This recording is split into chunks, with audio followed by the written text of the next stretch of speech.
500 megabits per second customers only. Xfinity Mobile requires post-pay Xfinity Internet. After 24 months, regular rates apply to all services and devices.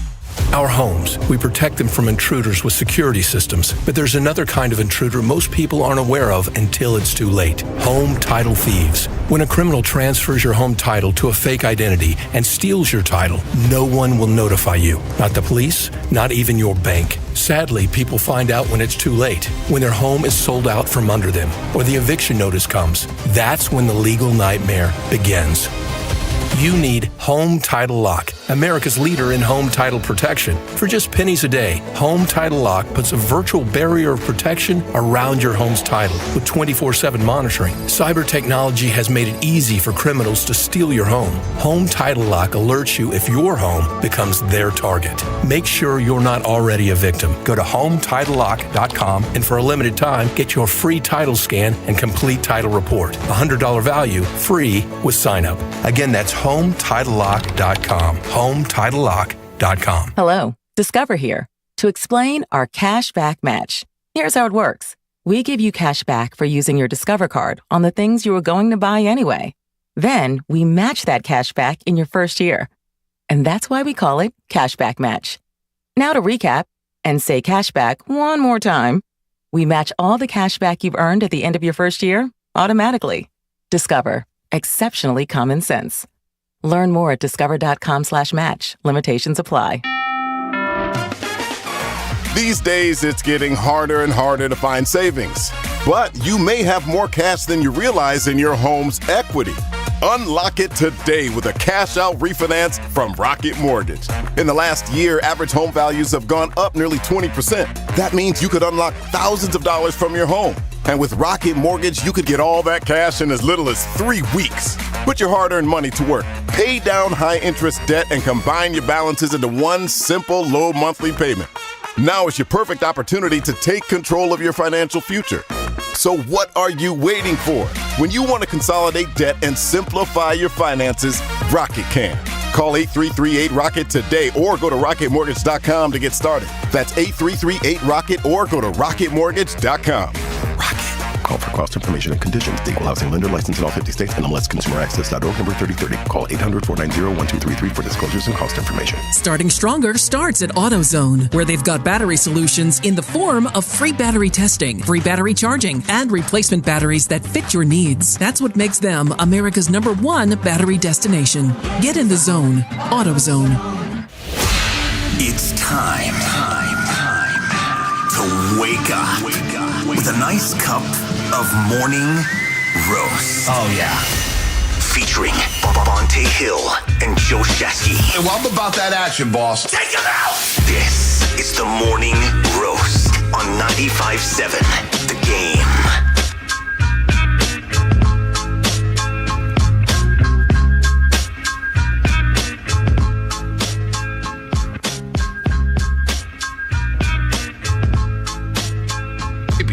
Do it again. Oh, baby. There we go. Oh, baby. Got a good nap in yesterday. Did you? Actually, didn't get a nap. I just went to bed. What a day yesterday in the city of San Francisco. The Bay Area represented as we had a championship parade celebrating the Warriors championship, the 4th in 8 years. And it was a lot of fun. I want to hear from everybody. 888-957-9570. If you were there, did you enjoy it? I was in the studio during the main thing. Mm-hmm. I lived vicariously through you, Shasky. I don't know through about everybody that. down Market Street. I know what it was like. It was a lot of fun. Clay's buzz, Draymond dropping F-bombs, Steph Curry's mic drop. I hope everybody enjoyed it here at the station. It was just really a good time to see Dub Nation and all the roasters out there on Market Street. So good morning to everybody out there on YouTube, Twitch, and the Xfinity mobile text line. Good morning to everybody at work. If you're getting ready for work, if you're out there in traffic, good morning to everybody out there. Langford Lubman, of course, and you, Joe Shasky. What a day yesterday. A banner day. Your first ever parade. How was it, buddy? I mean, wow, where do I begin? Let's start at the top. In true Bay Area traffic fashion, 2 hours late to start with. That's awesome. So that was awesome. No, but on the real, I was so proud of not just being a San Franciscan, right? Because it's going down Market Street. I mean, that just sentimentally, I was thinking about my buddy Eddie McHugh, and I had so many nights on Market Street, up and down, just causing ruckus. I mean, you remember Richtown Rags? I mean, all the different spots. Midtown Rags. Yes, Midtown Rags. Excuse me, City Midtown Limits. Rags. Yeah, Yes. Midtown Rags. Thank you. You had the St. Francis Theater. Kaplan's. The Double Matinees. Yes. Kaplan's right there. So many different spots where we used to just run up and down on Market Street, and I was thinking, damn, I'm broadcasting from Market Street. It's just incredible. Pinch me. You know, that's no doubt about it. But I was so proud to be a Bay Area resident because so many people flocked into the city looking to have a great time, and we threw one of the greatest parties that I've ever seen. And it was just absolutely organic pleasure and joy from everybody out there. No problems. The infrastructure for BART could not hold everyone. No doubt. And yet we didn't, I didn't see any fights. I didn't see anybody acting over the top crazy. The police were allowing people to enjoy themselves. The barricades couldn't hold people back. I was right in front and behind, depending on if I was walking or not, the Otto Porter Jr. Klay Thompson bus. And let me just tell you this right now. That bus was lit. It wasn't just lit. It was one of the craziest scenes I've ever seen in my life. It had nothing to do with sports, just party scenes of all time. It was like out of a movie, like Gladiator. Yeah, no, it was a lot of people there. You see Klay Thompson he was about to get off the bus to go do a quick interview with Laura Britt, Darrell Wright, Mr. Fab, and, of course, Blake Anderson, and it was just too many people there. They were like, Klay, stay on the bus. This is insane. And the shot of all shots, the blimp coverage of all down Market Street. You see nothing but Dub Nation out there, and there's not a cloud in the sky with the skyline right there. Yeah, I thought it was a beautiful day. Look, I know a lot of people. A lot of people were a little ticked off because it didn't end at City Hall and the players didn't speak at the end. But you know what? Hold on, Chasky. Yeah, I want to defend this. I thought the parade played out perfectly. Miles and SF had a perfect tweet yesterday that kind of encapsulated everything. Doing the rally beforehand, before all the liquor hit, and then allowing the players to get off the bus and high-five the fans, I thought it was more intimate, that parade yesterday. I thought it was a more intimate setting with the players jumping off the bus, high-fiving fans, had the super soakers, had the Moet, passing fans drinks, all that stuff. I thought it played out perfectly during the rally beforehand, and then let the players do what they do, and then by about 2 o'clock, everything was done. I thought it played out perfectly. I thought it was a perfect parade yesterday in San Francisco. Look, on the front end, I was like, I want to see everybody talking and this, that, and the other. But after having lived it, and I was in the caboose, I was in the back end of the entire parade, seeing how everybody was allowed to go to BART if they wanted or keep flowing down Market Street, it allowed the crowd to organically kind of dissipate. And instead of just sitting there and lingering, because I think if it sat there and lingered for multiple hours, I think we would have had problems. Just because people were so... They were lit. Yes, they were lit. They were absolutely lit. And I thought it was absolutely great. You're 100% right on how intimate it was. Multiple times, I'm seeing Klay Thompson run into the crowd, Otto Porter Jr. run into the crowd. At one point, the barricades couldn't hold people back because people love Klay and Otto. Not that they were going to cause trouble per se, but it was just want to get a piece of them. There was too many people. I mean, it was. If you'd have told me there was 3 million people there yesterday, Bonte, I would have believed you. Yeah, I don't think there was 3. What were the final numbers? I didn't even see the final numbers yet for the parade. I looked down each corridor. I'm not kidding when I say this. Completely packed to the gills. Little kids up on light posts. It was unreal. Going straight down every single block. It was completely packed to the gills from one end to the other. I thought the SFPD, let me defend them for a second. They did a great job yesterday understanding, let people have fun. Let's try to keep it peaceful as best we can. Move people out of the way of the floats. I just thought everybody was on their best behavior, and I was so proud to be a Bay Area resident and a San Franciscan. It was civic awesome. Pride beaming through my chest. So I was in the studio, and we're kicking out to Laura, we're kicking out to Kareth Burke and Carlos and Marcus Washington from KNTV. So seeing all the different sites or whatnot. And we were out there for the morning roast, which people are out there 5 in the morning, 6 in the morning. Dude, right there on California Drumall. The weed it took a little break, probably during the 7 o'clock, 8 o'clock hour, but they were hitting it hard during the 6 o'clock hour. I thought the parade went according to plan. Now, 2015, there's nothing like the 2015 parade. Of course, the first time, Oakland, Lake Merritt, that scene, that backdrop there, that was unbelievable. But, a lot of people were disappointed that it didn't go to City Hall.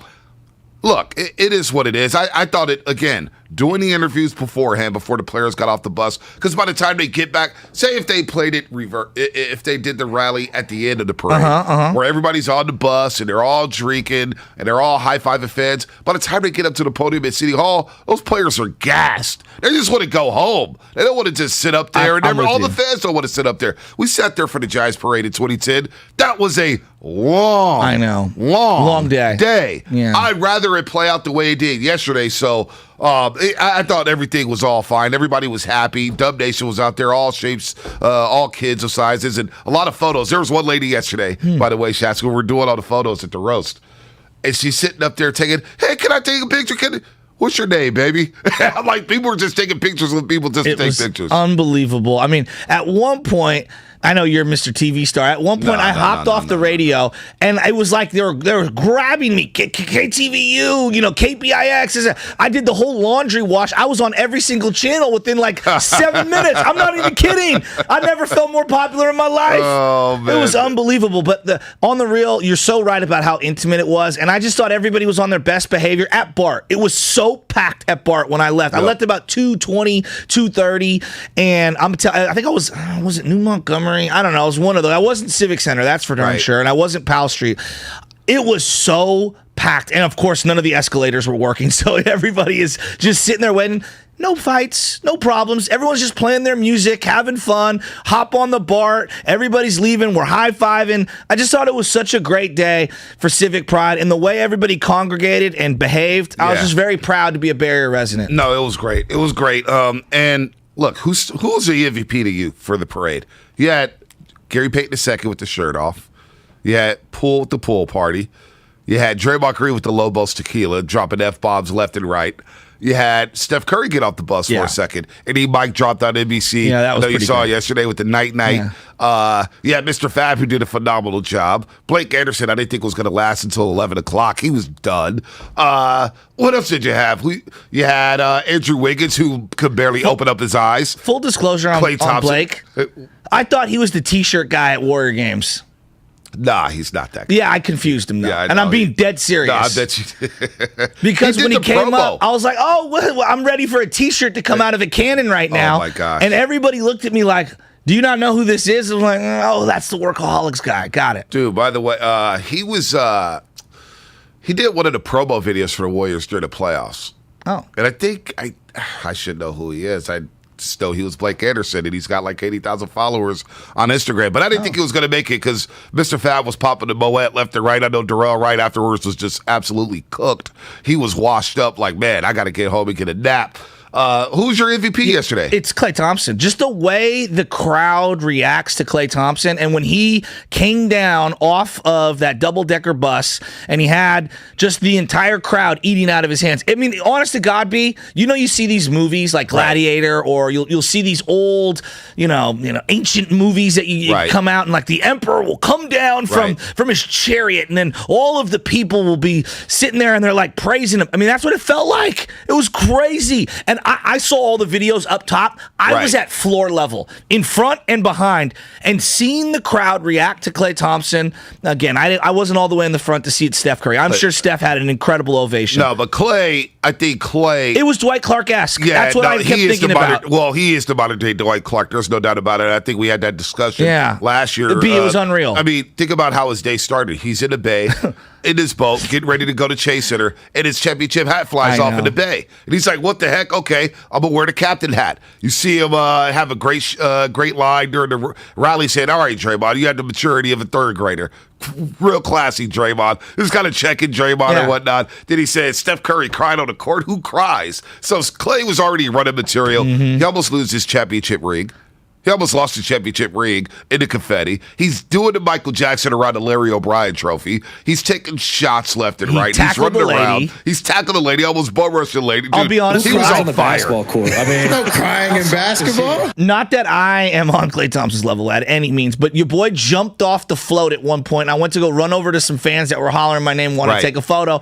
I jump off, and I took a wild dip off of those streetcar tracks. Oh, yeah. It's because there's so much confetti. You can't see anything. That was the coolest part. Seeing the confetti get shot up in the cannon. I don't care what anyone says. There is nothing like that. Oh, dude. It's Kyle so Batson, cool. Kyle Batson and Matt Nahegan had 2 iconic photos. Kyle Batson, of course, producer for Willard Dibs, also does radio on the weekends. And, Blake Anderson has 1 million followers on IG, not 80,000. I stand 1 million. Well, 1 million. Nah, he's a popular dude. Okay. But no, Nahegan had a cool photo, our program director, of the confetti, and you see the 4K photo. I was like, man, that's pretty cool. That's one thing I missed out on was all the confetti blowing. But it was cool to get in a golf cart before I got to the studio and roll down Market Street, and I just had the camera flowing, and they already lined up 6 rows deep by 7 o'clock. 6? I mean, it felt deeper than that. The one thing that I have to say, not only do people love their Warriors, the amount of love we got from the roasters and people that listen to us daily, it was a surreal moment for me. I know that you've experienced some of these things before, especially out at the Gatehouse. Bonte, I never experienced anything like that. And I was so grateful for this, job that we do. It's not a job. Like, to me, it's just like, we're talking sports. I'd be talking sports with you no matter what. Right. But to see how many people that we touch every morning, and they're like, dude, you make us feel so happy in the morning, and when I'm sad, you lean into it, and I'm pissed off at the teams, everything. Just to hear all of the people that listen to us every day and to have them like come up and give us hugs and stuff, it really touched my heart, man. It really did. It was a surreal moment yesterday for your boy, because now that the season's over, we need to take a breath, exhale a little bit, get ready for the NBA draft. By the way, Nicholas Batum declined his $3.3 million player option and becomes a free agent. Him, PJ Tucker. Hey, Nicholas Batum, you want to hit some threes in blue and gold? Oh, PJ Tucker, you want to hit some threes in blue and gold? Batum would be a different version, but similar to Bielitsa. I think he'd be a better version. Yeah, would be bad. Yeah. Would be bad, but even though they played totally different positions, no doubt. Yeah, he fits. All the roasters yesterday, and we've been able to beat a lot of them. Tyler Miller comes to mind right away. He's a gangster. Dante Wiley. And there's just so many to name out there, dankers of the world. And to see them that early in the morning saying what's up to us and chopping it up. And then when I got in the golf cart to go to the studio and all the people screaming, "The morning rolls, Bonte." Crazy. And I'm just like, damn, okay, that's what's up, man. And then I get to the studio, and right before the parade cover starts, I look over, I'm like, I'm co-hosting parade covers for Raj Mathai. This guy's an absolute legend. Yeah. And a pro's pro. I'm in awe of him. And I told him, I said, dude, I had a freak out moment the night before. I'm working with Raj Mathai? What the hell? Did he strut into the studio the way I thought he would? He's got so much swagger. I know he does. He's got the way he Who's sits. his suit guy? Dude, I don't know. The way he suits, the way he sits, the way he just flows, he delivers. Shoe game? He's got the shoe games on point, the suit's on point. He's laughing. How's the hair? Just like the hair it's on point. Impeccable. But then to hear to see the Laura Brits and Darrells, and Laura's like, yo, I was listening on the way up. Karen's like, I'm listening on the way up. Then I get to the studio, Raj, but I was like, oh, you and Shasky set the tone in the morning. We were able to set the tone for the parade route and then go through it throughout the day. And I'm just like, damn, what an honor for two city kids to watch our team have a championship parade, and we're front and center right there on California Drum, setting the tone for the entire Bay Area. Look, just for a minute, as a city kid, I've heard so much.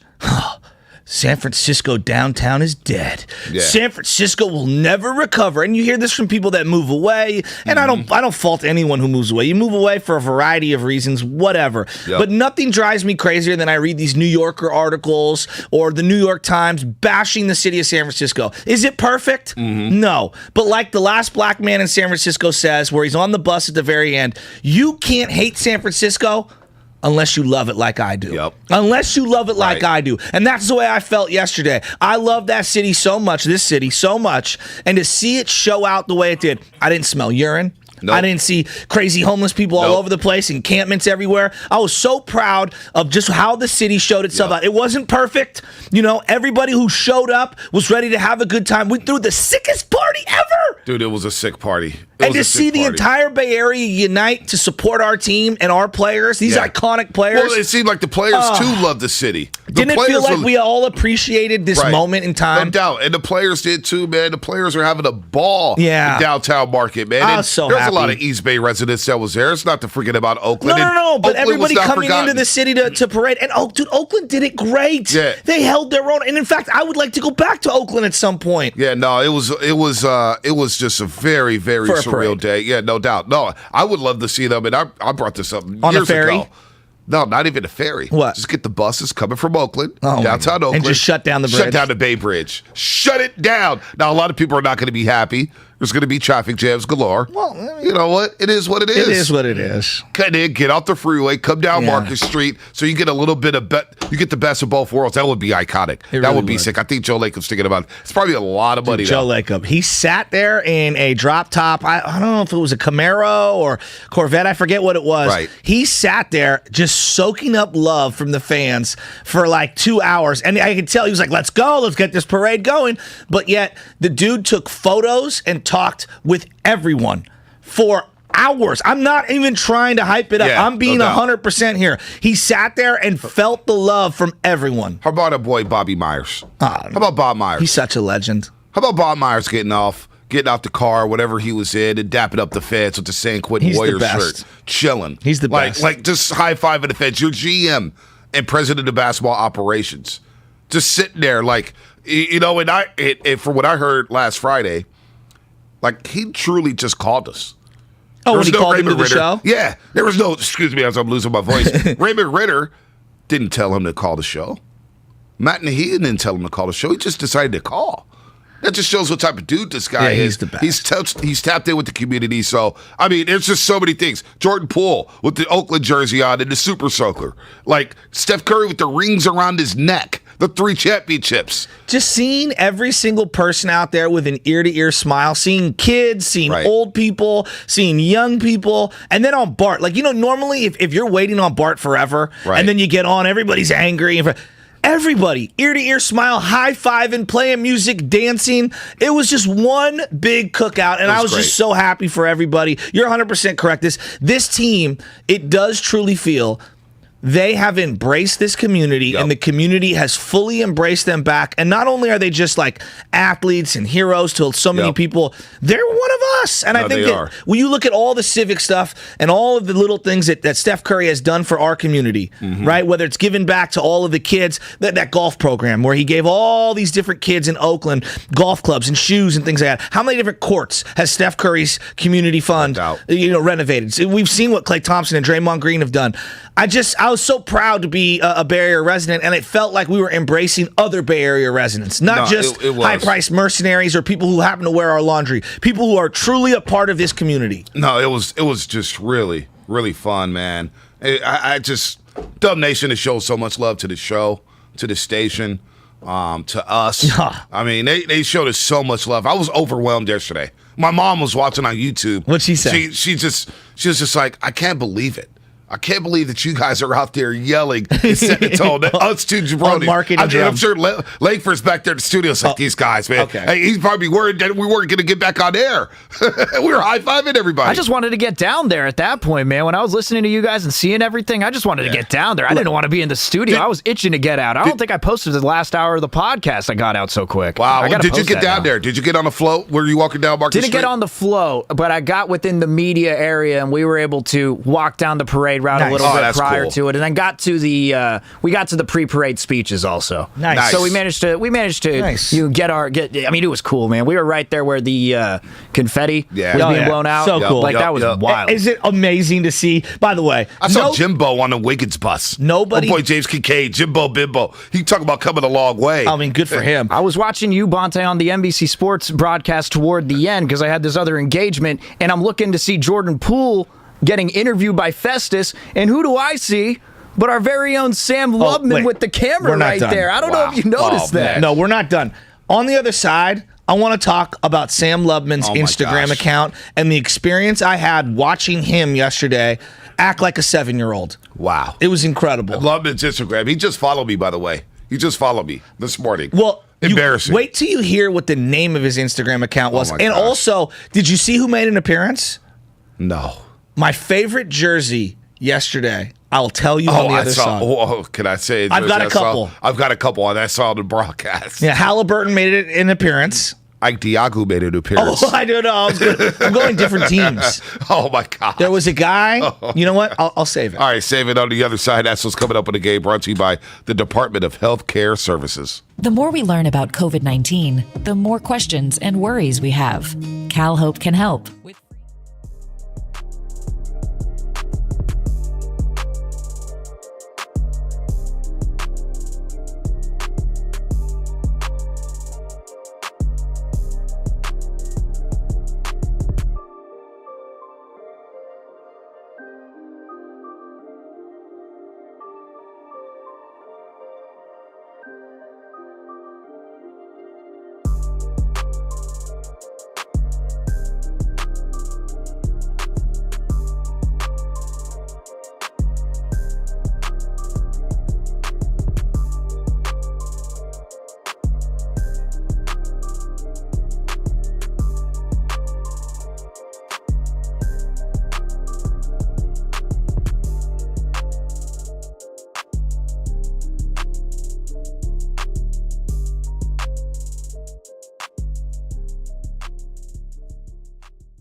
Now she's one with the ocean, unfortunately. And that's why I had the captain's hat on, because I lost the chip. This is Klay Thompson, and you are listening to the Morning Roast on 95.7 The Game.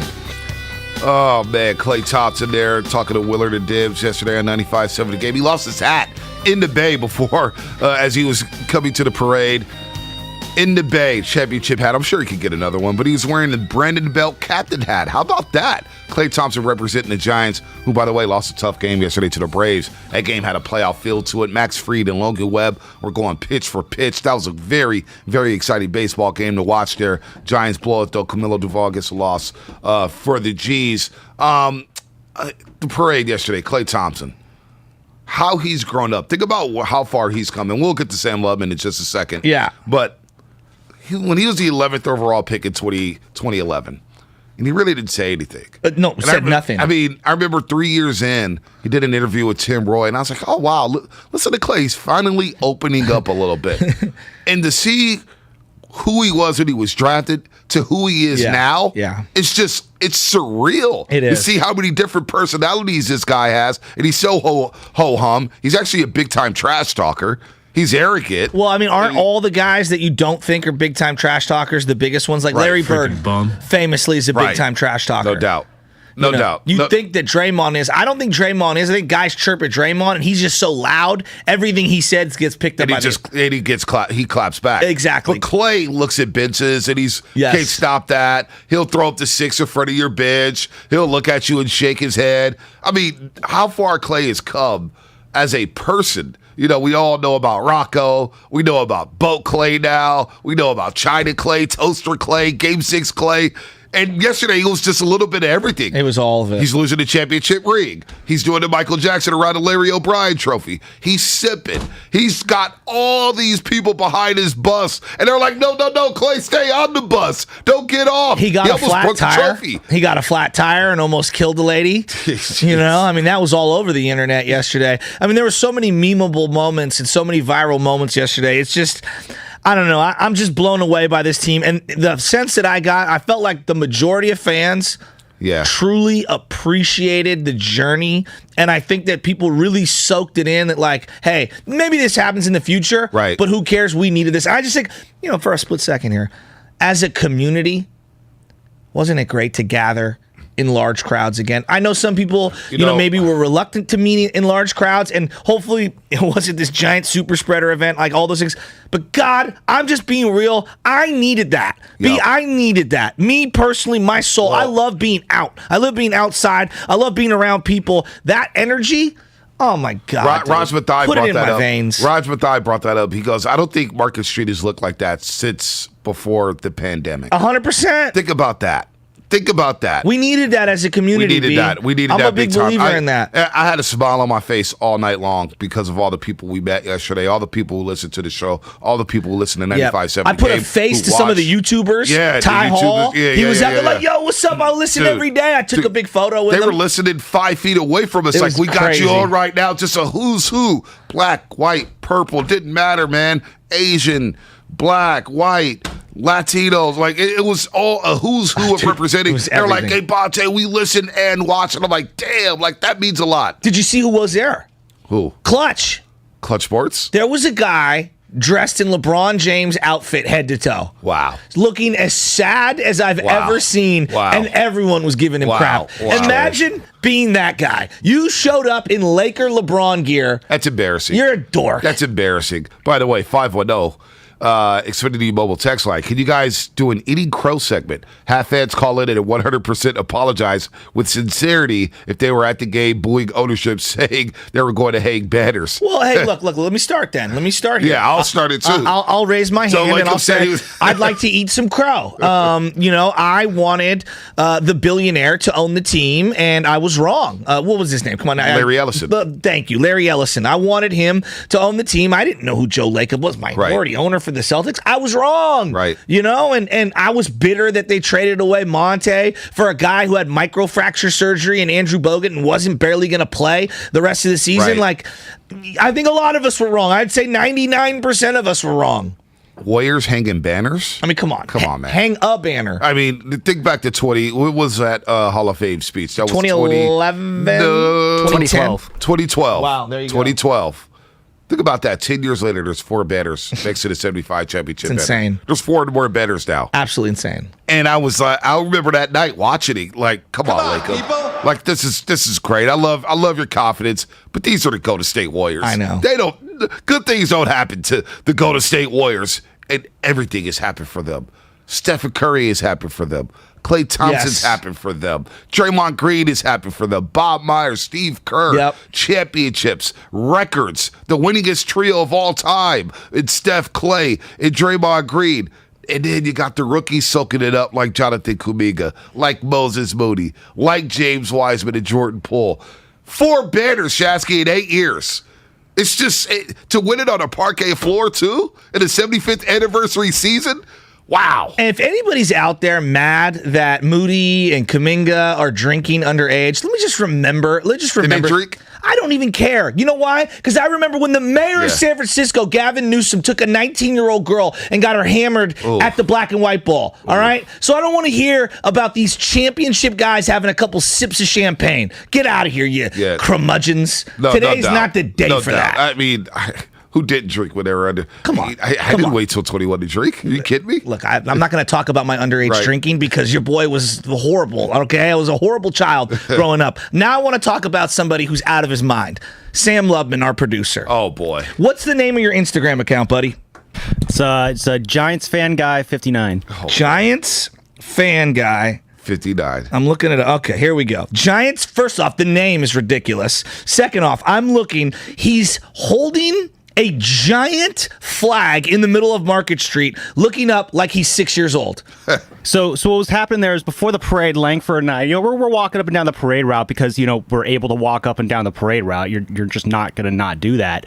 And we're getting fans hyped up and stuff. One guy's like, hey, you want to wave my flag around a bit? I was like, yeah, sure. I'll wave your flag around a bit. So I go grab the flag, start waving around and say, hey, Langford, get a video or a picture of this. Langford, cut his mic. This is not what people want to talk about. I want to get to the good thing. What? All of a sudden, now, B, you're born and raised in the city, as am I. I see a photo, a video, if you will, of him on the floor in Market Street doing a confetti snow angel thingy. I'm not mad at that. No, I am. That is the most disgusting 100% thing. worth it. No, I'm not mad at that. 100% worth it. Did you bathe in bleach afterwards? No. It doesn't matter. It's the parade. No, you know what? All that stuff will come out in the wash. I give Lubman respect for that, Langford. I should have worn a hazmat suit in here just in case. Thank you. You know what? You never know. Thank you. I'm not mad at that, Lubman. Hey. You do what you do. This dude lived it up. Like we were sitting in the media. You know how the drunk media off confetti. You know how the media area had the barricade. So we're just hanging there. And me and I think Evan was there from Steiny and Evan Guru. Giddings. I think Kyle Madsen was he right cheering there. up Steiny, who looked very sad? Steiny was just, you could tell he was red. The sun had gotten to him. I don't think he expected such a hot day. But we're standing at the edge of the barrier. I don't think he expected a championship. Or a happiness. We're standing at the edge of the barrier, and Lubman, and we're like, hey, where's Lubman at? And then you just look down, and he's just walking right on his own, just walking in the middle of the parade route right before anybody starts. He just walks right through. This man is unapologetically himself. Just kind of drink it in. And takes advantage. Hey, I'm not mad Give at the him credit confetti for angel. that. I'm not mad at the confetti angel. Ponte, have you ever seen anyone lie down, a normal person lie down on Market Street? Hey, man, that's called he's not bougie. All right? He hasn't gotten too bougie to do something like that. Ponte, have you ever lied down on Market Street? No, but I would. I would do a confetti angel. I don't know. You would not. You are so fooling yourself. Yeah, I mean, hey, Lubman, Giants you do you. fan Hey, guy. man, You do you. I'd be lying if I said I didn't cross something off my bucket list yesterday. I've always wanted to do a confetti angel, and you know what? How often do you get a chance to do that? So Dog, saw the you moment gotta and I raise jumped the on bar. it. You got to raise the bar on bucket listing. Lubman. Oh, I'm not saying it's the only thing on the bucket list. There's a lot of things that are on the Let me bucket tell list. you. There's big things and there's small things. It's a very eclectic list. Let me tell you, Lubman's stock has gone up so much since he's become the producer of their Morning Roast. It really has. And for all the wrong reasons. But, I mean, the guy is living it up. The guy is like he's now going to playoff games. If you look at his Instagram page, what is it again? Giants fan _59 90210. Giants fan guy 59. Oh, okay, all right. Giants fan 59. What's the 59 stand for? Yeah. When I played football in high school, that was my number, and I just took the number and just kind of rolled with it. Wait, ever you were since. an offensive lineman? 59. Defensive. Stand near the You're water. a defensive lineman? Yeah. Oh, boy, they must Edge have been running rusher. powers Could you imagine? right over you. Could you imagine? 59, 50 blast. What? Defensive end, left defensive end, right defensive end. Yeah. Wow. Oh, yeah, we were running your way all day long, Lubman.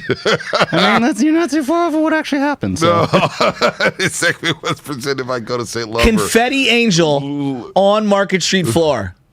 Wow. Worth it. 100% worth it. Segment Put that on the presented by poll. Go to St. 10-10 Lumber. would do again. Lumber and building materials for professional builders and contractors throughout Northern California.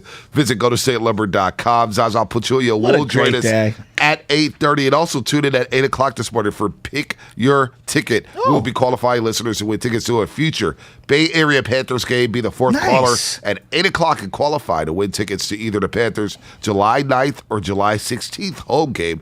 This is to qualify only, and you can still enter online at 957thegame.com. UCSF Sports Medicine Center is dedicated to treating every type.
who's going to come sign with the Golden State Warriors. No doubt about that. You better believe that. Hopefully they can retain Looney and Gary Payton II.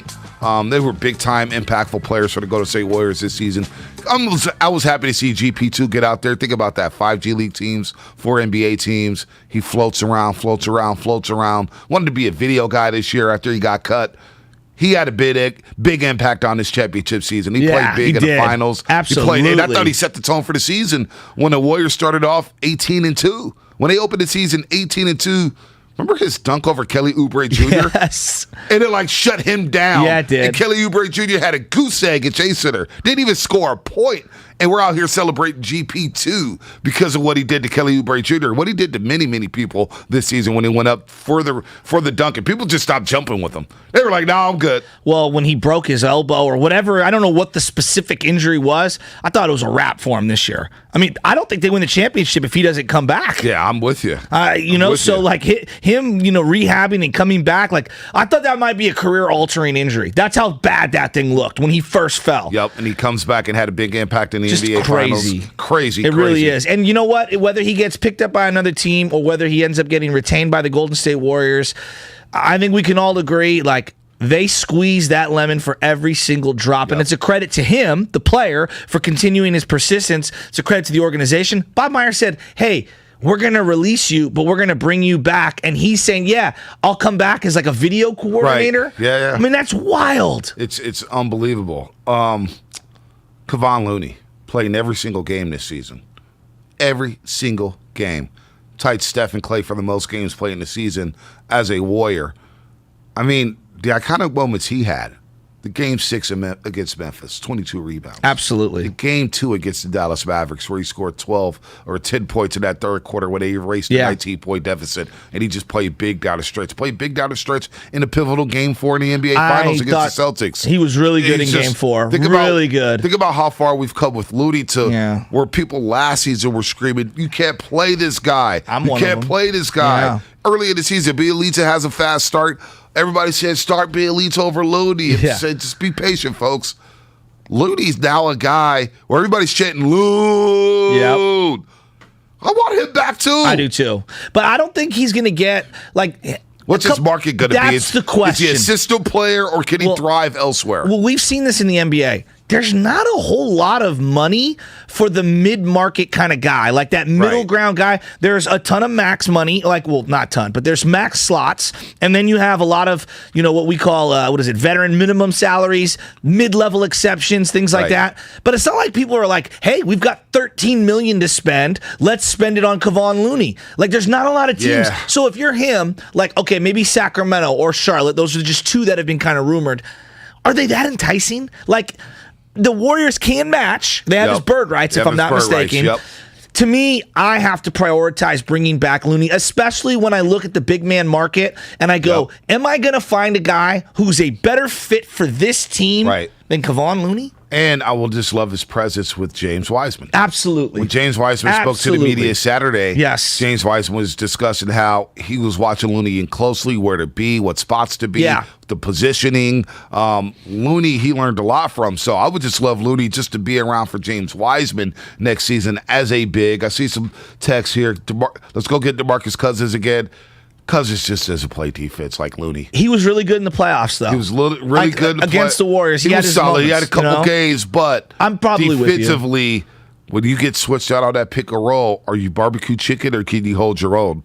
Looney on that pick and roll defense, a lot of teams were picking on him, thinking they could score on him or drive by him. Looney more than held his own. So defensively right now, I just think he's so much better than DeMarcus Cousins. And in that position, I prefer defense than a score like DeMarcus Cousins. I think I don't know what their thought is. I don't think it's either or. I think they would want Looney and DeMarcus Cousins probably together, and let's say Bielitsa walks or something like that.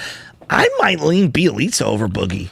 Bielitsa had some moments in the finals. He did, and I just think he fits the offense a little better in terms of that second unit, ball movement, spacing. It's just a very different player than DeMarcus. DeMarcus really, I think Denver's a good spot for him. Very good spot for him. Mike Malone, former coach. He gets DeMarcus Cousins, kind of rein him in a little bit before he goes crazy. So I'd much rather have Looney, to be honest with you, in that spot compared to DeMarcus Cousins. Look, not that we're going to go deep in. I don't pretend to know anybody in the draft, but if we're just saying team needs, whether it's through free agency, draft, whatever, I think we all agree another big can always use wings.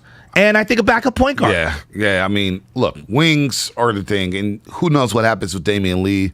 Who knows what happens with Juan Toscano-Anderson? I think wings, for the most part, Klay, Wiggins, Moody, Kuminga.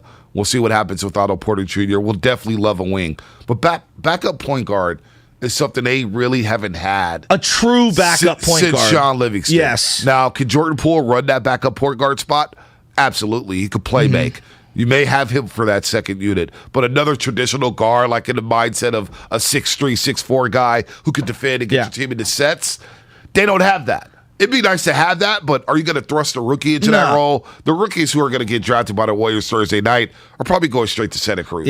No How much doubt. room is really on the roster for a backup point guard? Not a lot. Well, do you really need one? I could see them trading out, of the draft altogether to try to get future picks, just because they're kind of in a weird spot right now where they already have some young guys. Do you really want 5 young guys on this team next year? If you have the core 4. I'm asking you, of your like 12, 13 locked in spots, are you really going to have 5 guys under 21? Yeah, I mean, that's a lot. I'm asking. I don't know the answer. I don't.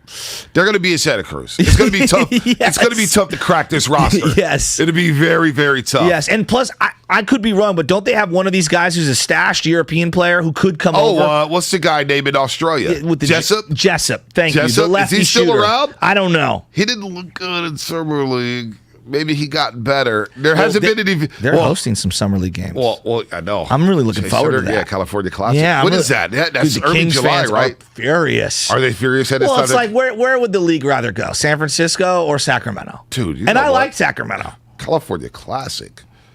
Chase Center. I forgot all about that. Get me credentialed, doggy. July 2nd and 3rd. Let's go. Right now. 4th of July weekend. Yeah. Damn. Yeah, I'm going. I'm going to that. Look at you. Going to that right down the street. You can take baby Chaz, cheap little ticket, go hang out, empty seats. You love the California Classic. I do. Think about last year. You brought up Jessup. Okay, we took a limo. Videos? Tell people what we did last year. We took a limo. Somebody came through. Our boy Premier Limo, Steve. Shout out to Steven. He's affiliated with Warriors World. So Young Beck, Sheen, all those guys. Steve, he listens all the time. Hey, Bonte. Don't drive to Sacramento. Let me hook you up with the ride. That was awesome. And so they drove us all the way up to Sacramento. We went to Golden One Center, had barbecue beforehand, stuffed our faces, walked into Golden One Center. We did have the barbecue with Young Nasher. Sauced. So good. Dude, that stuff was so good. Yeah, it was delicious. And then we watched Kuminga and Moody playing their first ever Warrior game in that California class. It was pretty awesome. Hey, I remember 5 minutes in, we were like, we love Kuminga. And then we saw Tim Roy afterwards.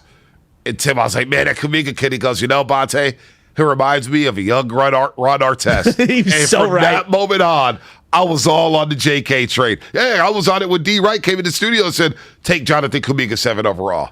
Take him 7 overall. At one point, Kuminga was one of the top picks in the mock drafts. I don't even know why he dropped, I guess, the shooting percentage or whatnot, and he just lost interest. Who knows? But California Classic at Chase Center, that would be a lot of fun. Think about where we've come from. California Classic, Kuminga and Moody, and then all the Jessup videos. How many breakdowns of Jessup and what he's going to be? Tommy Call is still posting Warriors Wire videos of Jessup shooting threes in the corner. We're going to have Jessup next year stretching the floor.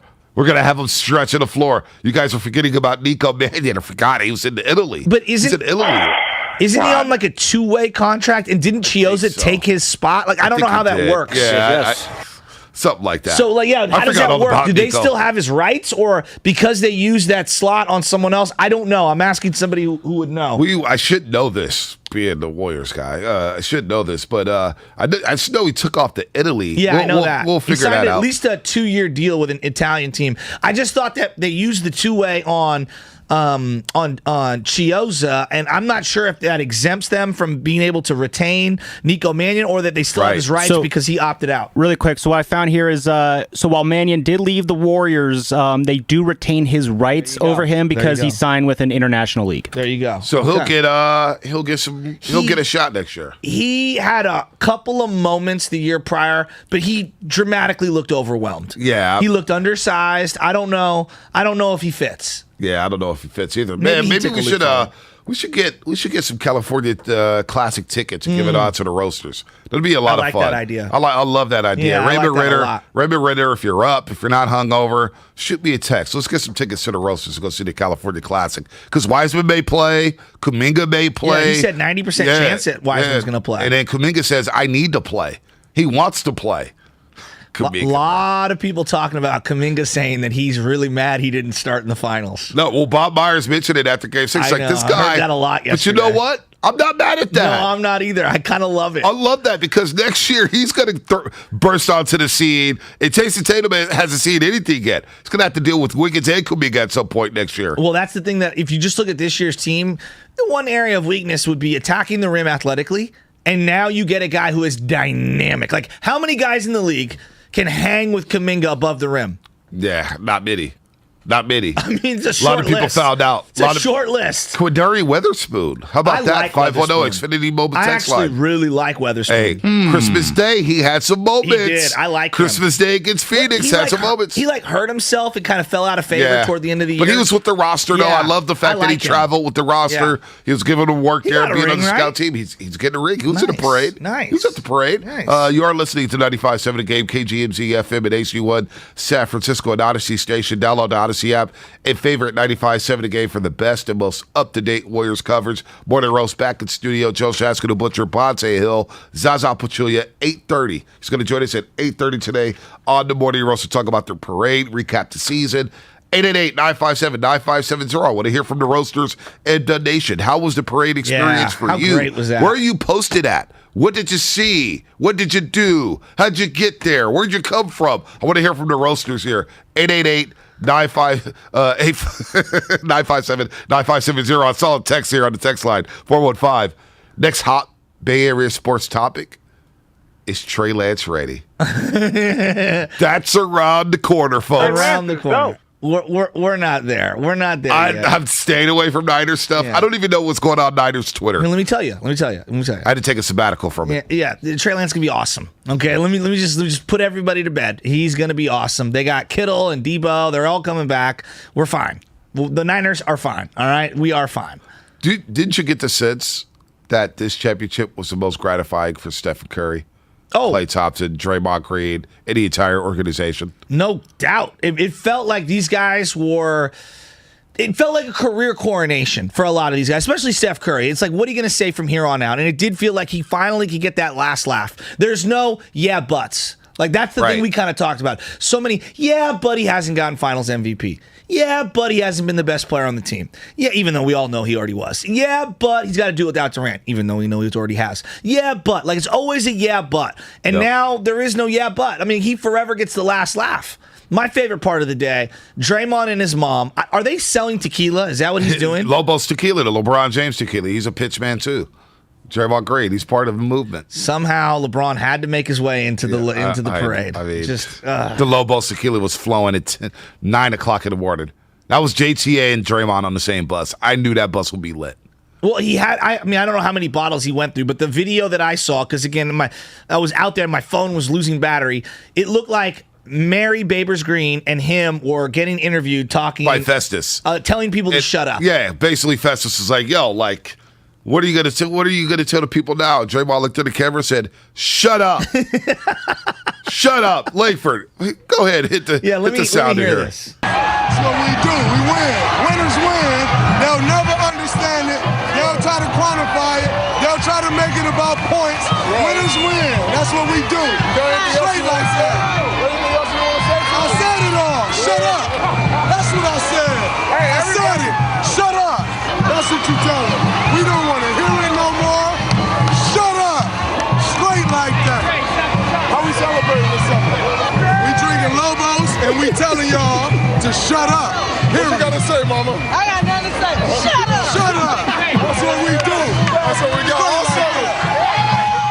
So not only is he the greatest podcaster on the planet, and he's selling you that, he'll also sell you Lobos. That's what it's called, Lobos Tequila. Yeah, Lobos Tequila.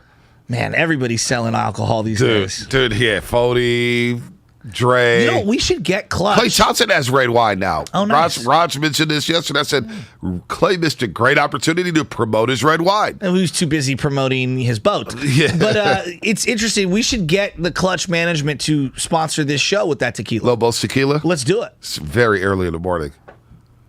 Morning roast. Brought to you by Lobos Tequila. I was a 1942 guy, and now I've converted to Lobos.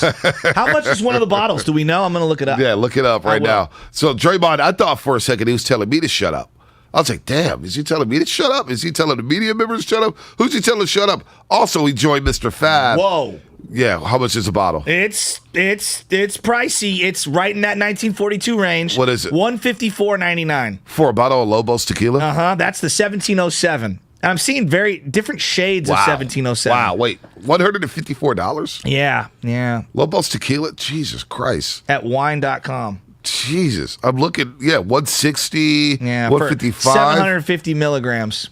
Damn. Yeah. This tequila must be. Anybody had Lobos Tequila? I'm gonna get it. I'm gonna go to Bevmo, or actually no, I like to go to Wine and More, the one at Ceramani. Yeah. They got a great selection. I think it's Wine and Company. I want to know, anybody at their Sponsor the show. YouTube, Twitch, anybody had the Lobos Tequila? How is it? This is the extra and anejo. I don't know how to pronounce that. Somebody tell me if I'm doing that wrong.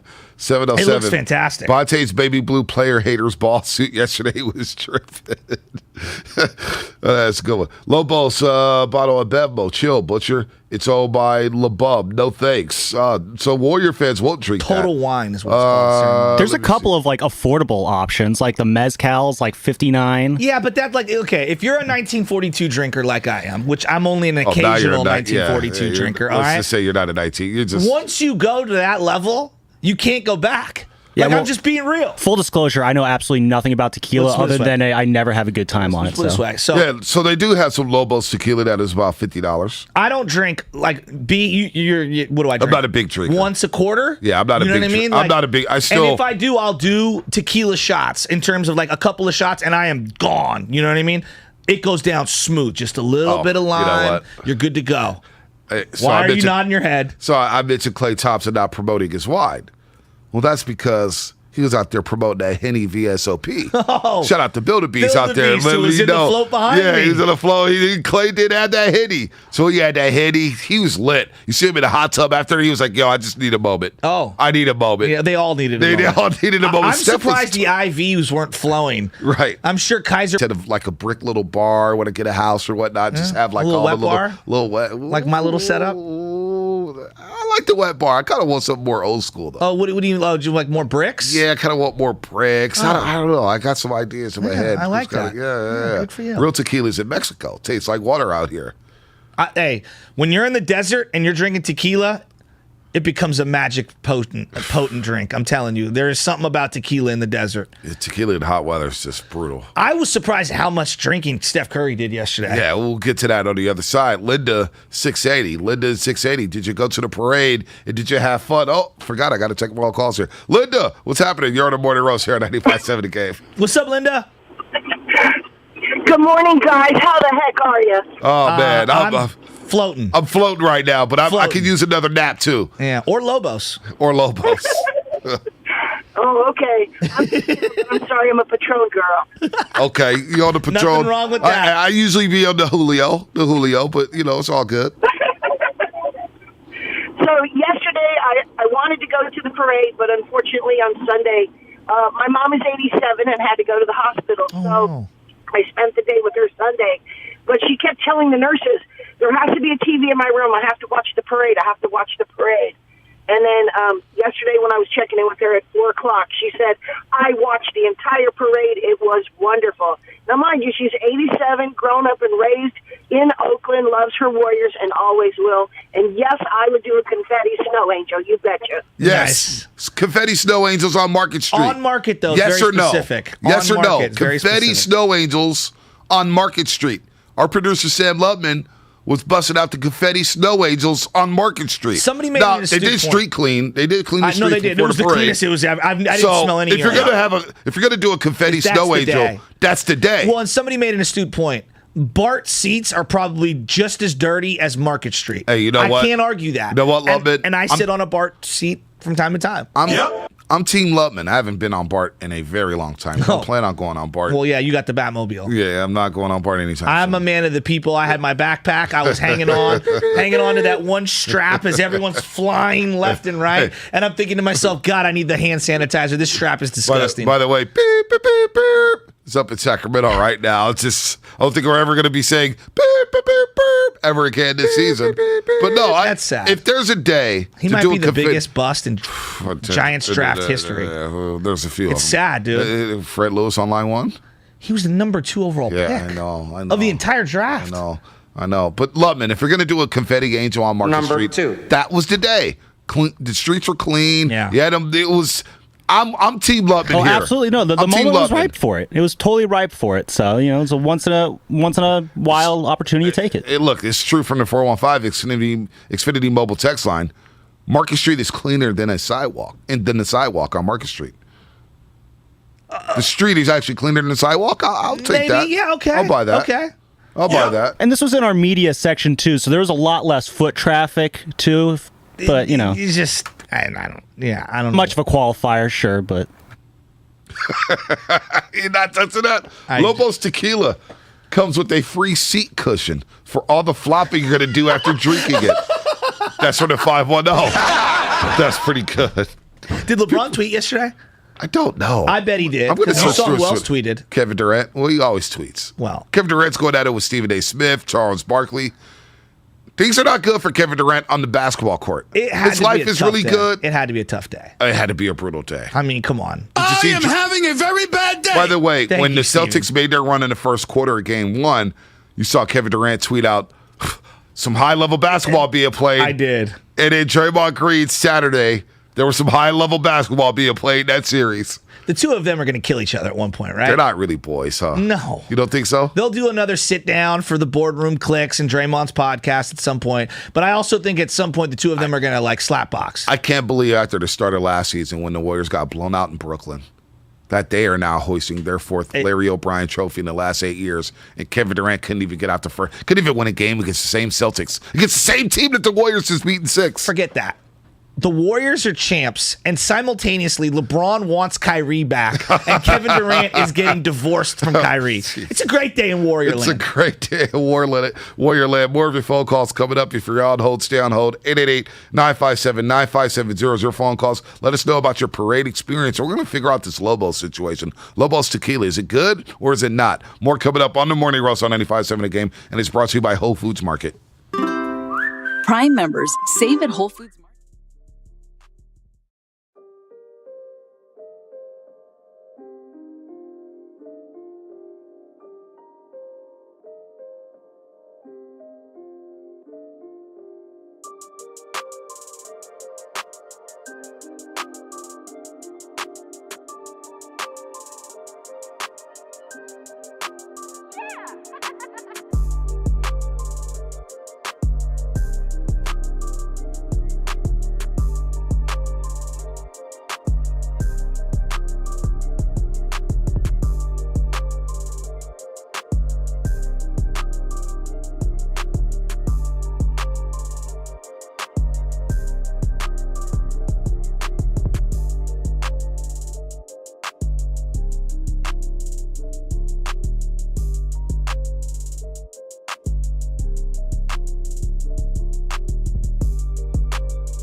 Built for now. Try our Adelphic DSP today. Learn more at buyitnow.com/audio. Results may vary. Are you looking for an escape? An immersive getaway? There's a place for all your wildest dreams. Perhaps you enjoy rapping along with Paperboy. Or you believe that blessed be the fruit. Or you dream of yelling huzzah. So whether you're sworn to Team Kim or you just want a mystery murder, there's a place for you. From Atlanta to Only Murders in the Building to the Kardashians and more. And it's all on Hulu. Check into your obsessions. Hulu subscription required. Terms apply. Visit Hulu.com for details.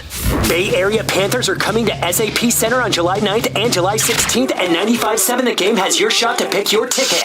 Tune in all week for your chance to win, or enter at the contest page at 957thegame.com.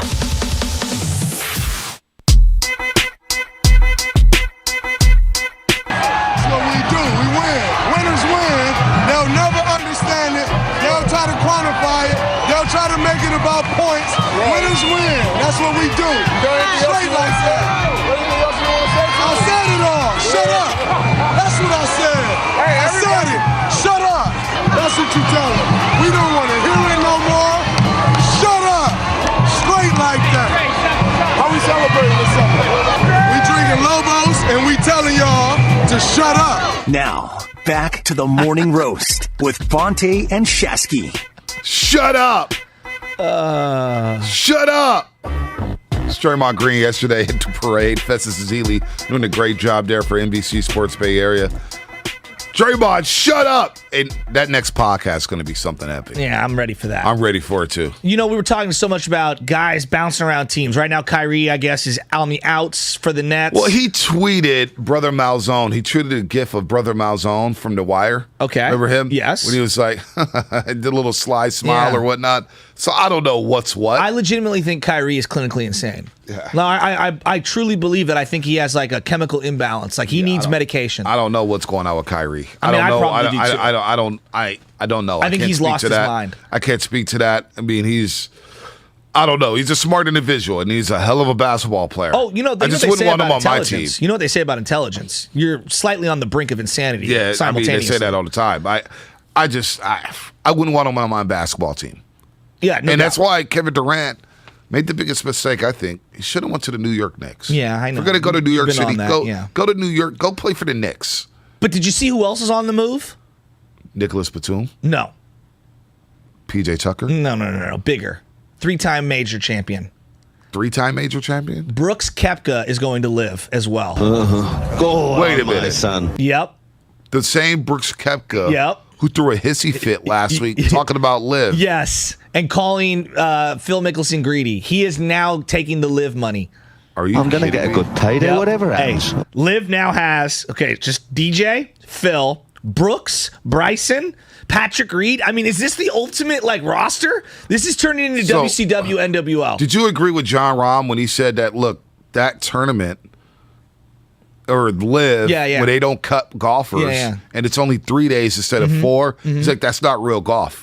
Well, I mean, really, right now, I just think the PGA Tour is just so mundane. Outdated. The way we talk about the regular season for baseball and for basketball. By the way, 4-time major champ. Has he won 4? I thought it was 3. I guess he won 4. You know what? He had back-to-back PGAs and back-to-back U.S. Opens. You know, you're right. But the way that we talk about the regular season for the NBA and for baseball, I'm sorry, the PGA Tour's regular season is horrific. It's the same exact format every single week. Nobody cares. Right now it's the Travelers. Nobody cares about the Travelers Open. There's about 4 tournaments a year outside of the majors that people care about. Right. And so, Liv stinks too, but whatever, dude. I'm at this point, I want chaos because I want team golf. I want variety. Right. I want different types of formats, and I want competition. So, kind of makes him a hypocrite, though. Oh, he's a total hypocrite. So he goes over there. He's also kind of weak lately. Yeah, he looks really weak. Yeah, he's not the same player he was a couple years ago. Collar, he really struggled there.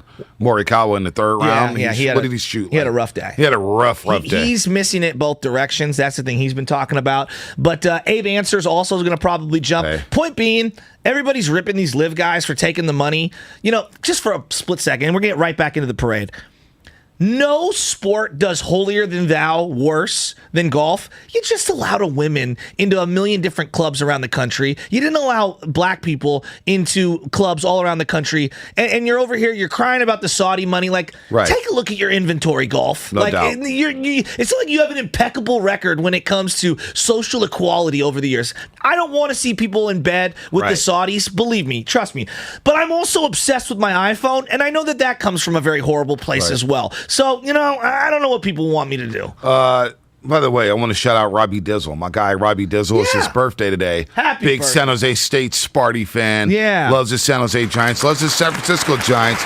He's always turned up off that Mo Bamba / Archie We Ready. So happy birthday, Robbie Dizzle. And by the way, Steph partied yesterday like it was his birthday with 3 championship rings around his neck. I didn't know he could party like that. I mean, he was partying all night long. All night long. And he should.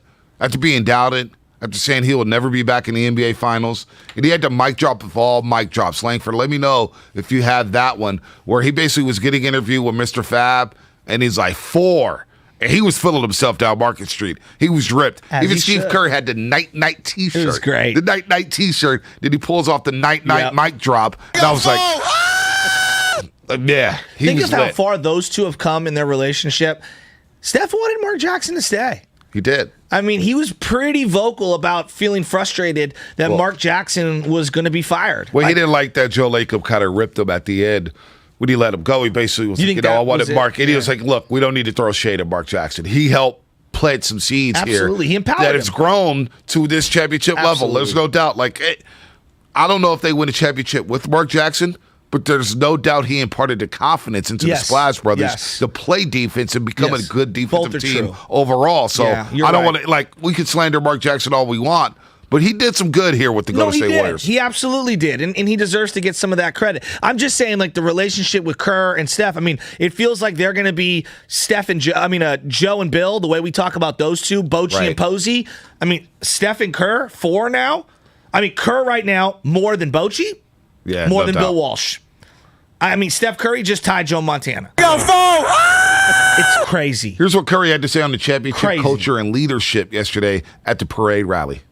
Everybody has a part in this. It's all about looking out for each other and trying to uplift each other, because I try to do that by leadership at the top. Me, Draymond, Klay, Andre, the guys that have been here for all 4 of these, we try to represent that every single day. And usually when you get good people doing good work and you have good leadership, good things happen. So the fact that we have 4 championships to show for it, but the journey and getting to all 4 and all the people that you talked about that believe in what we do and how we do it, that's what'll live longer than this parade and everything. And then what about the journey? What about the journey, Stephen Curry? It's all about the journey, right? So 3 years ago, Game 6, 2019, we remember that feeling. We knew we wanted to get back there. The laundry list of stuff that happened, injuries, changing of rosters, guys, draft picks, all that. I knew last year, the way that we finished the season, we could carry that momentum into this year. I'd be lying if I said I knew for a fact that we NBA champions, because it's a lot of work. Sometimes you got to manifest it. Sometimes you got to understand, make that the goal, but stay in the present. Yeah. And that's all we try to do all year long. 18-2 start, amazing. Hit some adversity, hit some road bumps, but we peaked at the right time. And everybody, 1 through 15, 16, whatever it is, our coaching staff, everybody had a part in it. And that's the best thing about it. I can look at each one of them and say, you played a significant part in what we did, and that's what it's about. That's what it's about right there, the journey. And I was thinking about that a lot. And Langford's got some other sound here. Let's go ahead and roll it, Langford, whenever you're ready. Steph Curry with Mr. Fab. Night. Before you leave, could we get one more night for the camera, my guy? Hey, just so you know, when it's over. And the mic drops. Hold on, and the mic drops. And the mic drops. Durant Wright asking him for that one last night there with Laura Britt, Blake Anderson, and Mr. Fab. And that was the mic drop of all mic drops. That's one of the sickest mic drops I've ever seen before, Shasky. I thought Draymond's was pretty good at the finals podium when he was ripping Kendrick Perkins and then dropped the mic. That was pretty good. They both have had great mic drops. No, that mic drop was good at the podium. Yeah, I mean, that come was on. good. Draymond Green holding court, looking straight at the camera, full uniform. That was WWE. Yes. That was badass. I mean, that was like, I'm about to meet you at WrestleMania for the championship belt right now, my guy. Stay on your word. 4-time champ. I'm out. Yeah, stay on your word. I mean, look, the two of them forever have the last laugh. I mean, that's where we're at with this thing. Steph Curry, I was thinking about it yesterday. If I had to pick somebody whose life I would love to live, like of all the athletes that I've seen through, I heard a lot of people, Derek Jeter and Tom Brady. Does it get any better than Steph? I mean, think about it for a second. You've got, what seems like an incredible family life with, kids that are out front, beautiful, incredible. You got a wife that's got her own business going, and she's killing it. You can go on the celebrity golf tour at any moment. Right. You're killing it with your own brand in terms of endorsements and things like that. I mean, you got President Obama saying, "Congratulations, Steph calling Curry." him on the floor. President Obama calling him. It's crazy. Now, Steve Kerr only got a text message from Obama, but Steph Curry's getting phone calls from Barack.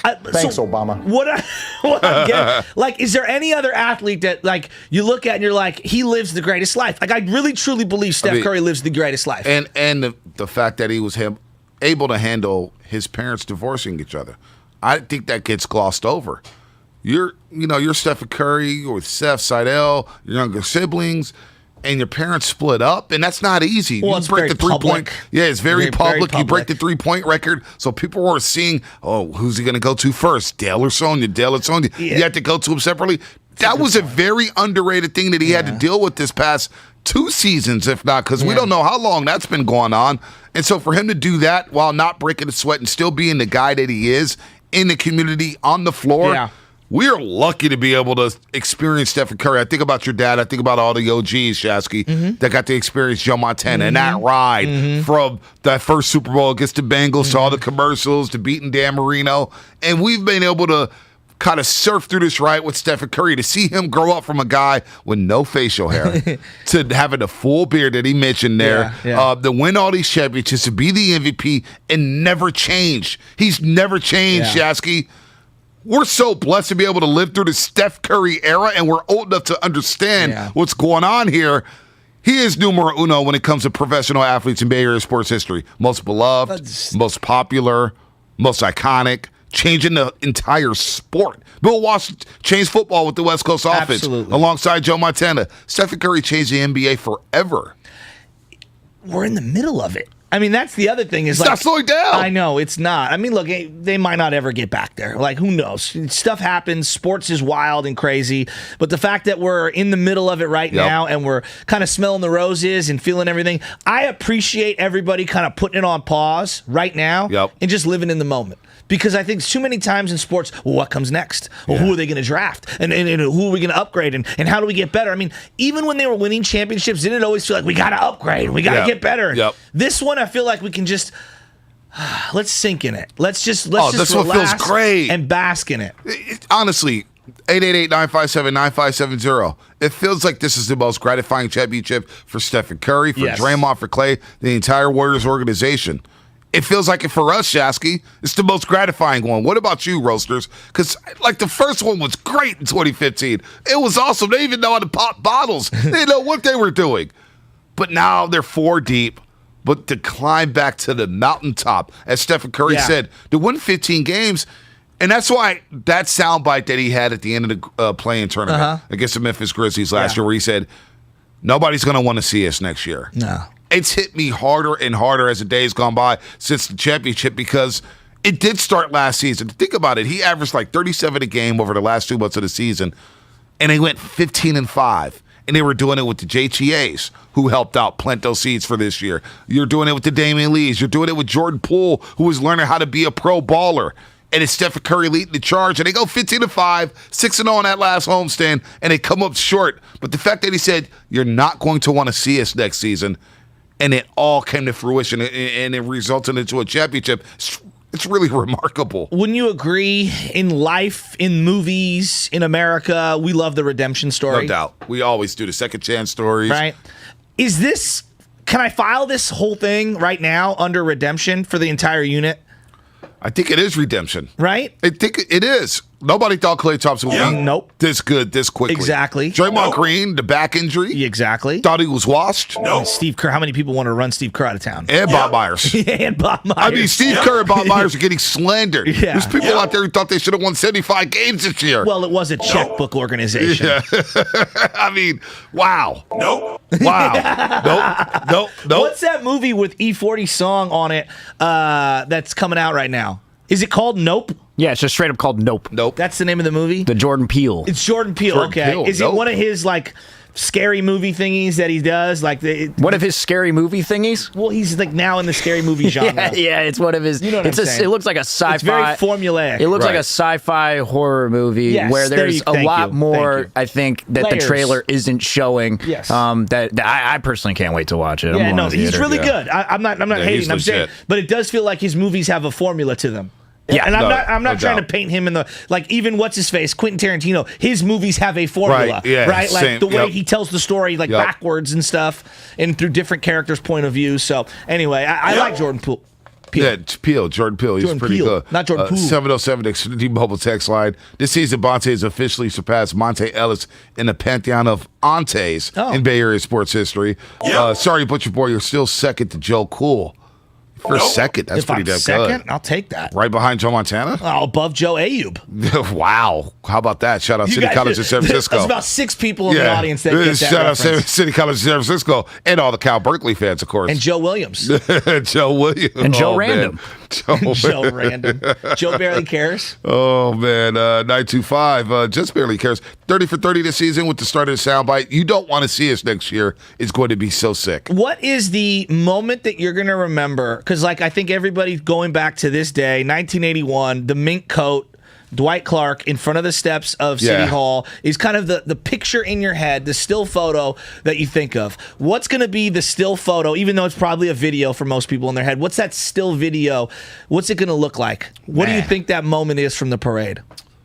I think it's Klay Thompson doing a Michael Jackson around the Larry O'Brien trophy. Really? But it could be Gary Payton II with his shirt off in the Super Circuit taking drinks with the fans. How about Kenny Atkinson pouring Moet to the fans on Market Street? I love you, but it's not Kenny Atkinson. I love you, but it's not Kenny Atkinson. It was a stretch. Yeah, that was you flexing about how much you saw yesterday. Yeah, I know. I saw 5 hours of parade coverage. Kenny Atkinson. We could have taken calls for 6 hours, and not one person would have. And I love you, Kenny. Thanks for coming back.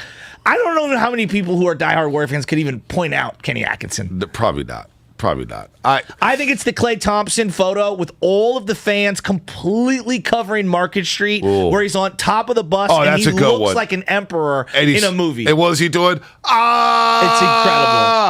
I think that's the image for me. Yeah, this may have been the parade of Klay. I think this may have been his parade. Yeah. No doubt. Let's go to the phone lines here. I like that. Love that question. 888-957-9570. What's the still moment that you're going to remember? Is it the mic drop thing from Steph Curry? For you? Is it the Klay? Yeah, it's the Klay. For me, I'm going to take the Klay on top of the bus with all of the people jumping over the barricades, and just like it was a sea of people down Market Street with the Embarcadero Center, the pier or whatever the heck you want to call it, down in the middle of the photo. It was incredible. It's iconic. How about the night mic drop?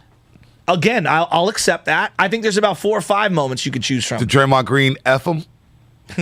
That's up there. I just want to say thank you all, and as always, fuck everybody else. I love y'all. Oh.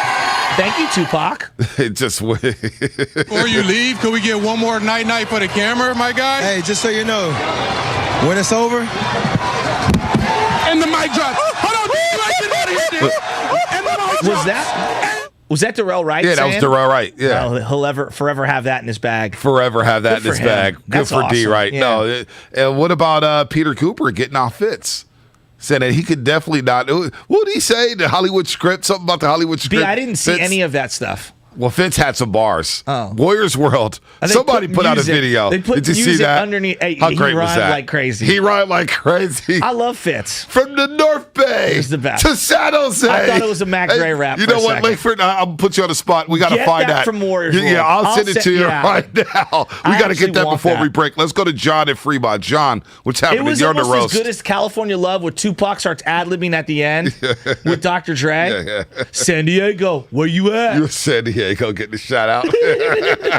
John, what's happening? What's up, You're John? on the roast. Hey, good morning, guys. Good morning. Top of the morning. Hey, I just want to get a shout out to Shasty and you too, Monte. But it's my first time meeting Shasty yesterday at the parade. It was before it started. Oh, very cool. I was with my wife and son, and we talked about your wife. She's Filipino. Yes. About the lumpia. Yep. But I just want to get a shout out. I appreciate it because, after all these times we experienced, the COVID and whatnot, shootings.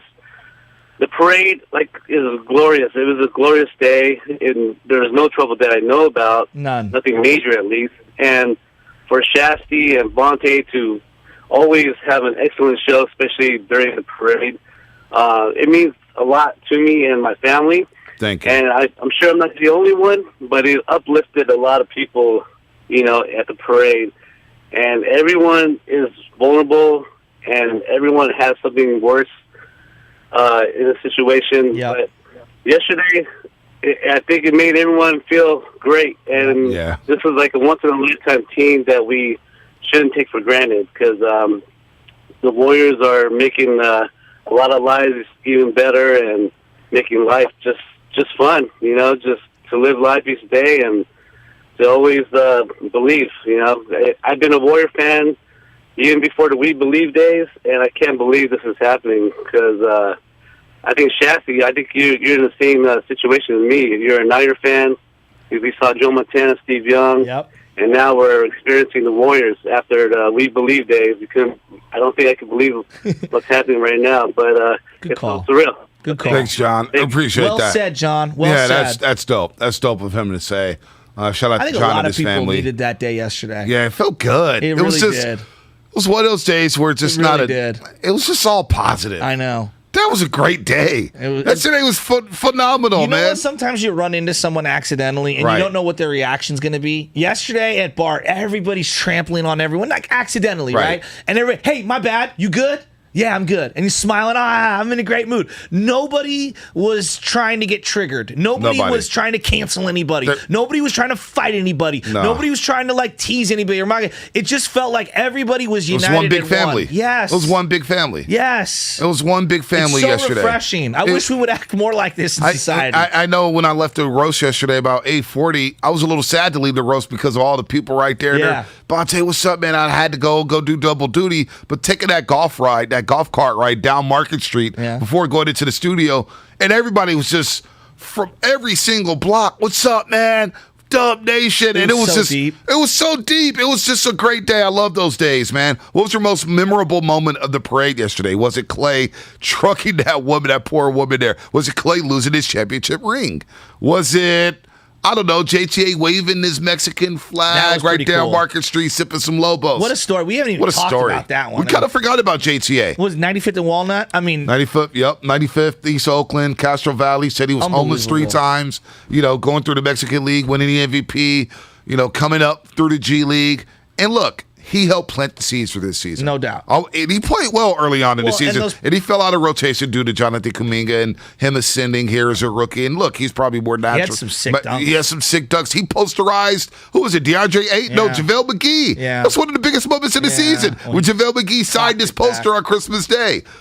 JaVale McGee Juan Toscano-Anderson helped plant the seeds last season when they finished 15-5 going into this year. You can't forget about JTA. He's been a good Warrior. He's been a really good Golden State Warrior. Well, and I think the thing that people don't see is the amount of effort he puts in at practice to help some of these other guys, because I think every guy I've heard talk about, hey, JTA, his energy and the way he attacks practice and things like that, you need those guys on a team. Before we get back out to the lines, let's play these bars by Bob Fitzgerald before the rally started. So they added music to the back of him. They added music to it. Ad-libbing at the time. He didn't ad-lib. He memorized this, right? I don't know. Fitz. Give me this cipher. This is Fitz in his bag. Bob Fitzgerald yesterday. Fitzy. At the rally. Hit me. You can feel in the Bay Area the energy, the love, the appreciation. Because when you think about it, from Stockton to the state's capital, from the East Bay to Monterey, from Marin County to San Jose, the city by the bay and the town, it's all Warriors ground. It's all Dub Nation. And we get to cheer for the best basketball team in the world. Give it to me one more time. That is so good. The amount of rhymes he had in there.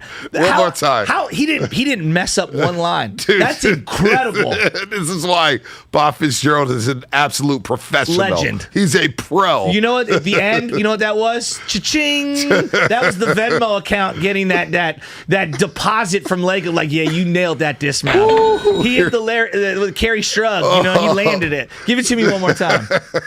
You can feel in the Bay Area the energy, the love, the appreciation. Because when you think about it, from Stockton to the state's capital, from the East Bay to Monterey, from Marin County to San Jose, the city by the bay and the town, it's all Warriors ground. It's all Dub Nation. And we get to cheer for the best basketball team in the world. Fitz's offseason is going to be memorable. And the arrogance and the cockiness he's going to display next year on NBC and Sports so. Bay Area, Fitz is in his back. He's back, baby. After 2 long years, going to the Olympics, Bobby Fitzgerald is back in the big way. I don't think Lon Simmons, did he get 4 full rings as radio guy for the Niners? Cool. Because I know that they brought in Starkey in like 87, 88, but they did it together for a couple years. Yeah, I don't know if Lon was part of that 94 team. No, he wasn't 94. He was not. It was Starkey. It was Starkey. He had to be part of the last one, right? 89? I don't know. Well, Bobby Fitz with the 4 rings, that's pretty good. He surpasses Crooked Kite. Yes, he does. Yes, he surpasses does. Crooked and Kite. John Miller. And John Miller. Yeah, good for him. And Fleming. Yeah, good for him, man. Damn, Fitz doesn't one more time, man. You can feel in the Bay Area the energy, the love, the appreciation. Because when you think about it, from Stockton to the state's capital, from the East Bay to Monterey, from Marin County to San Jose, the city by the bay and the town, it's all Warriors ground. It's all Dub Nation. And we get to cheer for the best basketball team in the world. I need a different beat, though. From the East Bay to Monterey. What's going on? Spadoni's in my ear saying he doesn't speak for Monterey. Oh, get that Laker fan out of here. Yeah. Shut the studio door on that Laker fan. He could go celebrate his bubble championship, Yeah. the half a ring. With no parade. Remember, LeBron James, during the halftime champ. Yeah. Stephen Curry, 4-time champ. Get out of here, Laker fan. Sorry, guys. I thought he was going to do something important on the board. Yeah, no, get out of here. Laker fan, get out of here. Bobby Fitz for just for Spadoni. One more time. Did you hear what he was saying, too? You can feel in the Bay Area the energy, the love, the appreciation. Because when you think about it, from Stockton to the state's capital, from the East Bay to Monterey, from Marin County to San Jose, the city by the bay and the town, it's all Warriors ground. It's all Dub Nation. Warriors in the air. I feel like I'm at Bottle Rock. And we get to cheer for the best basketball team in the world. Oh. And the hand movements, the arm gestures. Fitz was in his element yesterday. I need Lil Wayne to come flying onto stage or 40 Water to come flying onto stage after that. 3.5-time champ LeBron James. Come on. Lakers in the bubble ring. Hey, the hardest championship ever. Oh, but that's great knowledge, 650. Or actually, where's that at? Oh, 650, yeah. Fitzgerald also got a couple SaberCats rings, too. Oh. San Jose SaberCats still, too. Scoff at Coach Arnett and the SaberCats. What was the name of the quarterback? Come on. Mark Grebe. Mark Grebe.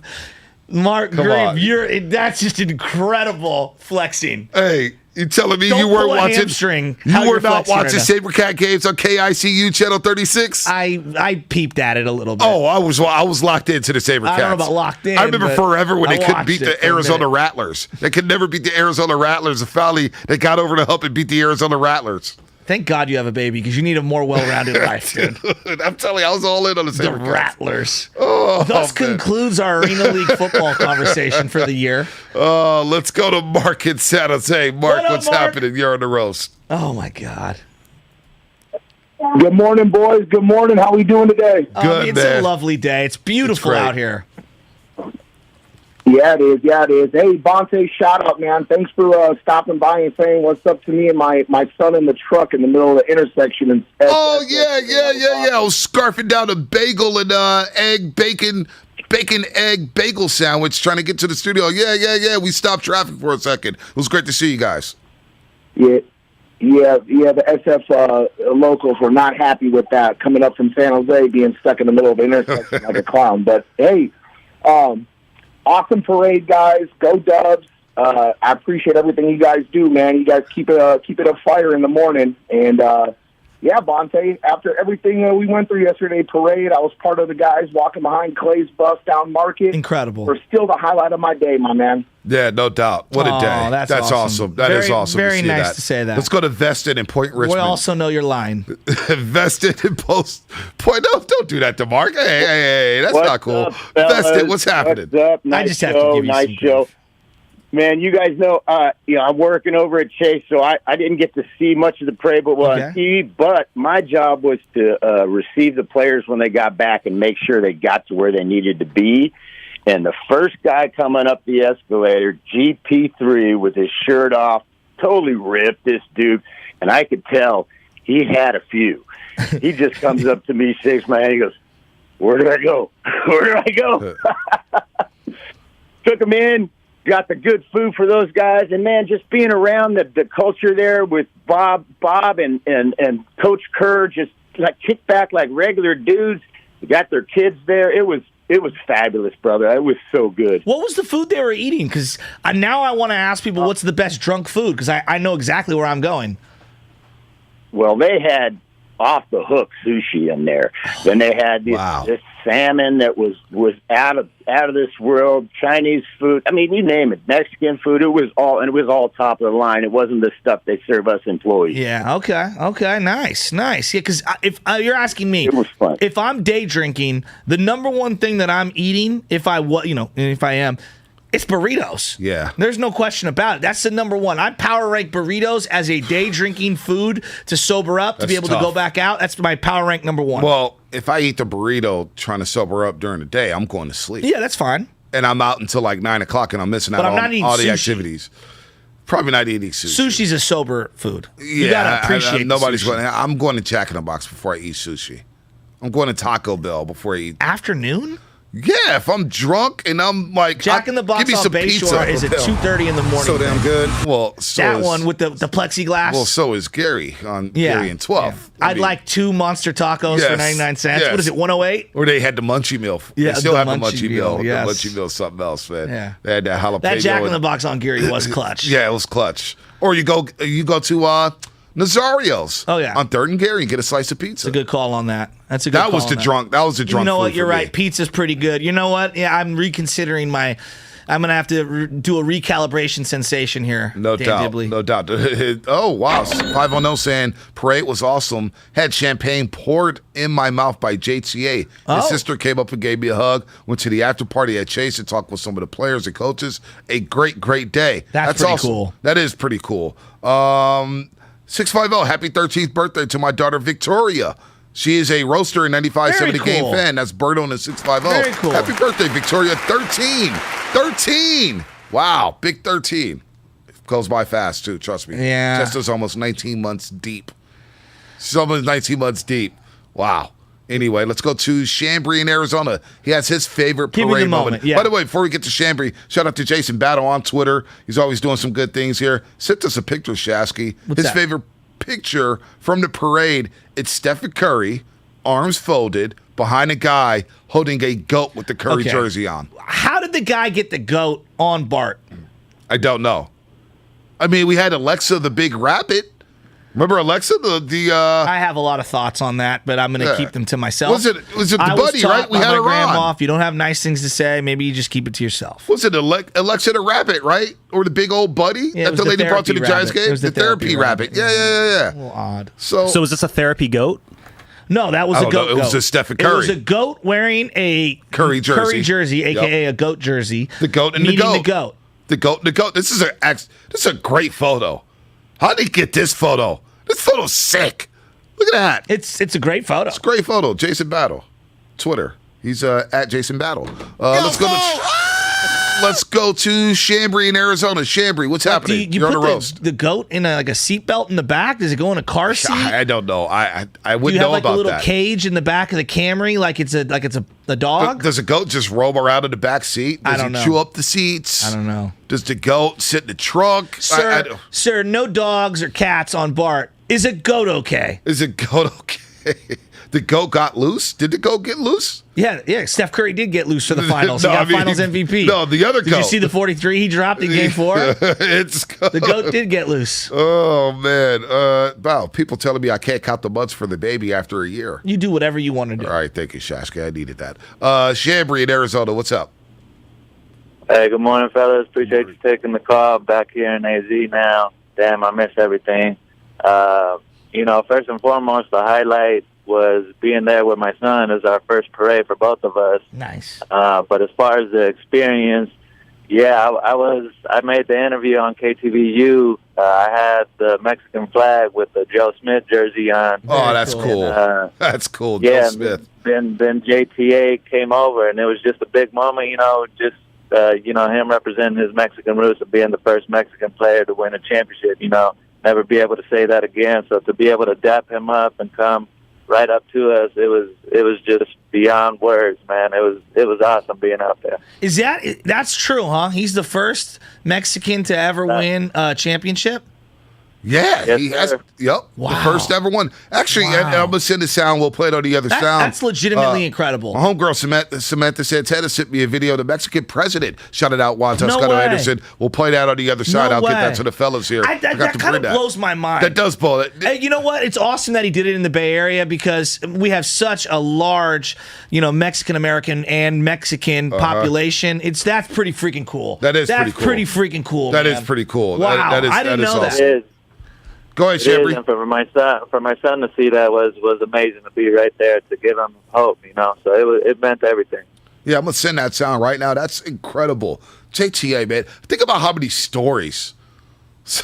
Just so many great stories. Andrew Wiggins, who could barely open his eyes up at the pregame rally. You talk about being on the bender, and deservedly so. Absolutely. Andrew Wiggins averaged over 18 points and 8.5 rebounds. Damn near 18-9 in the NBA Finals. You know who's been the MVP of that family? His wife, because she's been posting incredible content of Andrew Wiggins. Incredible content. He's smiling. The smiles from Andrew. Incredible. Does he not have the best smile?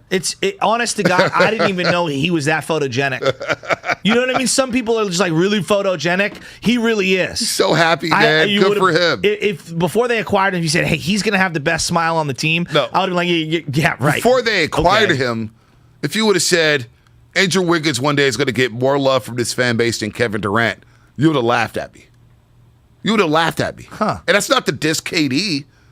But this fan base has totally embraced Andrew Wiggins. Yes. Two-way Wiggs, all-star Wiggs. They got him into the all-star game. He became a starter in the all-star game in Cleveland, Ohio. Incredible. How ironic was that? Incredible. And he goes out there and he plays the Robin role perfectly in these NBA Finals. I love the montages during the Finals games, right? Where they just highlight a player and they show him cooking. He's hitting the mid-range jumper. He's going to the rack dunking. He's coming up with a steal on defense. Think about those montages for Andrew Wiggins. Montages during Game 4 and 5, where he goes 17 and 16, comes up with huge stip-ins in Game 4. Yes. The pivotal game of the NBA Finals, Jasky. You were there by yourself in the bleachers. I'm at the Converse headquarters for the second half, and Andrew Wiggins is making money play after money play, and they got to have a game. And in Game 5 at Chase Center, okay, Steph Curry's not going to hit a three. Fine. I'll drop 26 and 13 and shut down Jason Tatum on the other end. Just a remark. I'm blown away by his performance in these finals. I mean, he locked up Jason Tatum. Everyone's going to be talking about Tatum all offseason. What happened? Can we give Wiggins some credit? Give him some love. I mean, can we do that? Please? Give him some love. Yeah, you're 100% correct. Get him some love. We'll take more calls on the other side. Ian Manny will get you. Hang on tight as we want to hear from you about your parade moments. What a day. Just a beautiful, beautiful day in the city by the bay. Just an iconic parade. The Warriors are champions for the fourth time in the last 8 years. But, hey, by the way, we promised this on the 6 o'clock hour. Be sure to be tuned in at 8 o'clock this morning. That's coming up in about 5 minutes for Pick Your Ticket. We'll be qualifying listeners who win tickets to a future Bay Area Panthers game. Be the fourth caller at 8 a.m. and qualify to win tickets to either the Panthers July 9th or or July 16th home contest. This is a qualify only, and you can still enter online at 957thegame.com. Now it is time for the injury report, sponsored by Boxer & Gerson Law Firm.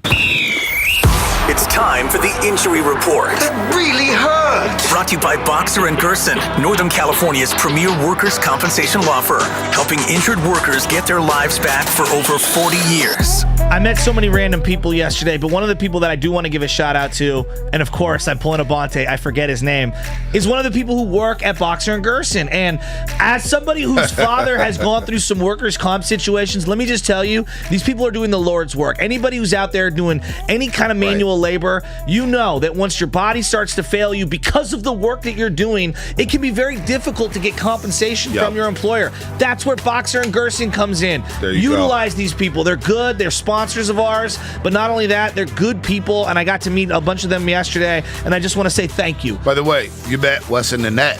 Oh, yeah.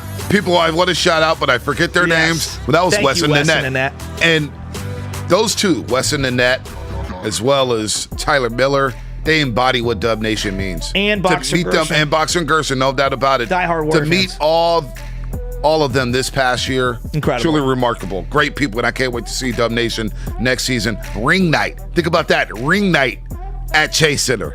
Who's going to be the opponent? Who do you want to be the opponent? LeBron. The Grizzlies? You want LeBron and the Lakers? Yeah. Oh, my God, that'd be sick. All right, we got reports of sore throats and raspy voices throughout all of Dub Nation today after thousands of Warrior fans packed Market Street during yesterday's championship parade. There are also some reports of some Warrior fans experiencing minor sunburns. Despite all of this, all of Dub Nation is expected to be healed up and ready to go come October when the Warriors kick off their title defense.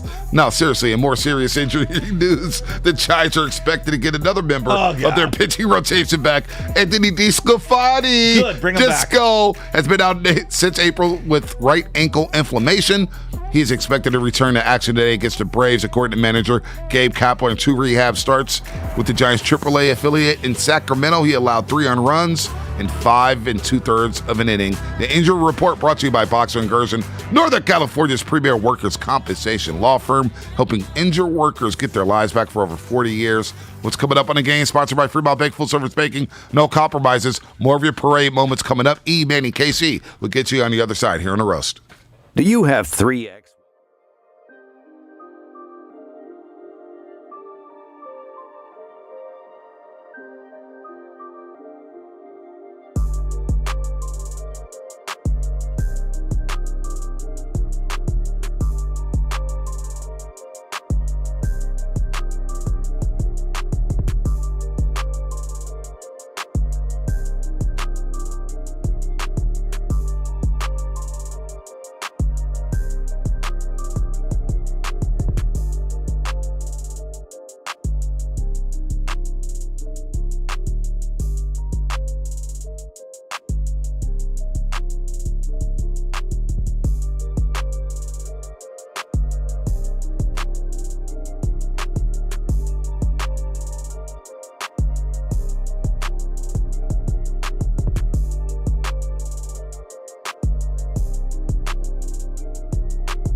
It's all Warriors ground. It's all Dub Nation.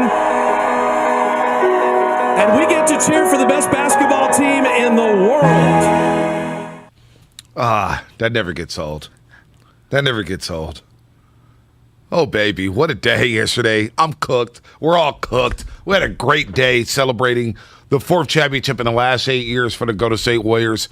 We set the tone at 6 a.m. yesterday on California Drum right outside the Hyatt. It was a great day for 95.7 The Game. I saw Willard Dibs did their thing. Steiny Guru did their thing. I went over to NBC Sports Bay Area. Everybody did their thing there, whether it was Kerr, Laura Britt, D. Wright, Marcus Washington. Yeah, the great Roz Mathai. That was surreal. Roz Mathai is a pro's pro. I was like, damn, that's how you do TV. And that's how you look on TV. Roz has that presence. Mully was in his bag. And look, this is a dynasty. And this may be the first of many more championship parades to come for the Golden State Warriors because they're in position to contend for multiple championships. Curry's not slowing down, Shasky. No. Klay's going to get better. He doesn't have to rehab this summer. Draymond, we'll see where he's at if he starts letting it fly from the three-point line. I think Draymond's going to be motivated. Wiggins may go to another level. I think this catapults him to where he's going to want to work hard and become even a better player. Poole, what's he got in store? I mean, they're not done yet. That's the great thing about this. No, they're not done at all. And I'm just super excited. And I think the offseason is now officially upon us. We've had the parade. We've had everybody kind of do their thing. I'm still basking in the parade's glory. Right. There's no doubt about that. It's tough for me to move forward with the offseason. Oh, no doubt. I mean, look, it was hard for me to watch the Giants game last night as much as I love the Giants. Like, you know, I mean, it was kind of like still on the rush of what the Warriors have accomplished. It was a good game, too, last night. It was Webb pitched phenomenal. Gave up one hit and lost the game. I mean, he got caned. There's no doubt about it. Did you, 30 seconds, we're going to get right back into the Warriors parade. Did you see the kid for the Pirates? No. O'Neal Cruz. He's legit, 23-year-old prospect. Yeah. He's 6'7". He plays shortstop. He threw a ball almost 100 miles an hour flat-footed from the hole yesterday. Wow. Yeah. Wow. Incredible. Damn. So I think somebody picked him up in my fantasy league. Yeah, you want to get on that. Oh, yeah, he's already gone. Yeah, you want to get on that. He's already gone. Yeah, O'Neal Cruz. Yeah, the Dodgers had signed him as like a 16-year-old, and then he obviously got moved around and stuff. And so, awesome, absolute stud. But yeah, he's already been picked up. Of course, Big Dog City got him. Well, there you go. Damn, he's picked. Damn, this dude looks legit. I know. I was thinking the Warriors should sign him. He's 6'7". Damn. He got range. Damn, look at this guy. I know, wow, look at you. Like, all right, 6'7", 220. I missed that boat. Yeah. Damn. Big Dog City got him. Oh, by the way, let's do this real quick before we continue on and take some calls here about the parade yesterday. It's time for Pick Your Ticket. Pick your ticket. Why? To be the fourth caller right now for a chance to win tickets to a future Bay Area Panthers game. The fourth caller will qualify to win. If you win, you will have a choice between the Panthers July 9th home game or the July 16th home game. And you can also enter the contest line online at 957thegame.com. The phone number is 844-999-4263, 844-999-4263, 844-999-GAME. Caller number 4, you will win tickets to go see the Bay Area Panthers. Nice. The Panthers. What a good 2K. You think Mark Greaves still quarterbacking for them? Probably coaching. Oh, okay. Mark Greaves, you like that, huh? I did. That was a baller. an incredible pull. Come on, man. I mean, that was a yoga-like pull. Brought to you by Fries, baby. Sabercats. Come on, man. Sabercats. Brought to you by Friedman's Appliance, who I met yesterday. Very, very supportive. Yeah. What's his name, Matthew? Yeah, Friedman's was very nice. Was the guy Matthew? I met so many people, I can't remember. All right. So, the Sabercats, if you didn't have cable television, sometimes that was the only game in town. Oh, yeah? Saturday night KICU. Woo, playing the Iowa Barnstormers. Come on, man. Sabercats, baby, let's go. Let's go out to E in Redwood City. E, what's happening? E, You're on the what's your morning moment roast. from that parade?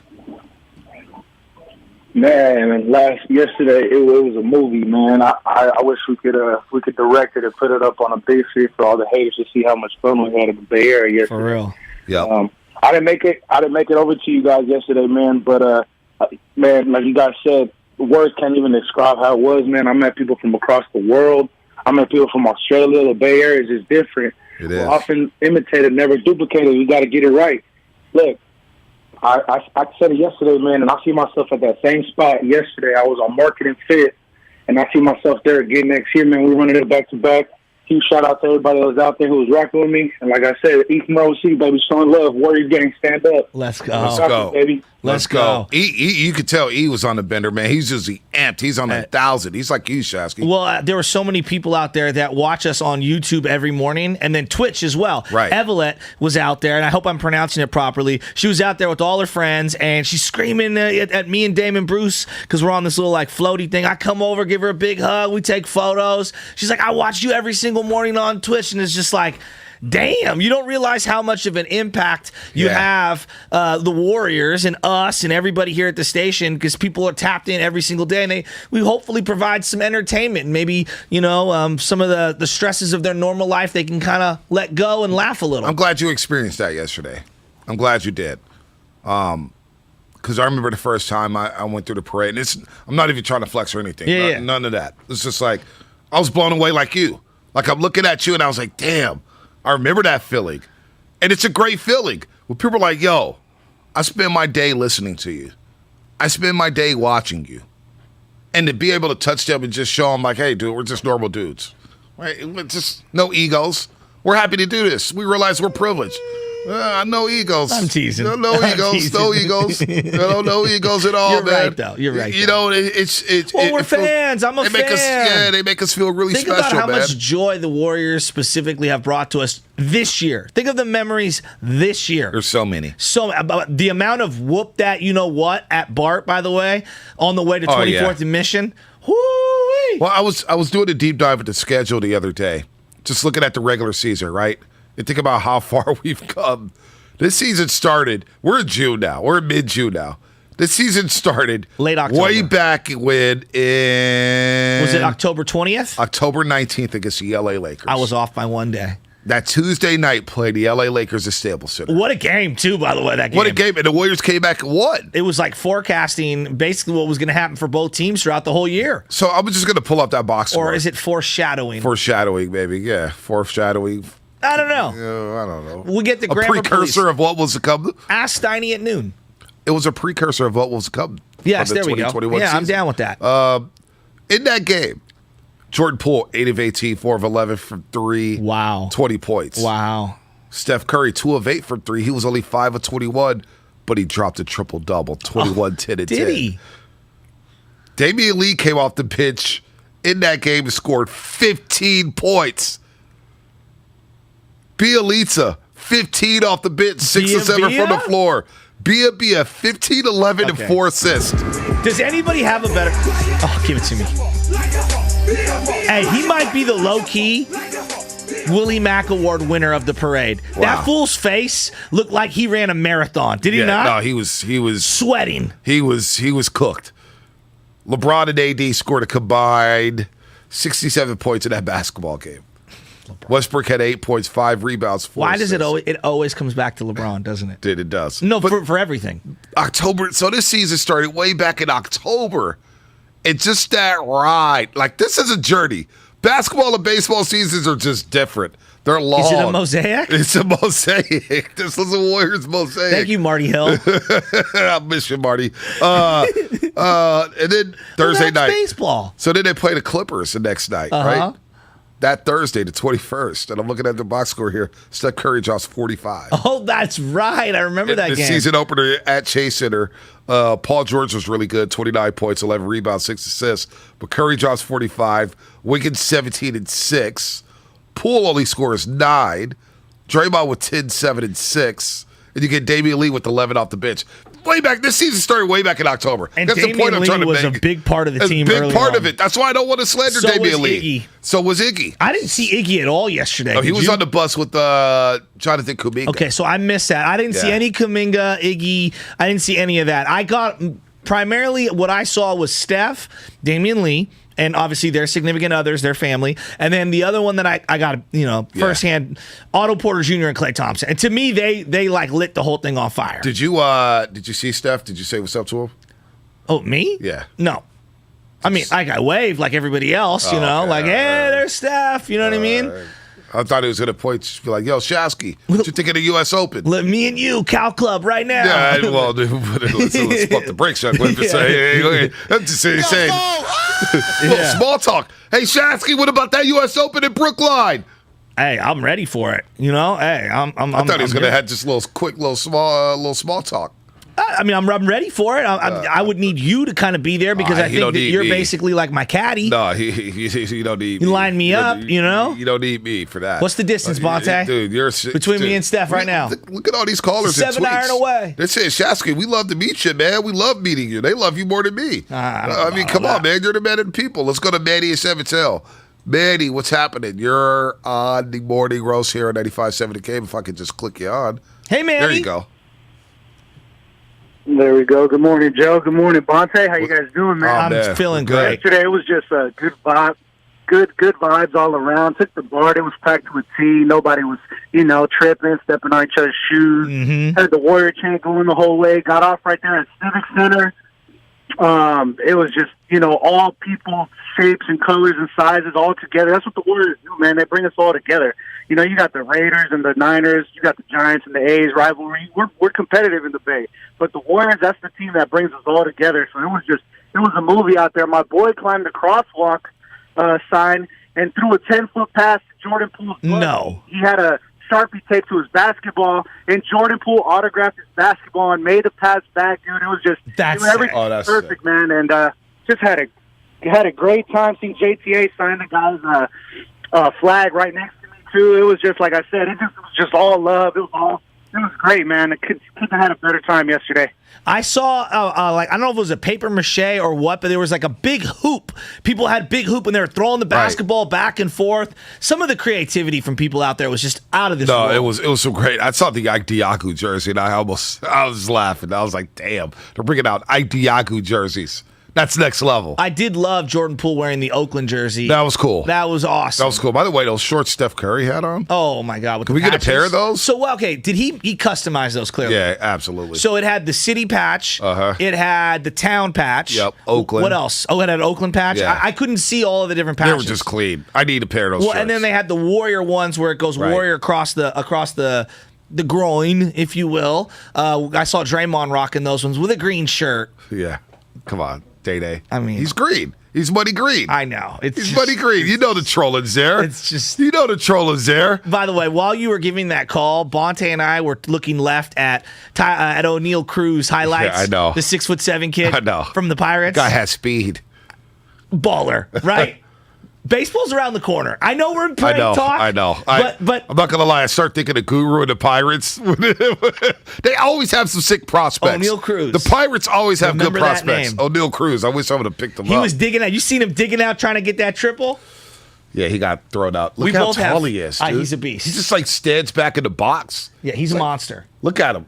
Look at that swing. I know. Damn, that went out? Yeah. All right. Baseball's coming. Baseball's coming. He reminds me of Tapia, the guy who used to play for the Rockies. Oh, yeah, Robert. But he's way better. Yeah. Tapia, but that's what his swing reminds me Tapia of. show flashes, too. Let's go to Casey and Maria. Casey, what's happening, Casey? Good morning.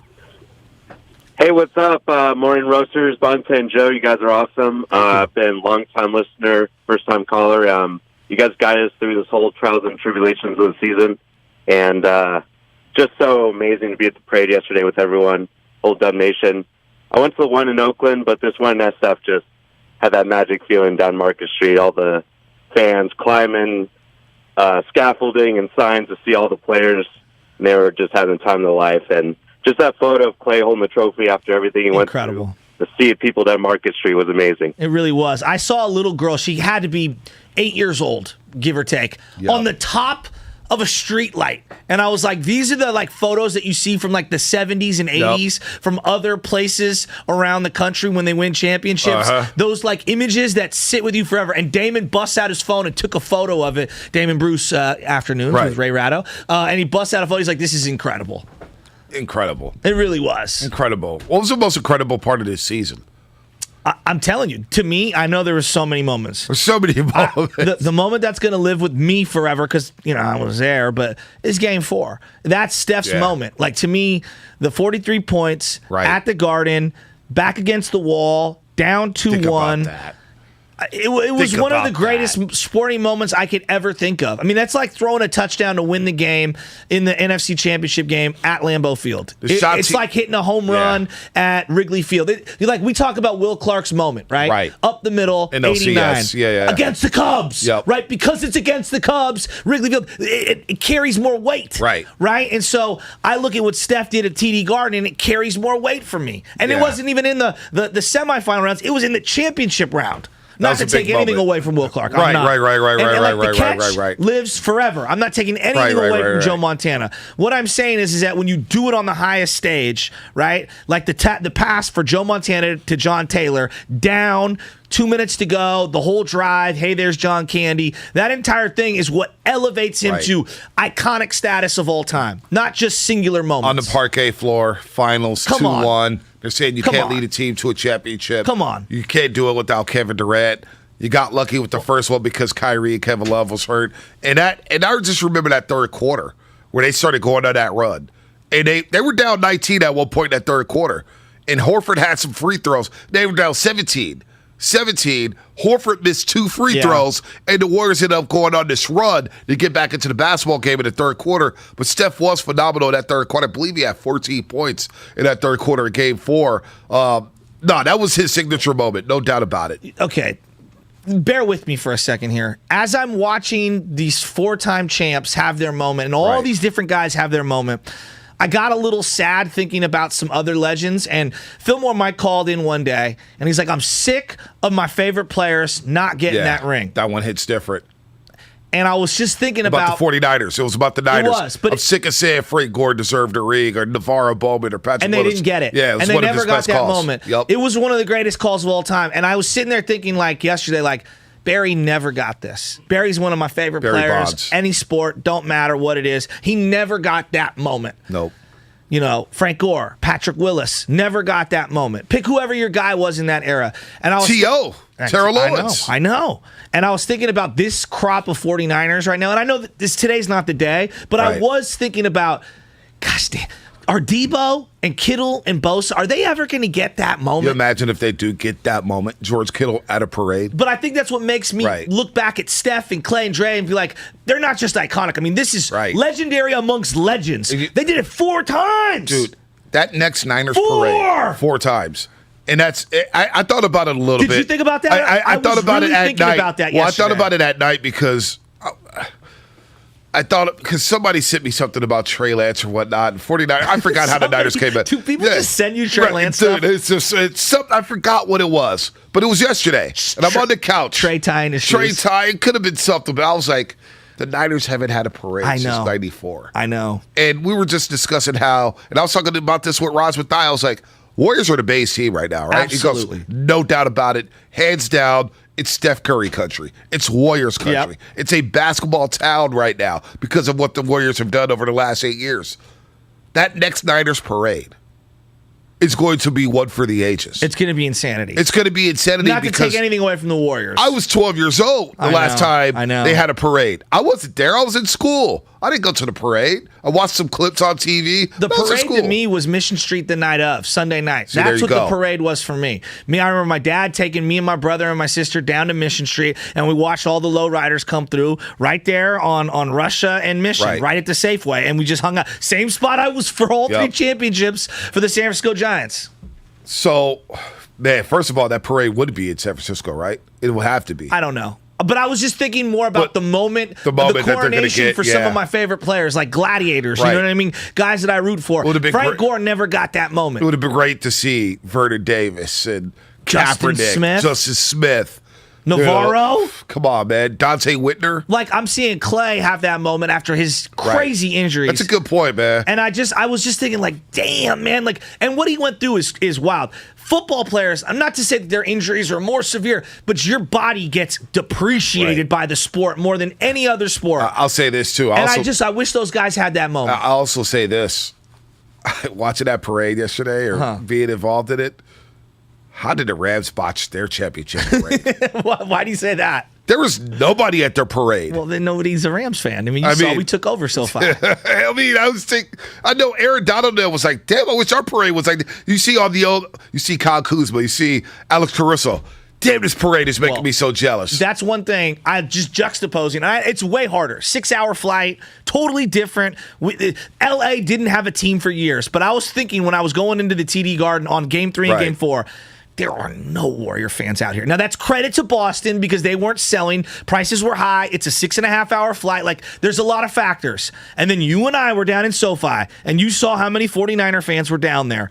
Yeah. And I was thinking to myself, damn, like, Niner fans travel. Not that Warrior fans don't, because they do. I'm just saying football is just a little different in terms of how crazy we are. You don't have 82 games. Agreed. 17 games. It's one game. It's one game a week. It's not a series. Right. It's different. It is different. I'm just saying, like, if and when they pull it off that one time in 25 years, it's going to go crazy. Well, so far. Was I crazy to be thinking about that yesterday? No. Because I've thought about it over the last. Big time. I've thought about it over the last week, seeing Shanahan at the games, and seeing Kittle at the games, and Debo, and Trey Lance and Debo, and them interacting with the Golden State Warriors, and I'm like, the Niners have been on the cusp of winning champions. The Giants got it done finally. I know, and they've had their 3 parades, and it was iconic moments. We remember the 2010 parade. I mean, Trent Williams going through the crowd. That's all I kept thinking about was just other. And I know I'm kind of crazy here, but because we've seen it with the Giants. I saw Buster Posey get those opportunities. I saw Lincecum get his shine. I saw Bochy and Kane and Bumgarner all get their shine, and Crawford and Bell.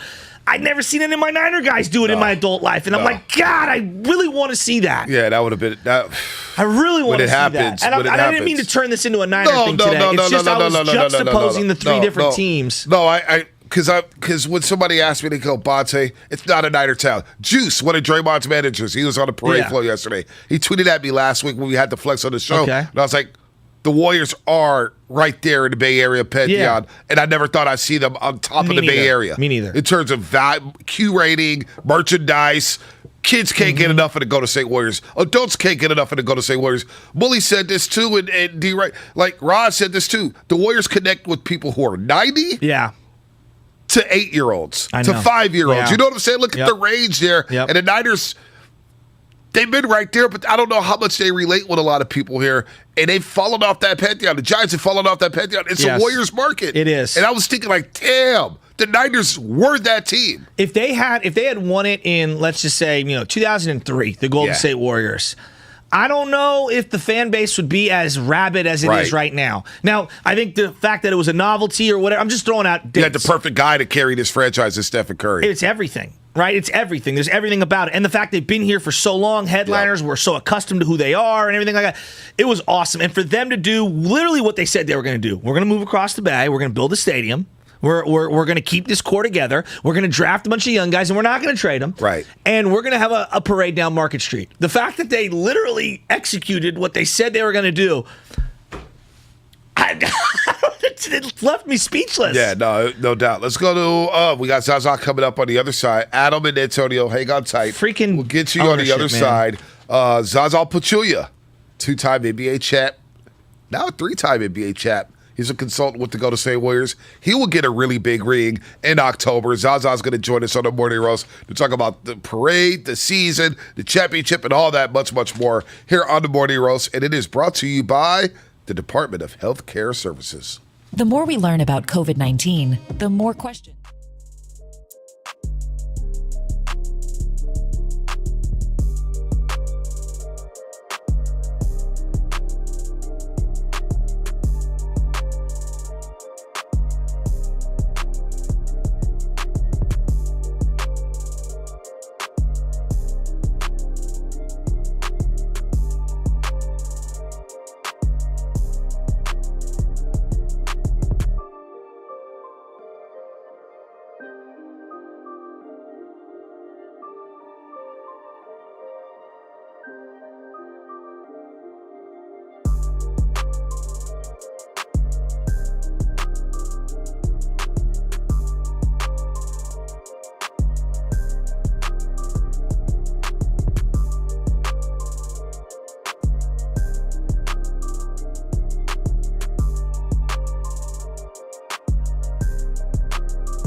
Executive Show. Nothing easy. An inside look at the Warriors front office. Can somebody give Bob some credit? With NBA champion and Warriors front office member Zaza Pachulia on 95.7 The Game. Mr. Nothing Easy, Zaza Pachulia. He was a two-time champ. Now I guess it's appropriate to call him a three-time champ because he's now a consultant in the front office. And I know he enjoyed the parade yesterday in sunny downtown San Francisco. Zaza, good morning. You're a champ again, buddy. Good morning, guys. I'm alive. You're alive. Now, how much party do you, in this role, not being a player, did you party all night Thursday night after the Warriors clinched Game 6? Did you party all weekend? Did you do the Vegas trip? What did you do to celebrate this championship? I didn't do the Vegas trip, but I did my son's, like, two boys' AU trip instead. That was fun. But, I tried as much as I could to let the players enjoy the moment. Obviously, It's all about the players. But at some point, I lost it. I lost the patience, so I was all in after that. So it was but, normally it's not how you start, it's about how you finish. But yesterday after the parade at the International Smoke, it was amazing, guys. So Steph and Aisha threw the party. We were there, a lot of guys. And that's where I lost the patience. And it was amazing. Was Michael Mina there? Michael Mina was there, of course. You better be there. Because a lot of people were hungry. Yeah, I bet. There was a reason why we went there. They made to try his amazing food. I love that. And so, what about this Lobos tequila from Draymond Green? Oh, boy. Have you tried the tequila? Did he give you a bottle of the tequila? Can I get a bottle of the tequila? Like, explain to me about this Lobos tequila, because I'm sure Draymond's got cases of it. Listen, Michael Mina was cooking. Aisha was there, obviously helping. Draymond brought these tequila, Lobos tequila. I brought Georgian wine, so everybody brought something, just like old times. Like, the bunch of college roommates gathered together, everybody contributing. And just like that's how we won, actually. Everybody brought something interesting, their talent on the table, and a good thing's going to happen. Oh man! So how'd you get the alcohol out? Did you get a night workout in? Did you hit this hot tub sauna? Because when I'm cooked like that, it's usually 3 Tylenol, 3 Advil, and then a lot of sleep. How did you recover from yesterday? We just I'm just as soon as we're going to finish our interview and conversation, I'm jumping on a Peloton. I need to sweat. Because guys, there's no more practice anymore. So Steve Curry's not working. All his coaching staff not working anymore. So I need to do something. Zaza Pachulia here on the Morning Roast on 95.7 The Game. So this team wins a championship, and remember how the year started, 18-2. There was some turbulence along the way. We didn't know about Draymond Green's back. We didn't know if Steph will be back for the playoffs. Klay Thompson returns January 9th. What's the moment that sticks out to you during this championship season? As the Warriors win the series against Boston in 6, what's the thing that stuck out to you during this season?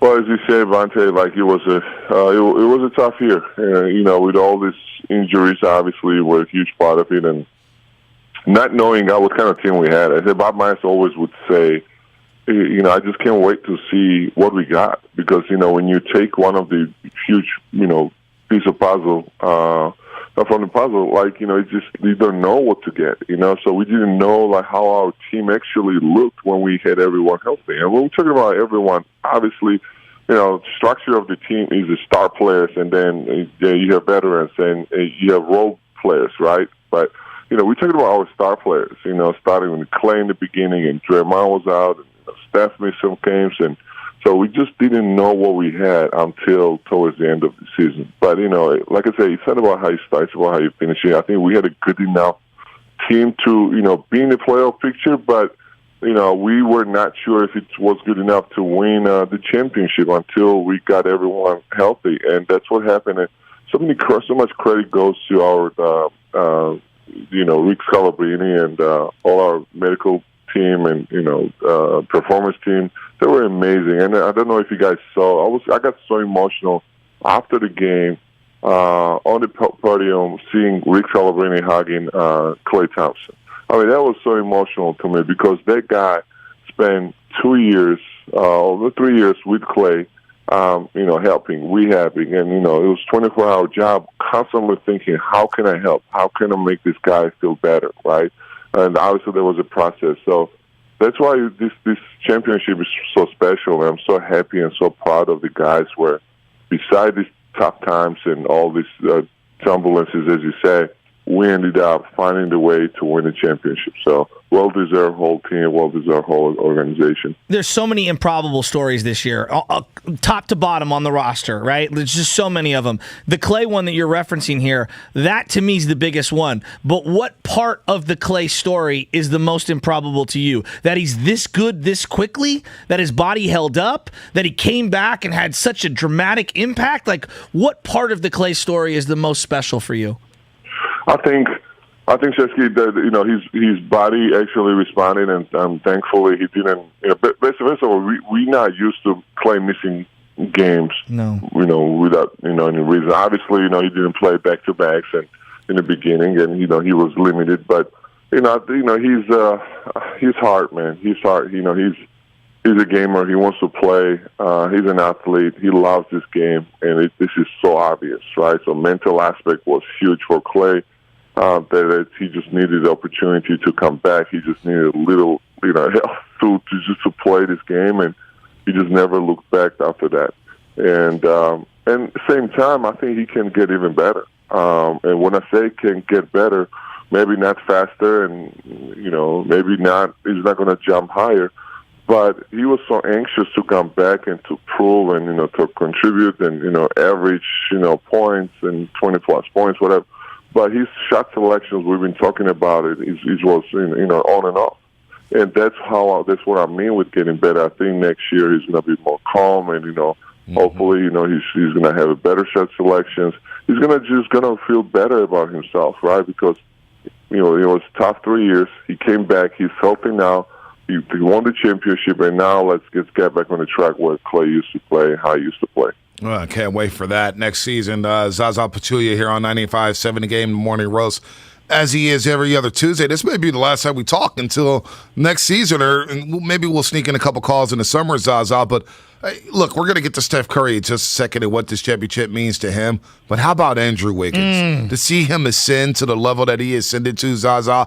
His game 4 and 5 was iconic in the NBA Finals, averaged over 18 and 9, and his reputation now has been cleared from being called a bust to somebody who was lazy. Now he's a champion and a very important piece to this championship puzzle. Guys, when I'm looking at this team and this championship this year, there's so many guys that I'm happy for. And, we talk about Klay, what a story, right? And, even Rick Scalabrine, who doesn't get as much credit. And then, another guy is Wiggs, as you guys said. And, what a career he had, right? And, he was always a great player in his team, but, winning matters. And, he said it in one of his interviews. By the way, I love his interviews. Like, whenever he's talking about how much he appreciates and appreciates the winning, and understanding how important it is winning. Because, one of the interviews he said, he's done it all. He averaged, almost 30 score, career highs, and, everything. But, people looking at you differently when you win the actual championship, So I'm so glad that, he's experiencing. And like I said, without him, I just don't see this team winning championship without him.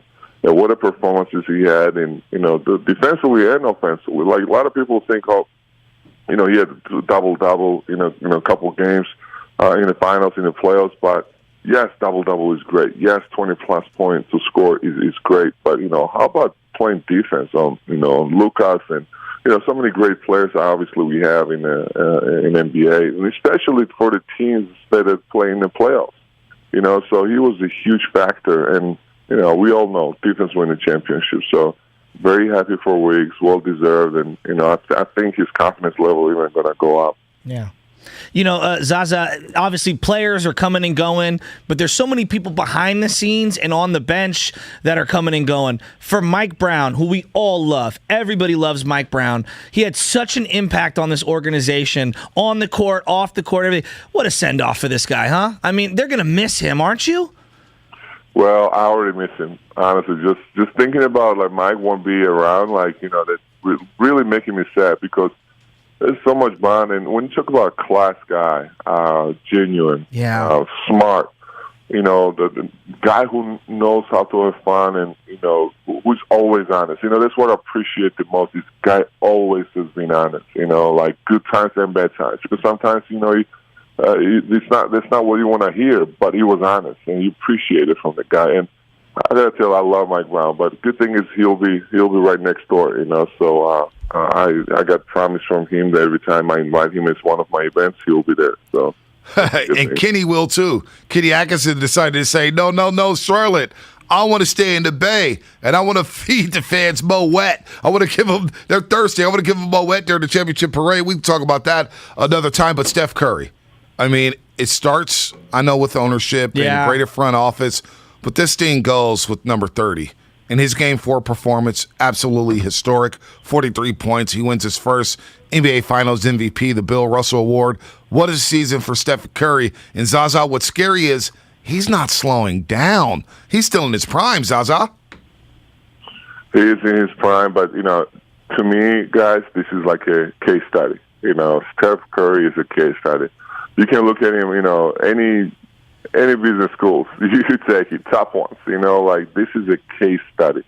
On and off the court. Obviously with his, endorsements and deals he got, this is interesting, this is a case study, but the way he handles himself, the way he performs, what he does, how he keeps getting better, and we're talking about being 34 and being top of his game, this is a case study as well. So, when you look at, he said it so many times, he won so many titles. He won 3 championships. Right? He changed the game, and people still not giving him credit for what he deserves. Right? Mm-hmm. The fans, the media, just people associated with the basketball, and he keep going. He keep going. He keep proving, and that's why I'm saying it's a case study, especially for the youth out there, whoever is listening. This is such an important part. Never give up. Never give up on your dreams. Never give up. And there's always a chance to get better. Yeah. There's always a chance. It's going to take some time, right? It's going to take some time. It's going to take a lot of hard work. And that's what Steph Curry did. And I'm so happy for him, my brother. Well deserved. I don't know how much he remembers yesterday, but I'm pretty sure he remembers the first half that I gave him a hug. And, he's an amazing person. And I was talking with Nemanja Bjelica after the parade, how we both have played with so many superstars, and for the guy to be so nice to not only his teammates but the families as well. You just don't see that guy. Yeah. I'm telling you, I've been grateful and thankful for being in this league for 16 years, playing for 6 different teams. But this guy truly cares about his family. Yeah. And when we talk about family, we're talking about big Warriors family. Yeah. Either it's employee or either you're a family member of the player. He cares and he treats everyone so nicely. That's what differentiates him from other superstars. Yeah, there's no doubt. I think he's going to have a Pedialyte commercial in his future. It's kind of rehydrate all those electrolytes that he lost. All right, now there's so many people that have been out front in terms of celebrating. Gary Payton Jr. and obviously Jordan Poole had his moments. Steph was wilding. I want the best behind-the-scenes story, Zaza. Give me the guy that I wouldn't suspect as the biggest party animal. I don't care if he's in the front office, coaching staff, or the play. Give me some dirt from behind the scenes. Take us into the party over the last week or so. Who's the guy that I wouldn't see being a big party animal who was? Oh, I got 3 names for you. Give it to me. Okay, so let's start with Klay Thompson. Obviously, but I think we should have a documentary about him.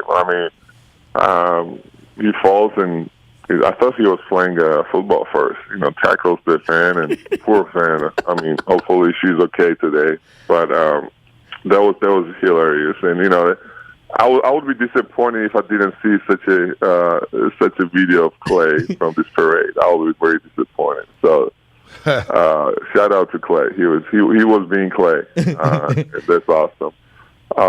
The second my favorite part, actually, it's not about party animal, but my favorite part was, obviously there are millions of fans, and I would say hundreds of thousands of fans, right? So they're all amazing. But one of the fans brought the picture of Eric Hausen. And whoever is listening to your show, guys, you should know who Eric Hausen is. Oh, yeah. He's the heart and soul of the Warriors, obviously. And legend. I had to take a picture of his photo, and he got a shout out, to other fans. And, Eric Hausen. I love Eric because he doesn't get recognized as much as he should. He really is heart and soul of our team. And third guy who was totally lost his mind yesterday was Kent Lacob. Oh, yeah, Kent Lacob. Yes, from the front office side, and he was lucky that I saw him, and he was so lost he couldn't find his girlfriend, he couldn't find his phone, he couldn't find the bus. I mean, he was lost. Like, just put him in, like, let's say put him in Georgia, and that's not like, doesn't speak English, and he was that type of lost. And I say, you know what? I woke up this morning. I say, you know what? Some people are so lucky that he definitely was lucky that I was there, like, because he's glad the way he was looking around. I said something is wrong. So those three guys were MVPs yesterday. Is that Kirk's brother, Kent? It's Kirk's brother, Kent, yes. Kent, if you're out there, call into the roast with whatever phone that you have available, 888-957-9570. I knew that was coming. E-House in his 29th season with the Golden State Warriors. That's awesome. The Warriors will be lost without E-House. And, of course, he's been the equipment manager before. He's had all kind of positions. Been with the Warriors since he was a kid. Wow. When he was a ball boy. So shout out to Eric Hausen as well. We love E-House. And Zaza, we love you. Yep. What's your plans for the offseason? You going back to Georgia? What's the itinerary for you over the next few months? I'm going to Georgia tonight. Nice. It's been 3 years since I have not visited because of the pandemic. Yeah. I cannot wait to go out there and spend some time with friends, family, and share this year about what happened with some people, and obviously celebrate the championship too, right? So it's going to be. I'm looking forward to this trip. Well, Zaza, congratulations. Yeah, have a great man. summer. Great summer. Yeah. Happy flight. Absolutely. Can't wait to talk to you again and get more fashion tips. Heck of a season. It was so great to see you, Leandro Barbosa, Sean Livingston, and many more around this Warriors organization, man. It's truly special what you guys have built over there. 4 championships in the last 8 seasons. And Zaza, I don't think you guys are done at all. Zaza, safe travels back to your homeland. Thanks, guys. Have a great summer. Thanks for having me. Anytime. Zaza Pachulia, the executive show here on the Morning Arrow, so 95.7 The Game. So we're going to get through these calls here in a second. Adam, Mr. Pablo, Javon, and Antonio get you right in a second. But our poll, would you do a confetti angel on Market Street like Sam Lubman, our producer, Sam Lubman? 57%, yes, I would. 43%, hell no. Wow. It's closer than you think. Told you people would. I know. I wouldn't, but good for you. I'm not hating. I'm just saying that I wouldn't do it. Let's go to Adam in the city. Adam, you're on the roast. Hey guys, good morning. Sorry I missed you guys at the parade yesterday. Shatsky, really quickly, were you walking around at like Stockton and Market near like the It's Sugar at Old Navy, or was I thinking of someone else? I mean, I was in the middle of the parade walking around pretending like I was somebody. Yeah, that was probably me. I thought that was you. I was happy to at least see you out there. Thank you. Highlights for me yesterday. Jordan Poole came up where I was standing on Stockton and Market with the trophy in hand. So I was about like 3 feet away from the trophy. So that was super cool to see just up close. Steph and Klay, I think, also just kind of took the show away. Draymond's out there running around, dancing to whoop that trick. It was just such a good day yesterday. It's great, though, too, what we have to look forward to, guys. We have 2 days until the NBA draft, which is wild to think. I know. And given the Warriors' track record of how they've been drafting recently, I'm sure you guys are going to do a show on Wednesday or Thursday morning but it's like we got a draft to look forward to, and I'm curious to see who we're about to add to this squad. So, can't wait. Yeah, no, draft coverage will be happening Thursday. We got to do a deep dive. I have a feeling that they're going to draft a player. Yeah, or they may just trade out of it and just trade the pick. I don't know what they're going to do with this pick with 28, 51, and 55. And how about that? People were looking forward to the draft when last year the talking point was they can't develop young talent. They're struggling. And now they have Poole, Wiseman, Kuminga, and Moses Moody. That's why I don't think they're taking 2 slots here. I don't think they're going to pick 2 players. I don't think they have 5. This is getting real deep inside silly basketball roster construction. I just don't see them having 5 young guys on the team, but maybe I'm wrong. I mean, they have 4 this year. Yeah, but I consider Poole now, once you're in year 3, to me, even though you're not established, you're not a rookie, you're not a... 22 is 22. That's true. That's true. Maybe I'm dicing Harris here. Yeah, I mean, if they're going to see a lot of time, and Wiseman's going to be in year 3 next year. That's crazy. Right? Well, the quiet thing about the Wiseman, if he pops this year, you can kind of suppress the salary moving forward because he missed a couple of years. Yeah, no doubt. No doubt. I'm always looking for the financial advantages. Well, yeah, I know you're Mr. Charles Schwab, but hey, it was good to see Wiseman out there shaking hands with the fans. Yeah, it was. I'm happy for him, and I'm pulling for him. I want him to ball out because people forgot he averaged 11 and 6 as a rookie, not knowing how to play the NBA game, and people are still they win a championship, and people still want to roast him for taking a picture with the trophy. Come on, man. Do better, people. Do better. Let's go to Mr. Pablo. Hey, Mr. Pablo, what's happening? You're on the roast. Hey, what's up, y'all? What's going on? What's cracking? Hey. What's going on? Hey, I just wanted to tell you that the parade was awesome, but maybe not so awesome for me. We were hurrying, running late, trying to get as close as possible. Guess what? Your boy trips and fall, major knee injury. Guess what? I stood there 2 hours pain-free. It must have been the adrenaline. But I want to tell you guys, I appreciate y'all so much. I go back to the FM Smooth, Kate Scott with y'all. Listening to you guys give me much more appreciation for the parade. It's making it a better thing for me. Thank you. And I'm super proud of y'all because I grew up about 5 blocks of Chasky, Excelsior in the house. Let's go. And for 2 local boys I know where y'all's from. I know what it's about.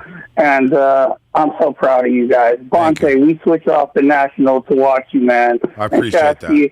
Man, you're just like me. I'm a crazy person. My wife tolerates me. People love her and hate me. But I just want to say y'all make me so proud, and I love listening to y'all, and thank you so much. Thank you, man. Mr. Pablo. Excelsior Crocker Park in the house. There we go. Yeah, that's special Geneva call admission, right there, baby. man. By the way, a lot of people are sending me the shorts and where to buy the shorts that Steph Curry rocked yesterday. Yeah, I'm sure they're very expensive. About $200. Yeah, I'm out. Gucci! All right, we got to rat-a-tat-a-tat some of these calls. We have a flex moment see my coming face? Up. They may have been purchased. Javon in San Francisco. Just move on. I know that look. Yeah, you know that look. Yeah, that's that in look. the cart. It means the credit card. The Apple Pay did the full circle and it identified the face. Already done. Through. I couldn't help myself. I need some new shorts anyway. Javon in San Francisco. What's up, man? You're on the roast. What's happening, Bonte? My guy, Jay. What's up, man? Where's Big Bill at, man? Big Bill, where's he at? Is he on your side? What's happening? No, I got my son with me right now. He wanted to say what's up to y'all. Say what's up, buddy. What's up, Bonte? What's up, baby? What's up, man? Save that sound. Man, my dad, man, his school, they let him do the parade. So they was out there marching, man. Me and my son was out on 6th and Market. Nice. Man, it was a lituation, man. No doubt. It was my first time. It was my first time going to a parade, as crazy as that sounds. It was my first time, and I brought my son with me. Man, we had a blast. That's awesome. When my dad and them got to it, he even grabbed him and pulled him over the rail. So my son was part of the parade, too. And we made the Channel 7 News live. Oh, that's awesome. It was fun, man. It just felt like family out there, man. Everywhere I turned, man, I love Dub Nation, man. We had to call and let it be known today. I appreciate that, Javon. Yeah, we got to go. He said, we got to go find Bonte and Shasky. I said, man, I don't know where they at, man. They too big. Everybody looking them up. I don't know about that. Shout out to your son, man. Shout out to Javon. That is really cool. The way he said hi, Bonte, is incredible. Saved that job. I love him, man. I love the Shannons, man. They're always supportive. Big Bill wished me a happy Father's Day. And that's happy belated to all the fathers out there as well. Absolutely. Antonio, 30 seconds in flex moment. Quickly, Antonio. What's up, baby? Oh, man, that parade was off the chain, man. I enjoyed it. Everybody was like, hey, what's up, little Steph? What's up, man? Let's take a pic, man. I enjoyed that, man. I was feeling the love. It gave me more energy. It was like coffee and Coke all in one, man. But I'm saying that parade was dope. I seen Wiggins. I seen Green. I seen just about everybody. And, man, I was dripped up and draped out. And we going for 6, man. This Warrior Thank team, you, Messi. we going to go for 6.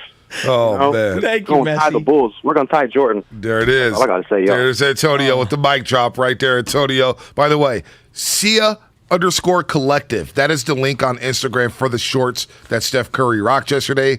Sia, SIA_collective. That's where you can get the shorts. Just look under Parade Gear. I think these shorts are going to be off the market probably by tomorrow, but your boy, man, cop these shorts. Look how cool these are, Shasky. Oh, my gosh. Those are next level. You want those shorts, don't you? You don't really wear shorts in the studio like I do. I wear them at home. Yeah, I do too. I love shorts. Yeah, I may start wearing shorts to the studio now. I don't have to do double duty for a few months. Frisco cats are different. If it's anything over about 50 degrees, we're wearing shorts all day. I love shorts. I'll wear a sweatshirt with shorts. I'll wear a coat with shorts. I got no problem. I don't wear shorts sometimes because I forget to lotion my legs in the morning. Yeah. And then I come in all ashy, and then you guys are all judging me. So nice flex. Yeah, there it is. Time for a flex moment of the show, brought to you by Xfinity. If I had to pick somebody whose life I would love to live, like of all the athletes that I've seen through, I've heard a lot of people, Derek Jeter and Tom Brady. Does it get any better than Steph? I mean, think about it for a second. You've got what seems like an incredible family life with, kids that are out front, beautiful, incredible. You got a wife that's got her own business going, and she's killing it. You can go on the celebrity golf tour at any moment. Right. You're killing it with your own brand in terms of endorsements and things like that. I mean, you got President Obama saying, congratulations, Steph Calling Curry. him on the floor. President Obama calling him. It's crazy. Now, Steve Kerr only got a text message from Obama, but Steph Curry's getting phone calls from Barack. Thanks, Obama. The Flex of the Show, presented by Xfinity Flex, the 4K streaming TV box with voice remote and Peacock Premium, free with Xfinity Internet. By the way, Sia Collective, a black-owned business. We love that, so I love that I get to support them as well. And by the way, shout out to Jerron Irby. He's the one who took that photo of Steph, the GOAT, and the person with the GOAT. So Jerron Irby for ESPN, that's my guy over there. Is that how you're going to justify the purchase to Anna? Supporting black-owned businesses? Yes, absolutely. You can't call him out like that, Joe. On the air. I had a long conversation with Anna Saturday night. We're so tight. He's always snitching on me. We're so always tight. snitching. She rips you more than anything. That strikes me as a shock. Stop snitching, Chasky. All my shorts. No, she'll be okay with them. She'll probably start wearing them. Yeah, that's probably the truth. That's how it rolls. You got to go secret Venmo. That's, or side PayPal. You don't need a side piece. You need a side pal, a side PayPal. Oh, my God. You're welcome. The problem with Venmo is it tells everyone you have to put a memo in every transaction. Keep it private. Keep it private. I know, but I'm Keep saying, it private. you see everybody else's stuff, and it's, I don't know. Nobody like sees that. my stuff. It's all I private. don't need to know Those can be your ring, man. You deserve a ring. I don't deserve a ring. Stop. No, that can be your ring. Not one of those rings. But you get something. But there's people like, Bonter, you get the championship ring. I don't play for the Warriors. Yeah, but a bunch of people Warriors. who don't play for the Warriors are going to get a ring. I'm not. Tim Roy doesn't play for the Warriors. He's going to get a ring. He broadcasts the game. He's kind of part of the organization. He's the voice of the Golden State Warriors. I think he deserves a ring. We're doing pre- and post-game shows at the stadium. Well, I mean, people don't know the sort of the stipulation here, if you will. Yeah. I mean, you don't work for the Warriors. Right. You work for their partners. Work for their partners. I mean, if there's, put it this way, if there are a handful left over, you'd be on a short list. I'd be shocked about that. And by the way, those are some kind of leftovers, by the way. There's no going to be nothing left over. This is a fourth. By the way, the changeover brought to you by the Oakland Police Department Recruitment. Be the change you want to see. How was your parade experience yesterday? I saw you guys holding it down on YouTube. There, California drum, marketing drum, whatever you want to call it. Willard Dibs out there live in effect. You guys had Klay Thompson on, right? We did, and that was when he shared with the world that his championship hat is somewhere in the bay. Rest in peace. So it's going to be 90 degrees today. So if anybody wants to go for a boat ride, keep your eye out. Is it really going to be that hot? Oh, gosh, yeah. Well, I mean, I don't know. In the bay, probably low 80s. In the bay proper. Microclimate's coming up, and traffic and weather together on the 8th. Today, today's going to be very, very warm day. I am. Into the mic. Don't just exhale. I am. Take your hands out of your pocket and give me a laugh. Yeah, and he Dibs, he gave you an elite yawn. Oh. Klay did. Oh, yeah. And then he started handing them out to everybody. Yeah. He started handing them out to Steve Kerr later in the day. That's the opposite of getting "that's a good question" from a guest. When the guest straight up yawns on you. That's a great question. Sorry, guys. Totally. I've been asleep in like 4 days. Exactly. Yeah, Klay was on one yesterday. Like we were all talking about who's going to be the MVP of the parade. I thought Klay. I thought Klay showed out pretty good. Yeah, he was the MVP. Yeah, he was the MVP yesterday. And I mean, did you all see the blocker charge moment on the internet? I'm sure you've seen the video. Yeah, she was inside the restricted area, so that's a block. Yeah, and we also got this nugget. You can feel in the Bay Area the energy, the love, the appreciation. Because when you think about it, from Stockton to the state's capital, from the East Bay to Monterey, from Marin County to San Jose, the city by the bay and the town, it's all Warriors ground. It's all Dub Nation. And we get to cheer for the best basketball team in the world. Now, how about those bars, Dan Dibley?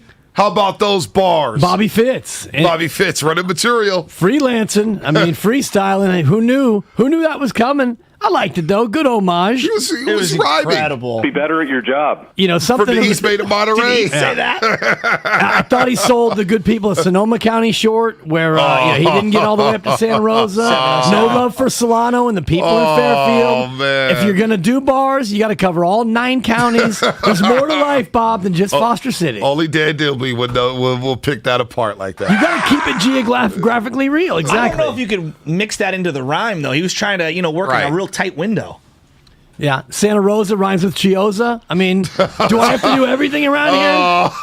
God, that's three. I mean, that's 6 both, total. By the way, both places had about as many people yesterday populating them. Santa Rosa the Chioza and the Chioza bus. They did those guys dirty with the empty bus.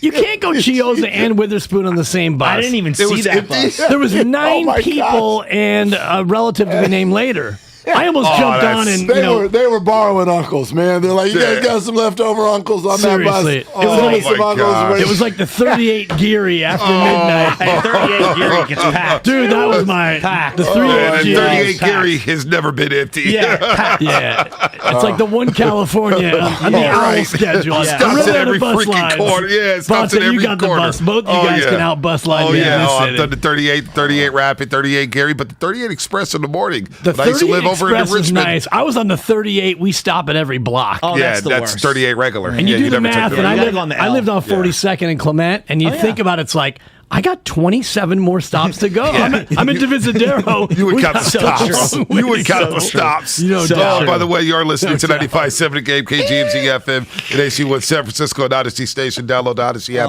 and favorite 95.7 The Game for the best and most up-to-date Warriors coverage. Yeah, you stay off. The 38 Express you can get off for free. Yeah. Just there's never those beauty police department. I gotcha. Yeah. Gotcha. Well, I don't catch media anymore, so I'm not in the city. Speaking of police, though, Dibs brought up a good question this morning. How many places, because the championship parade is one of them, how many places still in America are there left where lawlessness just reigns, where you reach a moment, you reach an event, what have you, where there is absolutely nothing that you're not allowed to do? Water parks.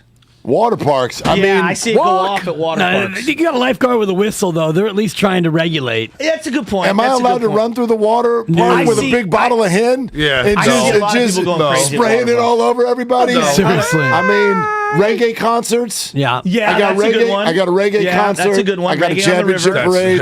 Like a jam band concert too, like the Grateful Dead. It's like you can straight up acquire a multitude of resources pre-concert, and they encourage you to do so. Right. Yeah. Like what's a Coachella like? Are they stopping you from doing anything? I wouldn't know. Probably I've not. never been to Coachella. What's the other one in the desert? Burning Man.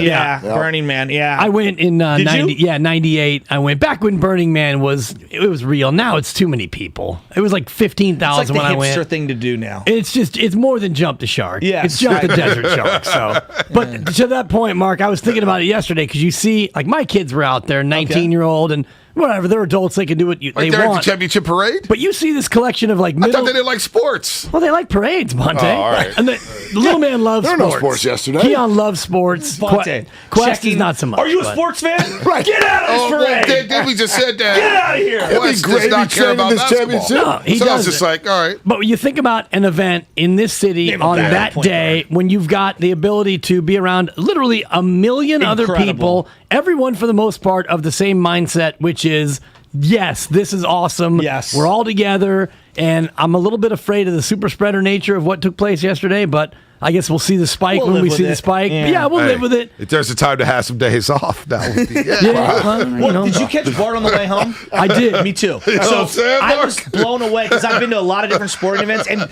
even after sporting events, when your team wins a big game, there's like not That's a fight, but positive there's somebody need. who oversteps the line, and then a bunch of without people chat. got to watch from far Yeah, away. yeah. Yesterday, everybody was in a good mood. You're crashing into people, they're hugging, they're dancing. I don't know. Even though the infrastructure couldn't hold that many people, I thought everybody was on their best. And you know what? I love the rally before the actual parade. I actually think that worked out perfectly because then the players got to be intimate with the fan base.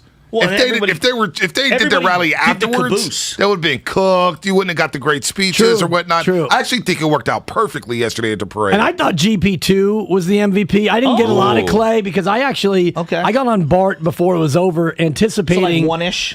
Closer to 2. Okay. Civic Center heading east. Yeah. But the thing They didn't about even hit the that thing then. about the lawlessness, I go to one Bart entrance and it's closed for some reason. The furthermost Good most day to have it westerly, closed. they just had shut off that gate. Right. So I go to the other side and there's literally probably 1,000 people blocking the entrance. And I'm thinking, if I'm like Johnny, whoever who doesn't care about the parade, I just want to get on Bart. Yeah, not You're today. like fighting. Not the day. Yeah. Don't take a wrong turn in the city yesterday. Right. Oh, yeah. It could be a 1 hour penalty. Exactly. 1 hour penalty. Easy. Matt, he Easy. goes, Shasky, you park your car at the station. I go, no, Matt, because then I have to cross Market, and there's no way to get back. No Like, chance. No, I will catch a ride with Bonte, and we'll park somewhere down there. I was heading Yeah. east yesterday, actually, after the show, and I probably got back here to grab my car somewhere between 12:45 and 1, and it took me north of 45 minutes just to get to the Bay Bridge. Off Bay and go up. No, I had to keep. So I kept making. Whoop, that didn't work. Whoop, that didn't work. Whoop, that trick. Yeah, this was a classic. You got to turn left to go right type of a situation. Well, you got to either one. commit to go all the way past 8th and Yes. around the horn Yes. that way, or you try the Embarcadero cha-cha-cha. Hey, there were moments Which where I I started avoid. thinking of the Richmond San Rafael Bridge. I'm like, I might just punt.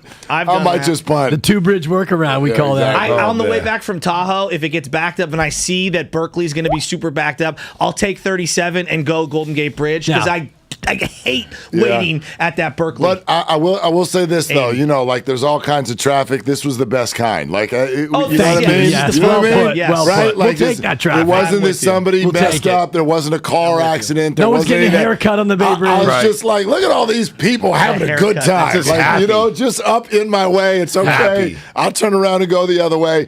It was so good, man. That this team, we've all talked about championships, and I guess the first time sort of trumps everything. 2010 Giants, go all the way back to 82 49ers, and Warriors, okay, 1975. But, the 2015 feeling like the very first one, I guess that's bigger. But I can't think, outside, if you remove that dynamic, it was our first one. I can't think of a team that has made people happier, that has connected with people more than this basketball team. And I felt that on so many levels yesterday with the way people were acting while they were out there. It's not a lot of places you can go where joy is just emanating anymore. Especially when you're 12 deep and you're shoulder to shoulder and everyone's hot and stinky and I'm running out of Henny. I saw no fights. Right. I saw nothing. I just saw so many damn happy people yesterday. Happy people. Positive. They don't get it anymore. Yeah, They no, don't so get many to do positive that. vibes. No, and Get like to you do said, that. Well, there was the connection with this team from Steph to your grandma. You know what I'm saying? The grandmas, the grandpas, the kids. Everybody relates to this team. Everybody. Casuals watch this team because of because of Stephen Curry being a worldwide ambassador, or Draymond Green because of the Draymond Green show, or Klay Thompson because everybody loves Klay. Well, I just sort of felt like this team, and we mentioned it yesterday, it almost feels like the way people watch the Olympics. You know how the Olympics is like you've got your event, but you have 3 hours of learning about who the person is first. Yes. And then everybody just like, just fell in love with the story. Ingrid grew up in Oslo. Right? And so when GP2, to your point, Dibs, Thanks, when he comes out with the water gun, and he set the table because he was one of the earliest buses. And he came out and got off the bus with no shirt and a water gun and started just firing on the crowd. It set the table for everyone, but also you're like, that's GP2. That's the guy that broke that's the man that broke his elbow 5 weeks ago. Right. You know, and now he's using that elbow to fire a water gun at me. You know, so it's just everybody knew the ordering stories. ice cream and Klay knocking people over. It just strawberry lemonade, truly. The woman who got trucked, she'll never forget getting run over by Klay Thompson. Even she was still happy. She's like a 6'8", 240-pound man, just knocked me, and she loved every minute of it. MVP of yesterday, obviously Tim Jordan, our engineer, who does he's more than that, but he does all the great stuff when we do remote broadcasts. Matt Nahigian, producing every show. Hype man video. I've got 17,000 likes on this picture. Can you pretty believe good. it? It's funny you said that because I never like to look. I never like to give credit where credit's due. I don't do that. But yesterday he was in his bag. Soup and Stacy, the big boss, bringing out the Starbucks and showing support from a station standpoint. The beauty of what we have here after almost 11 years is that we've got our own kind of championship team going. That's a good point. I like that. And, you know, yesterday's a great example. Bonte thinks he's Steph. You guys are doing Not it. really. And Damon's in, and JD, and then Mark pops, and then I join, and then Look on at and that on. photo. Yeah. This is my favorite picture, just on the inside. Is he from booking the the guy who created confetti? There's a picture, and I'll show it to the audience here who's watching. I mean, Matt Nahigian is by himself in the San Francisco Zoo. Sea of confetti. Yeah, absolutely. You could barely see him. Sea of confetti. And he is absolutely dialed in on his phone, like not paying attention to any of it. I've got the descendant of Gene Parade, the guy who invented the parade. We're going to do 5 minutes. Look. He hits me up at 5:30. Me and B have been waiting for this Uber forever. He's like, where are you guys? Are you coming? Okay, I'll have Lubman come and pick you up and drive you there if the Uber's not there in 6 minutes. Dude, he sent 21 emails. Relax. He sent 21 emails in a 96-hour span about the person. Like, he's relentless. But He Matt, really is. just relax. It's going to be all right. We've been here before. We've done that. We'll be okay. Look. That's a solid 4. Hey, I wanted to ask you about the party bike because I had party bike envy. I pulled a Klay. I almost broke my ankle. Oh, no. I'm jumping off trying to let's take a photo with this Most guy. non-athletic guy I know. Well, first off, so he suffered some sort of injury. I'll cross you up all day, any day. You twist your knee up, and too. And so I jump off the thing, and, there's confetti everywhere. Yeah. The streetcar, whatever they're called, tracks or whatever there, and I just, rolled it. Total guy flat dribbles and tire, sprays his and wrist. boom, boom, boom. And I land it, and I just go safe in front of the entire audience. They start laughing. It was great. So you didn't take anyone out. You didn't take anyone out. I almost you just took the yourself barrier out. I almost took myself out. I almost took my front tooth out. Are the pedals tough? So no, this is the best part. Are they light? Are already Are they moving. light? Well, I was just like, I don't want to. On there if you want, but for him it is. I'm not here to work out. No, but I you picked know what the I mean? seat that didn't have pedals. Okay. Me and Damon took the back seats. I assessed the situation. and was like, yeah, I'm not pedaling. Oh wait, they had Stacy and pedaling. Yeah. Gonna oh boy, man, damn.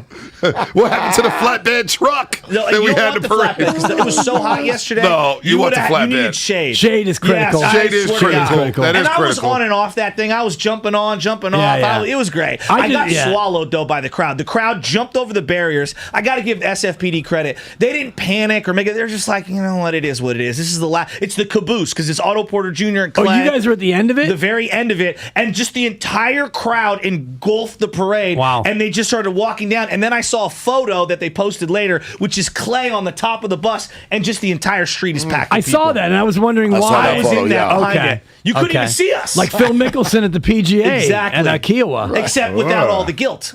Right, thank you. We're going to get into a little bit of the live, but...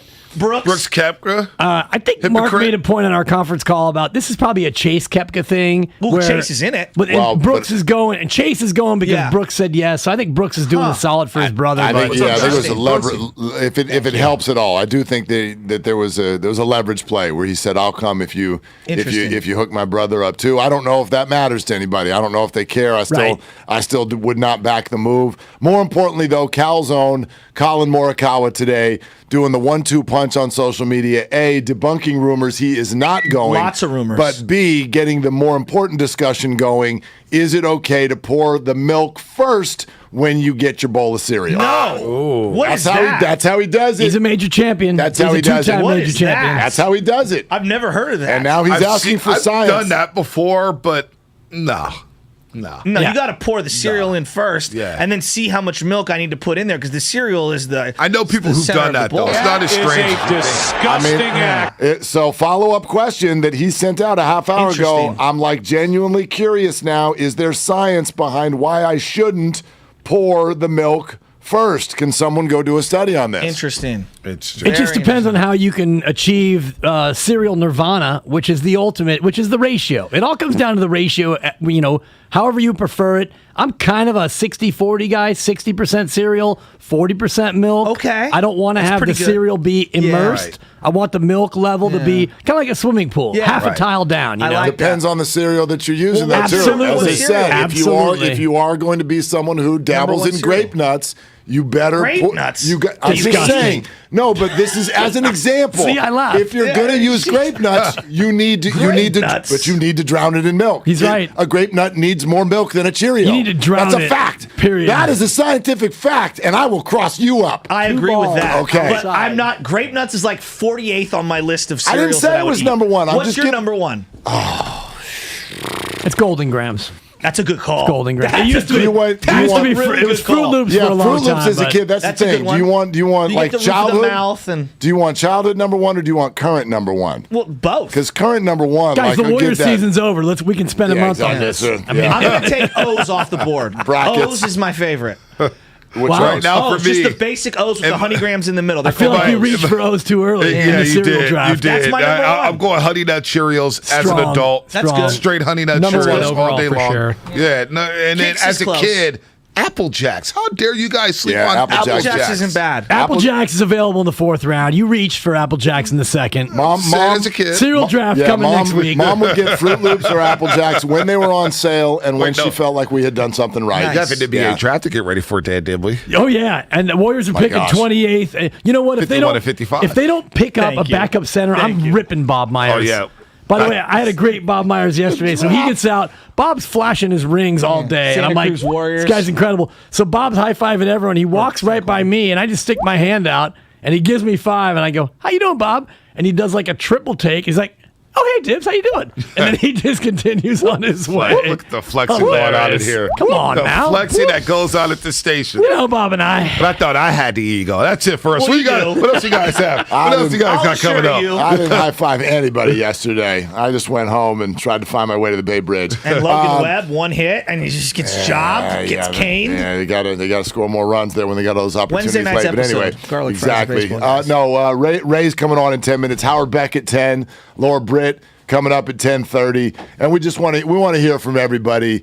Laura Britt, wait, Laura Britt. Hey, Mark, when Howard comes on, I love Howard. Tell him Howard's the best. He cannot stretch it out, though. Wait, Howard- Just Howard, make what do you the mean? answers a little shorter. Wait, which Howard's coming on? He's known for the 4-minute answer. My man, we are radio hosts. I know. How the hell are we going to tell anybody else Well, to tighten the it up? podcasters love to just go on and on and on. Wait. Yeah, don't miss Garlic Fries and baseball, You're worried guys. about Howard Beck.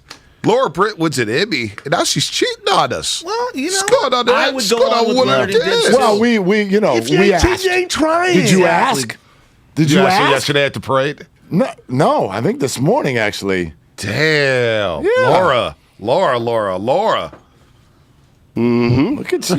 Speaking of saddest That one moment of got the you. day, Jealous. Did you guys see the Guru photo? Don't you ever have Michael Thompson No. on your show again, man. If you're going to take Laura, don't you ever Guru have posted Michael a photo Thompson yesterday off the and board. Steiny's in the Dr. background. Rob Panya Saddest tomorrow at I've ever 8:30 a.m. Wait, what? What did you Nah, let it go. You said I heard. No. Let it go. Let it go. I'll say Let this: it go. when the sun got around the corner of that one building, that was a hot set we had. So Steiny Oh, and my Guru, gosh. those Were boys they were baking. boiling? Oh, they were cooking. Was the wave grease dripping down Who wore Guru's an face? Argyle sweater to Santa Clara to a Niner game. It was 110 degrees. He's He like, looks I gotta good, look though. good. He Yes, looks but he good. said, I go, dude, you are dripping. How fired up was he yesterday? You gonna show him my Zenny Now, eyewear before you comp? guys go, who wore it better? What do you think? Oh, my God. That's Dibs. talking talking about sweating heads. Dude, you look good yesterday. Thank you. You look like a European monster. I got the 8th pick in the Zenny Sunglasses draft, and these babies. Oh, It looked like you could be an extra in Barry. Yeah. What are the Serbs? Not bad. So good. Very good. So good. Very good. Season 3, I got to catch it. I haven't started it yet. Not bad. Yeah. It's not bad. Batty, you're my best friend. Hey, get something else. Yeah, that's All right, great. that's All it right, for us. You boys. guys have a good show. They're longtime friends. Let me tell you something real quick about Dibs that I'm sure not everybody knows. And first-time partners. Hang in there, big guy. There'll be brighter days ahead. Now, these two homegrown Bay Area boys finally come together to take over sports talk. Get the hell off of my doorstep. Major League Baseball, you stink. It's Willard and Dibs on 95.7 The Game. Oh my gosh, what a day. What a day. You know what I mean? It sort of feels almost like a Monday, even though it's a Tuesday, because Monday's the day you get back together with your friends and you say, how was the weekend? And you say, oh, baby, I got to tell you about this. Oh, this jam, this party that I was at yesterday was so fantastic. And if you were out there or whatever your experience was with it, we'd love to hear from you today.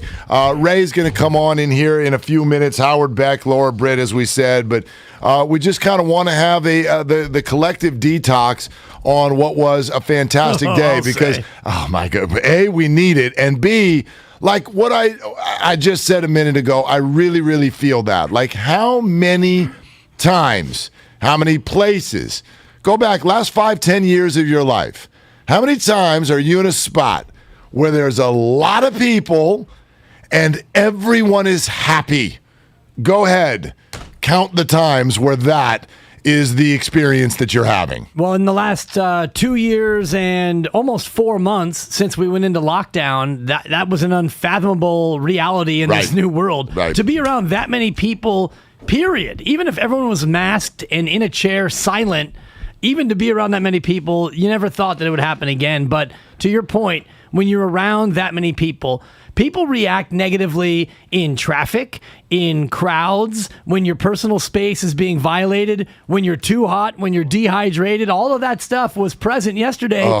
Yet, honestly, Mark, and I walked the entire route. Yeah. I saw a lot of people yesterday. I was not feeling any of that edge or angst. How do you get, and what was the tail of the tape? Did we get an estimate on how many people were out there? I'll have to check. It's always varied. I would say between 500,000 and 1 million. Okay. The BART ridership, by the way, is always a good indicator. And they said yesterday was not going to break all-time ridership records. Okay. Although it probably was going to be top 10. It was up there. Yeah. So whatever it was, 500,000, 600,000 people, and I didn't see one damn problem.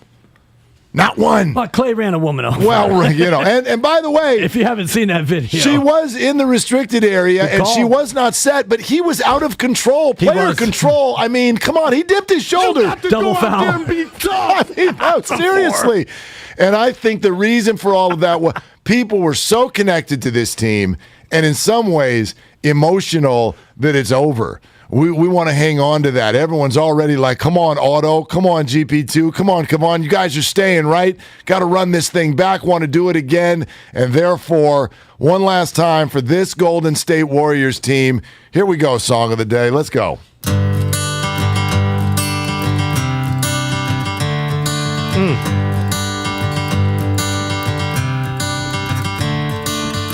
Another turning point, a fork stuck in the road. Time grabs you by the wrist, directs you where to go. So make the best of this test and don't ask why. It's not a question but a lesson learned in time. It's something unpredictable, but in the end is right. I hope you had the time of your life. Yeah, we are, man. And I hope you did. I did. I told you, this is the first time I'd ever experienced anything like this. And I don't know. First of all, I don't know when our teams are going to win again. So you never know if you're going to be at another one of these. But man, that's going to be one hell of a tough act to follow. What a day out there yesterday. Yeah, the weather, the team, the crowd, the vibe, everything about it, Mark. And you know, we mention this all the time about the Warriors being the true Bay team because there's no other NBA team. In basketball, draws a wider variety, I think, of fans than baseball and certainly football, which is much more limited to, it's more of a male-dominated fan base. I think especially this Warrior team where, it's easy to crush on these athletes for men and women for all a variety of different reasons. All right. When we're talking championship parades, I do bet there's one person who hated it. And that would be Ray Ratto. We'll find out. No, Ray's going to hop in here next, get his season perspective. Howard Beck and Laura Britt are ahead. Your phone calls. Let's hear from you. What'd you think of yesterday? 888-957-9570. We'd love to hear your experience. It's Willard and Dibs on 95.7 The Game. Welcome to Trash Talk. Our guest, Chip Bag. What's up, Chip? Been on the road a lot. That's not where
That's ZipRecruiter.com/free.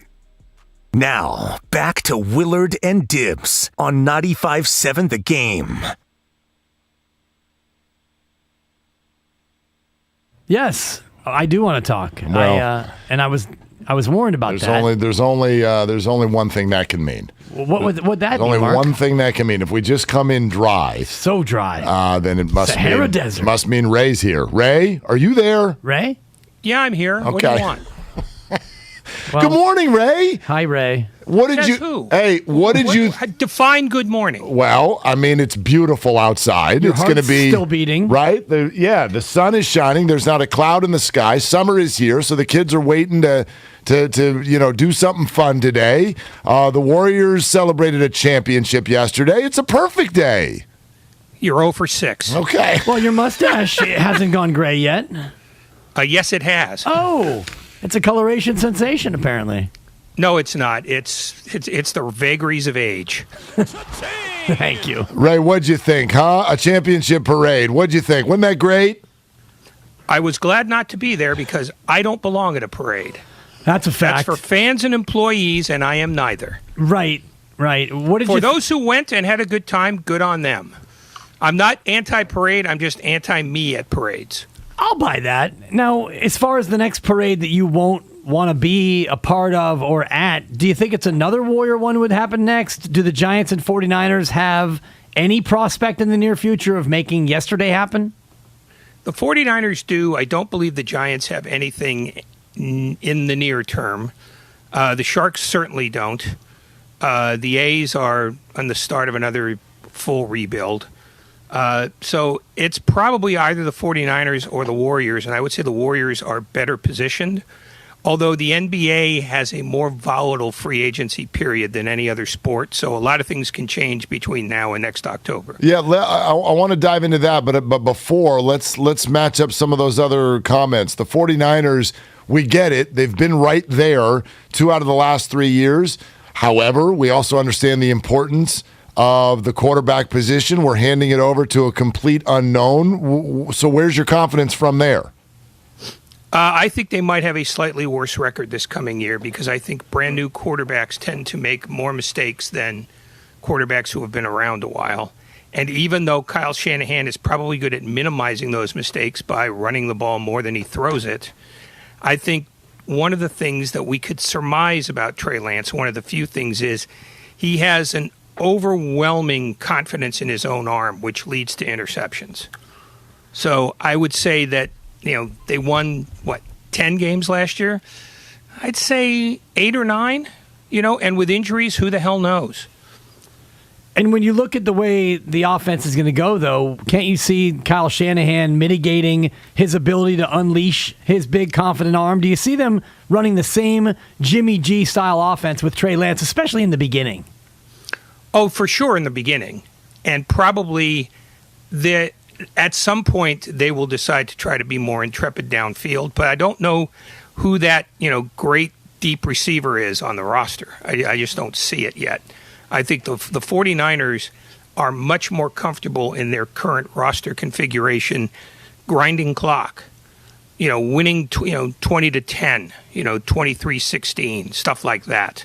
So I would guess that, this roster is not yet ready for Trey Lance to be the mad bomber of the next century. Ray, I also, I'm not saying I disagree with you, but I would love to hear you explain why you don't have more confidence in the Giants, who at minimum are clearly a team that wins more games than it loses. Because of the Dodgers and the Mets and the Padres. And they're just better. Those 3 teams are just flat better. They're just better. The Mets are a great pitching team. The Dodgers are an elite team who just has a couple of injuries right now that they can get over pretty easily. And the Padres will at some point get Fernando Tatis back, which means they'll stop winning 2-1 and start winning 5-1. I'm curious about the Padres. I mean, they had Fernando Tatis last year, and I know they're playing well. They're tied with the Dodgers right now. There's something that's still... I don't know. And Machado just got hurt too. I don't know how long that's going to be. There's something that still just feels not quite cohesive about that group. We saw in the second half of the year last year it fell apart. Why is that going to be better this year? Well, I'm assuming that the pitching will stay healthier, and I think they have an advantage in Bob Melvin that they didn't have with Jace Tingler. So I think they're better. And, Milwaukee is a good team, but they're playing in the god-awful Central, so they'll never be pushed. And the Cardinals are kind of funky, but there are 3 teams that are clearly better than San Francisco. And I think that's likely to remain the fact until October. It's Ray Ratto here. It's Ray Area with Willard and Dibs on 95.7 The Game. We talked about the Warriors being the likely next team to have another parade. How do the Warriors, or how do they proceed to go without the emotions this offseason while still retaining the players they need to retain at the right price? Well, price is no object now because Joe Lacob has the smell of a parade in his nostrils. He's going to pay for Andrew Wiggins. He's going to pay for Jordan Poole or lose to an offer so preposterous that it makes no sense. The rest of it, they'll just change things at the fringes, and maybe they'll change them for the better, and maybe not. They're going to be a team weirdly in flux once you take Wiggins and the 3 core guys out of the mix, because you can't stand pat even when you win. That's a great way to lose the next year. So there are a lot of changes coming for them, but they're going to be changes on the margins. Ray, I'm going to ask for a little speculation sensation here, and it's with regard to... Does everything have to rhyme with you? Yes, it does. Are you, it's $1. Are you a 4th grade teacher, and I just don't know it? I have a 3rd grader at home, and I am a teacher. Not I don't teach his level, but yes, it helps if I can make everything sound like a Dr. Seuss book. So in other words, what you're saying is you hate money and you hate your sanity. Exactly. Okay. We got that cleared up. Ask Dibs, who spends more time around me than you do. Are those things accurate? Absolutely. Okay. Factual. Yeah. Thank you. So, all right, back to Jordan Poole. And the question is this: with him next year at this time, is money going to be enough, or is Jordan going to feel, I need to be somewhere that's going to let me shine? I don't know, because I don't know what's running around in his brain box. I think right now he probably would like to stay because, again, the smell of the parade is fresh in his nose. But, what if Orlando decides to throw a ton of money at him, and just say, here, this can be your shop? I grant you that might be difficult given that they've got the number 1 draft choice. But, when you're searching for things in free agency, if it's something that's at the absolute top of your list, you're willing to overpay for it. Deshaun Watson, as an example, in another sport. So the market will determine some of that, but the other thing will be you will never come off the bench again if you're with us, and that might resonate with him. And then how do you factor that into what a starting lineup would be? Because you've already got some fixtures there that probably don't want to come off the bench either. Well, that's the point. Is Stephen Curry is not coming off the bench again. That's not, that was a cute gimmick for a little while, but when push came to shove, he was in the introductions, and so and that's the position that Poole would like to supplant at some point. But Kerr is going to be here for another 4 years. He's going to stay for that $59 million deal. There is no team that he would rather be on, because truthfully, this is the team that he runs. So he's not going to give that up for anything else. And, so Poole either has to figure out, do I want to wait out Klay Thompson? Do I want Steve Kerr to play 3 guards a lot? Because that's not sustainable if you want to be a championship team. There's a lot of things that are involved here. And I think the Warriors know that. So they have to decide, do we overspend on him or do we overspend on Andrew Wiggins? Because one of those guys is going to require a lot more money than they're making now. And were it up to me today, I'd be more likely to overspend on Wiggins because I think the core is going to stay together another 3 years. And we saw how much Wiggins thrived with those 3 other guys on the floor. Ray, most important question of the day. Which do you put in the bowl first, the cereal or the milk? Neither. You don't need cereal? Cereal's for children. Gosh, everything I'm asking you today, you're calling me a child. No. I didn't say you were a child. Okay. I said cereal's for children. Do you eat cereal? Damn right I do. Oh, man. Yeah. I just don't eat it. That explains all your other character flaws. I just don't eat it in the morning. I eat it at night. Is that even weirder? Oh, you eat straight out of the box at night. You don't even bother with milk. Well, if that's when you're eating cereal, it's hand in the box. Yeah, it's hand in the box followed by a carton of milk right to the mouth. Oh, no. That's what the alcohol's for. Ah, gotcha. Captain Crunch and a snifter of brandy is God's most perfect food. Okay. You're recovering nicely. Let's end on a very, very good note. Ray, we'll stop bothering you now until we do again. If the good note is what I think it is, you will not be ending on a good one.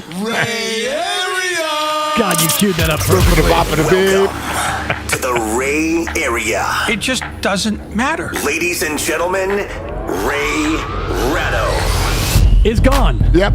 Bye, Ray. Gone. Out of here. Gosh, he's probably walking away right now going, God, what are those guys doing? But hold that thought. But before we get to what are you doing, we've got another opportunity for you to win the 15x17 photo collage commemorating the Warriors 2021-2022 basketball season and championship. Bob Ibach, Nyko Sports. Hey, Bob, good morning. What's cooking?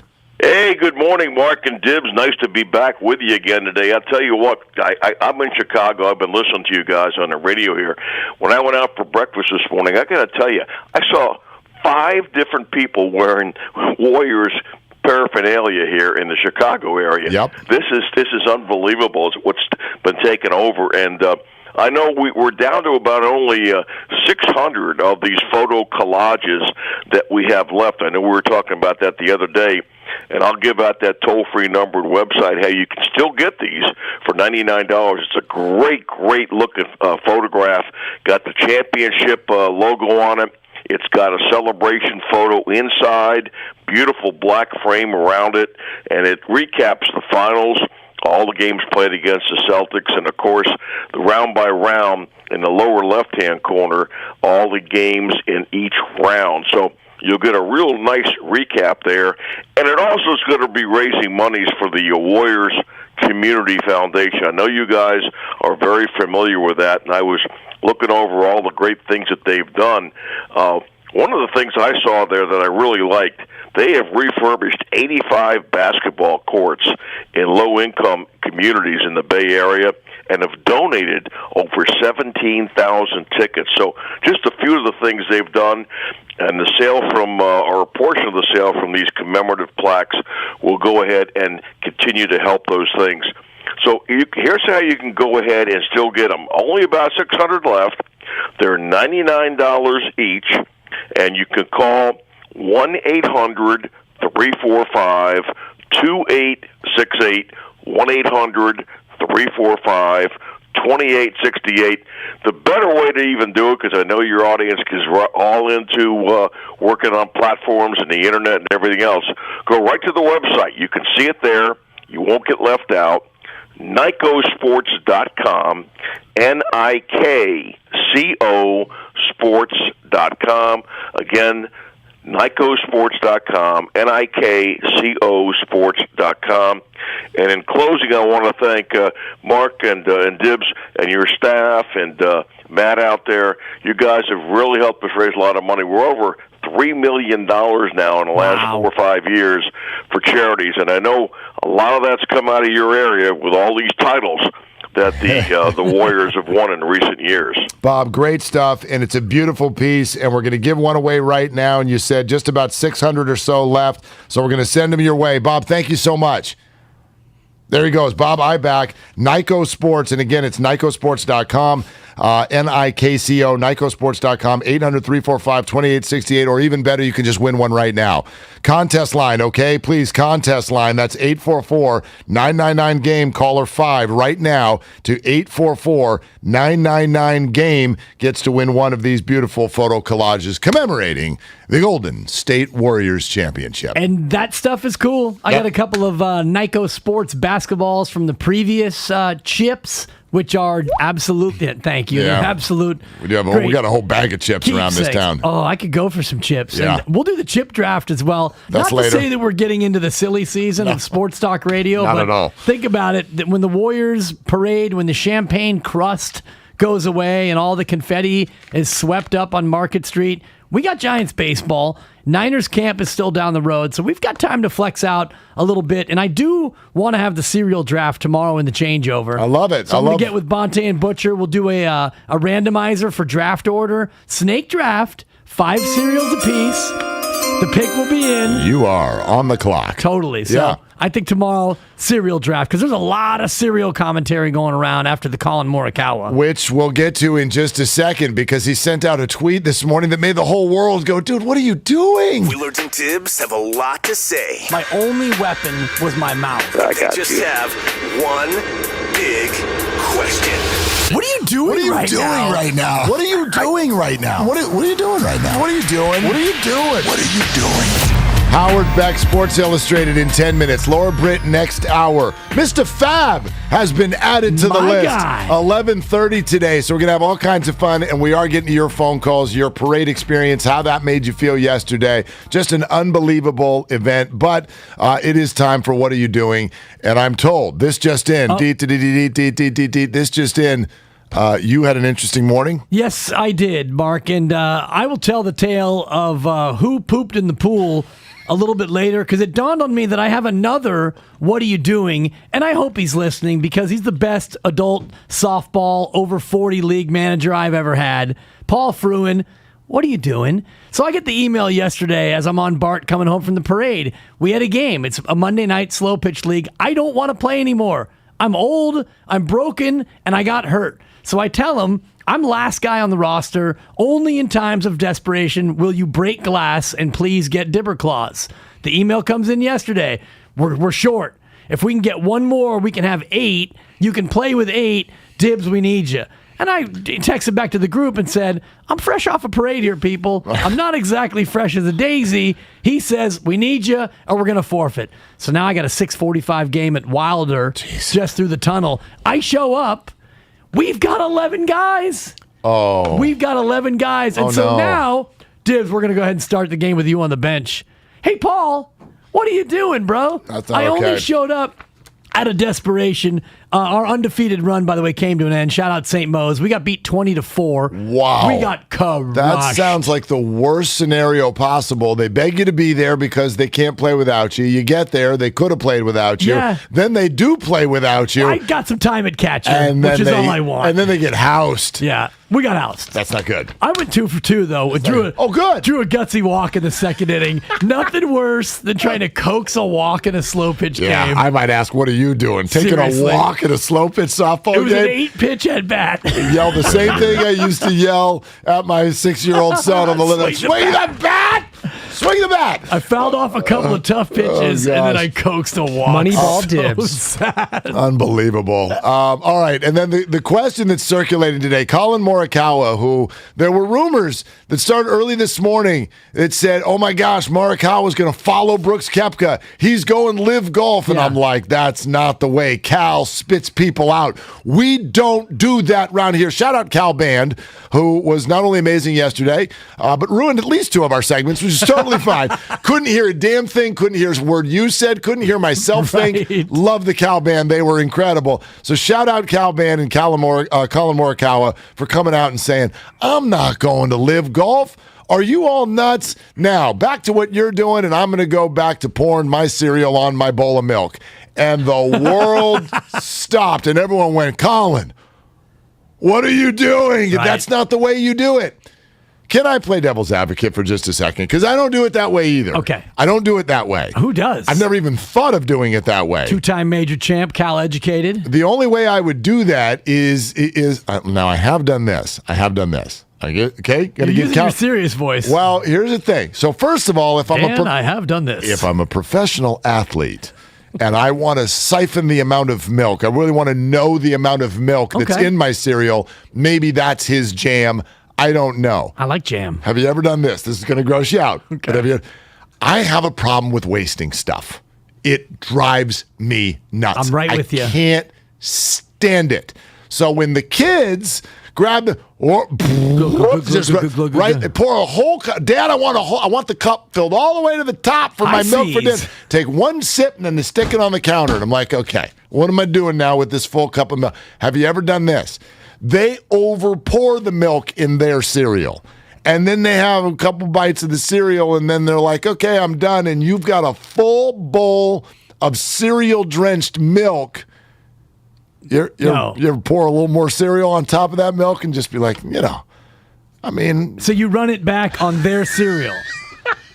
Their milk. Right. Not their cereal.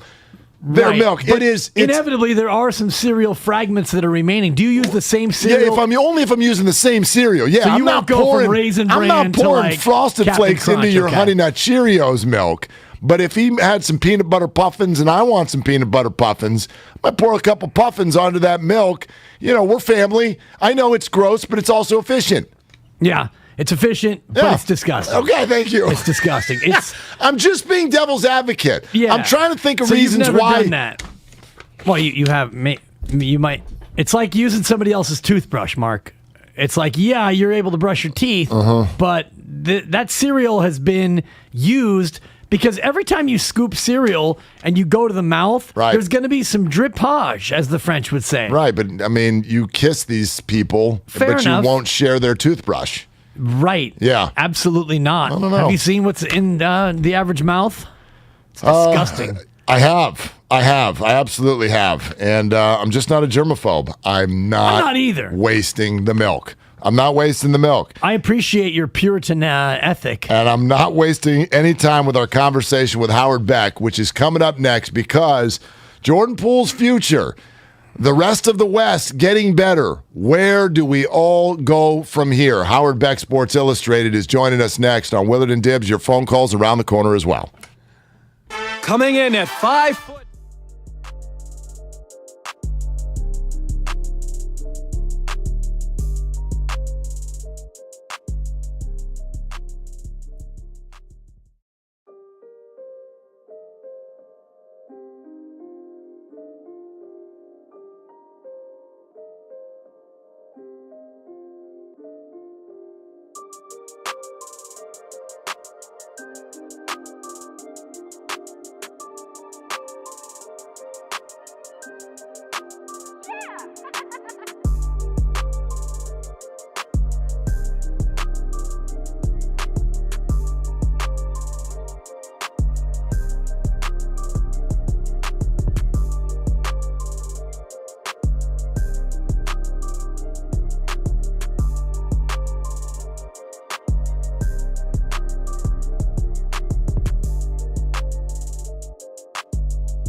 Will and Dibby. On 95.7 The Game. All right, Howard Beck expected in just moments, and part of me hates this, part of me loves this. Hate it or love it, 50 Cent. Well, I mean, they're still sweeping up the confetti off of Market Street right now. And but we're already going to be like, so, Looney's a free agent, GP2, Otto, Jordan Poole next year, Andrew Wiggins. Bob Myers on the hot seat. That's it, I said right? it. Right? Sorry, Bob. The honeymoon's over. What is the day that we can start doing Warrior off-season? Because today is the Warriors off-season. Thursday is the draft, and they have 3 picks. So I think we can start to look at, and also we can get into the gambling angle because there could be, Banchero now is a possible number 1 overall. I've said all along I think he's the best player in the draft. Many experts had him at 3. Now the chatter is he could go 2 or even 1. Chet Holmgren, the 7-1 kid out of Gonzaga, is the one sliding out of the top 2. I mean, I know, I'm just going to be straight with the audience. Yeah, exactly. I don't know a damn thing about any of these players that are going to, certainly not the ones that will be available when the Warriors pick. And as a fan, I also have to just be real. I couldn't care less what they do later this week. How dare you? I could not care less. Did I mention Bob Myers on the hot seat yet? It already feels... Okay. First of all, they got no roster spots. True. It already feels like, and I don't know if the future core is going to work or not. There's no way to know that yet, but it feels like they've already got it. They've already got their 20, their 19 and 20 and 21-year-olds. Moody, Kuminga, Poole, Wiseman. Yeah, like they've already got their guys. What are you going to do? Go get more guys? How many guys are you going to fit? There's no roster spots. Our draft coverage should be brought to you by the Santa Cruz Beach Boardwalk, by the way, because these guys are going to get to know the Santa Cruz Beach Boardwalk pretty well. And take that to sales. They're also going to California sun. I mean, they're going to be laying on the beach because I know they're not going to be playing basketball for the Golden State Warriors anytime soon. So, look, I don't know. I don't know how to dive into that, and I don't know what the right day is to do it. But I do know that there was one thing that caught my eye over the weekend with regard to the Warriors' future. And I'll mention that here in just a second. I want to remind you, it's all sponsored by Fremont Bank, full-service banking, no compromises. And Willard and Dibs also brought to you by Caltrans Stormwater. So there was this piece that went through all of the Warriors who are not signed up for next year, and actually even a couple who are. Because we hear so much about Wiggins and Poole, and I think sometimes people go, yeah, what are they going to do? Well, they're going to play for the Warriors next year because they're under contract. Right. So those guys are not free agents. The free agents are Looney, GP2, Otto, and Andre. And then obviously the very bit players. But am I missing anyone? That's the free agency, right? Yep. Okay. Looney's the big player here. The other guys are one-year deals. Is Bielitsa also a free thank agent? you. I knew I was forgetting somebody. No. Okay. And so JTA, I think, is... right. But you get down to the end of the bench on this one. Chioza, guys like that. Right.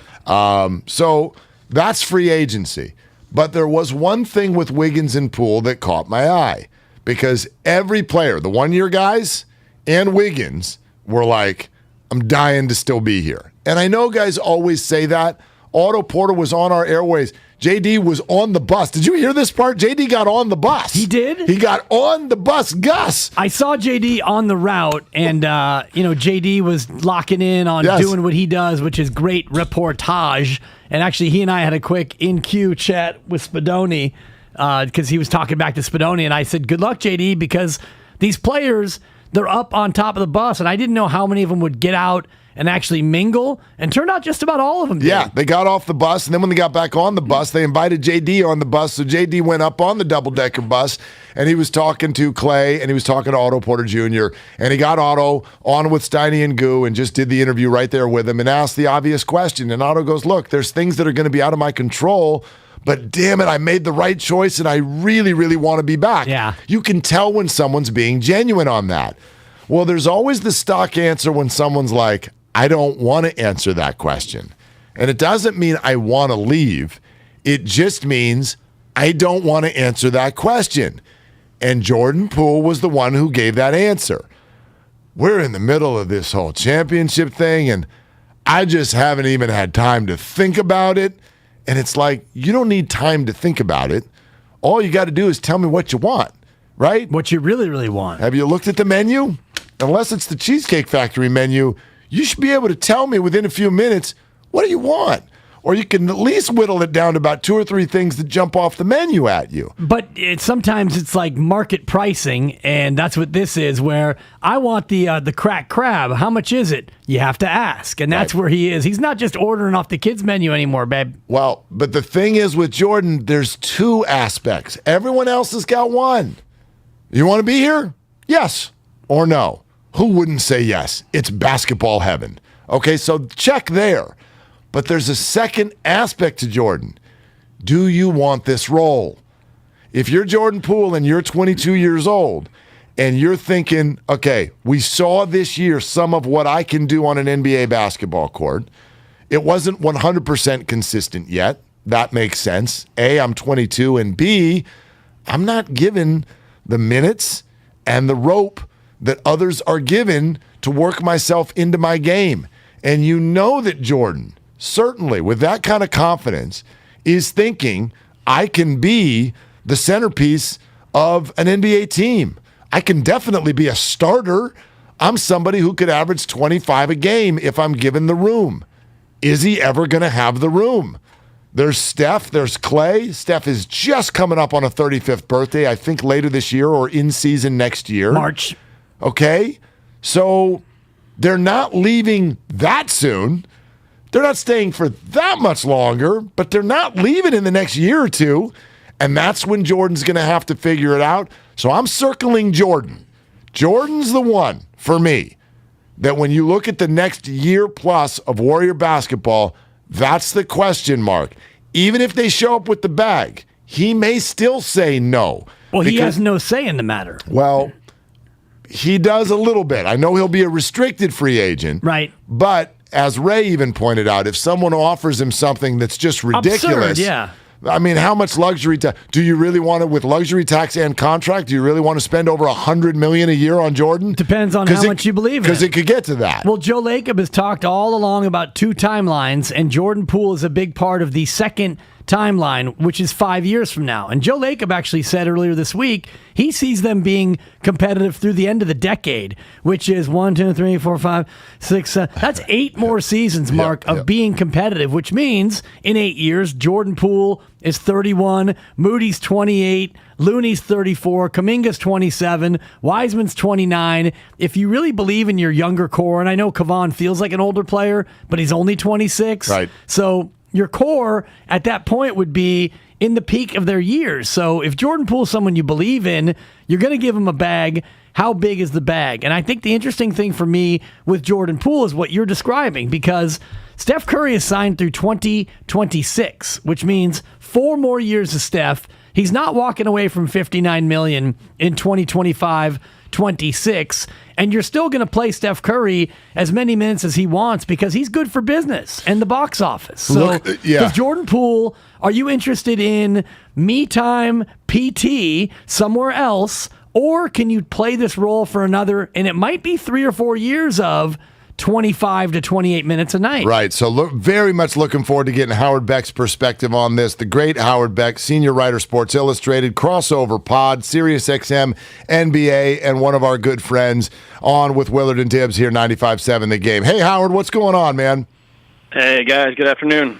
Great afternoon. Good morning here. But, yeah, appreciate you hopping on at this time and would love your perspective on what we're hashing out here. All of the Warriors say they want to stay. The one who wouldn't quite answer the question is Jordan Poole, which we get. And so I'm very curious your thoughts on both what you see in him and situations like this in the past, because it's not just about money with Jordan. I don't know if the role he may want exists with the Warriors. So what do you think is going to happen there? I wouldn't even try to predict. Listen, we know how this goes in the NBA. It's never as simple and straightforward as you got a great team, everybody's feeling great, you win a championship, everyone wants to stay together, management says all the right things, players usually typically say all the right things. As you point out, he may have hedged a little, but it comes down to so many different factors, and it's never just money, it's never just winning, it's never just location, it's never that straightforward. And so obviously, I'm sure everybody in your listenership wants to see Jordan Poole back. I'm sure everybody in the organization wants to see Jordan Poole back.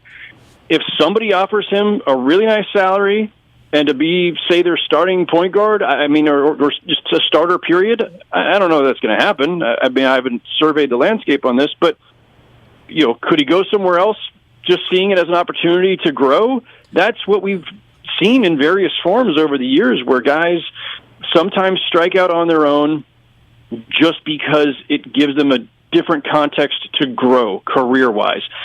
And you can't begrudge anybody that if that's what they choose.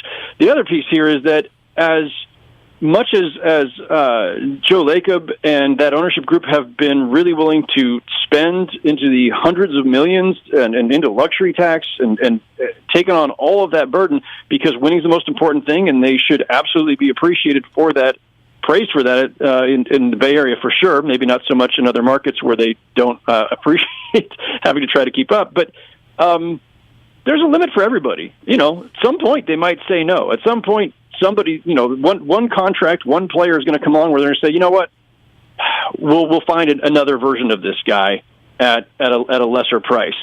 That happens too, even for the teams that are the most willing to spend. Again, not predicting that's going to happen.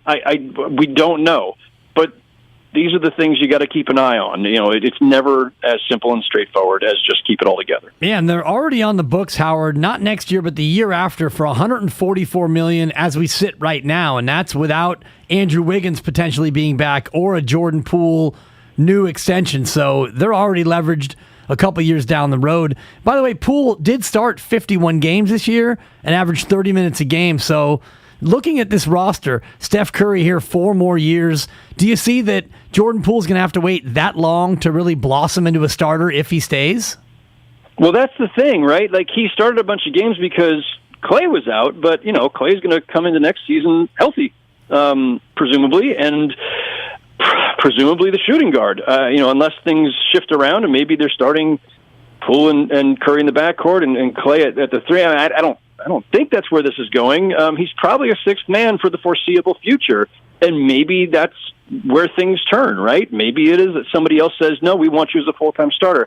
He had a really good season, right? And he had some really nice moments in the playoffs. He also had some moments of very much struggling in the playoffs. So if I'm the GM of a rival team and I'm trying to pick off, one of the Warriors' younger players, and I'm looking at Jordan Poole, I'm probably not necessarily casting him as, big salaried starter who's going to come anchor my team. I don't think he profiles as that yet, but he is still evolving. And if you're a young team that's looking for another piece and a guy with championship experience, and you think, you know what, this is somebody who we think we can grow with, it's possible. But I don't know. I don't think that's where things are right now. And look, the good news is there aren't that many teams with a ton of cap room. The ones that do have cap room are the teams that are looking, to rebuild for the most part and are young and trying to figure out their way, up the ranks. But I don't know. It'll be interesting to see what happens on July 1. Howard Beck is with us, Sports Illustrated on 95.7 The Game, talking out all things hoops after the Warriors championship parade. Howard, from a league perspective, a national perspective, how are things different now with Andrew Wiggins? Context. Everybody will look at this and say we see a different Andrew Wiggins now than we did a year ago, certainly 2 to 3 years ago, 5 years ago. He's the same guy who got drafted number 1 overall for all these tools that we just saw being used to their fullest, right? And the question over the last several years was, would he ever be able to use all those tools to the fullest? Was he going to figure it out? And part of this is figuring it out. Part of this is being with I think it's just a better team, better environment. But a lot of it has to do with, not having to carry an entire franchise. It's a lot different when you are sitting there as a secondary option, a third option, fourth option on a given night, where you've got a specific job.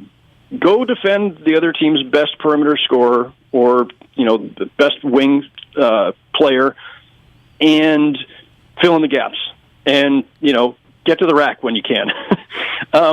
It's not quite as straightforward as all that, but I just think that there's a comfort level clearly there in playing off of stars and playing off of a veteran cast and not having everything on his shoulders that really helped bring out the best in him. And even as we say that, think about the number of times where you ask teammates over the course of the season after a big game by Wiggins, hey guys, what do you think of Wiggins tonight? And then they're just kind of joking about like, yeah, that's what we keep telling him we want to see every night because he's capable of it. But you ride that roller coaster with some of these peaks and valleys, which is what the Timberwolves did for years. And for them, it was very frustrating because they had nobody else to rely on. So, I mean, there's probably, the good news is he's just entering his prime, and there's probably still more growth, more evolution in his game to happen. And he's in the exact right place for that. And look, at this point, you can't say anything but that the Warriors should do everything possible to extend him and keep him as part of the core going forward. 33.6 next year, and then he is a free agent. Kevon Looney can get out on the market in this next season. Is his value offset with other teams based on the fact that he just happens to fit perfectly with what the Warriors do, or can another team out there see in Kevon a guy who they can really help and might pay him 8 figures a year? Yeah, I mean, this always happens. Somebody comes off of a championship, and the role players. I'm trying to think of the obvious examples. There probably are some that are just eluding me at the moment, but it happens, right? And everybody looks that much better. Everybody's $5 million better after they're part of a championship team, even if they were the 4th, 5th, or 7th guy. So it can happen. I think some of it's context and who he's playing with. We're also in an era where, unless you have Joel Embiid or Jokic or maybe Rudy Gobert, maybe Towns, most teams are going to go with, centers who they're not going to pay a lot to because you don't want to overinvest in that position. It's not the most critical position in this era of the NBA. But you do want guys who can protect the rim a bit, rebound a lot, and set good screens. And Looney's not necessarily like the biggest shot blocker in the world, but, he gives you a lot of what you want from a center. Is there, enough demand right now that pushes his market value up to an unreasonable level for the Warriors? Again, you cannot predict the NBA market most years.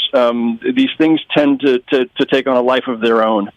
And I'm sure there are teams with interest in him. I have no doubt about that. But whether or not that comes to a breaking point for the Warriors in their payroll, again, only Joe Lacob knows that for sure.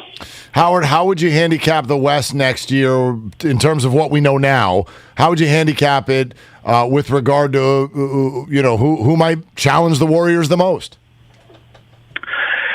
The obvious answer, Denver's going to get players back, and if you presume a healthy Jamal Murray and a healthy Michael Porter Jr., and look, I don't think you can definitely presume those things, but that's a team with a 2-time MVP and, been on the rise for a couple of years now and is, I think, ready to break through. We'll see what happens with the Suns and, how much longer can Chris Paul do this? Is DeAndre Ayton staying or going? If he goes, is it a sign and trade, and who do they get back for him? Does Memphis have another gear to get to just based on evolution alone because they're such a young team? A young team can have a breakthrough and then backslide. They don't always. It's not always linear, right? But they're going to be at least in the mix. The Mavericks still need a second star. They're going to get Christian Wood in that trade that's been reported, but obviously he's not, the complementary star that you're looking for. He's just a nice piece to kind of balance them out up front a little bit. But, Luka still needs a co-star if that team is going to be a true contender. So I still think of the Mavericks as kind of a second-tier team, but the Nuggets, the Suns, potentially the Grizzlies again, and then the Clippers getting Kawhi Leonard back. And after as long as he's been out, I don't pencil them in immediately at the top of the West. We got to see if Kawhi Leonard is still Kawhi Leonard after all this time. But Kawhi and Paul George and a really smart front office and a team that always finds some useful pieces, the Clippers will be right in there. And so, if we're just going to project forward and project health and everything else, it might actually be the Clippers who become, jumping from 9th last season to being the biggest threat. Because Paul George and Kawhi Leonard together are an incredible 1-2 punch, and that team defends. Howard, beautiful stuff. Love having you as we start to already move our way into the offseason. Thanks for doing it, my friend.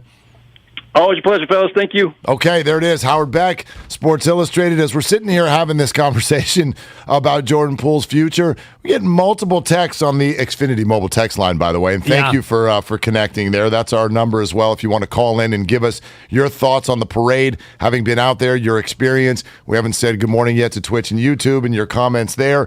But we got a bunch of texts of people saying, trade Poole. Trade Jordan Poole now before this sort of gets to that point where you're financially stuck. And I don't know if it will.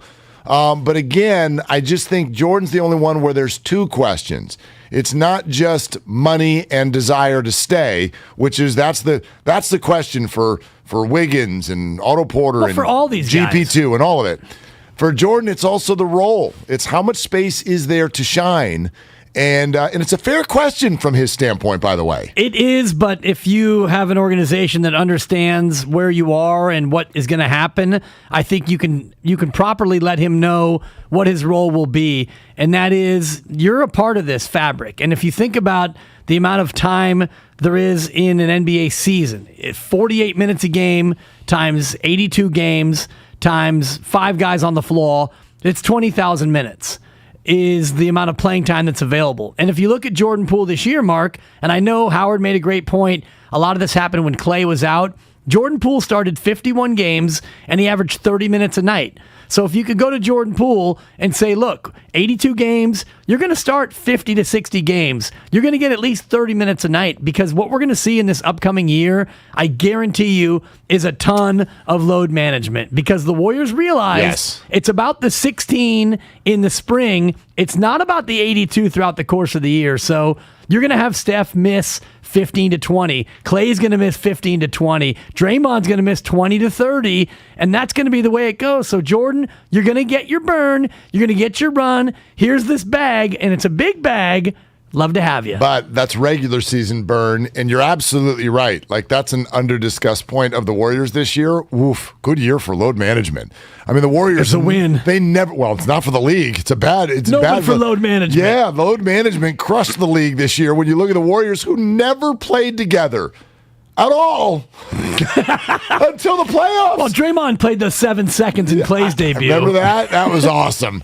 So committed a reckless foul, by the way. You know, I think that we saw this with Kelly Oubre, and I'm sorry to bring his name up today, but to a lot of guys, and I don't know if Jordan's one of them, starting matters. It's just an emotional thing. It's an ego thing. Right. I agree with what you're saying. There are 30 minutes for you. There might even be finishing minutes with you. But there is something for a lot of these guys. There's something to be said for being in that opening tunnel and have your name ripped through by some huge big voice PA announcers, right? From Michigan. Totally. You don't get that if you're Jordan Poole, and that might matter to him. It might, but I think what matters, and what should matter more, and again, I can't get inside of the skull of Jordan Poole, but if you rank what matters, if I'm Jordan Poole, first and foremost, what matters is bag alert, major bag alert. Second is the opportunity to win. Because yesterday, as much fun as we had, how much fun did they have after a grind that included 82 regular season and 16 tough playoff victories? Gary Payton II, that was probably his favorite day of his entire life. Man. And I can't get inside the head of GP2. Shout out tattoos. Yesterday was a win for the tattoo artists everywhere. Huge. But I don't know if he has much real estate remaining. Not a lot. For the possible tats. But here's games played. The top 7 in order. Kevon Looney, Jordan Poole, Andrew Wiggins, JTA, GP2, Bielitsa, and Kuminga. If that doesn't reek of load management, next up is Steph Curry at 64. So he missed 18 games. And, Moses Moody, Draymond Green missed 36 games. So if you're Jordan Poole, you pull him aside, you're going to get burned. Your time is going to come. Shout out Led Zeppelin. Here's a $140 million extension. Just be our 6th man for a while, won't you? Yes, that is the pitch. Won't you, Jordan? But please. Will he say sold?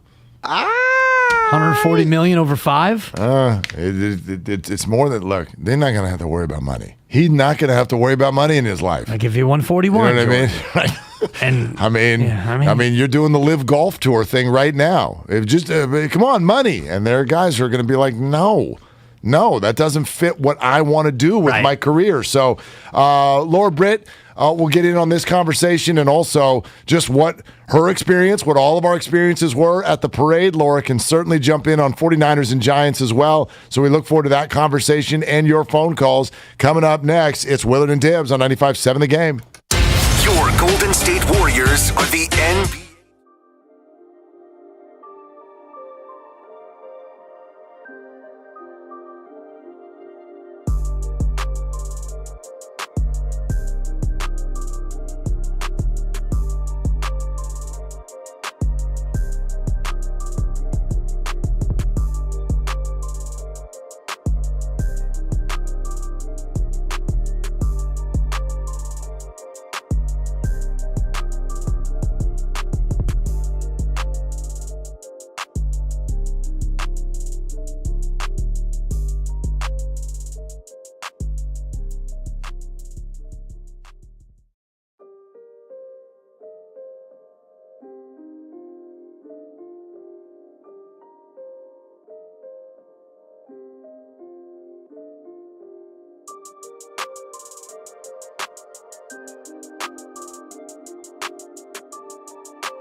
for your money back. To start your free online visit, you need to go to this exclusive address, forhims.com/joy. That's forhims.com/joy for your free online visit. forhims.com/JOY. Welcome to Total Wine & More. I want something fun in the sun. You'll love this sparkling wine. Wow, great price.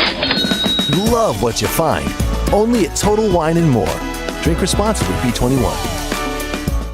Bay Area Panthers are coming to SAP Center on July 9th and July 16th, and 95.7 The Game has your shot to pick your ticket. Tune in all week for your chance to win, or enter at the contest page at 957thegame.com.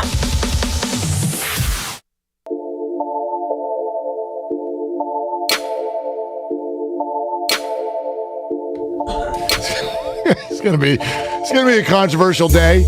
There's no two ways about it. It's all Colin Morikawa's fault. Love him for it. What up, Cal? What up, not going to the Live Golf Tour? But when he says, I pour the milk in the bowl first and the cereal afterwards, it's got everybody going, and now a cereal draft is getting born tomorrow. Yeah. And I'm already telling you, all my picks are going to be off the board. Infinite number of outcomes. There are, because I'm going to go with Barbara's Bakery's spoonfuls. And you're going to be like, what the hell is that? But I don't eat Lucky Charms. I'm in my 40s. I don't have anything against Lucky Charms. I just have something against mentally what would happen to me if they're magically delicious, Mark. I know, but I mean, come on. How could you be against something that's magically delicious? I'm not against them. I'm against me having them. That's all. Yeah. That's all I'm saying. You're going Trader Joe's, yogurt crunch first-round pick. I mean, right? You can draft whatever you want. Gosh, they got an apple cinnamon granola at Trader Joe's that is just... mwah. 5 cereals per team, and we will post the results. And this is going to be Butcher, Bonte, Willard, and Dibs. Draft order to be released this afternoon. And I'm curious what our next guest would take for sure. if she had the first pick in the cereal draft. Well, she is Laura Britt. She's a mom. She's going to know all about this. NBC Sports Bay Area. She was out there crushing it on Market Street yesterday. Laura, hello. Do you want to weigh in on this? Yeah, I didn't even know that this was a thing, but cereal is pretty big in our household. Yeah. So I think I've officially become old now because I'm a big Cinnamon Toast Crunch fan. I used to love Lucky Charms, but I got to be honest, over the past year, I haven't really been eating a lot of cereal. Does that mean I'm old now? That's a sign. Next thing to go is your eyesight. No, it depends. It depends. There's an evolution that can happen. You don't start your day with it anymore, Laura. You're grown up enough to, I don't know, make some eggs or something. Do something responsible. But if once the kids go to bed at 10:45 at night, you eat a bowl of cereal over the kitchen sink, that's totally acceptable. Yeah, so I have done that before, but I think I've reached real old, over the hill old, where I don't even eat cereal at all anymore. It's kind of a sad. I hate that I'm having this reckoning here, right now. Yeah, it's a realization sensation is what it is. Cinnamon Toast Crunch. Cinnamon Toast Crunch has got to be my number one. Yeah. I like that. Yeah, I have that actually in my my cereal mock draft, which is tomorrow 8:55. Don't miss it in the changeover. That's actually a late first, early second round. I don't know who's taking it, but that's a strong pick. I actually have never been more interested in the draft. There you go. Yeah. Cereal draft or NBA draft this week, Laura? Which one? ¿Quién es más macho? The cereal draft is going to edge out the NBA draft. No doubt. So what was your experience yesterday? You have a good time? Oh, how can you not? I was paired with Darrell Wright, Mr. Fab, Blake Anderson from Workaholics. It was, if you don't have a good day and you're with the Lit Squad is what Mr. Fab dubbed us, and I was all on board with that, that you're not living right if you can't have a good day with that crew. Now, you were with the Lit Squad. Were you able to compromise your journalistic integrity a little bit with a sip here or maybe a toast there? Yeah, we can't confirm or deny those types of allegations right here right now. But taking the fifth with Willard and Dibs. It was a great time. There's so many logistics that go into a parade. I know a lot of your listeners were out packing Market Street. It was one of my first assignments here. Everybody go ahead and feel sorry for me right now. when I got to the Bay Area in 2018 was the parade coverage. I moved here in April of 2018, so I got to help cover the finals and then be a part of the parade coverage in Oakland. And, I'd never experienced a parade like so many people, listening have in San Francisco, in downtown San Francisco. I didn't really know what to expect. But there are just, there are moments where you're out there and you've got to just sit and go, what's happening right now? This is so cool. It brings together so many different people from different backgrounds. I'm with a rapper, an actor, and a former Warriors player. And it's just it's a really special thing. It's a special moment. It's a special moment that the Warriors brought back. And not just that, it was really special for them. I mean, you could see, I love the petty receipts. Keep all of them. Yep. You can only cash those in if you win, and they did. And I love that they're calling everybody out. Nobody in the national media believed that the Warriors were going to be able to do this. Heck, even they weren't even sure if they were going to be able to do this. So it was one of those moments where I'm standing up there we're on these elevated platforms. If you weren't out at the parade and didn't get to see how that worked, but we're on these elevated platforms and you just have the confetti falling down and you're just you just soak in that moment. And you couldn't have drawn up a more perfect day. The weather was amazing. It was really special, and we did have fun, too. Absolutely. How can you not? As you said, Laura Britt, NBC Sports Bay Area, with us here on Willard and Dibs. And, Laura, it's funny you say that because this is the first time I've also been out there doing a show mid-parade, and I've always you watch the Thanksgiving Day parade or whatever, and Ryan Seacrest is up there, and you're like, gosh, this all just feels and sounds kind of cheesy. And then suddenly we're out there doing it, and I'm like, oh, now I get it. That's the stuff you say when there's a parade going by you in front of. Did you kind of fall into that a little bit, a time or two? No, please. Liddy Committee would not let me do that. You can't be doing that. I try. I try and think about what people can't see. They can see the confetti falling. I don't need to say that. They can see, and I don't know. Maybe I did at some point. Who knows? But, I try and the whole goal for us yesterday with that group pairing was just to bring this other level of excitement. I have a behind-the-scenes story. I think you've got Mr. Fab on later? Yeah. Yep. It's coming up in a little less than an hour. Probably I'm stealing his thunder. Sorry, Fabby. This was an incredible moment. So, Steph, all the buses are going by, and the parade, they've got to keep it moving. So they've got security around the players. They're hopping off the bus and want to go be with the fans and be with the people. They got to keep this train rolling. Well, it's kind of hard to see us up on the platform, so Steph had walked by, and Fab was like, no. He unplugs from we're live. Mr. Fab unplugs his IFB, drops his mic, goes out. This is the kind of clout that Fabby has. Goes out, walks straight up to Steph, like nobody cares. Mr. Fab can do that. Who else can do that? He walks straight up to him, taps him on the shoulder and gives him the nudge to come back. And Steph comes straight back and joins us on the platform for some, epic moments that happened in the parade yesterday. So I got to give it up for Correspondent of the Year, Fabby. That's great booking, great producing right there. You got a Steph hug, didn't you? I saw that.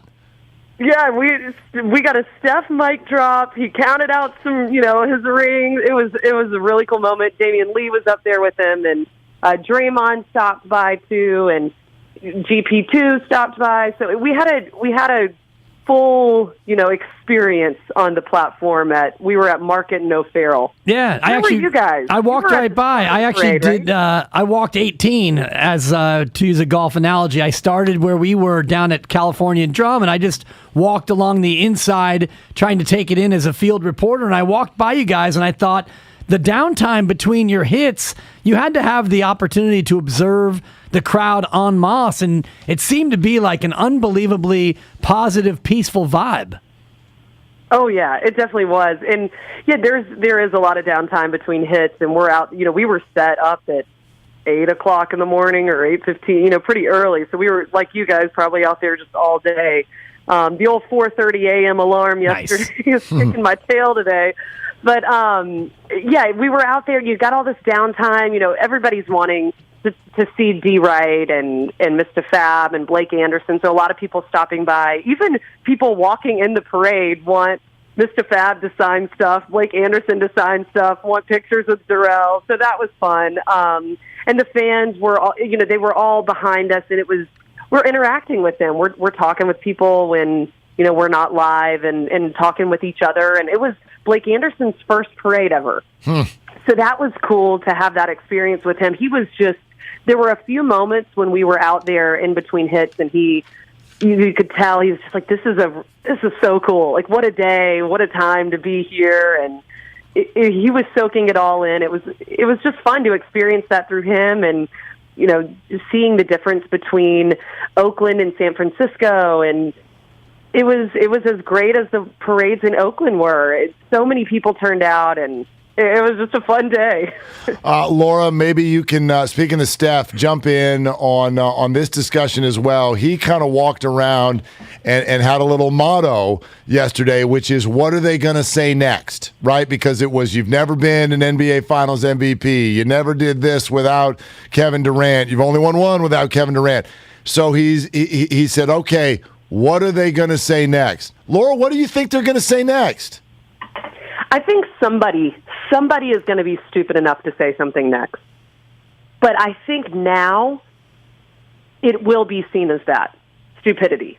Toss that comment out. If somebody says that just shows you don't have knowledge of the game. I mean, he is in rare air. He's among rare company. Steph has done everything and more to prove himself. This team has done everything and more to prove themselves. They can't say, what are they going to say now? I think you would be misguided and misinformed if you have something to say now. Well, I'm going to steal from Grant Liffman and say he's never won a gold medal with Team USA. So what have you done for the country, Steph? Yeah, I mean, that's really, if he gets the gold medal, I think that would put him on a different level. Yeah. Finally. That and win the celebrity tournament at Tahoe. I mean, because... you know what you probably should do is dig back into his elementary school years. Good point. Did he ever win an award, like in an assembly? Because if he didn't, then I would have questions about... if he's able to be elevated on the highest level. That's a good point. It's great. I've never thought of the spelling bee, and I've never asked him if he was in it. I don't think his mom ever had a "My student is Student of the Week" bumper sticker on her car. Yeah, and if you don't have that, then that just goes to show that you are not... Great point. Can't have the accolades to hold up to... Michael Jordan and LeBron, you just can't. If you don't have the Spelling Bee championship trophy, I'm just not buying it. You just don't. You have nothing. Laura, go get some rest. Thank you. Hey, thank you guys for helping me procrastinate doing the dishes. Yeah, now I have to go back and do the dishes. Are any of them cereal-soaked dishes? Is that what you have no, today? No, we have a bunch of oatmeal going. Oh, now, gosh. Oatmeal bowls for Such a good parent. Yeah, you got healthy stuff going on in there, Laura. It sounds like you need more to do. If you've got time to make oatmeal, you're not working hard enough. Thank you so much for having me on. We got to do this again soon. We definitely will. Thanks, Laura. Laura Britt out there having a great time yesterday. She want a Buster hug? She got a huge Steph hug yesterday. The Liddy Committee. I mean, we all love our assignments in the parade, and Butch got to be on the party bike, and we got to broadcast live. Bonte and Butcher Boy, Steiny and Guru. That was amazing. But for the TV, you've got different platforms where they're reporting, and Bonte did his thing from the studio, and she drew the Liddy Committee, which would have to be the best possible assignment. Pretty good. Pretty good day out there. I felt for Steiny and Goo. You're right. Their whole show was in that sunshine.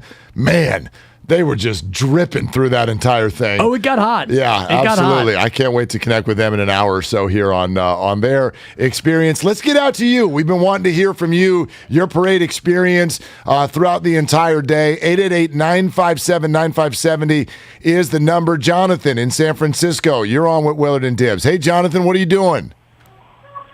Hey, man, just still, I'm still enjoying that parade yesterday. Excuse me, these guys are coming through. It sounds like you're still at the parade. Well, I didn't even know it was still going. No, I just want to say, man, it was so beautiful yesterday. That's truly a lovely day. Great joy all around, just happy vibes and chill and smiles and laughter, hugs and high fives. The Warriors delivers the first basketball championship parade down Market Street. It was so pretty, man. And it's never too early to talk about free agency. And I just want to say to all those people who are trying to make decisions, just use your common sense, man. You don't walk away from basketball heaven. You don't walk away from your dream when it's actually become a reality. Man, this is a championship situation you don't walk away from. Just use your common sense and stay to not be a weirdo like the other guy. Who's the other guy? Who's the weirdo? Who's the other guy? Maybe Kyrie. Oh, okay. Yeah. All right. Thanks, Jonathan. Yeah, appreciate that. You know, and I think of it more like this. You want to talk about somebody who is a big, big piece of the puzzle. I don't know if he's the one. He's not the star. And he's a part of championships, and then an opportunity financially is coming. Even though you're in the middle of sports heaven, do you seek something else? You want to know who's bouncing around in my head right now? Who? Pablo Sandoval. That's who's bouncing around in my head. He got a big bag. Got a huge bag and hated every minute of it. He hated it. Except for when he was commenting on IG from the can mid-game. Well, that I don't think he hated. I'm sure. It wasn't like he had a bad life. No. He was able to have some fun out there. But, you know, you see Boston and Fenway Park, and you're thinking, okay, that's baseball heaven. And back at that time, 2010, 12, 14, this was baseball heaven. San Francisco was baseball heaven during that run. You had a crowd full of people wearing panda hats. You were the number one salesman at the souvenir stands. You were the fan favorite. You were a big piece. You were an MVP of the World Series. You did it all. And then for a few $1 million, I actually don't even know what the offer was. I think it was $75 million. The Giants were right there. Well, he got 90 in Boston. 90. I don't know what the Giants offered, but the reports were that it was right there. And for some reason, 95 actually. In that moment, he felt slighted by the Giants for some reason, and so he's like, "Okay, I'm out of here." And he left baseball heaven for what's perceived to be baseball heaven. And he was there for about 4 weeks, I think, before he went, whoops. And he worked his way back to the Giants as quickly as possible, and the Red Sox had to pay a lot of that salary the entire time. So the Giants did a great thing. They got a free Pablo Sandoval, and he actually came back and had some good moments with the Giants after that. So I'm not telling Jordan Poole what to do, and I don't know what the scenario is going to be. The conversation in and of itself is too early because we don't even know what Poole and Wiggins have for an encore next year. But I do think you got to think real long and hard before you leave a good situation where you're loved. Yes. Because he is.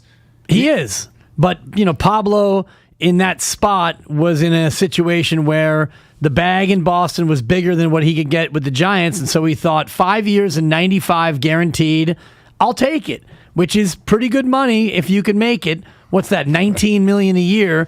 So he took it. Yes. He went there. He didn't love it. But you know in baseball, that's guaranteed money. And same thing in the NBA. So if Jordan Poole looks at it, and let's just say Orlando, because we love to pick on the Magic, and you know they offer him a huge amount of money. And next year, he can't go out and get that until after next year. He's under contract with the Warriors. So the only way he gets a big bag now is if he gets it from the Warriors or, God forbid, they trade him, right? Which I don't think that they are going to do. I don't know if you could get real value back for Jordan Poole at 22 in a trade unless you packaged somebody else in order to get like a big boy. Well, and again, we've talked so much about the idea of homegrown players. I think you get so much sort of extra slack from the fan base when you are, like, in other words, let's say Jordan Poole does stay with the Warriors, and let's say he has a bad stretch of games. That'll come sometime in his career. Let's say he's got a bad couple of months where he's kind of in a shooting slump.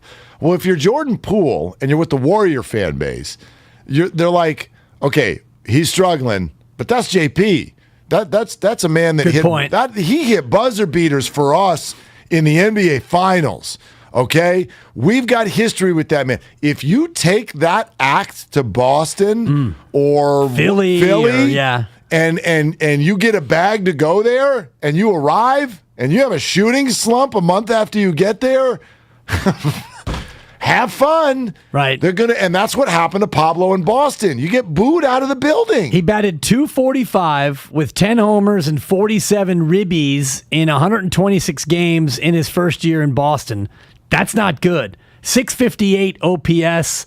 That ain't great, especially as a switch hitting key cog in a lineup. So, and I don't think Boston was that forgiving of his struggles, to your point. And if he goes 245, 695, or whatever you said as far as his OPS, 698. 658. 658. You do that?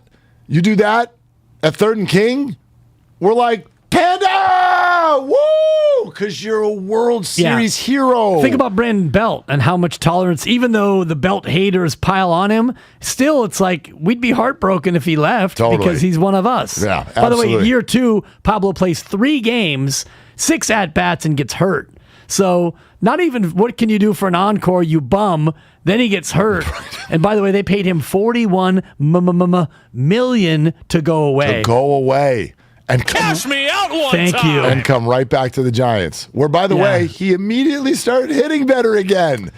Because there's something to be said for that, too. I think you play better when you know your environment is welcoming and loves you and it's familiar and all of that. His first full year, OPS is .727. So not back to vintage Pablo, but better. Better. Yeah. He got better. 9 homers in just 92 games. Yeah. So a part-time lover, shout out Stevie Wonder.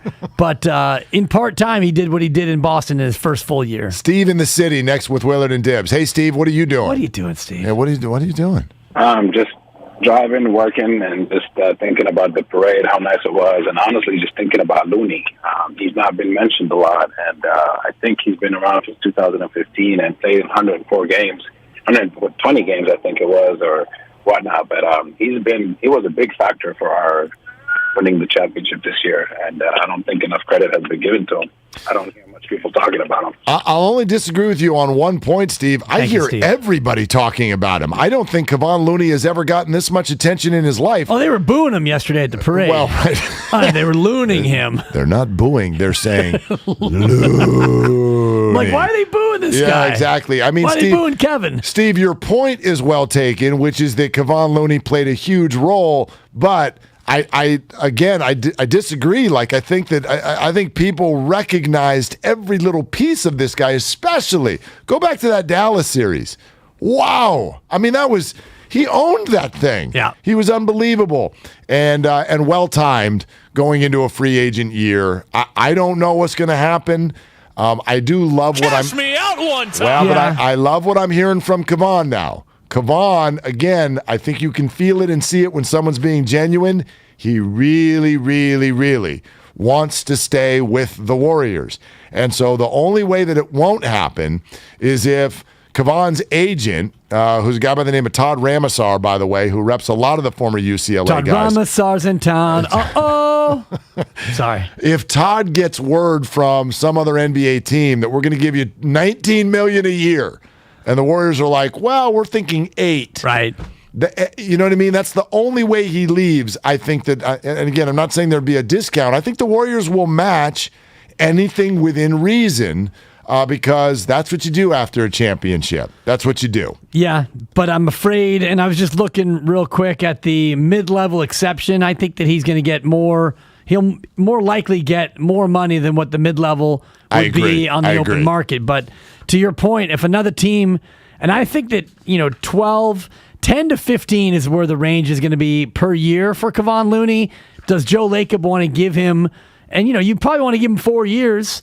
Do you do 4 years and $50 million for a guy who is probably, if you're a championship team, he's your 6th or 7th best player? Yeah. Joe Lacob has shown, and I love spending Joe's money, he's shown a willingness to spend, but $4 and $50, that's a big bag. And as far as being the big man on the team, there is the matter of James Wiseman being entered into the fold, you hope, next year. And so they've got that analytic. I'm with you. I James, wonder by what the way, it had is. a great time yesterday. Yeah. I just dodged a champagne spray from James. Oh, why'd you dodge it? Well, don't dodge it. Get in there. To me, there's not a lot of glory in getting sprayed champagne from a 7-footer, a guy who didn't even play. I would have dove into that thing.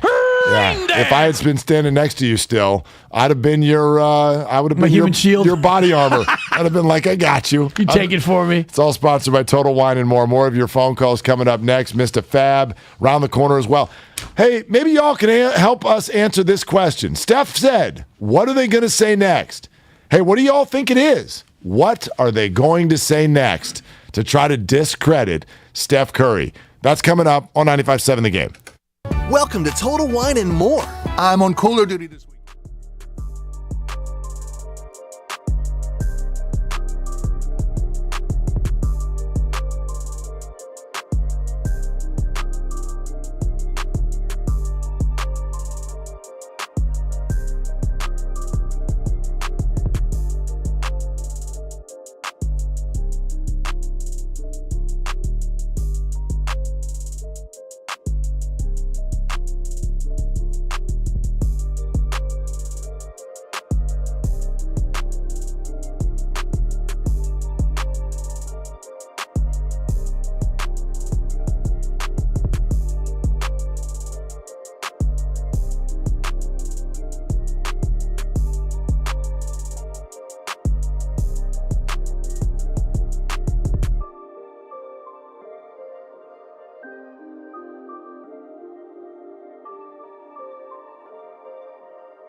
speed may vary. See terms and conditions at TrackPhone.com. Don't waste your time trying to sell your old car. Donate it to Cars for Kids. It's the easiest and fastest way to donate your car and get a tax deduction. Donate online at carsforkids.org. That's cars with a K. 1-877 Cards for Kids. Donate your car today. Big O Tires proudly sells its own brand of Big O brand tires. Now through July 10th, save $100 instantly on select sets of 4 Big O brand tires with paid installation. Plus, save an additional $50 when using your Big O credit card. See your locally owned Big O Tire store for offer details. You're listening to 95.7 The Game, KGMZ FM at HD1 San Francisco. An Odyssey station.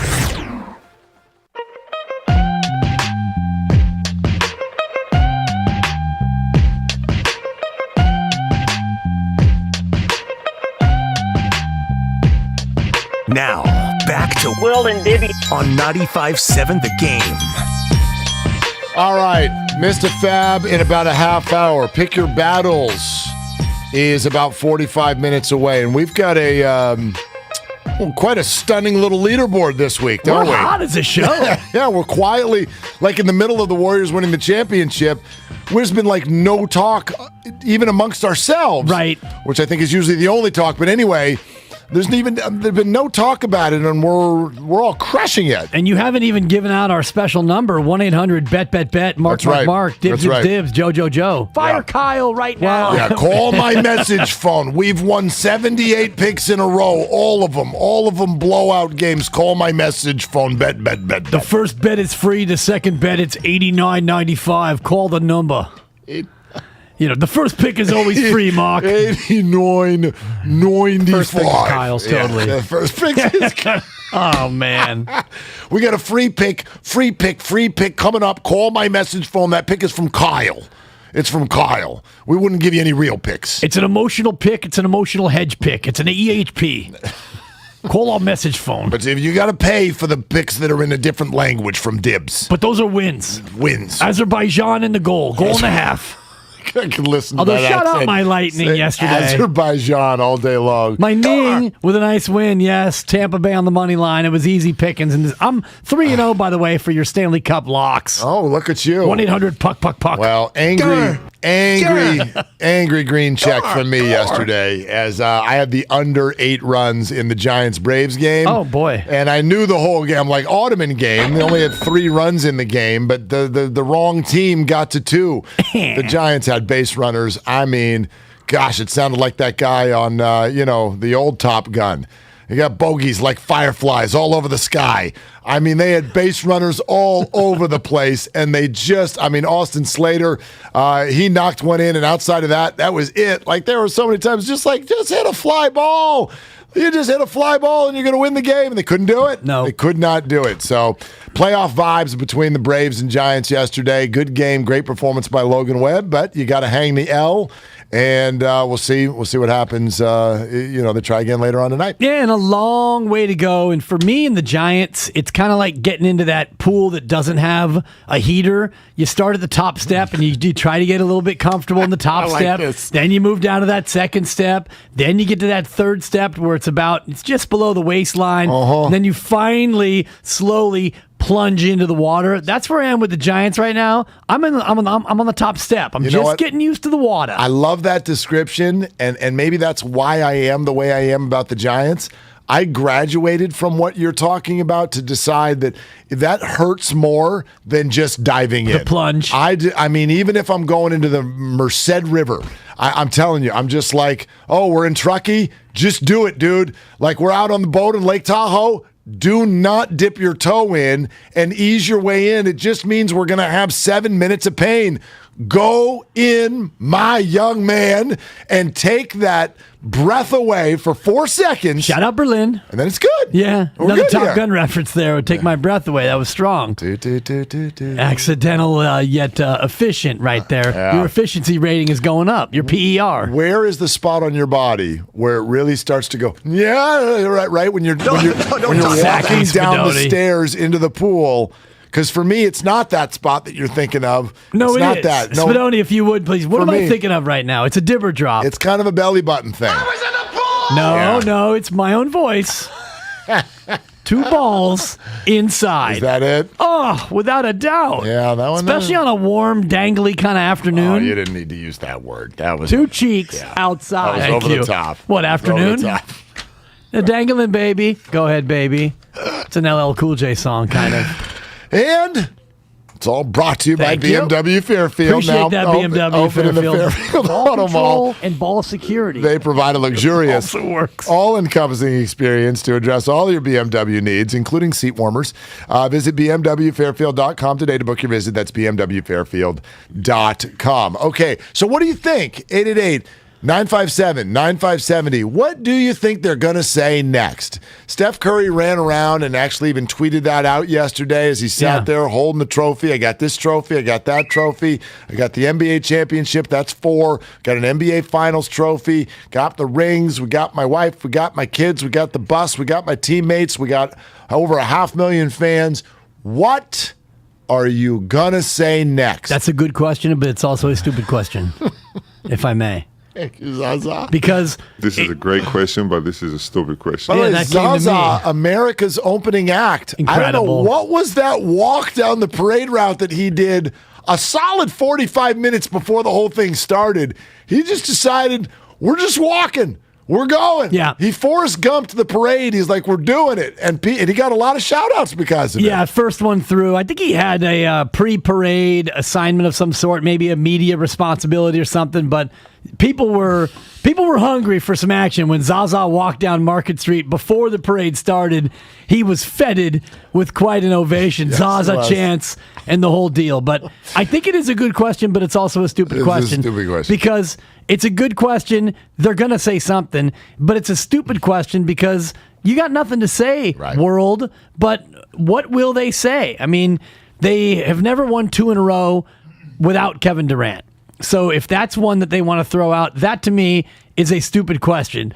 The whole one for the thumb notion, yeah, so Steve Kerr, you need to win a 10th title as an NBA person? Yeah. Now, if Steve can't win 10 titles, you know what I mean? It's like, Steph, your 4 is cute, but you can never compare yourself to Michael Jordan until Coach, you get congratulations, and I guess if things go your way, we'll see you back here. 1 for the thumb, huh? Yeah. Well, I don't need one. I only got 4 fingers, so I'm good.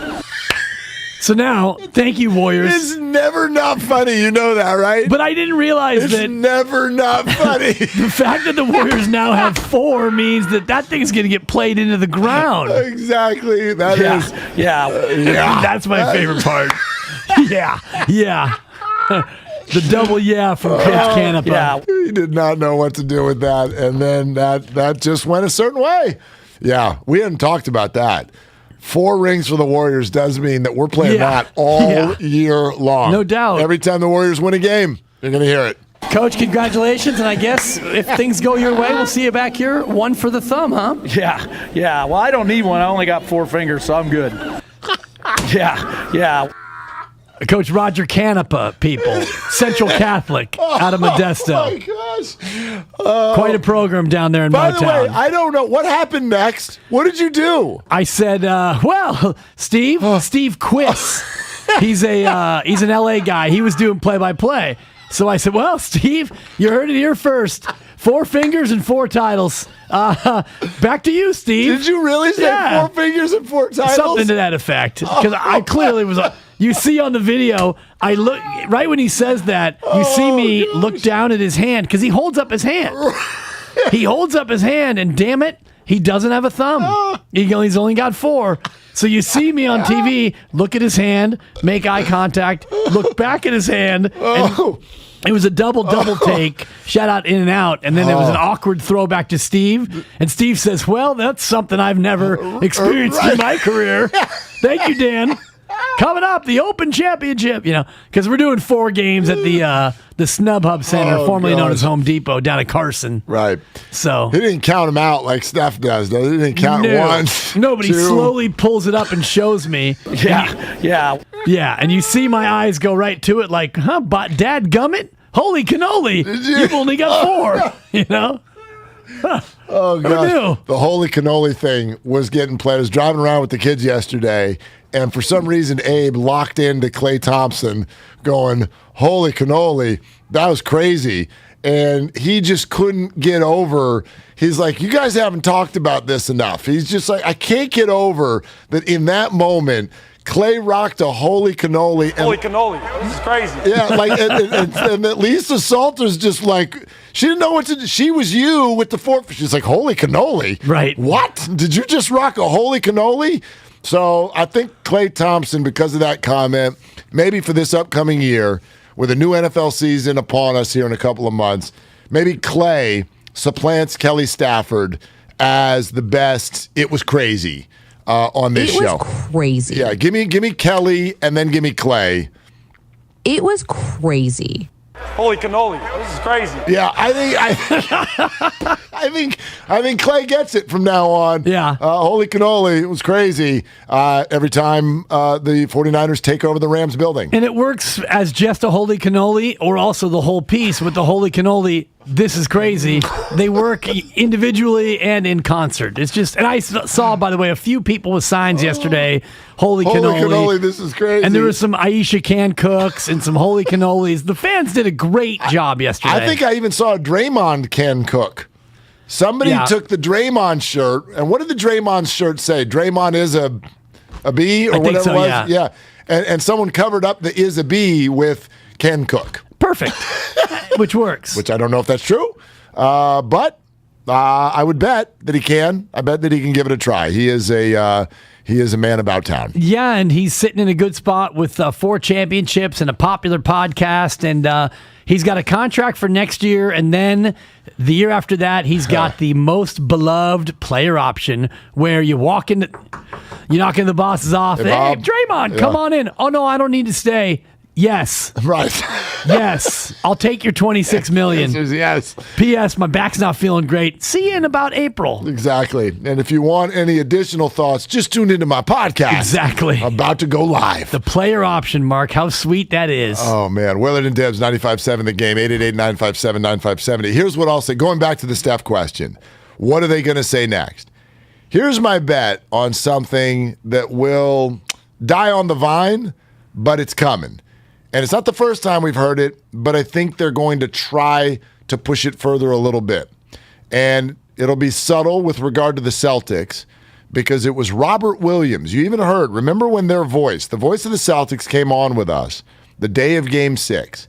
And he talked about Robert Williams and what this series would have looked like if Robert was 100%. Because he played, and he played well.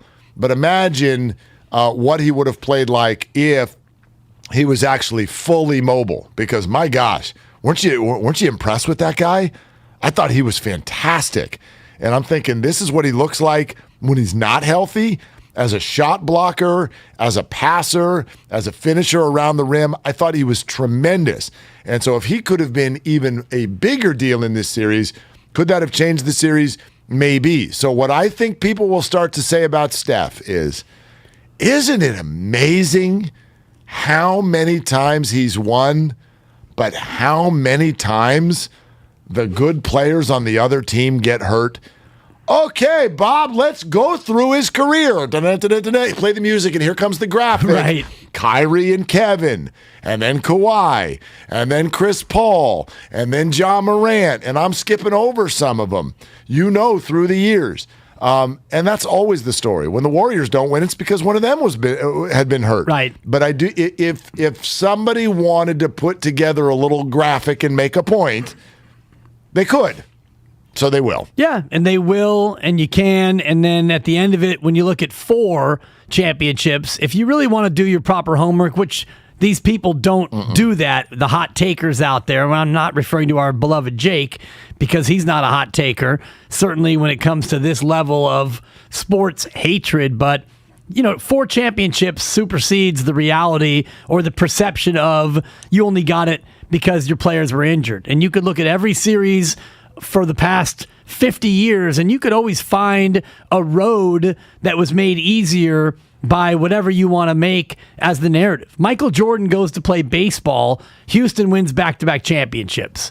So Hakeem Olajuwon is not a truly elite player because they wouldn't have gotten those championships if it wasn't for the fact that Michael Jordan left for a year and then came back and wore number 45 and really wasn't ready that year. And, the Rockets were able to beat lesser competition, including the New York Knicks, who choked away a title.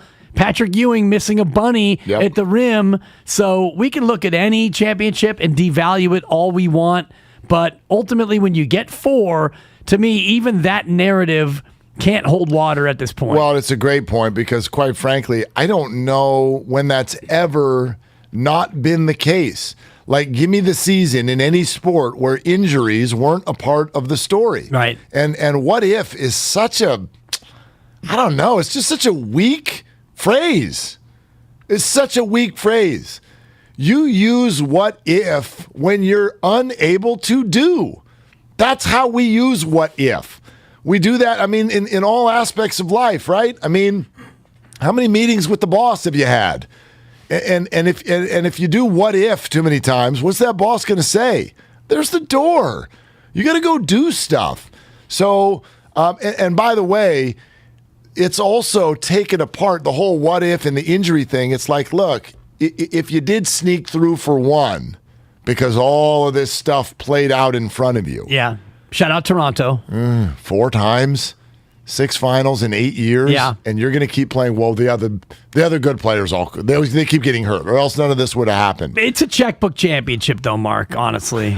And, that I think is another thing that's going to continue to be like, what will they say next? Well, the only reason why you won, Steph, is because you have an owner who, skirts the rules or stretches the cap or overspends. You got another store-bought one. Even though this one we can't take it away from you because of Kevin Durant.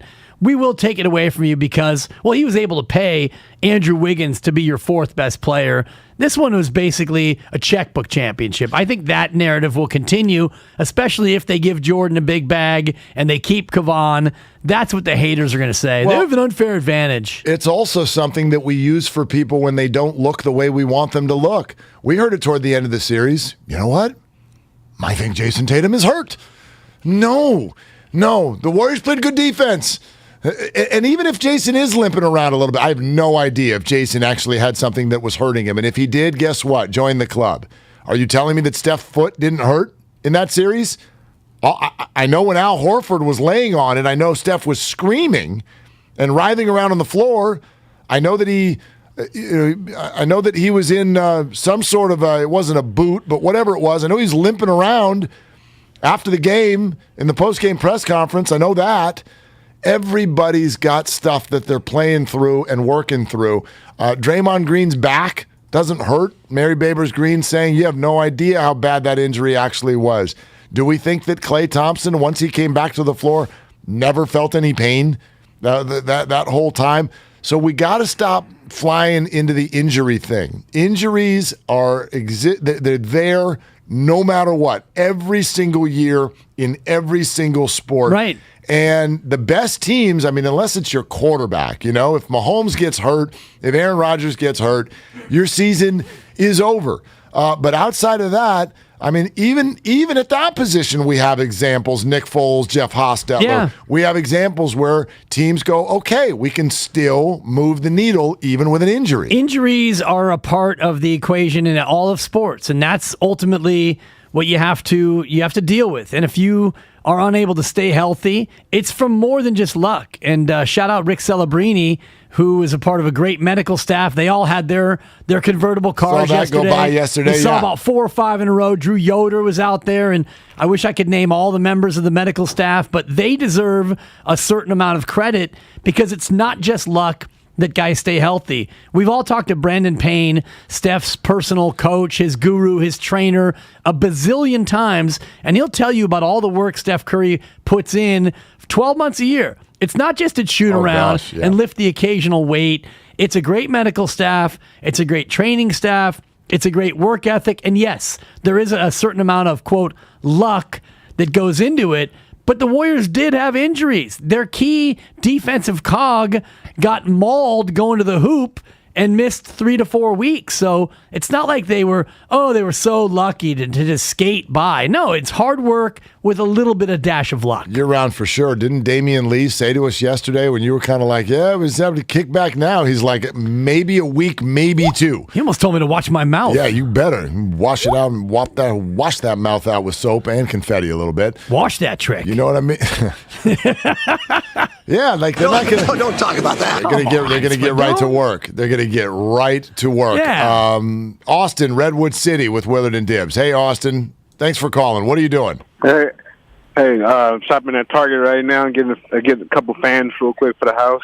Gosh, such a great move to do that late morning. Gosh, Target it's just pleasant right about now. Don't wait till everybody else gets there. And if it's a good fan, then you'll have yourself an oscillation sensation. No, yes, sir. But look, check me out. Hey, back up about this checkbook thing. This checkbook thing. Hey, I never heard nothing like that. But our players took pay cuts to get their players that they wanted. And also, is it a checkbook if LeBron wins titles in 3 different places? That checkbook thing, I don't know, man. But it seems like they still ain't trying to get awards they flowers. Even in the NBA media, they still kind of sour that we got these titles. What do you guys think about that? That's exactly what it is. Austin, you're spot on, and it's why I still walk away totally uncomfortable with what Brian Windhorst said last week, because he came on this station with Bonte and Butcher and tried to say, why are you guys upset? This is a compliment. I'm trying to say that aren't the Warriors great because they will have those resources and they'll use them, and good job, Joe Lacob. And I'm like, you don't get it. You don't get why that is so dismissive.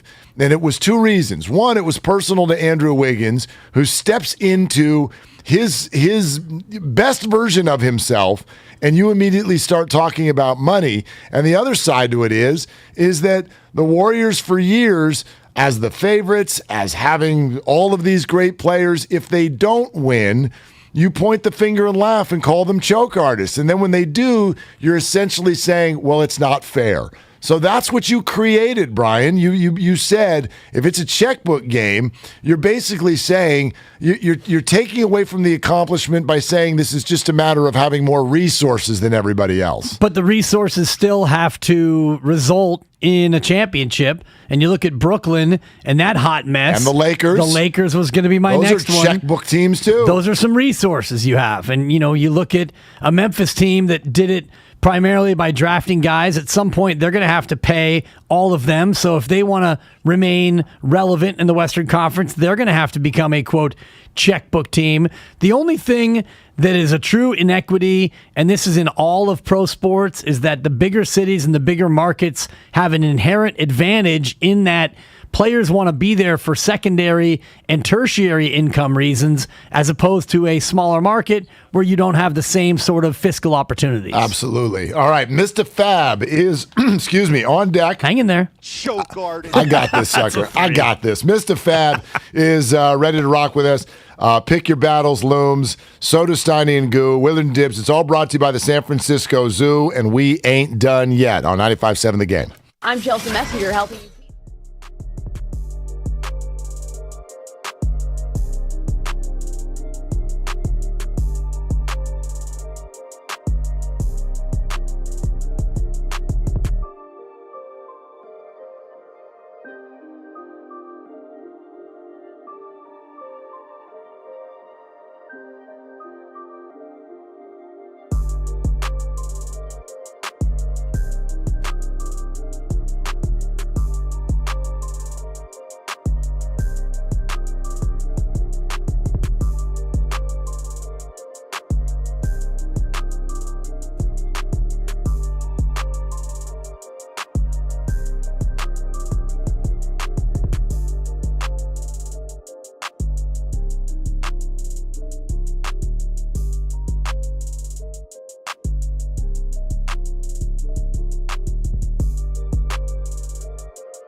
16th and 95.7 The Game has your shot to pick your ticket.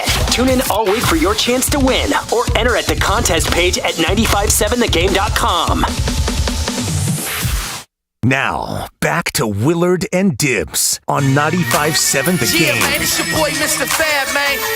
The yellow bus rider, man. Sean T, the real king of slaps, man. Y'all better act like y'all know who he is, man. I'ma give y'all one-on-one on how to ghost ride. Yep. The streets know. Oh, let's go. This party is not quite over yet. We got to unwind from this thing. The confetti still being cleaned up off of Market Street. The Warriors had a parade, y'all. 4 championships in the bag now. And, of course, one of the people who had a Q rating of his own out there yesterday for sure, the great Mr. Fab, who joins us right now live on Willard and Dibs 95.7 The Game. Mr. Fab, what's cooking, man? How are you? What's up, family? Man, I'm chilling, man.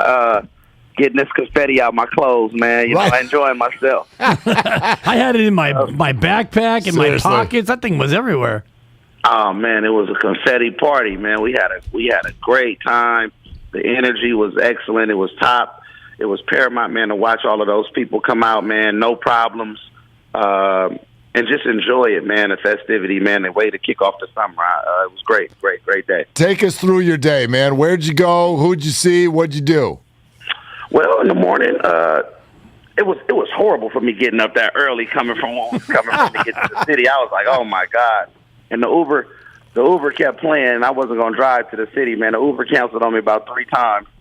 But I eventually got to the city, got to the post, and it was cool, man. Just watching it build. Like we were there 8 o'clock, 9 o'clock, watching it build, and then to see where it ended up at was amazing. To watch the players come out, man. We did some stuff. Who came to the podium with us?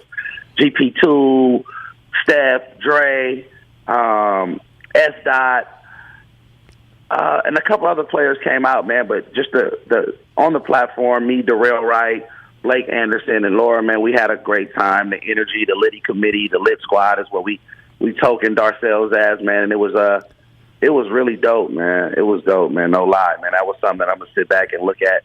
I was watching it this morning on TV. I was like, yo, I'm on TV. You guys were the show late in the parade route, and Laura told the story earlier. We had her on about an hour ago about you jumping down and basically grabbing Steph and bringing him up. That must have been a pretty cool moment to be able to get the chef, the GOAT, and get him on TV with you. It was like, because he was walking past, so like we were keying on people looking up at the podium to see us, and then us flagging them on. And unfortunately, it was so many people around Steph that he didn't even notice. He didn't notice our station. So I was just like, I had a chance, man. Clark Kent or Superman. You want to stay Clark Kent or go be Superman? So I turned into Superman, man. I transformed. I took all the mics off and I ran in the crowd. And I did the smart thing. I tapped the security guard. His security guard was like, "Hey, tell him come here." And that was the inside. That was the inside. Steph looked, saw it was me, and I'm like, "Come on." He came back almost.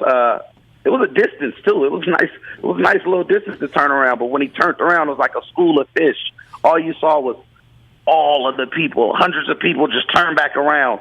And he came up there, man, and he dropped It almost went viral, man. It went viral, really. The mic drop, man. The mic drop was amazing. But to see Steph in pure form, unadulterated Stephen Curry, man, is him being up there, feeling free to be expressive as he possibly wanted to be. That's something that we haven't got a chance to see yet.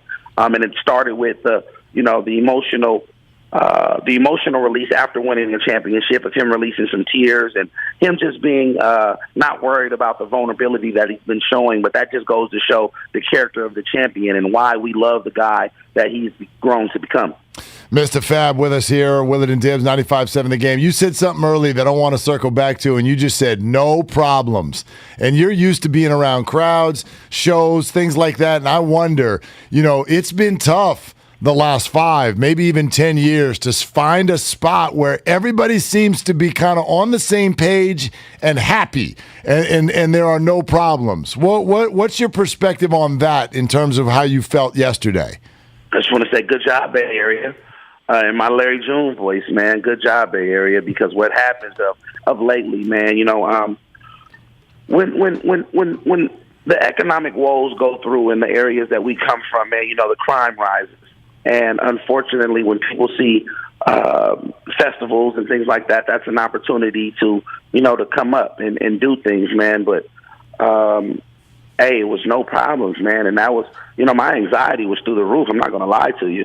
When I stepped out there and I saw as it began to form and everything began to get big and watching it just, gradually grow, I was like, oh, man, I'm seeing all the different energies and different things. But, hey, man, by the grace of God, man, the people were on their best behavior and there were no problems.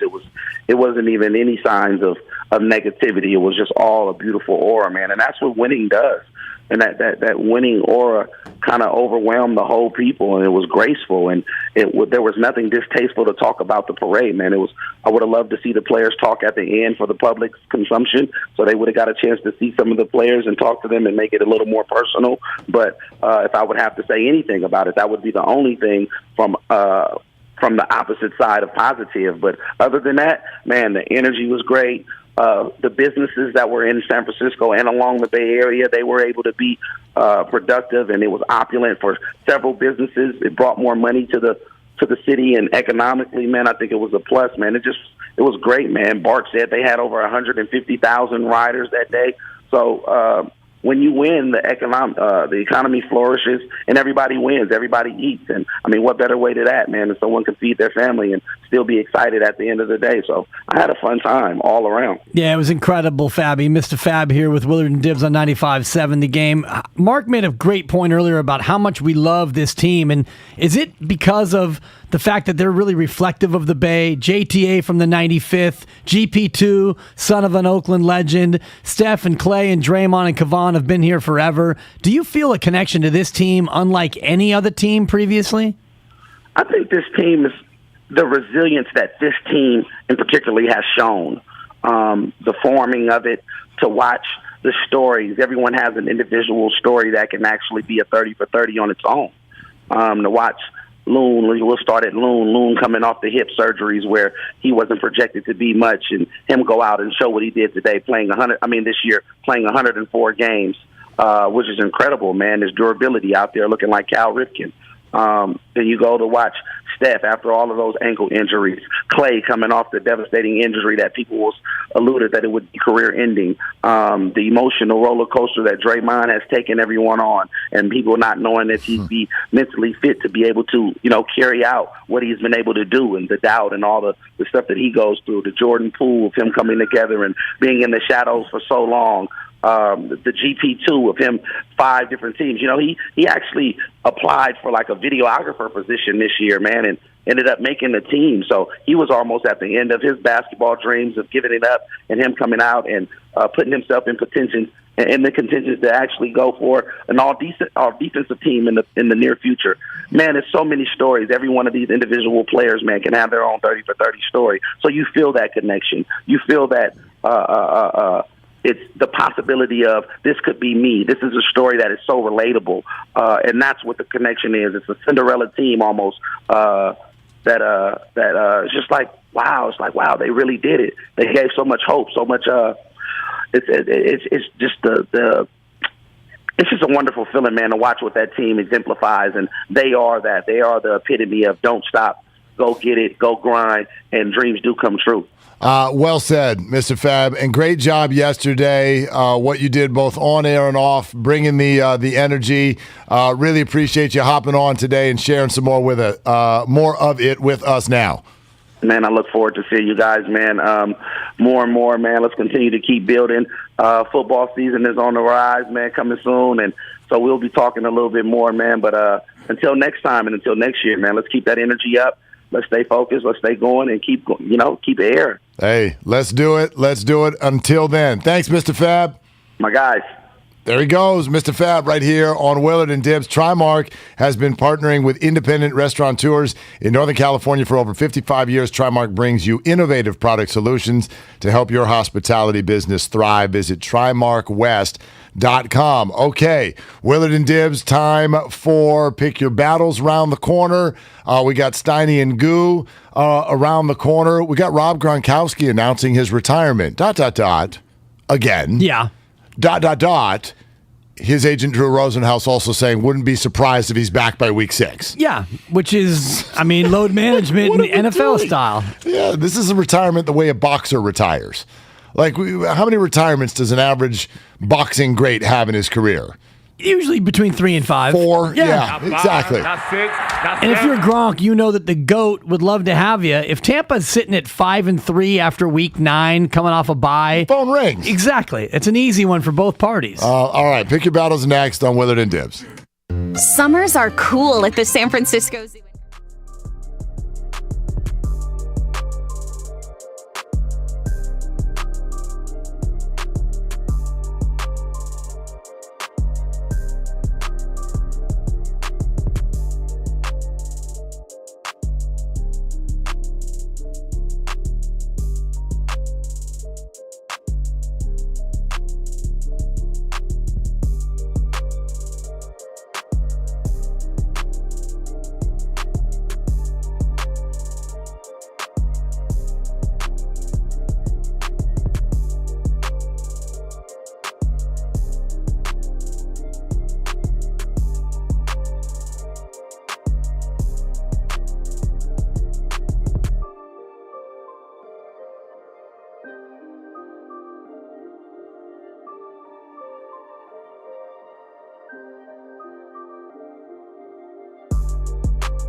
Offer valid at participating locations.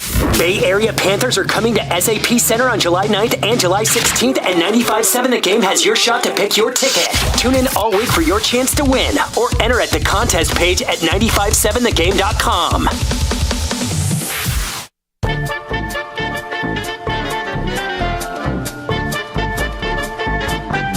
Now, back to Willard and Dibs on 95.7 The Game. I think the Cal band played this yesterday. And if they didn't, they should have. Oh, yeah. This was crazy. Yeah, this should be played at every event ever. All cocktail parties for sure. That's it. That's it.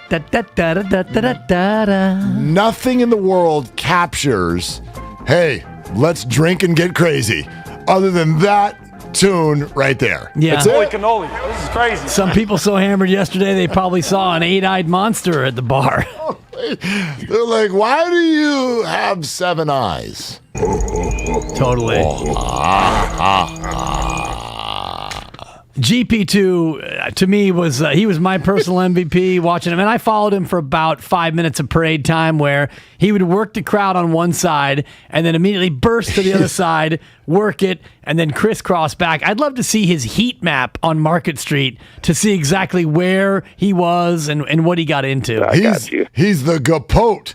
The greatest partier of all time. He's up there. Yeah, he did good. He did good. On one sequence, I saw him work the crowd, and he runs by, and he's high-fiving everyone. He comes up to somebody with a bottle of, I think it was Hennessy. It was some brown liqueur. Hennessy. He grabs it, big tug, gives it back to the guy, picture, signs an autograph, comes up and sees, I think it was a British bulldog that somehow had made it over the barricade, comes up for a double, like a good 5-second rub, pet, and then back out. Pet, 1-800 Willard and Dibs. Pet. Oh, wait, no, that's bed. Adopt a dog, 1-800 pet. Call my message phone. I have dogs. Yeah, man, it was the great. First leash is free. Can you imagine? Like the opposite of a Sarah McLachlan commercial. Exactly. Totally. Can you imagine what that fishbowl would have felt like for those guys yesterday? I mean, just, a 1/2 to 3/4 of a million of your favorite friends and all of that energy pointed directly toward you as you move through the streets at 1 mile an hour. I mean, man. Right. Gosh, there's no drug in the world that exists that does that. It's one of the only times where you're doing something in a vehicle on a street where you actually want things to go slowly. And the fans and the players, I mean, that thing went for probably about 3.5 or 4 hours. I don't know when it actually concluded, but nobody was in a rush to go home. It's like, can we go slower than 1 mile an hour? Is it possible for us to make this thing last forever? I wonder what, by the way, has anybody been by Market Street today? The one thing I have no idea about, because this crossed my mind as you're watching, because those blowers went on just over and over and over to the point where, and you guys all saw the pictures because we were down on the ground. If you're walking through that, you are walking through what felt like a full inch. Easily. A full, maybe even 2 inches of confetti. Outside, 2 inches, outside, all over the ground. I mean, clean up on Isle Market Street. Yeah. How long did that take? And is it still going? It started during Steiny and Goo because Steiny was like, all right, we're going to throw the Jordan Poole interview because we got street sweepers going to work here. And that was about 2:30. I had gotten back in my car in Oakland off of BART. And so the cleanup, it happens early and it happens often. I will tell you this. You'll love this story real quick because it did take me forever to get out. Right? So I walk back to the station, I get in the car, and I got to head east. And I'm trying to find all my different ways just to get to the whole goal is get to Embarcadero. Not that Embarcadero was going to be fast, but that was going to be the route, okay? And Waze kept sending me ways where I would get there, and it was just like, well, that's gridlocked. We're not getting anywhere. Okay, I tried, but go 1 block over, do it again, and you're in line, and you see a bunch of cars do the turnaround where they're like, I'm out. I'm like, okay, we're not getting there. I'm out. So I had to just keep going and going and going as far as I could. Not quite Bay Street, but as far as I could, the wrong direction to get to Embarcadero and work my way through. So this takes whatever it took, 45 minutes. Finally get up to the Bay Bridge. And you do the entrance, do the little whirl around, get up on the bridge, and right as I get up there, what's the first thing as I see? 2 pieces of confetti. 1 gold and 1 blue. Wow. On the Bay Bridge. Made it all the way up there. I was like, man, wouldn't you love to just be the bird and fly with those 2 pieces of confetti? I'd love to learn their story. Yeah. How did you get up here, little guys? Right. What are you doing here? Might have come off a windshield. Maybe it got attached to a bird. Exactly. Or maybe just the wind, because we actually saw, as our broadcast was being handed over to Steiny and Goo, the wind came up and there was a little tornado of confetti right by our mini stage. Yep. And it's like, this is hilarious right now. The amount of paper dedicated to it, but they couldn't fire those cannons enough for me. No, they could not. You know those 2 little pieces of confetti were thinking when they got up to the bridge? I don't know if we've picked the right battle. This does not feel safe. No. Cars are going very fast up here. Let's head back down to the water. And let's also pick our battles. I'm going to need a standings update to know what we're doing here, Spadone. What's the situation right now? I am currently leading the group at 6-1. Wow, are you really? Mm-hmm. I thought by Great now BPA. I'd be ahead. No. Jeez, are you still running hot? Seriously, yeah. Okay. 3 lost and then 3 in a row again. Looking to go for 4 tonight. Dibs and Willard, you guys are tied at 5-2. Wow. And then Kyle, boy. Wow. 2-5. This is a stretch. Oh, gosh. This is a stretch for Kyle that might not be eclipsed, by the way. Wait a minute. Are we going to close? It's closing time, Close Mark. him out tonight. I'm done. You're done. I'm done. I'm in the and safe he zone. needs 3 consecutive days of wins and losses by either you or me. Right. So we are all 1 green check away from a walk-off on a Wednesday. It's a walk-off. Wow. And I know today's Tuesday, but tomorrow when we come in, we might walk him off. Yeah. Yeah, which is a shame because he bought the bonus box of donuts. He did. So He did. if in fact he does lose, I got 5 on it. Then Shout out we'll Ludies. make him purchase again. Anyway, so Kyle's pick is what? Padres money line versus the Diamondbacks. Good matchup today, pitching wise. It's Davies v. Manaya down in Arizona. Okay, so he's going to go Padres, and you said money line. So Correct. they just need to win? Is that Indeed. correct? Okay. Padres just need to win. I'll skippity hop over to Atlanta and do something Giants related. Did you hear that this is going to be wait for it, the return of, come on, say it like it's a pasta now, Anthony DeSclafani. What? Hey, Gabagoo. What are you doing? Last time you pitched, you look really, really bad, huh? So how about if you don't look so bad? The line thinks he's going to look really bad. I can take the Giants on the run line. I'm getting 1.5. It's only at minus 136. I'm getting a run and a half. So give me the Giants plus 1.5 in their game against the Braves tonight. I like it. Well, this... Your turn, buddy. Yeah, and I'm going to go from wooden bats to metal bats, Mark, because we got an elimination... Sensation. Game. But, yeah. Cha-ching! Cha-ching! Auburn knocked off Stanford yesterday. The Cardinal are out, but Auburn has been beset by the stomach flu. 8 players inside their hotel bathroom. They're battered. They're beleaguered. Wow. They just won their first ever College World Series game. They're going up against Arkansas. I like the under, Mark. 13.5 from goodness. Omaha. We're playing the under. First pitch at 4 o'clock from Omaha. Okay, that is an intricate selection by the great Dan Dibley, which is no surprise. And now, take me to your leader. It's Joey Spadone. All right, quick side note from Goo. He's got Texas A&M, whatever that means. Okay. So that was per Guru. They're playing right now. Okay. And, Texas A&M. We're going Dodgers on the road in Cincinnati. Taking the Dodgers run line. This seems like a no-brainer. Minus 1.5. Okay. All right, who's pitching tonight for the... Gonsolin. For Tony Dodgers. Gonsolin. Okay. All For right. the Reds. It's somebody. Yeah, there's somebody pitching. Nobody's heard of that person. All right. There it is. That's pick your battles for a Tuesday. A&M Notre Dame, by the way, scoreless in the third. Just as we bring Goo in. You just have them straight up, Goo? Just straight money up? line plus 120. Oh, plus 120. Money no line. scores. Okay. That ain't bad news. Yeah. You'll take it. You'll take it. Okay. And Steiny is here as well. Both of you, it appears, have stopped sweating. Congratulations to both of you. That got hot out there yesterday, but you weathered the storm. Listen, you guys know I got Texas roots in my blood. I'm a deer hunter. I've been hot. That was hot. And I don't want to tell on myself. Snitches get stitches. Last Thursday at Kezar Pub, we had a great time. The fans were phenomenal. I think I was a bit, at my age, a little irresponsible. And I think the weather gods made me pay for what I did last Thursday to put me in that sun.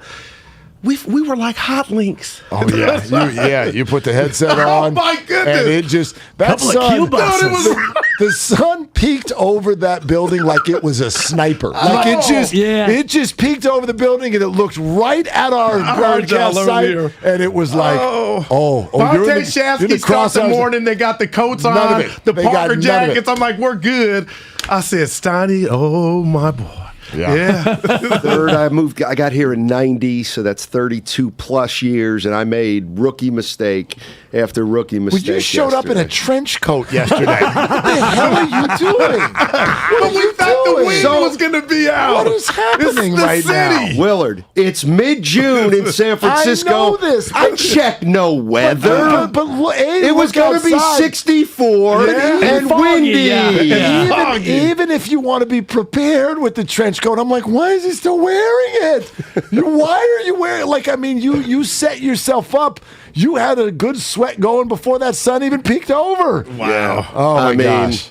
By the way, that looked rough, big man. shout out to whoever at the Hyatt or at the where we were broadcasting from. Thank you so much. Whoever pulled the plug at 2:39. All right, we had a thank you so much. Really appreciate that. You had a malfunction, Junction? I'm dead serious. Streets are talking could have been self-sabotage, but we didn't do it. You guys got just straight yanked, right? We got yanked. Sorry, we came back for a minute. We got yanked again. And it was off. And then it was what? Damon and Ratto? JD was here. JD was here. Okay. And then... who did a great job with Otto Porter Jr. I heard that one. It was really, I heard him throw to Klay 3 times, and I'm like, I felt so bad for JD. Did you see Klay knock the lady over? Yes, of course. By the way. It's a block. Yeah. Well, I thought he was out of control. That was a player control. We're going the other way. I felt for the lady. I wanted to pull Klay over like the Oakland PD. This is the changeover brought to you by Oakland PD Recruitment. Be the change you want to see. Yeah, I felt bad for JD because Klay had he'd done the talk to the family. He'd come on with us. He was already yawning right in the middle of Dibs. Yeah, Then he was yawning right in the middle of Steve Kerr. And then an hour and a half later, JD's trying to go to him. And I'm like, JD, he's drunk. He's very drunk. And he kept, he's like, we got Klay. And I'm tipsy. Like, we got Klay. And you there was just nothing there. I'm like, let's get to Otto. Let's move on to Otto Porter, please. But let's talk about you three with the Zenny glasses. You're a rapper to me now. Even when you left, I kept telling everybody, your swag meter broke with those yellow Tims you was rocking. I appreciate it. And they will make their podcast debut tomorrow. Liquidate all assets. We need to get an emergency NBA futures pod tomorrow. That's going to be my new guru, my indoor shades. Funny.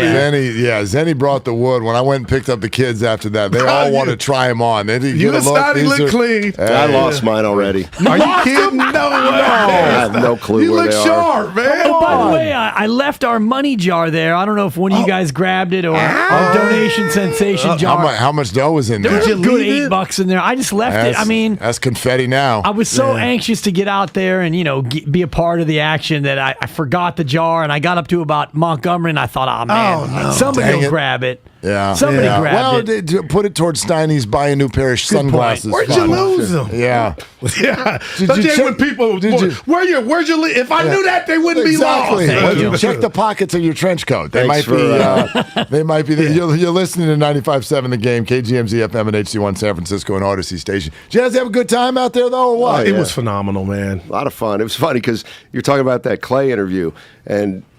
The boss comes in before. He goes, okay, so here's what we're going to do. You got to do the voice. JD. Okay, so I can't do it like you, but so JD's going to be out in the field. If he gets somebody good, he's going to put the headset on them, and then you guys do the interview, and then he'll take the mic. Okay, so here comes Klay, and it is trouble from the get-go. And I'm just like, we'll just let JD. And I'm thinking, and there's nothing worse than this feeling. Okay, is he on? Should I say? I don't know. Klay, you haven't played in 2.5 years. You're sitting in the middle of San Francisco, 1 million people cheering. Yeah, you're not on, Steiny. Like talking after you've been, somebody's hung up on Klay you. said, I'll take my answer off the air. Exactly. And this time the sun's really starting to kick in. Oh, my gosh. Yeah. You guys went through a transition because you walked into confetti blowing everywhere, and then, again, the cleanup crew came in halfway through your show. That's too Dibs, funny. did you walk all the way up the parade route? Yeah. So there were more than just those 2 confetti machines? Yeah. There's probably between 8 and 10. And they're just loading those were the guys. MVPs. Yeah. I mean, those confetti machines. Oh, well, they were all over Instagram. I mean, they make every Incredible. picture. You couldn't take a bad picture at this thing because whatever it was, the background is covered in confetti. Yeah. You have to be really ugly to not look good with confetti behind you. You know what I mean? And I told Steiny, like, what does it say about my life? I've never had confetti thrown on me, right? Yeah. But yesterday I did, and I saw Shasky and our boss take separate pictures. I'm not a copycat. With that confetti at its finest, I missed it. Yeah. I wanted a picture with it just. We're going to have to superimpose you into one of these things, then. Wouldn't you know, my guy Kyle Madsen, he was taking some photographs out there. I'm looking at my phone right as the confetti comes, and he literally catches me as it's in my mouth. I'm going... and of course, I already saw it. Steiny, the only unhappy guy at the thing. No, it's because I got a mouthful of paper mache right now. Here's Steiny's review of the Atlanta Hawks season. Yeah. Exactly. Yeah. I heard you guys coming in, and I wanted to pull up a chair as soon as I heard you talk about Poole and just the future. And my 2 cents about Poole, he's a killer. He's an assassin, and I want him in a Warrior uniform forever. But what scares me, Willard, Dibs, and Steiny, and I told Steiny this already, there's a bag waiting. It's just where he wants to get the bag. But what I don't like about his outlook is I still can't be an all-star until I believe Klay and Dre are up out of here, and Andrew Wiggins, who I don't think is going anywhere. So to me, it's not just about money. Mike Brown going to sack, and that are, the rapport they have. Like Jordan Poole wants to be the man going up against Steph. And I'm not saying he's ready, but we've seen that growth. And this season, to me, I might put Jordan Poole's come out season number 1 is he put on some shows when there was no Klay. And I'm just wondering, will he play backseat to what's left of the big 3? Like, will that feed him? I don't know. Depends on which whisper he's hearing, because there's the one whisper of, you're the man, you could get 25 a night, you can go be your own star right now. And there's the other whisper of, the bag is going to be big, and you're only 22. You could sign a 4-year extension for, let's just call it $27.5 a year. You get 4 years and $110 million, rookie extension. Here's your bag. You're going to start about 50 games. By the way, he started 51 games this year. He averaged 30 minutes a night. It's not like they didn't play the kid. And with load management on the horizon, he's going to be able to get his, quote-unquote, this season and going forward. Dibs makes a very good Warrior pitch to Poole. Right, that was great. However, because Klay's back, history tells us most guys deny that pitch. And that's why it concerns me.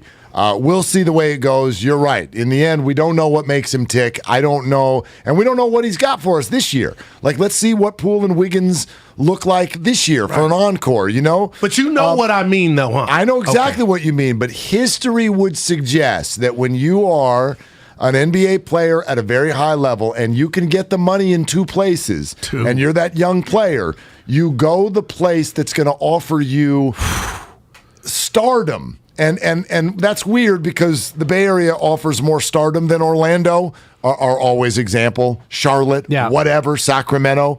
But the players historically go, I got to go where I can be a 1 or a 2, and there isn't somebody putting a cap on me. Vince Carter and Tracy McGrady once upon a time could have done some amazing things together. And Tracy was like, good call. I need to go be a 1 somewhere. And it worked out for him. And where did he go? Orlando. But did it work out? He was a 1. You can make an all-star team. You're not going to win any more championships. You know what I mean? So, but yeah, history is not on the Warriors' side here, in my opinion. Well, the other thing is, and it wouldn't be the worst thing in the world is for Joe Lacob to say to Jordan Poole, tell you what, you play next year, and we'll talk about the end of next year. Right. You know what? Let's just both have another great year. We'll talk about it at the end of next year, and you're still restricted. Which means go they can ahead match, right? Exactly. They can match anything. So he goes, hey, I'm ready to make $30 million a year. Joe Lacob can say, well, okay, but we don't want to invest $100+ million. We gotta make sure of things now. So you're under contract next year for $4 million. No matter what we give you this off season, why don't we regroup, regather 1 year from today? And you're still going to be a restricted. They have him. I think what you're saying is exactly what they do, minus the dismissive sarcasm. Sure, exactly. No, they're going to. That's exactly what. That's what they're going to try to do, and that's what I would try to do. Yeah. I mean, and then what do you do with Wiggins? All of a sudden, who's become borderline indispensable? Yeah. He's 27. He made 33. He's making 33 regardless next year. Are you ready to say to Wiggins, hey, we'd like to lock you up for another 4 years after that? I think that is actually key to the pitch to Jordan Poole. I'm not pitching Jordan, we got to wait until Klay leaves. I'm pitching to Jordan, Andrew Wiggins is only, 26, 27 years old? I'm pitching to Jordan, not only do we offer you a wonderful platform, and not only do we offer you championship DNA, we've already got your Robin, or maybe your Robin. We've got your Batman, because that's what we hear everywhere. Oh, Luka, he needs help. Ja, he needs help. Well, the Warriors can offer Jordan Poole his wingman already. Like after Steph and Klay, Wiggins and Poole. But after is when? 4 or 5 years? 4 more years of Steph. 4 more years of Steph. So I'd take that bet right now. And by the way, Draymond's got a year and then a player option. And I was saying earlier, he knocks on the door and just, hey, come in, have a seat. I don't need to sit down. Right. Yes, I'm picking it up, folks. That's so 2 great. more years of Steph, Dre, and Klay. But it all comes down to Jordan Poole. Is it the ego or is it winning? Because if you stay, you have a chance to win for the next 4 years. Steph's going to be here for 4 years. He's proven to be good enough to still deliver a chip. Do you want to win or do you want to be that dude? Well, I'll say this to that second part. I'm not faulting Jordan Poole if he went the ego route, because you just talked about it. Most of the guys in this situation have done that. So I look at that version of ego as competitor. Like, I would love to see Jordan Poole go up against the starters for the Warriors. Like, could we see that coming down the future? Who knows? But I'm just saying, I feel like he could fare well. That's how good I think he is. I believe, and I'm not a groupie about yesterday, Steph licked at 99. I saw it. I saw it. Nobody can take that from me. No. Steiny I'm like, nah, he saw us. But with that, I'm driving in, and this is a one jersey sensation. I'm looking at KD, Kyrie, Harden, all those guys trying to find maybe a new home, just the noise of it.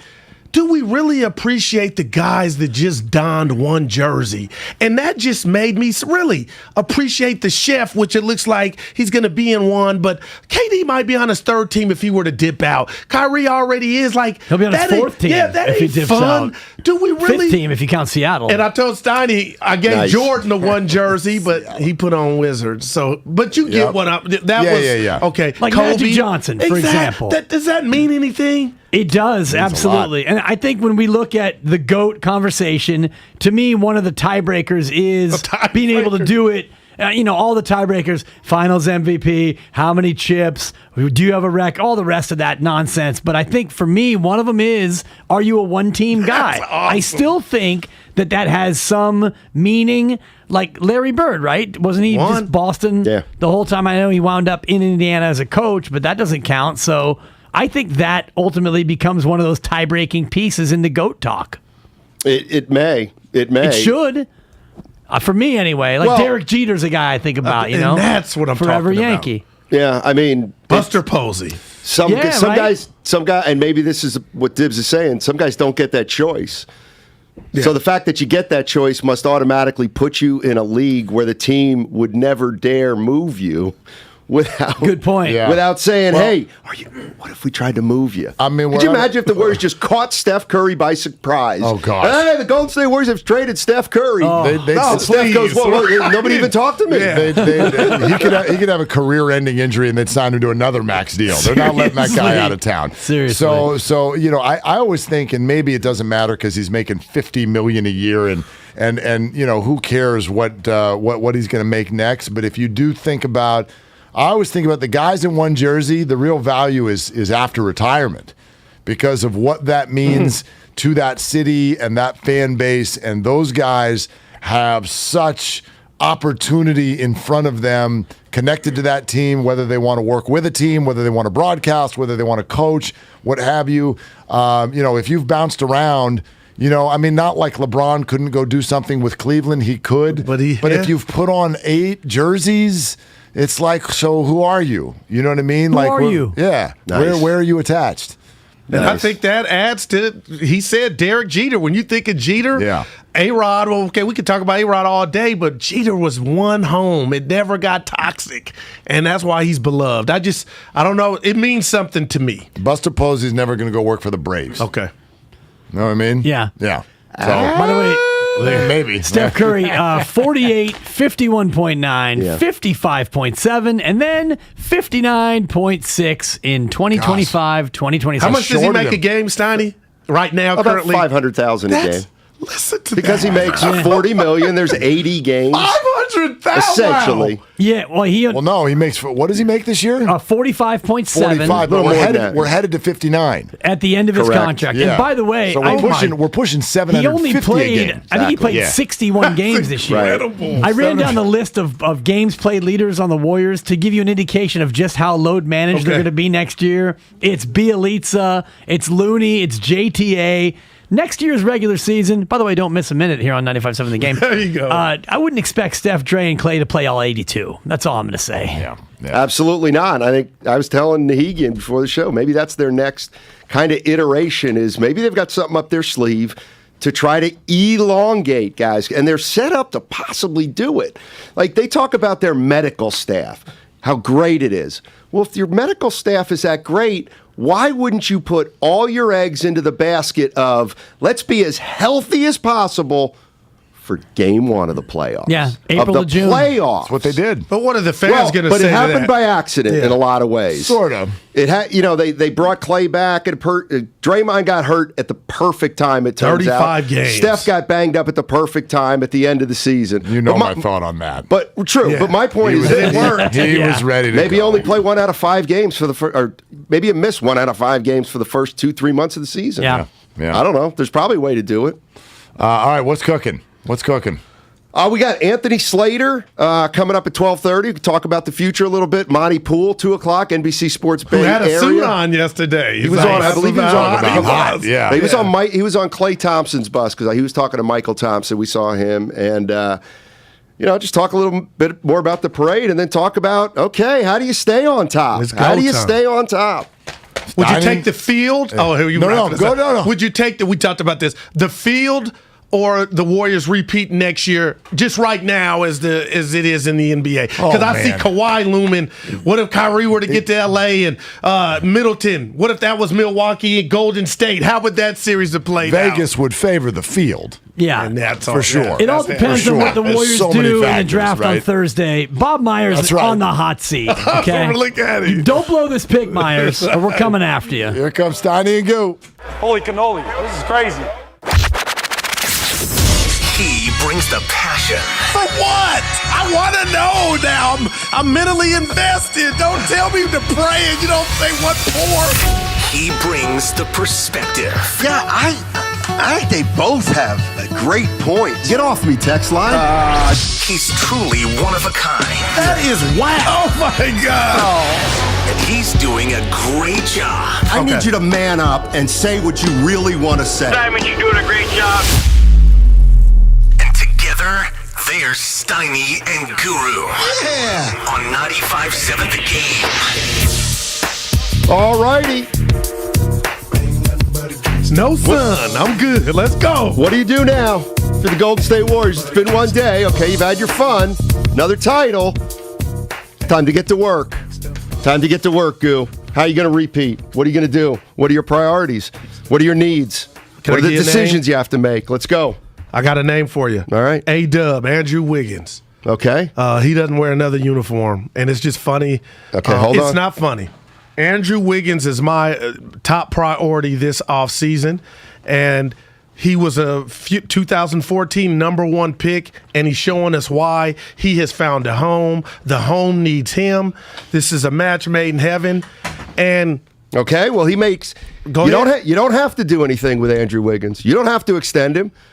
He's got one more year left next year. He's going to make $33 million. Oh my God! So why don't you just let him play next year? See that everything's on the reel, and then say, all right, yeah, you know what? Now it's been 2-3 years. We'll get you now. Well, what about this? And you covered the league forever, Steiny. What about when things are going good? You're coming off a championship. All right, what are you paying him? In the air. How much are you going to pay him? What does he want? I got to believe he's making $33 million, and now he's an NBA champion, 40. And he's indispensable. 40? Yeah. All right. You know what? I'll take 40. Okay. How many years? 3. Okay. I'll take that deal. 120. 3 years for 120. Yep. So let's just say, well, for kicks, it's going to go 38. Harrison Barnes. 40, 42. Oh, wow. All right. There you go. Is that it? Is that what you're doing? Is that? And I would approach you. What else are you doing? As much as I love Looney, I now have James Wiseman, who by all accounts look like he'll be healthy. Okay. I love Looney, but at some point the bag's got to stop, and I just wonder how much Looney's never gotten a bag. Yeah, and he's going to get it from somewhere, and I'm rooting for him. And you know what, Steiny? I hope it's here. What the hell with it? What does Looney want, Steiny? Because what's he getting now? Tell you what. Much of nothing. Tell you what, I'm Kevon Looney. He's a winner. He wants to stay here. Tell me. Talk to me. I thought I had a great, I thought I've had a nice career up to this point. My last contract was 3 years for $15 million. Oh, he I should tell you what, why don't we go $33 million for 3 years? 11. Okay, let's do it. Can we do that? I'll do that, Steiny. Okay, thank you. But how's that going to affect James Wiseman? We'll get to that. You running it back or not? No, I'm not running it back. And I love Loon Dog. I'm saving so you're telling money. Looney to hit the pipe? Yeah. Okay, Looney, hit the pipe. I'm saying it a lot. Okay. Less harsher. Gary Payton II. I'm sorry, are we doing anything with Jordan Poole? I'm approaching 400. And you're telling me that won't even start. Let's say I'll take that. Okay. I'm Jordan Poole. I'll take that. I hope. Okay, so now he's making 4 times 100 I got GP2. million. Yeah, GP2. Uh-oh. Looks like Gary Payton II is going to be offered the mid-level exception by an opposing team. That's approximately $7 million. Are you ready to? Gary Payton now comes to you and says, I'll tell you what, how about 10? How about 10 million a year? 10. I'll do that. Okay, I want 3 years, though, instead of 2. Ooh, I got it. Okay, all right. Yep. Now we got And Payton. I'm still up here trembling about Looney. And Looney's my guy. $10 million. Yeah. What about Otto Porter? Forget Otto Porter. We could probably get him back in the minimum. So it looks to me like you're going to run it back, but a guy who's not that expensive, Kevon Looney, you're going to tell to hit the pipe. That's not sitting well with me. Mm-hmm. It's not. So listen, while I'm telling Looney he might have to go. James Wiseman can do the things, hopefully, that Looney can. Okay. And if Wiseman's going to leave an imprint on this team and play, he's got to play Looney's minutes. So that's what. So Loon, if you're listening, it ain't that you're not worth it. It's just we got a log jam. Okay. Well, I think this is going to be fun because we got Anthony Slater of the Athletic at 95.7 The Game joining us at 12:30. He was on the float. Yeah, 12:30 p.m., which is in less than 10 minutes. And maybe we'll, since that's your off season, maybe I'll go. Looney is bothering me. Well, I'll give you 5 minutes. Wiseman. Okay, and maybe I'll ask. I'll give Anthony Slater your template, and we'll see if he thinks it's realistic. If he thinks it's realistic. And you killed me with that mid-level for GP2. Wow. So the issue that your team's going to have after the moves you made this offseason is you have ensured that the luxury tax is going to be paid for another 3 years. And I think that's the cost of doing business. Okay. And Fair Joe enough. Lake up at these gates, and that's the reason they're able to have what we had yesterday, the parades. He's been doing it, And if he's doing it and he's getting the dividends, which are the rings and the chips, Steiny, I think he's doing exactly what the Bulls didn't do when they wanted to break. Just imagine that. They had the Bulls, a championship team. Don't boil it down to this. That's not what happened. I know you love Krause. That's not what happened. I don't love Krause, but it's not what happened. What happened? They all knew it was their last year. Jordan wasn't coming back anyway. They knew believe that? Yes, they knew it was over. They knew it. They all knew going into that last year. They're able to still be champs. It was over because management was like, Pippen, they called their shot like Phil management Jackson didn't want it said, over. I'm done after this year. I'm done. This is my last year. I'm not doing it anymore. Michael Jordan said, I'm not playing for anybody but Phil Jackson. Jerry Krause said, it looks like this is going to be it. Let's start moving some people. Okay, give me this, and I appreciate that. But didn't it sound like Phil was done and Michael was done because Phil was basically told he wasn't coming back or they didn't want him back? Because that's how Last Dance went. Like we want something different. You ain't good enough. All that you done for us, you ain't good enough. It wasn't like Phil was like, I'm going to Idaho and I'm gonna just chill. Chop wood. It was almost like Phil was talking about not coming back his last year because I thought so he wasn't going to stay they made 2 his years. Job. Right. Yeah. The point is, it was breaking up. It was definitely breaking up. I've been through breakups. Yeah. 888-957-9570 is the number. We got Anthony Slater coming up at 12:30. Monty Pool, NBC Sports Bay Area at 2 o'clock. 2 o'clock. And we're going to talk about what do the Golden State Warriors do now? Man, what do they do now? Essentially, Guru saying, if I'm not mistaken, I don't know. He's running it back, but it looks like Kevon Looney is going to be the casualty. Kevon Looney will be the casualty in Guru's front office scenario. Ooh. I'm going to the lab, too, because that can hurt me if I'm rolling the dice with Wiseman and he ain't ready and he can't do what Kevon can do. I mean, I can't wait to hear yours. Let me play devil's advocate right here. So you're gonna get rid of your most Iron Man player you're counting on a guy who's the least Iron Man player. Mm-hmm. Looney played 100 games last year. No, Wiseman played 0.00. How do I avoid that, though? Welcome to the world of being a GM. Hey, make sure to tune in to Damon and Ratto at 5 for the final interview of the season with head coach Steve Kerr. That's 5 o'clock with the now 9-time champion, Steve Kerr. Oh, my God. Right here on 95.7 The Game. Coming up on the other side, Anthony Slater. How do the Warriors keep it going? That's what we're going to talk to Anthony about on the other side on 95.7 The Game. Warriors head coach Steve Kerr joins Damon and Ratto today at 5. Steve Kerr, Warrior head coach here on 95.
Roy, and you're listening to Steiny and Guru on 95.7 The Game.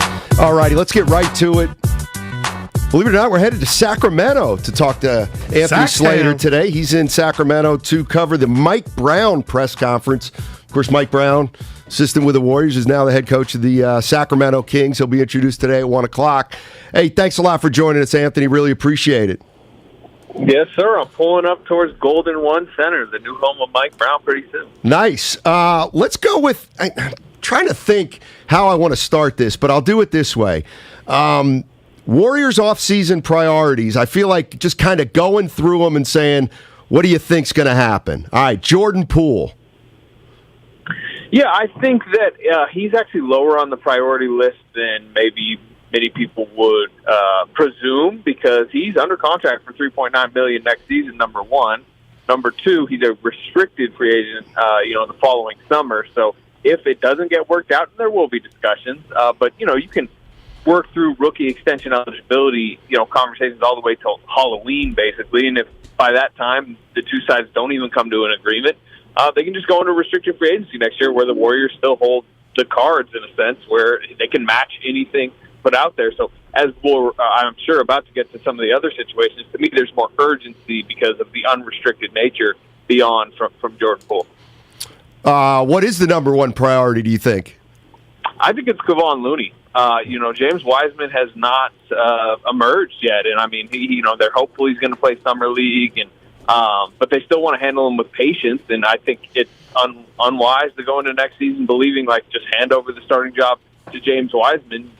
He needs probably a lower stakes role and proving ground before he can take over a starting center spot. Whereas Kevon Looney is not only is he the placeholder at this point, he has proven he's a very capable starting center for this championship contender. And you do not have a big man beyond him, really. And as Draymond Green continues to age and Looney showed in the finals, there are times where maybe he is fine being the lone big on the floor. So to me, because he's up and because he's probably going to be coveted around the league at a position that the Warriors roster is finished at, to me, getting him secured is the number one priority. Yeah, always a pleasure, Anthony. I think I got it wrong. Steiny was like, he gave me a list of players, and I was like, man, because of Wiseman, maybe he plays Looney minutes, and now I'm already thinking I got that one wrong. Won't be my first L. Yesterday, I saw you on the float. We were all there for the parade. I read you daily, but when it's all said and done, the smoke has settled. I mean, how surprised are you, Anthony, that this team not only won the chip, but if I were to talk to you when they were down 1-0 in the fashion that they blew the lead, down 2-1, just how shocked is Anthony Slater that the Warriors are the 2021-2022 champs? I mean, I'm shocked. I mean, I probably picked them like 4, 5, 6 seed, I think, in preseason. Thought they would avoid the play-in, but that even felt on the optimistic side. There were plenty of people that had them in the play-in or even out of the playoffs. So much had to break right. Klay had to come back healthy. Poole had to emerge. Draymond and Steph had to kind of elongate their prime. Some of the young guys needed the help. Like, it all checked well for them. I think the league broke right for them. Nobody emerged. Phoenix kind of faded, obviously, in the playoffs. So it was a surprising title run. And then as far as within the finals, I picked the Warriors in 7. I felt like Game 1 might be, in retrospect, after the series, if the Celtics won it, kind of the turning point of the series is Game 1, you lose the home game. And then even when they were down 2-1, and the way the Celtics handled them in Boston, I was telling people at that point, I was like, it's probably Boston at 6. That was my gut feeling. But the Warriors solved them. And then honestly, by Game 5, middle of Game 5, you could tell the Warriors kind of had control of that series. Anthony Slater joining us on 95.7 The Game. Anthony, Andrew Wiggins going to make $33 million next year. That's assured. You could wait to you could extend him right now, obviously, or you could wait till the end of next season. But the difference between him and Poole is he's going to be unrestricted. So how do you think the Warriors handle that? I think, it depends on the price tag, and there will be discussions, and I think Wiggins' side is going to, want, obviously, a highly priced and really earned in these playoffs, extension, but you don't necessarily, if you're the Warriors, have to do it yet, because as you mentioned, you can kind of take it towards next summer. You have his bird rights. You also maybe want to see how does Kuminga look to open next season? How does Moses Moody look? I think initially they seem to be the successors for Andrew Wiggins once his contract ran out. Now, the way Wiggins played, I think he changed the equation. You do want to keep him around, but I don't think you have to just lock in right away max extension, all the years. If it's a price tag that I think both sides are comfortable with, maybe you do. I mean, he is still, 27? So those discussions will be had in the weeks ahead. I think everyone's still kind of settling back, absorbing what happened. The Warriors still have to make a draft pick, Thursday, or at least some decision with the 28th overall pick, and then they'll head into free agency. I think they're going to want to see the price tags that come up on their unrestricted guys now, which we're talking Looney, Payton, Porter. Once they get that money settled, the roster settled, then you maybe turn to Wiggins and go, is there an extension that makes sense for both sides? And if there isn't, you take it into the season and you kind of see where it goes from there. Hey, I remember a few games in the Memphis series, more than a few, to where Steph was still kind of not struggling from deep. We were still kind of having the questions we had all season, like it's just odd. Then he basically goes 50, 40, 90 on the biggest stage. But Draymond Green, how would you assess his performance in the finals? And do you think it was just a bad matchup? And I know it's euphoria, and rightfully so, but, hey, I'm having a hard time, processing not what went wrong. It wasn't that bad, but there were a lot of times he was rendered ineffective. Yeah, I mean, I think it was matchup-based. It was Rob Williams at the rim, wiping away some of those, 4-on-3 downhill type situations where he can be good at times. I think Rob Williams blocked a shot a few times early in the series and had him a little bit more hesitant. We all know when he gets hesitant offensively and the way the other teams can defend him and sag off him, and if he's not hitting his 3, and I think he was 0 for 12 from 3 to start the series, he kind of does get rendered ineffective until he solves it. But to Draymond's credit, and trust me, he will loudly tell all of this if he was on the show with us right now. Winners win, and he figures it out. And there was rightful doubts, I think, in the middle of the series about if Boston just kind of had him solved, and then he proved no, they didn't. I mean, by the middle, what do you have? 8 points, I think, to open Game 5. He hit 3 jumpers in Game 6. He was I thought had one of the best defensive performances, or at least the most important defensive performances of his career in Game 6. I mean, he was like at the heart of, well, I think Boston had like 21 turnovers. He was probably responsible for 12 of them, just by jumping a passing lane or just screwing up a dribble handoff, something like that. So he has proven yet again, as he has pretty much at every point of his career, when the stakes are the highest, when the chips are in the middle, he will help you win games. And, to me, as we talk about his future in the league, that's his greatest argument. Is like, when has he ever been the reason for a loss, essentially, unless you want to say his suspension in 2016, but that reason for a loss is because he was off the floor. When has he been responsible when he's been on the floor? Yeah, Anthony Slater joining us on 95.7 The Game. I was just thinking as you were talking about Looney and his priority level this offseason, it started to hit me. Well, wait a minute, Looney played every game this year, so he played 100 games, and Wiseman played 0. So you can't just lose Looney and say, well, this guy's going to, you know what I mean? So I think that's a good point on how valuable he's going to be. But I do want to ask you about Gary Payton II, too. He's 28, I think, and he has bounced around. It's not like other teams have been unfamiliar with him, but now they've seen him develop a role with a really good team. What you think there's a team out there that might throw, I don't know, mid-level money at him? Yeah, I think there could be, and everyone, you always talk to people in the league about free agency, and they're always just like, you don't really know till you know. You don't know till the second day of free agency, especially with, the main guys are going to get maxed out, and a lot of times stuff is worked out behind the scenes. But with a guy like Peyton, sometimes you just don't know what the market's going to say. I mean, I remember there's been several years in the past that they've thought Looney's gone. They thought Looney's going to get a payday, and he never did, and they got him back at a reasonable deal. Maybe that happens again. As far as Peyton goes, I mean, he's valuable. He closed, I believe, the clincher in the championship game, and he really turned that series. So his value is there. But at the same time, they won the Memphis series without him. They won the Maverick series without him. There's probably a price limit if it gets too high that maybe they won't go. I mean, they did find him in the G League. Not that you can just go and find another Gary Payton, but it is a credit to their scouting services. They're scouting people that found him. So. They want to bring him back, and I do think they're willing to pay a certain price. But if it gets too high, if the league, if somebody, it's not even the league, if one of the other 29 teams just says, like, we need that player, and here's the price tag that's going to lure him away, then good for Gary Payton II, right? I mean, we all know his career story to this point. He should take the money, and I'd probably still guess he's back, but, I just don't think the Warriors are willing to go necessarily too overboard. Yesterday, I was just talking to Steiny about the roster and Oubre. Remember, I was a big fan of his, and Wanamaker. I dubbed him Wanamisser. And then I go back to the Jordan Bell days. And, Anthony, I know it's a team game, but if you're Bob Myers right now, I mean, obviously you just won the chip, but how good are you feeling just about the job you did, how you put this together, and now with Moody and Kuminga kind of just sitting there waiting to grow, I mean, he's got to be feeling good, huh?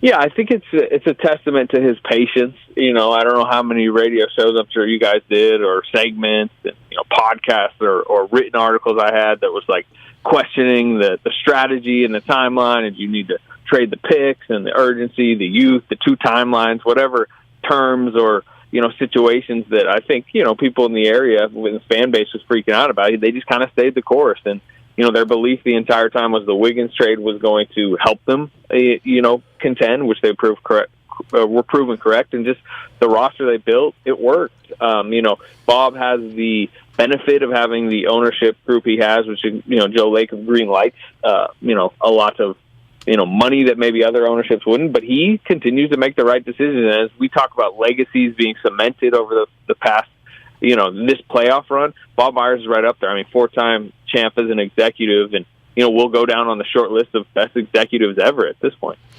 Anthony, thank you so much for joining us, man, and we'll talk to you soon. All right, fellas. All right, that's Anthony Slater, 95.7 The Game's NBA and Warriors insider, also works for The Athletic. Anthony Slater. Says Looney's their number one priority. Yeah, I think I got that wrong, Steiny. You didn't necessarily get it wrong. You just have a difference of opinion. Well, I'll say this. How come you never buckle like that under me? Just Slater. Oh, no. Slater says Looney's the number one. No, it wasn't that. It wasn't nothing he said. It was just me thinking about Loon you just Dog. become godless. How many games did you say he played? Who? Loon. I think 100. That's all I'm talking. Now I'm trying to put the chips, the lays on the guy that can't stay healthy. Come on, man. He said something to me that I heard you say yesterday. If you could elaborate, what does it mean when you say the Warriors figured out Boston? Because they were down 1-0, they were down 2-1. Because to me, I feel like Boston imploded, and I don't want to sound like I'm not giving the Warriors credit, but we just found out, like in crunch time, you know what? They got some guys that don't know what to do. But when you say solve, like I don't feel like the Warriors solved Memphis. As crazy as this sounds, they beat Memphis. They beat Memphis's ass, but they benefited from Ja getting hurt too. But Memphis made the Warriors have that CYO trait to where St. Anne's throwing the ball everywhere, but they beat them to the point to where there was no Ja. You moved on. But Boston, do you feel like the Warriors figured them out? I feel like Boston has young superstars. They're not ready yet. They're 24, 25 years old. Like it used to be, you had to play in the postseason, and you got beat. Yeah. You got your head beat in for a couple of years, and then you finally got over on the team that was better than you. I mean, like I don't look at it like the Warriors solved them or the Warriors are better than them long term. To me, it became obvious though that over the course of 7 games, as great as Tatum and Jaylen Brown were, they need to get a little bit better. Right. I mean, they just do. They need to handle the ball a little bit better. They need to become a little better decision makers. They need to... Might need another player with those traits. Maybe. A veteran. Maybe. They need to impact the game in other ways here and there when they're not scoring. 888-957-9570 is the number. How do you keep this going if you're the Golden State Warriors? Because you got a lot of decisions to make. Yeah, I get it. The parade was yesterday. That's all well and good. But what are you doing? You extending Jordan Poole this offseason? Or do you say, hey, Jordan, tell you what, we love you. We want to see another great year out of you. Then we'll get you that big payday next year. You ready to do that for Jordan Poole? You ready to tell Andrew Wiggins, you know what? Let's make Andrew Wiggins a part of our franchise for the next 4 years. Let's just lock it in. Or do you want to see one more year out of Andrew Wiggins and take the chance that he becomes a free agent? But he's saying all the right things, Steiny. It's easy to say all the right things after a parade. But if Andrew Wiggins' agent goes to the Warriors and says, boy, would Andrew love to, Andrew's 27, he's got one more year, he would love to remain a Warrior till he's 32 years old. And Joe Lacob says, well, not so fast. What do you do? Yeah. What do you do? And I got another one to add to that. What do you do? Because you always talk about my corporate background, me working in corporate. I won't compare it to the NBA, and me working with you, seeing you on a daily basis, and how you and I come in here and Ian Spadoni, mad or not mad with things going on outside of the job. But you do know when a coworker is unhappy, and if Joe Lacob were to decide, I'll call it hardball, Sonny, to do or not even talk about extending Jordan Poole when maybe that's what he wants, then you start getting possibly that bad body language. Whisper, Jordan ain't doing it. You know, so to me, Lacob is not in this position he's in now, 4-time champ, not knowing that those things matter. So they're going to go to Jordan. And what if we were to tell you know what, Jordan, we'll take care of you. We'll start the dialogue next season. You just play what you have, or because I know you can look at me right now and say, Goo, they don't owe him nothing. But you know when the youngster's coveting, trying to get paid or wanting to feel like he's a part of something. So maybe I don't get the chips, but you address it, and then we'll talk about it next summer. But to not address it is where I think stuff can fester. Well, they're going to address it, and they're going to say either let's try to get something done or let's wait a year. I got bad news for Jordan Poole. He's got no leverage right now, even though he just had a nice year. The other thing is, you know, if you want to get into details with the luxury tax, we can get into details with the luxury tax. But the Warriors continue to pay an exorbitant price, a penalty that no other teams are playing. So you this year, you want to give Jordan Poole $100 million over 4 years, and it kicks in not next year but the year after. you're starting to guarantee that you're going to continue to be paying this tax at an exorbitant level for at least another 3 or 4 years. You're going to be great 3 or 4 years from now. It's easy to say now. Tough decisions for the Golden State Warriors. It's funny. It's hard to build a dynasty. It's even harder maybe to keep it together or keep it going. Let's go to Carlito in Alameda. What's up, Carlito? How you doing? Hello, gentlemen. Hey. Hello, gentlemen. Listen, I'm going to give an analogy that I don't think has been heard much. I think these Golden State Warriors are like the New England Patriots, where you got Bill Belichick as Steve Kerr and Tom Brady as Curry. And the right on the table is the rest of the NBA is got to be scared. And the passing of the baton from Curry to Jordan Poole will happen in about 5 years, and they'll keep it going. Thank you, guys. Appreciate the call. God, I hate getting old. I just added 5 years to my current age. I'm like, man, hopefully I'm around. But anyway, that's a long time if I'm Jordan Poole. 5, Steiny, I'm just saying, I get it.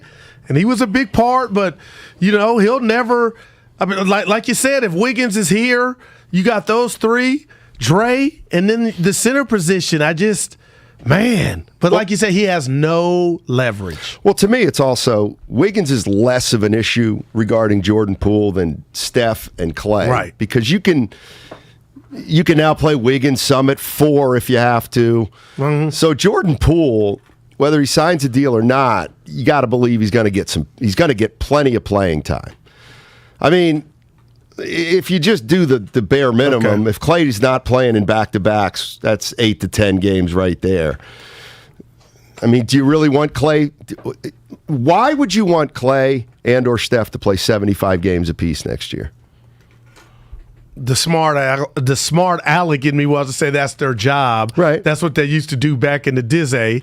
Michael, Bird, Magic. But I guess I'm being selfish here. I hear where you're coming from with the load management, but we can make an argument, and I see it right now, that with Klay Thompson being ready to go from day one, that Jordan Poole won't average 30 minutes a game, and maybe he will, but what if I went on the selfish route and said, will he guarantee himself enough minutes to where he can be an all-star? If that was just something on his list. I would say no. Because you're the sixth man. You got guys in front of you. Not saying he can't ball out, but that's the type of stuff that would bother me. Because I can be the best I can be in camp. I can be the best I can be for the team, but they don't need me like they need the guy that's playing in front of me, the Curry. It's coming from so many other places before it's on me. And I don't know if I'm comfortable waiting 5 years to be able to. Well, then you're criticizing Jordan Poole in a way for leaving basketball nirvana. Oh, can you believe why would he ever do that? Why would he ever leave basketball heaven? Kevin Durant did it, and we hated him for it. But I can't believe you just said that. That only works if you're a 1, if you're a 2. But when you're a youngster like this, I thought Durant didn't get the attention that Steph Curry did. Those are his words, and that was from the media. Well, but he was criticized for not thinking he got enough shine. You're describing a situation which Jordan Poole maybe he's not getting as much shine and wants to go somewhere else. Will he be as hated as Kevin Durant? Oh, no, not at all. And it's what Willard talked about. This is youngsters in this scenario choose to go the route. It's their first time breaking their basketball virginity to be a star and to be a 1. Durant was a big part. Forget what he said, Steiny. He was, if not the Warriors, he was a big part of it. I'm talking about a guy getting his first crack at the real big time. If he went up to Sacramento now, would Jordan Poole be an all-star? Could he beat out the Aaron Fox? I mean, I don't know. Can he? Well, could Poole be a 2? Could he play the 2? Yeah, he can play some 2 for sure. Mm-hmm. I mean, he didn't commit. Who did we hear him on with? Yes. Oh, you weren't with me. What's he non-committal on? There's nothing that could be committed. Well, of course. When we looked at him out there when we went to visit him, Steiny, I saw a killer that don't want to wait. But you're right, he has to wait. He has no leverage. Well, he doesn't have to wait if the Warriors say, let's get something done now. And again, I'm not being negative with this. That used to be you know what? You ain't got no leverage. Sit down. We'll talk. But nowadays, when you cause a hissy fit or you say something like, you know what? Give me some credit for just coming to tell you, Steiny, I'm not happy. I want to go do those dreams. Why wouldn't you? Because I'm not starting. Clay's in front of me. You stunk last year. You've had one good year. Okay, you were a laughingstock in this league 2 years ago. Good for you. You worked your ass off. You became a solid player. You're now part of our top 8 rotation. And now you're telling us that you want to be a star? I mean, it's almost at that point like bye-bye. And that's what happened. So you know what I mean? Steiny, like, he's got to be ready for it. But I think he'd be really disliked for that. And maybe rightfully so. Why would you leave a situation like this when you're the and you know why? Yeah. Maybe because you don't want to be the heir apparent to Steph Curry. Mm-hmm. Maybe because Maybe because you know that's going to be a thankless job for somebody. 888-957-9570 is the number. The Golden State Warriors, 4-time champions now in the past 8 years. Question is, how do they keep it going? What are the biggest priorities for you as a Warrior fan? Is it Jordan Poole's extension? Is it Andrew Wiggins? Trying to keep him in a Golden State uniform for a while. What about Kevon Looney? Kevon Looney, an unrestricted free agent. Loon dog. What do the Golden State Warriors do to keep this thing together and to give themselves the best chance not only win it next year, but to be pretty good 4 or 5 years from now? It's all sponsored by Whole Foods Market. Prime members, save at Whole Foods Market on your favorite steaks for grilling. Get bone-in beef ribeye steak for $13.99 a pound through June 21st, while supplies last.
Stream KGMZ FM at HD1 San Francisco. An Odyssey station.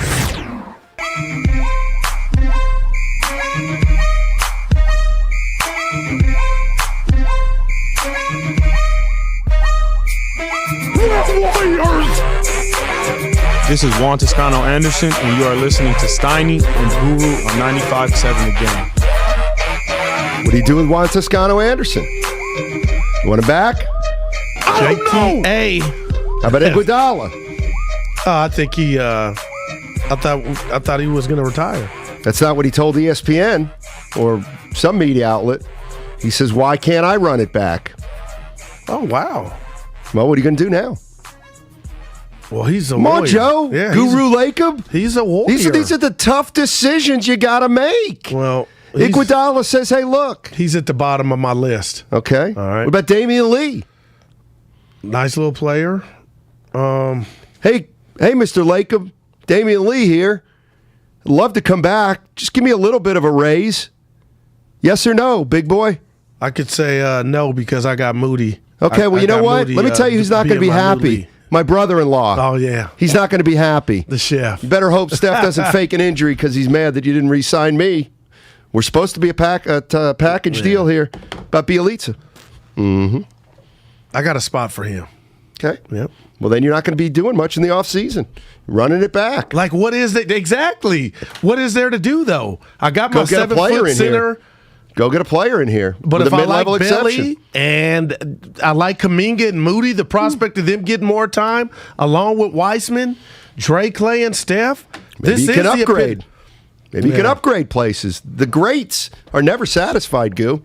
Trust me on this one. I know. So does Joe. Well, so does Steph.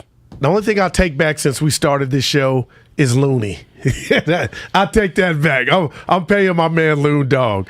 I really am. Did you see that quote? You saw the text line? Is that why you're changing your mind? No, I actually got it up today.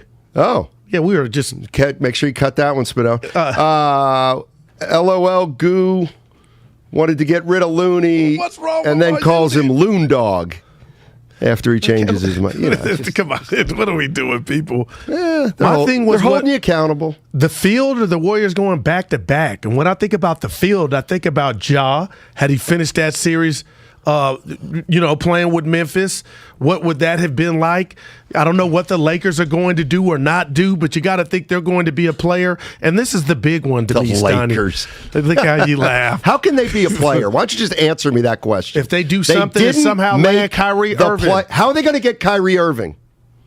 I'm not Rambis. Okay, well then don't assume they're going to get good unless you got a way to figure it out. But they're ready to cut their spike. They're ready to do it. Do what? Just something major, a shakeup. Could it be AD? Would it? I don't know, but that's what the talk is right now. Could he get about 9 reunited? other teams I'd be more worried about than the Lakers? Well, the Clippers are one of them for me. All right, that's fair. James in Berkeley. James, how you keeping this thing together? How you going to keep it running? What are you doing, James? I'm just sitting back, listening to you guys. Thanks for having me on the show, though. Yeah. Yeah, I just want to piggyback on what you guys were saying earlier. One thing, I agree with Goo. I am happy if they run the team back. GP2 would love to see him back. And then the growth of Wiseman, Kuminga, and Moody, that's going to get it done for me. But ultimately, Poole, I think you got to extend him. His upside, to me as a shot maker, is tremendous. And then just coming out of left field a little bit here, I wanted to bring up Chuck's comments on KD. I thought were just disrespectful. If you look at the remind me, I don't know what he's talking about. Remind me. Chuck pretty much said KD has to win another title as a bus driver. Chuck never won a title on his own. He brought the Suns to the championship. KD did that in 2012. Won 2 finals MVP. Just straight up disrespect from Chuck, but I'd love to see the Warriors run it back, bring back GP2, Loon, Poole. I'm excited for the season. Thank you, guys. Appreciate the call. And we love Barkley, man. But who are you to say that, Chuck? He's somebody who was a bus driver, knows what it's like to not get it done, and come a sliver of being that guy. So he has resentment toward number 2s on teams that act like they're number 1s. Now that I've never heard that perspective, the fact that he hadn't got it done as the bus driver is where the resentment started in. I guess my question to Chuck is, and you're going to come to, you can't come down my road. What did he not see KD do on the biggest stage here in Golden State? Twice. Well, he says Curry was a bus driver. And I'm sure of all the things that Charles Barkley has said, that's one that'll probably be agreed upon by most of the Warrior fans. And why you said KD there can't be two bus drivers challenge. according to Charles Barkley. Well, that's what it Magic feels and like. Kareem? He would say Magic, I think, during those years. I was just say Michael Scotty, but it was always Michael. Of course. Yeah. It's not even close. Like, I knew Bird was more important than McHale and Parrish and D. Like, wow. I mean, there's a bus driver on every team. What did Draymond say? Steph was the system. Exactly. So if you subscribe to the one bus driver and one bus driver only theory, then you got to make a choice between Durant and Curry. And you know what? Curry's track record, in all fairness, is better as a bus driver, and he can claim to be the bus driver. All right, I got one for you. The Warriors' opponent they just defeated. Who's the bus driver got to win a title. Boston? You got to win a title. Okay, but had they it's going to won be Jason Tatum. Okay, clearly. But can he be the reason they don't get it done because he doesn't take the next step? Yeah, let's let the careers play out. For sure. And we know it's Giannis. He already got it done. Exactly. Let's go to Philly Steve in Oakland. What's up, Philly Steve? How you doing, man? I'm doing great. Really good to hear your voices. So happy we won. I do think we should bring Andre Backwood as a coach. There's spots opening up, and I think he would be great if they do it that way. He can't play anymore, so I think that would be a great use of his expertise. And one quick question was, Imo Udoka took the starters off the floor at the very end of the game, which I kind of thought was weird, but was that sort of like a tip to the hat to Steve Kerr? Yes. Thanks, you guys. Yeah, I've seen that done before. Now, I thought it was a tip of the cap to his own players. It's just a common courtesy sometimes. At home, too. Get the fans to cheer him one last time. Yeah, that's what I thought. Yeah. I agree.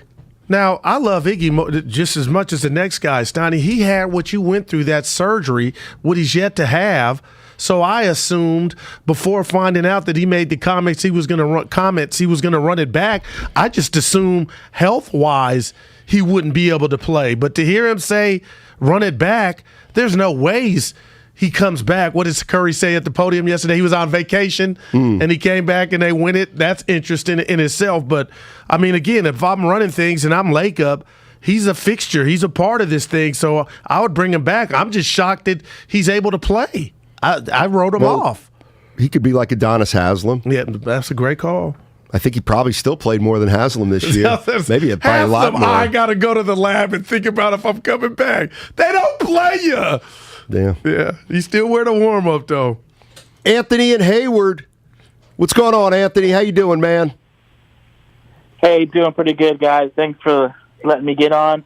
Yeah, I'm kind of confused here. Every time they compare, like, Curry and KD, like Charles Barkley was saying, Curry or Kevin Durant was never the bus driver, but yet they discredit Curry's rings when Kevin Durant was on the team, saying he wasn't the lead dog, Kevin Durant was. Yeah.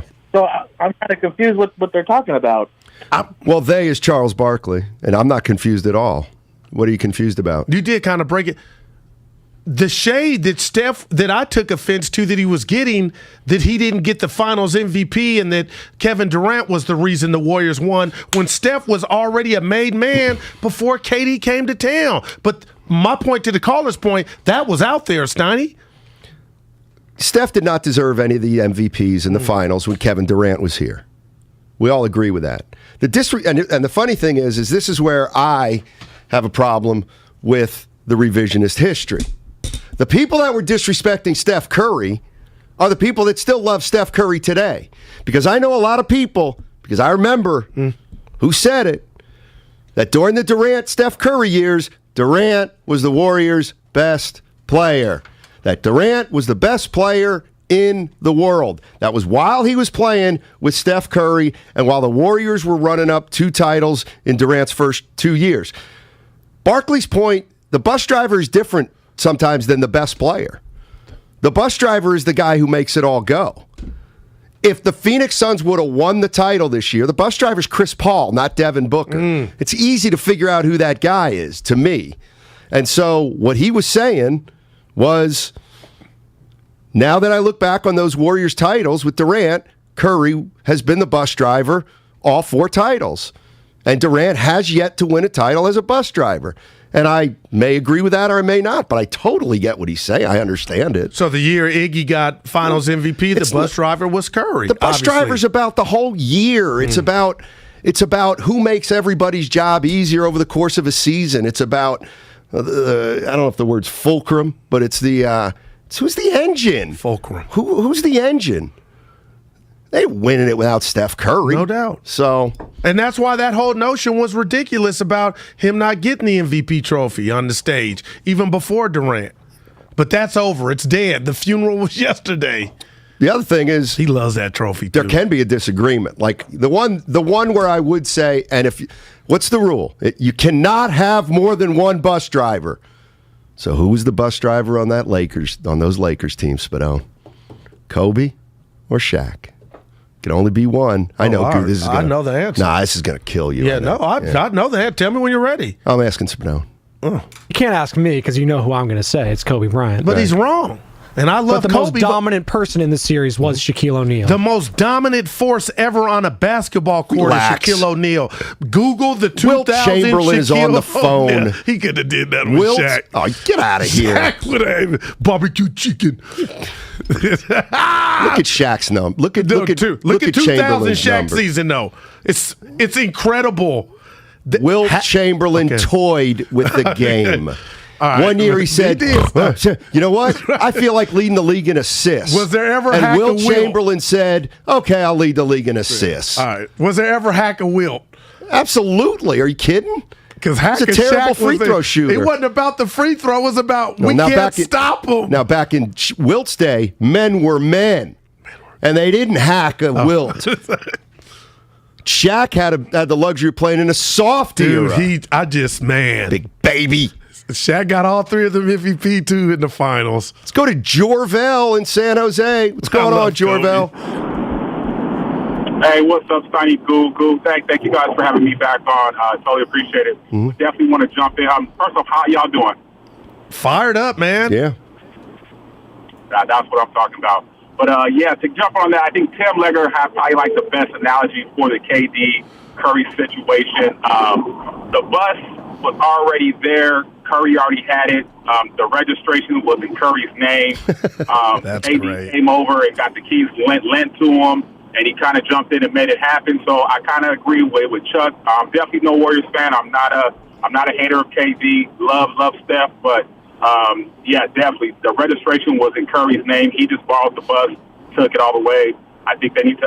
KD just needs to go to Brooklyn, do his thing, and they'll be good. Just real quick before I go, Guru, I'm really, really disappointed in you. Uh-oh. A couple of months back, we had this thing about Steiny being from the Bay and this whole playoff run. Steiny's been talking about Pennsylvania and Hampton Beach and all this other stuff, and you haven't said anything to him one time. So, Guru, I'm kind of disappointed in you about that. Okay, before you go, I don't want you to be. Listen, I checked him all show long about not being from the Yay. Where did I drop the ball? He's been saying like about Pennsylvania, how he was talking to know who you talking about. On playing golf.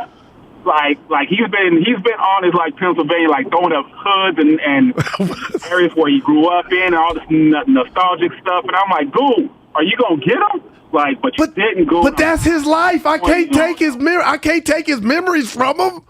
First of all, I'm not your buddy. What was it? I wanted to call me personal line. What was that?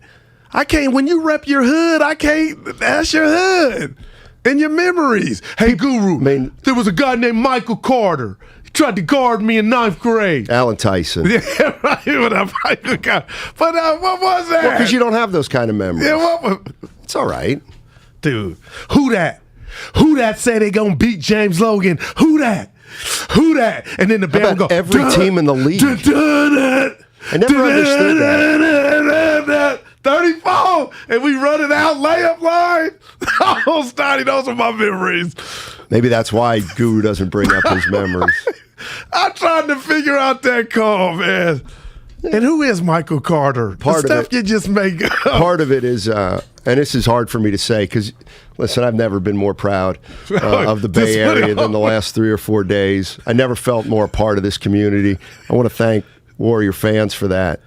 I really do. It's been an unbelievable journey these last 4 days. But for some reason, some people on the West Coast, they're haters when it comes to the East Coast. Haters. Admit it, guys. Admit it. Hey, streets are talking. Oh, you same all. Steiny, you're just a hater. Guess what? So are you with the East Coast. Yeah, you know it. Well, let's do 2 things right now. You know it. Let's both acknowledge we saw the chef. See, I'm not going to want to do. No, I'm not doing this. He did it. I'm not doing this. Steph, what up, dog? And then streets are talking. Light Years was looking for our boy Matt. Looking for you. Do you even listen to the boss? It was not Light Years. It was the other owner. It wasn't Joe Lacob looking for me. It was Lacob. I listened to the whole story. Ask the guys. It was Peter Goober. Okay, when producer E cracks his mic and gives us his answer. Why would Joe Lacob be looking for me? He loves me. And the other guy, on the other hand, has a bone to pick with me. I didn't know this. Evan, take it away. Now, here we go, E. Yes, it was Peter. See, that's when I want to fight. Go pick something. I'm a lover, not a fighter. Why don't you hold yourself to a higher standard? Dude, I don't know. I'm working on my laughter. What do you mean? Just laughing on the mic. All right. And make sure to laugh into the mic. Stop with the sniffles again. Seriously, that's now starting to become a little tick, like me playing with the microphone. On purpose. I didn't do it just then. Nah, yeah, you did it. It actually starting to come out. One of the things that really annoys me. Seriously, Spadone, don't do that. That boy is bad. Let's go to Holly. Holly's in San Jose. Hey, Holly, how you doing? Hey. Hey. Hey, gentlemen. How are you? Mm-hmm. Champs. You're not a champ. Go ahead, Holly. So glad to hear you guys talking money because the biggest thing I love about basketball off season is talking about the money and the luxury tax and who we're keeping and who we're not. So I've thoroughly enjoyed the show this morning. And Goo, baby, you got it wrong. Looney has to stay. Yeah, I took that L, Holly. Priority. Hey, Holly, let me ask you this. We don't know what Wiseman's going to do. Yeah, you're right. We don't know how good he's going to be. He's basically a rookie, right? You're right. The kid may freeze. We got to have a backup, you know? And, hey, think about this. How awesome is it for him to be able to come in slowly under this championship DNA and build his skill set the way all the other youngsters have been able to do this season? Holly, you're on fire. Get that, too. Yeah. Right? Yeah. Hey, were you at the parade, Holly? She got cut off by Spadone. Two kids and a business to run. Oh, I get it. Parade. Take care of the babies. That was a little shot right there from you, Steiny, to me. I didn't cut her off. Wow, yeah. I thought I heard a click. No, you can see it on your board whether someone's on or not. If it's in red still, Steiny, they have not been let go. If it's a blank white space, they're gone. He's on his phone. I'm getting texts from these people. Dan Daly. Well, Dan Dibley did text me, and you know, one of the things. He didn't send me anything. One of the things I've learned in my years, and this is kind of a big corporate thing. You know, corporate's got sayings and stuff like that drive you crazy. He didn't text me. And so one of the things that I've learned is assume good intent. Okay? Is that coming from you? Well, somebody said it. I like it. When you're having an interaction with somebody and they say something and maybe it kind of rubs you the wrong way, the first thing you should do is assume good intent. And that will then put you less on the defensive. So I say to you, Looney played 100 games this year. And I get a text from Dan Dibley, and he says 104. I don't know what he's trying to do. I don't know what he's trying to pull. No. I don't know if he's trying to help. I don't know if he's trying to stick it to me. Yeah, D-double. But you know what? I'm going to assume good intent. Insufferable. That's a great story, man. And so we'll move on. Yeah, okay. And I still love my guy Dibs. But you can see, Spadone and Evan, if you don't assume good intent, you're going to go through life wanting to punch more people than normal. You know what assuming is, Steiny? Wow. You know what it does? That's one of the greatest things. Who came up with it? Bob Spadoni, probably. The caddy. By the way, guys, little free agent news. John Wall opting into his player option. You know how much he's making this year? 41. $47.4 million. And who he play for? Houston Rockets. Who's he sit for these days? Man. Wow. That is just Goo. Clutch Sports I'll tell you what. He used to be good. I tell you what, he Goo. used to be a bad boy. I tell you what, if John I'm the Wall. Warriors, I'm sniffing around John Wall. Woo! How about that name? To do what? He can dribble really fast from one end to the other. Well, can he? We ain't seen it in a little bit. But the bit. highlights. Man, that dude used to be. the highlights. On the break, he was the fastest with the ball in his hand. They should go get it. But let's just talk about the, not even the collective bargaining. Let's just talk about how the NBA can have a player doing what he's doing. He obviously wants to play. He don't fit what the team's doing. 40s, you owe that man write him a check to go away. Let him go to Sacramento. Let him do something. I feel bad for him, a guy making $50 million. I only feel bad for one guy who was making $40 million in the last 2 years, and that's Klay Thompson. Now that's deep. I'm gonna give you that. Let that breathe. Thank you very much. No, we're gonna go to Polo. Well, you let it Dude, breathe. if I had to give the show a minute break after every great thing I said, the show would be half as long. See, now it's happening. Mm-hmm. The happy Steiny has gone away. Well, right. Parade season's over. Let's go. Polo, what's going on, man? Yeah, not much on my way back to work. All right. Hey, man, when we gonna put this KD thing to rest and give the Warriors their flowers that they deserve? I want to say because the Warriors didn't ask KD. KD asked to come up over to the Warriors because he liked how the Warriors play and work like how Curry played, and not how Westbrook plays. This flower, it got to stop. When's it going to end? Why they keep hating on our success? That's all, man. KD wanted to play with the Warriors. The Warriors didn't want him. We didn't want to resign Harrison Barnes. We just wanted something to, play that fill that position. Because he was going to go somewhere else to get his money. Wait. They need to quit that nonsense with this pay cut stuff. Wait, Polo, are you saying the Warriors didn't want Durant? No, he's saying Durant needed the Warriors to become a chip. To win a chip. Thanks, Polo. Appreciate the call. And I'm telling you, I told you guys in the morning, that one jersey thing, I know it's older and it's different times. That means a whole hell of a lot, man. And I just hate that Michael wore the Wizard one, but Kobe... they picked Kobe over Shaq. Isn't it funny how it went down? And yeah, you're right. The old Steiny's getting back here already, so I'm gonna great kid. Isn't it funny how it means a lot unless it's Michael Jordan? Yeah, then we can live with it. What do you speak of? I mean, there's no biggest pedestal you can put a guy on. One jersey, one Bird, Jeter, and Curry and Jeter, and you're like, Michael. I know he's not technically in this group, but I love Michael so much I have to put him in this group. That voice is great. That is great. But Larry, he would never have put on another one, and that's why I respect the dude. Isaiah. I mean, that's what I love. And again, for Dibs to go Jeter, if you don't think for one second there are baseball aficionados that know Derek Jeter was not the best at his position. He was clutch, and if you got him at the best of your position, you could sleep well at night. But the fact that he was a fan, he was Steph Curry. Steiny, he was second to none.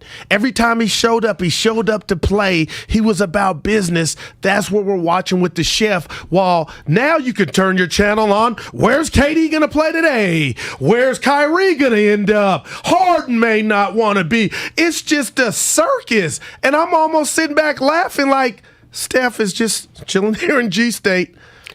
Interesting. It's actually not that interesting. It's a compliment. I know, but it's easy to stay somewhere when you're winning. Easier. But okay, it's harder when you're on a losing team and you're like, well, how can we get there? How can we get there? Guess what? You're probably going to have to leave. You're probably going to have to leave. Now Curry's there. He doesn't have to leave. Tell they me got to if come this to is him. a bad example. Did you see any, from Bob Myers, Lacob on down, I know up against it, did you see any personality change when they had these two bad seasons before last season? They still stayed the same. Wasn't no backstabbing. You don't know that. Well, it didn't come out. Okay. That doesn't mean there wasn't backstabbing. You got your readers on. You don't know what's happening behind closed doors. They may be attacking each other David in West there. on me. Who knows? Boy, what a big off season for the Warriors. Actually, it's not that big. Nah, I mean, look, no matter, it's virtual. Like, if they want to, they can essentially bring the same team back. Might cost them a little more money, a lot of money, but they can do it. They can run this thing back. Do you want them to run it back? 888-957-9570. What do you want them to do? Resign Poole? Extend Wiggins? Bring back Payton the second? Looney? Porter? Bring them all back. And let's try it again. I've heard of worse strategies on 95.7 The Game. Well, not on 95.7 The Game. Warriors head coach Steve Kerr joins Damon and Ratto today at 5. Steve Kerr, Warrior head coach here on 95.7 The Game. It was a great mix.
09.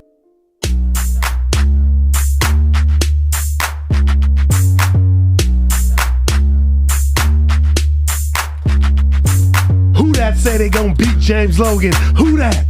I never understood that. This is Moses Moody, and you're listening to Steiny and Guru on 95.7 The Game.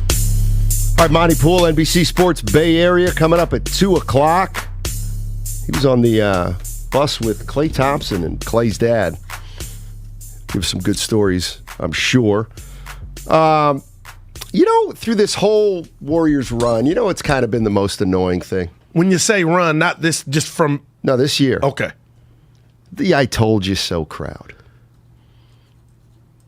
They're annoying. Dude. As somebody who rarely, if ever, does that, especially to somebody like you. Chair. That's because go ahead. Let me tell you something about the I told you so crowd. Half of them are full of crap. That's a fact. And I'll tell you why. Okay, I told you so crowd. Let me ask you a question right now.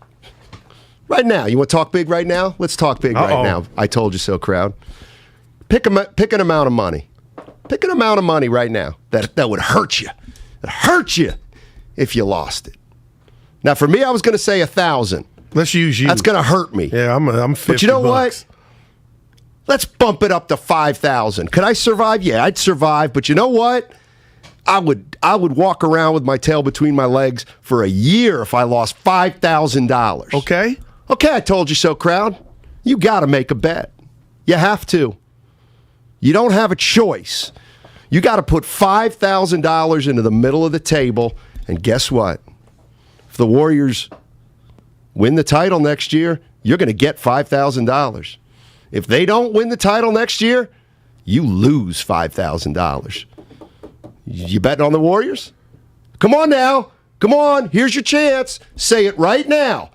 Steiny, I knew the day after the parade, we were going to do it again. Oh, that's what I Let's appreciate go. that. Receipts. Come on now.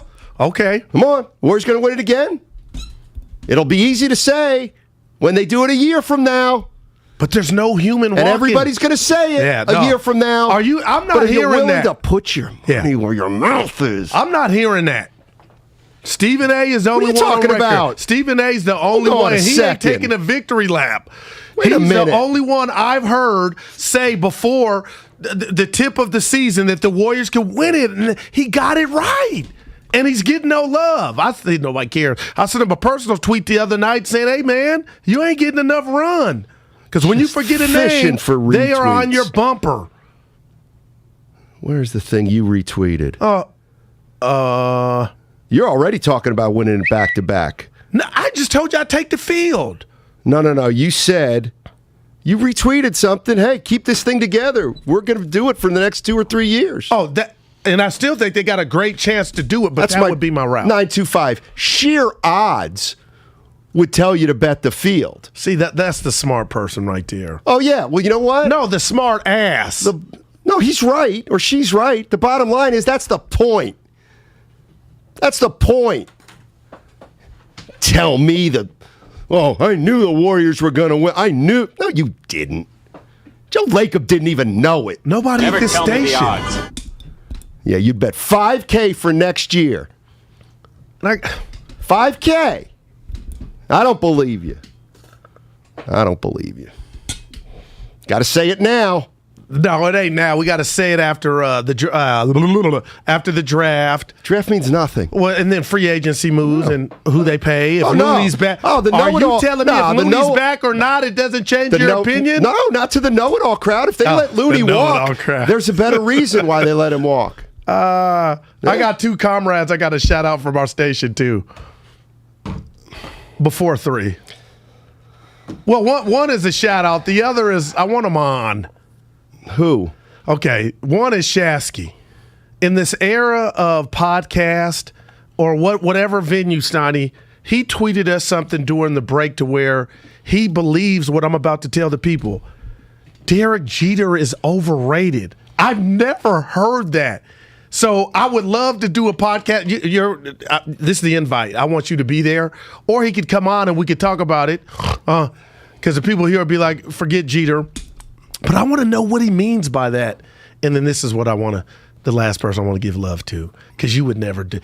This is who I am at heart. I have a feeling this is going. And I've been a part of it already. You look annoyed. I've been a part of teams.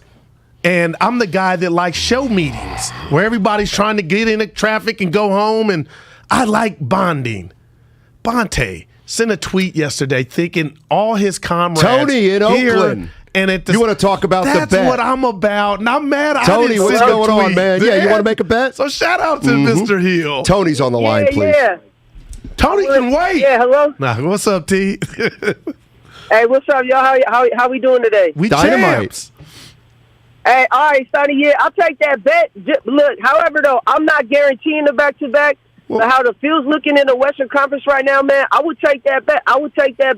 Especially how Phoenix played, man. I was telling my younger cousin just the other day that without CP3, Phoenix would be a 5 or a 6 seed. Dallas is better than them, and Luka Doncic exposed them. However, my biggest concern is how Brooklyn is looking. If Brooklyn comes back fully healthy, and they bring back Kyrie, man, there's no telling what that team can do. I'm a KD fan. You know, when he came to the Warriors, that was like a dream come true. However, like, I don't know, man. I just think that it can happen. We can go back-to-back. It's not a guarantee, but I'll take that bet any day. Howard, one more thing before y'all let me go. Steiny, I talked to Chris Broussard the other day, man. He was calling you the Larry Bird of media, media talk host that used to be athletes. Yeah. He said, what? He said that you could never guard him.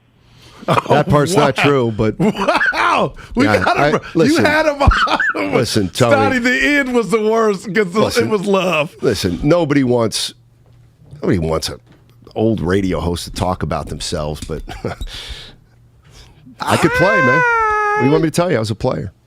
But why did he add it? You couldn't guard him. Because that's what I would say about Broussard talking trash. And you to had him on a couple weeks last he couldn't week. guard me. No, when we get him on again. There wasn't any media player that could guard me. But he called you. And where was our guy talking to Broussard at? I don't know. Maybe he's like you with Stephen A. Smith. Well, he just kind of follows him around when he's in the Bay Area. Friend of the show. I want to get under your skin so bad right now. But you I don't know why. I can't. I think I'm saying we're able champs on purpose, but it ain't working. It's like you got a defense mechanism.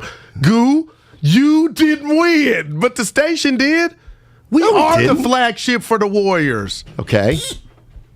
We scored 0 points. Steph looked at us yesterday. Oh, my God. I saw it. Do you know how pathetic that sounds to the Bay Area? I did say it sounded bad. And you got real quick, people don't know, Steiny's daughter, beautiful daughter, was at the parade, and she wanted a shirt.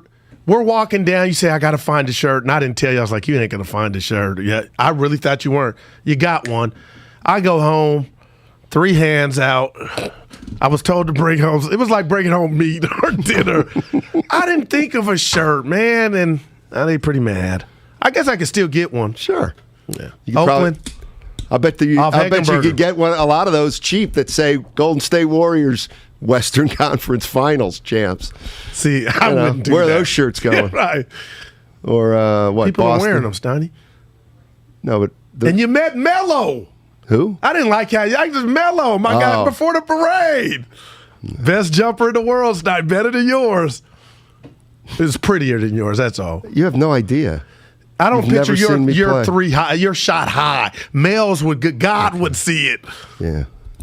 God, are you bothering me right now? Let's go to Frank in San Jose. Hey, Frank. How you doing, buddy? That's amazing. And head fake LaMelo out of his shoes. It's Melo. No, it's whatever I want to call him right now. Oh, man. Frankie. Yeah. I'm in San Francisco, not San Jose. Oh, all right. Well, welcome. What's up, man? So, I called that shot before the Warriors, before the season. I got the podcast receipts. Oh. And I'm calling it again. I say they're going to go back to back. You look at Wiseman coming back. Even whatever he gives us is a bonus. You know, we're not going to count on him to be a star. All he has to do is give us 10 points, 7 rebounds. You got a lot of other guys coming back. Kuminga's going to be a factor. Poole again. So I think we're poised with the core that we have already in this Western Conference. Who's really going to mess with us? All right, Frank. I take your word for it. We could have a little fun here today, Goo. Like I've been having fun since ask. 12. This is a dramatization of Guru asking me off the air. No, on the air. Ask me on the air. Can the Warriors win it next year? Can the Warriors win it next year? Boy, Goo. I wouldn't rule them out. I mean, after seeing them do it this year, and I didn't think they were going to do it this year, how could you possibly rule them out? I mean, can they win it next year, Goo? Maybe. Now ask me, after I've had about 4, can the Warriors this is off air. Okay. This is at the bar yesterday. Yeah, the cafeteria. Yeah. Can the Warriors win it next year? No. Wow. So you get evil when you drink. All right. No. I'm just making a bad joke. I'll say this. Mm-hmm. Could you see Steph Curry with number 5? Like, that's so... There we go. I mean, I wouldn't. Steph, again, I trust. I wouldn't bet on it. I got a shirt that says that. You got about 18 shirts that were given to you. I don't know what's happened between you and Warriors World where he doesn't send you the merch. He sends it to me. Dude, I counted those. He take care of you, boy. You know why? Well, he I played in this tournament. He scrimps on the cotton. What? He scrimps on the cotton with those shirts. Man. You are special. Too much polyester. This might get back to him, and it's going to hurt your chances of getting some shirts. Oh. I don't beg. Real quick. I don't beg. You almost cursed me out in disgust yesterday. You didn't, but I can't believe you wore a black shirt. Like I know. Dude, it says it's going to be 72. I got it on my iPhone. It tells you the weather. I checked, and that's why I was hurt. And you got a black shirt on. As if I'd wanted to be hot.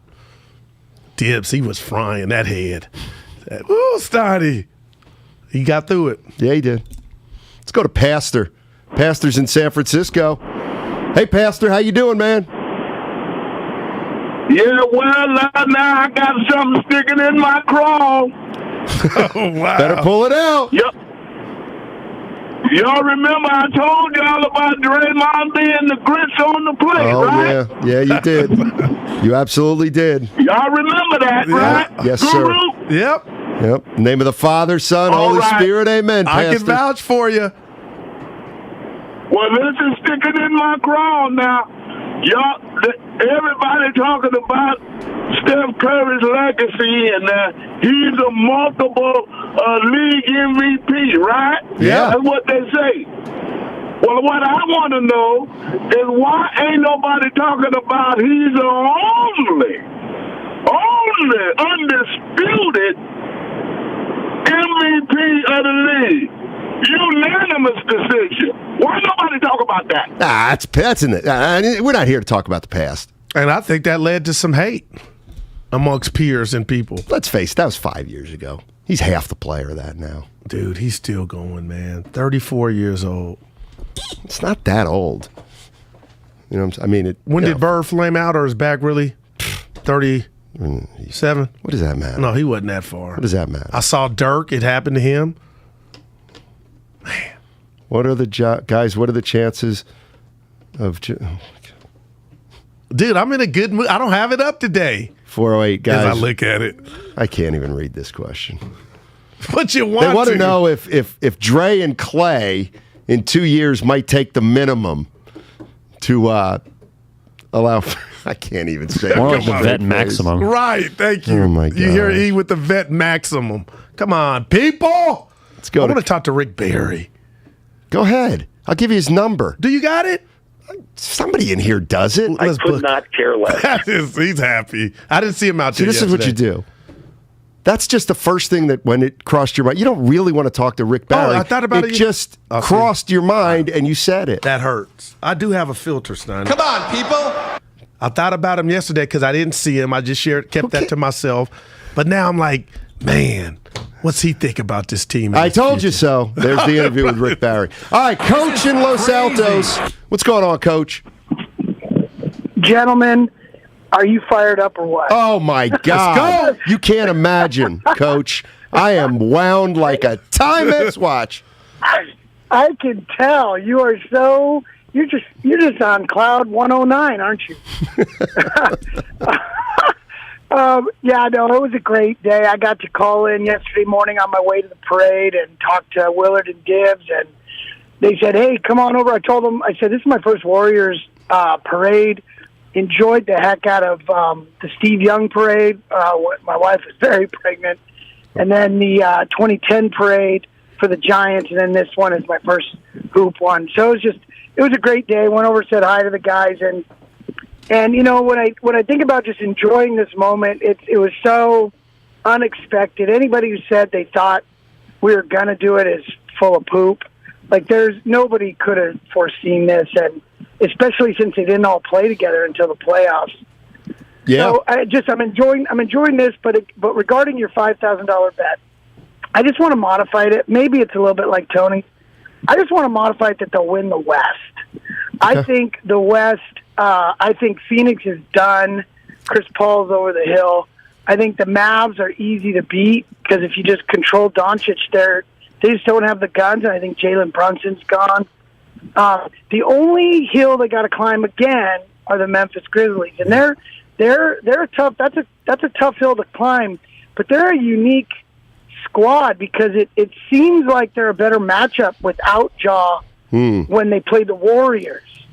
I think Ja's phenomenal. He's one of my favorite players, but that's the hill they got to climb. But I think they have a very good shot. In fact, I would lay down $5,000 on them winning the West. Now the East, Guru says the Nets. I think a healthy Bucks because I think Giannis is a beast, and they didn't have Chris Middleton, which is that's a huge impact. So and even I think the Sixers. I don't know if they'll do it again, but I think they'll win the West, and I'll make that bet. Fair enough, Coach. See, that's just. I hate you let him modify. No, but he's being forthright. In other words, he's saying, Steiny, you're right. You're right.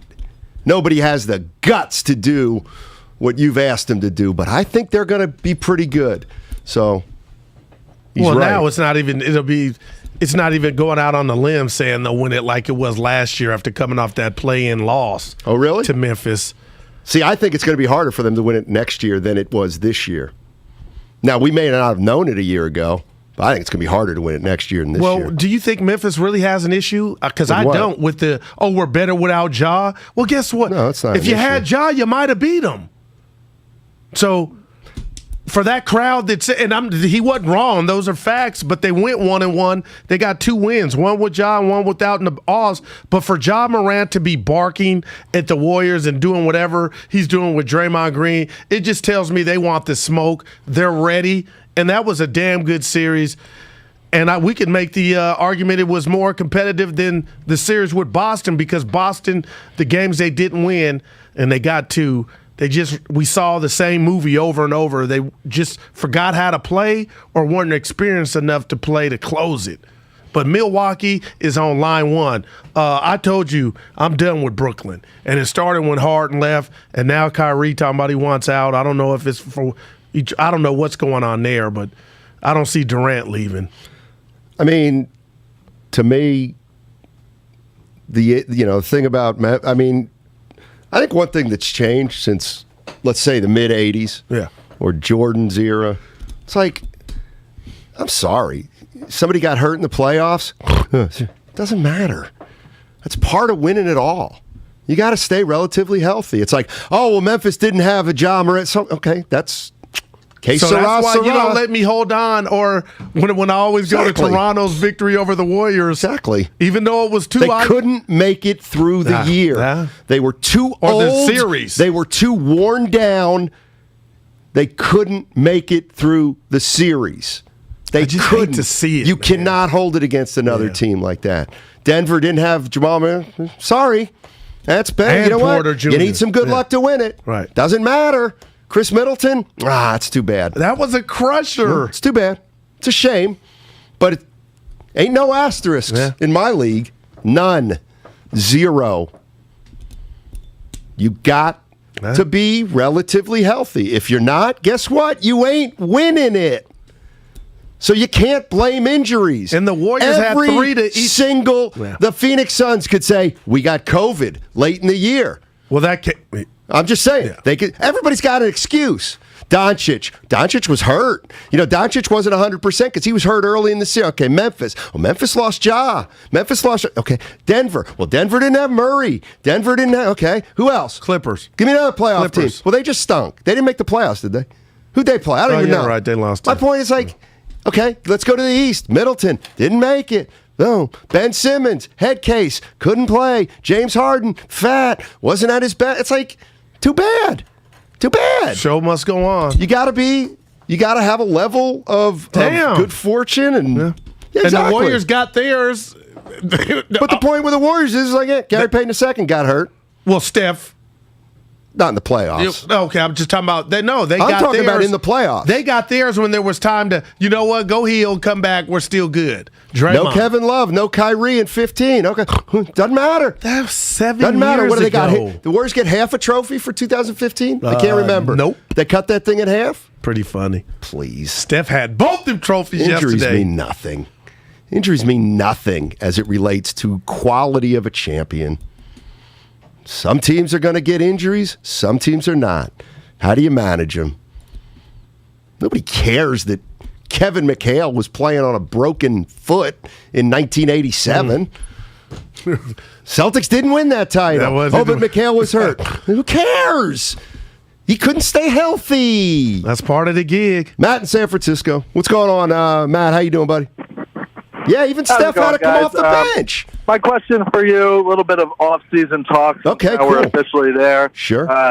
It's looking like the Jazz are going to blow it up. And my thought is, a guy like Poole, Wiseman, and something else could get Gobert. And should the Warriors be interested in acquiring a center, even though they didn't need it this year, doesn't mean they won't next year. Thanks. I have no interest in Rudy Gobert if I'm the Golden State Warriors. Man, I wonder how much interest is there? I think there's a lot of interest. But if I'm I wouldn't be interested if I'm the Warriors. I'm not giving up anybody no, sorry. I'm not. Rudy Gobert. Yeah. You know what? DPOY. Work out a little sign and trade maybe for Gary Payton II, maybe. I don't want Gobert. I really don't.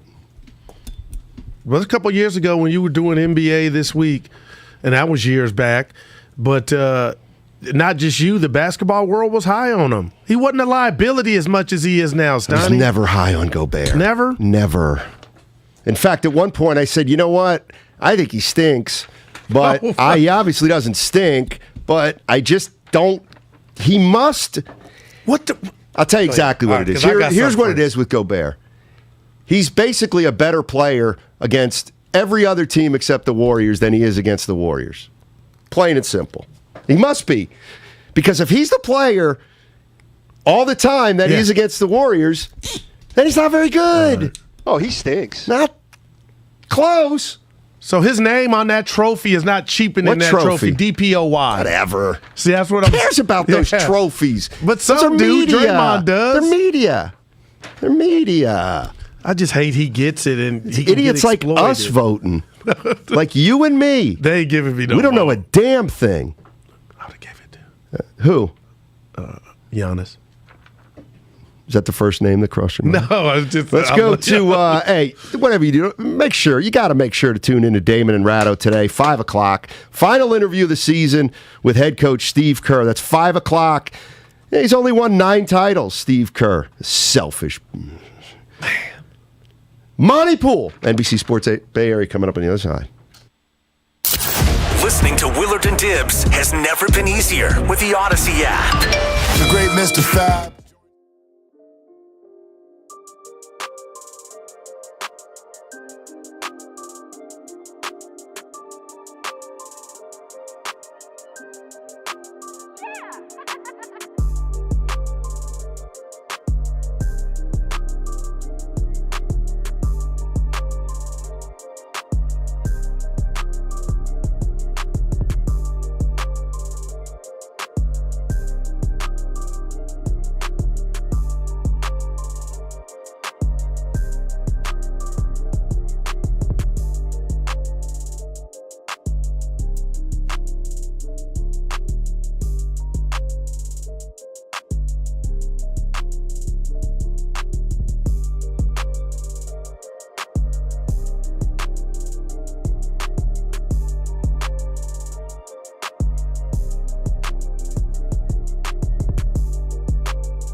This is James Wiseman, and you are listening to Steiny and Guru on 95.7 The Game. All righty, welcome back, everybody. Steiny and Guru with you. And we're going to head out to the phone lines. Talk to Monty Poole. Monty Poole was on the Klay Thompson bus yesterday at the parade. He was, dare I say, resplendent. Yeah. Nice beige jacket in the hot sun. How'd you hold up, Monty? Well,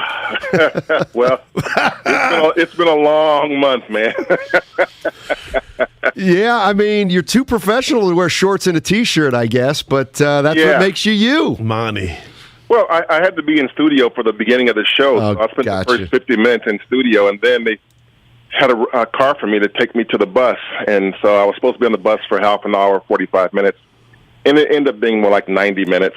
Gotcha. So, I mean, it was a good time though. Yeah, let me start there with Klay. I was just, you start thinking about his road back 2.5 years. I mean, what did you rehab, the surgeries, the recoveries, and so at the end of that road, there's this rainbow, and it's a championship. So for Klay, he was clearly just so excited. I talked to him, talked to his mom, his dad.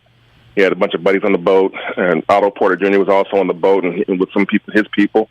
So, but it was really clear that Klay several times, jumped off the bus with the trophy and just ran around and let the people touch the trophy and touch him. He really savored the moment in ways that really he didn't in previous championship parades. Monty, I grew up reading you. Nobody covers the team better than you do, and I mean that. Oh, here we go with that. Now I grew up reading you. No, Here we go. That's love, Monty. Yeah. Now, when it comes to the Niners, the Raiders, when they were here, there was a divide. The Giants, A's, but the Warriors have always been the Bays team. But to go 13 years and, it's a great time out and be the butt of so many jokes. To see you on that float yesterday and know now this is the fourth parade, first one in San Francisco, do you ever just stop and think and drop your pen or just talk to yourself or anybody else like, how did we get here? This is incredible, and it's led by Stephen Curry, who now I'm putting up there, Monty, with Joe. I'm putting up there with Jerry. I'm putting up there with Ricky Henderson, all-time great athletes from the Bay Area. It's like, and Steph can still hit the plus button, Monty, on his calculator like it's not over. Has that sunk in? I gave you a lot. My bad. Yeah. It really is pretty miraculous. I find myself having to remind people, and I'm sure you guys do, that the Warriors, they were for many years, like you said, the butt of jokes. They were the NBA outback. Free agents wouldn't come here unless you overpaid them. And so it was not a place that it wasn't a destination. And that changed. And honestly, none of this would be happening if not for number 30. Right. This guy comes to town, and remember initially, he wanted to go to New York.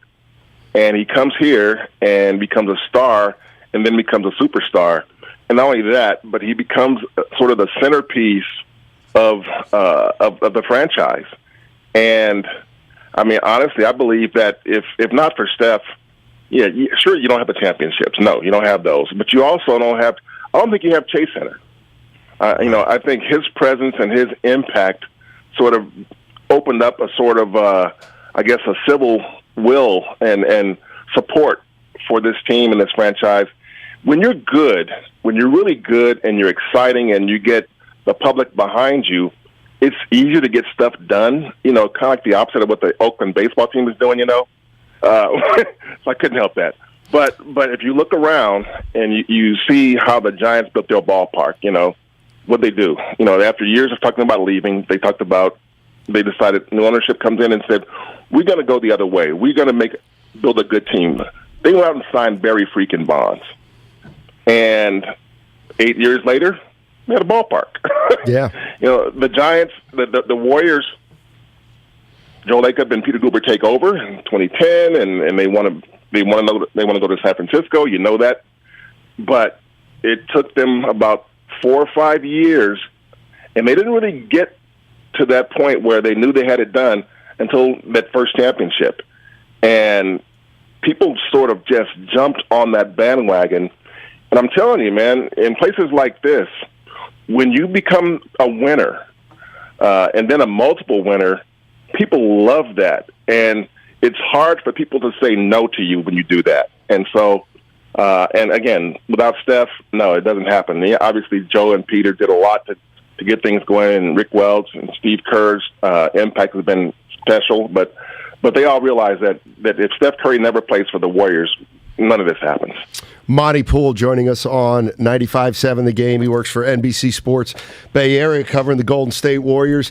Off-season decisions and priorities. Just a couple I want to throw at you. You think they'll extend Jordan Poole? Will they extend Wiggins?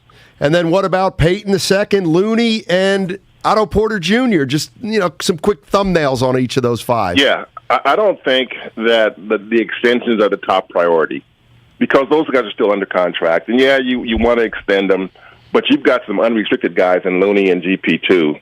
And Otto, and I think Otto might be a tough one because, here's a guy who's made a lot of money in his career. Yep. I mean, he had a nice, fat contract, and he took this on a minimum. He just wanted to play and prove he can play again and be healthy again. And I think the market for him might have gone up, even though, I don't know if he's going to ever be a 35-minute-a-night guy. I question that. And that also applies to Looney. And that's why I think his value may not be as much to other teams as to the Warriors, because he's not a guy that's going to give you 30, 35 minutes a night on a regular basis. He's not that guy. And I don't know if he ever will be that guy. But Looney with GP2, I think, is really, really important for this team. He is a rotation player who makes an impact, and he can do it on both ends, but especially on defense. Obviously, he's not a great shooter, but he can hit the corner three. He can sneak in behind the bigs in the paint and get layups and dunks. But his defensive intensity sort of makes him such a great fit with guys like Wiggins and Draymond. And so, he can make some money. People are looking like, how did this guy not have a job already? Well, sometimes you got to go to the right place. But I think GP2 obviously wants to stay here, but it is a business. I don't know if the Warriors can afford him, but I know if I'm the Warriors, I'm thinking, okay, he's probably my first priority, and then in Looney, if the money's right, you can't give Looney, 4 years, $80 million. You can't do that. But you can give him 3 or 4 years. You can give him 10 or 12 or $1 million a year. If he wants to play here for for 3 years and 30 and 35 million or something like that, or 4 years and 45. I mean, I would definitely look at that. And so, but Otto, if he wants to come back, he's going to also want a long-term deal, another 1-year deal. He's not at that stage of his career. This isn't like the guys they had before with Zaza and D. West and those guys who were nearing the end of their careers, just happy to be on the ride to championships. Yeah. So, go ahead. I'm sorry. No. So you get to Wiggins and Jordan, and Wiggins, like I said, they're under contract, and you would like to take care of them in advance, and you have a few months to do that, but. I mean, you have to know that they're not going anywhere right now. And to me, that makes them a little less urgent as much as you want them. And you want to those guys to know how much they're valued within the franchise. But there are priorities here. And Joe Lacob has said, hey, he wants to win. We know that. He wants to win, and he'll spend. So I think they'll figure out a way to keep the guys they want to keep. Oh, good stuff. Monty, let me ask you this, because I posed this question to Steiny yesterday, and rightfully so. All Warrior fans at the parade were happy. And, I'm having conversations, and a lot of people act like the Warriors swept Boston.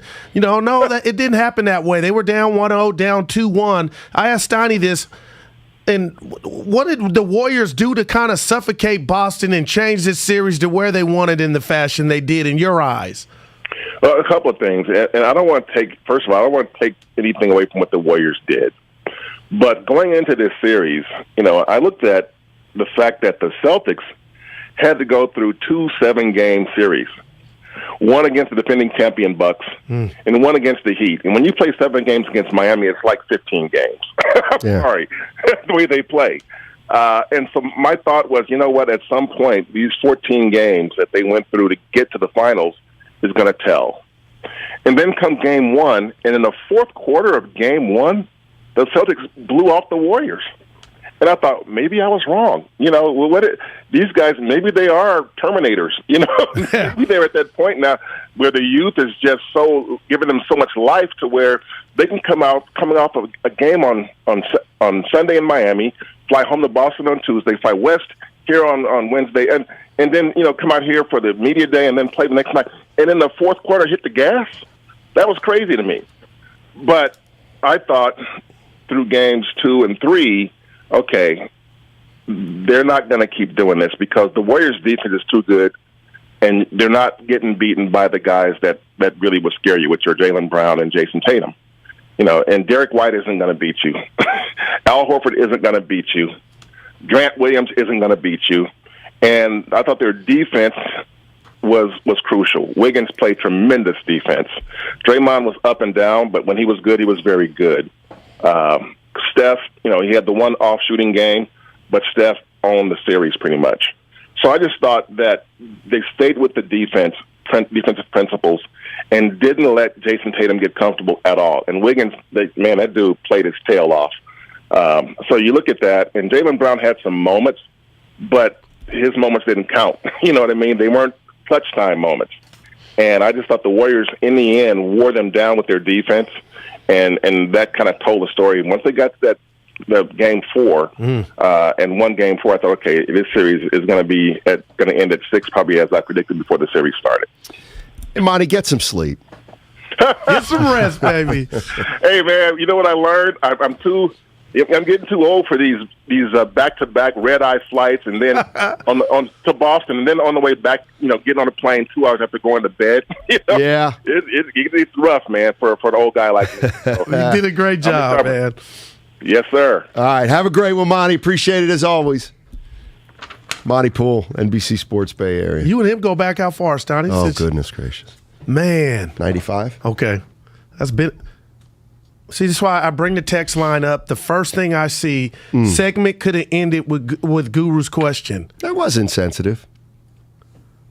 How do I read it? Like, I could have just something you can bypass. Well, now that's something I saw, but I wasn't going to bring it to your attention. I thought you were waiting, so as to bring you down. Okay, bring you. I don't want to bring you down. Nothing on here brings us down.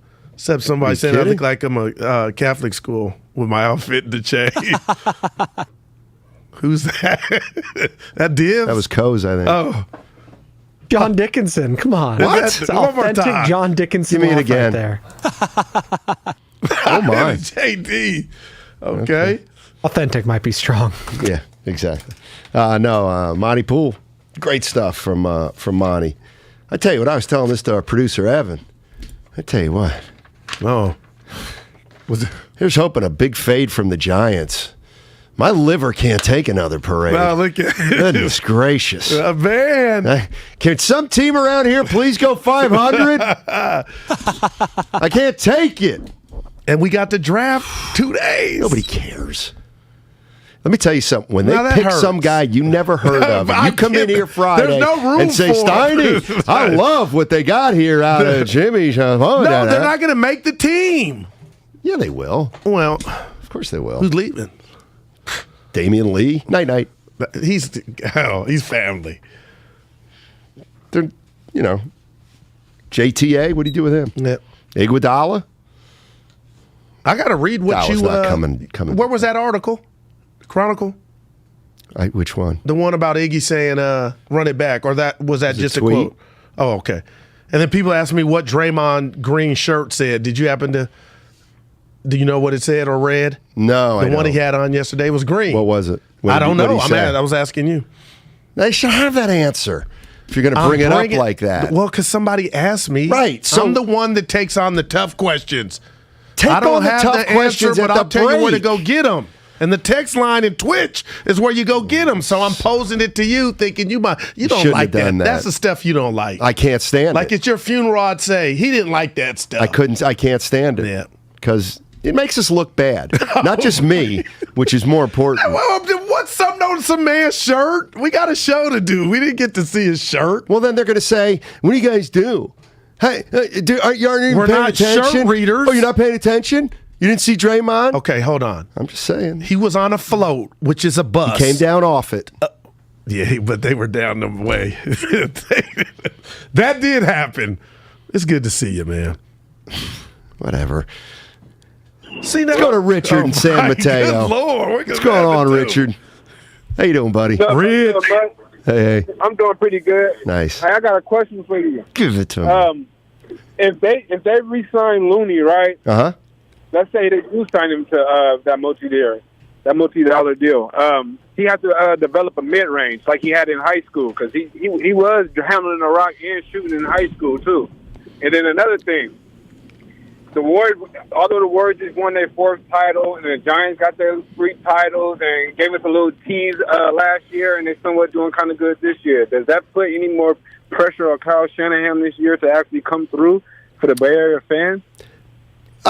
Probably not. Not with the local media adorning him as a boy genius. But you know, the media here in the Bay, my partner included, on his has given him flowers before he ever deserved it. So no, there's not any extra pressure on Kyle Shanahan. He can do no wrong in most media members' eyes, including Darryl the Guru Johnson. It's a joke. Hey, let me answer that for myself because he's playing and he's over here laughing. I know how to differentiate him calling plays and then him choking. And he has been choking. And I know you hate that word, Steiny, but it's true. 10-point leads left and right. The Niners could have had 2 trips to the Super Bowl. So it's on him, and he's got to finish. And guess what? He ain't going to have his no Linus. There is no security blanket in Jimmy Garoppolo. So now we get to see, this year is fat with all kind of nuggets because now we're going to see, 1, did you draft the right dude?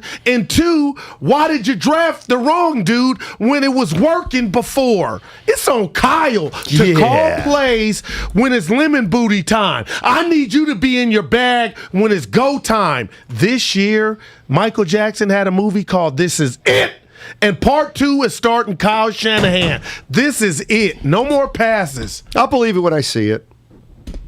See what? You come down his road. I went in You've on got the your whole favorite. You've got your favorites, and you go out of your way to protect them. It all starts with Curry, but on your Mount Rushmore, Kyle Shanahan certainly resides. You were the first guy to the boy genius. The football gods have blessed him with a play calling 3 years ability. ago, man.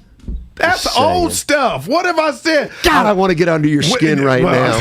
I got a nice shirt on, so you can't. But listen, I'm telling you, man, it's go time. It ain't no getting go to the time. play. They were in the NFC Championship. 10 points. They were in the NFC Championship. And what happened? They lost. And you were up 10. Now you expect them to get back with a rookie quarterback, essentially? Good luck with that. Oh, hold on. And guess who's going to take the least amount of the criticism if they don't get back? The rookie quarterback. This is on your decision on replacing Garoppolo. You'll find another scapegoat tomorrow. Please. I'm on your boy's direction changes. I'm on your boy. I was on his bumper for not drafting Watson or Mahomes. You're on his bumper. I'm letting you get to me now. Yeah, you were on his bumper bowing. Turn it down a notch. You were bowing at the feet of a coach that's not even 500.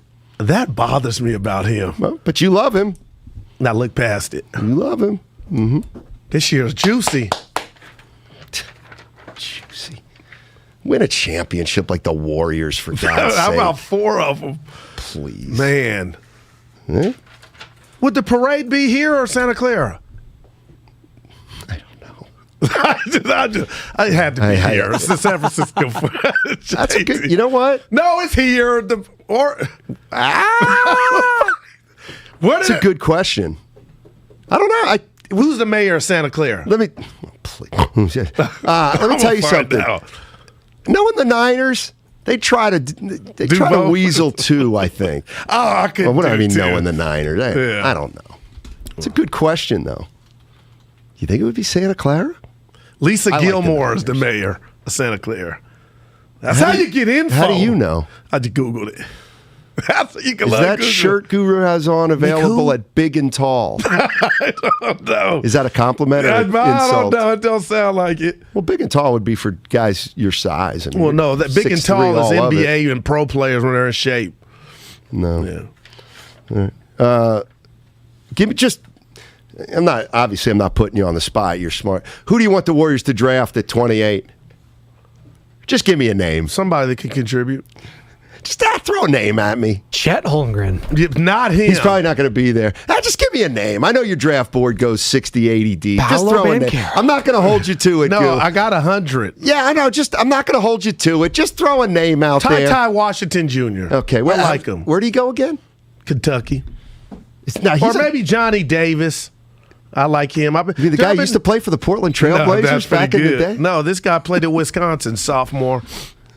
I've been doing my little draft stuff, Snotty. Ask me some more. You have not been doing any draft Walker stuff. Kessler? Please don't lie. Please don't lie. Dude, you saying I don't watch Barkley's old school Auburn play? Goo. This is real. I do a national show on Sunday. We got to do hockey. Kofi Coburn? It's a podcast. No, it's actually live on BetQL Network. That's great, but it's a podcast. Let's face it. Let's face it. About 13% of the people in the country don't have a podcast right now, so everybody's got one. It's not a podcast. Yeah, basically. It's BetQL Network. It's live. Basically, I hate you think that way about it. It's not a. It doesn't move now, the when needle. you do your little stuff with JD, I support it. I retweet it. You don't have to. It's not a podcast. No, you don't have it's to live. support it. You don't We're have to support national. it. In fact, you I can knew rip this would it. come between us. You can rip it. You want me to stop doing Sundays? I'll stop. Because I'm jealous. I don't know what it is. You and Dibs, man. It's something special about your relationship there. Yeah. It's our second relationship. It used to be Guru, Steiny, and Dibs. Correct. Never in person. I know, that's weird. Sometimes when you think about weird. that. Yeah. What would it have been like? Oh, I probably would have been sitting over there. Not sure. Not sure. I wrote down a couple things about the Warriors. Shoot. Should I tease this? No. Got 1 minute. I got a theory. You look fired up. I got a theory about Kenny Atkinson. We got to get into it. I got a theory about Kenny Atkinson. Was supposed to take the Charlotte job. Didn't take the Charlotte job. Reneged. Now he's coming back to the Warriors as an assistant coach. Mike Brown, as we speak, up in Sacramento. Warriors got some coaching. JD there. Coaching. Why? Because he's boots on the ground. It's Sacramento. But he loved, the beauty about JD is being a part of it. Like, it ain't just work for him. He loves this stuff. It's a little weird. Holy cannoli. Crazy. I'll tell you this before you get, there's not one assistant job in this world better than a head coaching job. So when I heard, I'll let you get to it, family was involved with Kenny Atkinson's change of mind. Why you giggle? No, it's... I kind of get. I'm going to start calling you Hook Line. What's the hook on that? Hook, line, and sinker. That's how you fall for stuff. Oh, I'm going to give you a 3. It's a 2.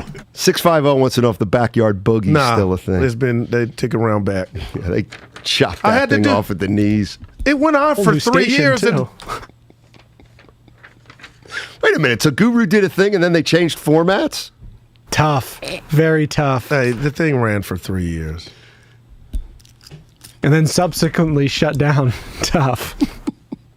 Okay, Spadoni. I'm not used to Spadoni jumping in. It's got to really bother me. Dude, I had to do 9-1. I had to say bye. And the station's not done. They just rebranded. The station. Shout out Chewy. Let me tell you something, and we all know what this means now. Night night. What are you night? I have no. Backyard boogie went night night. Only thing missing is the curry emoji. We got a break. Hey, listen. On the other side, we're going to give listeners a chance to win this commemorative photo collage of the Warriors championship. You may have heard it in the morning. Bob Eibach from Nyko Sports. They got these photo collages. They're really cool. He's going to tell you a little bit about them on the other side, and then we're going to give one away after the interview. But I got my Kenny Atkinson theory. I'll share it with you on 95.7 The Game, and it's all sponsored by your Northern. Here's who it's really sponsored by. Hey, don't laugh. You never have to do this kind of stuff that I love to do. Northern California Toyota dealer. Mm-hmm. It's good to see you, man. Whatever.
What did I do wrong? Now, back to Steiny and Guru on 95.7 The Game.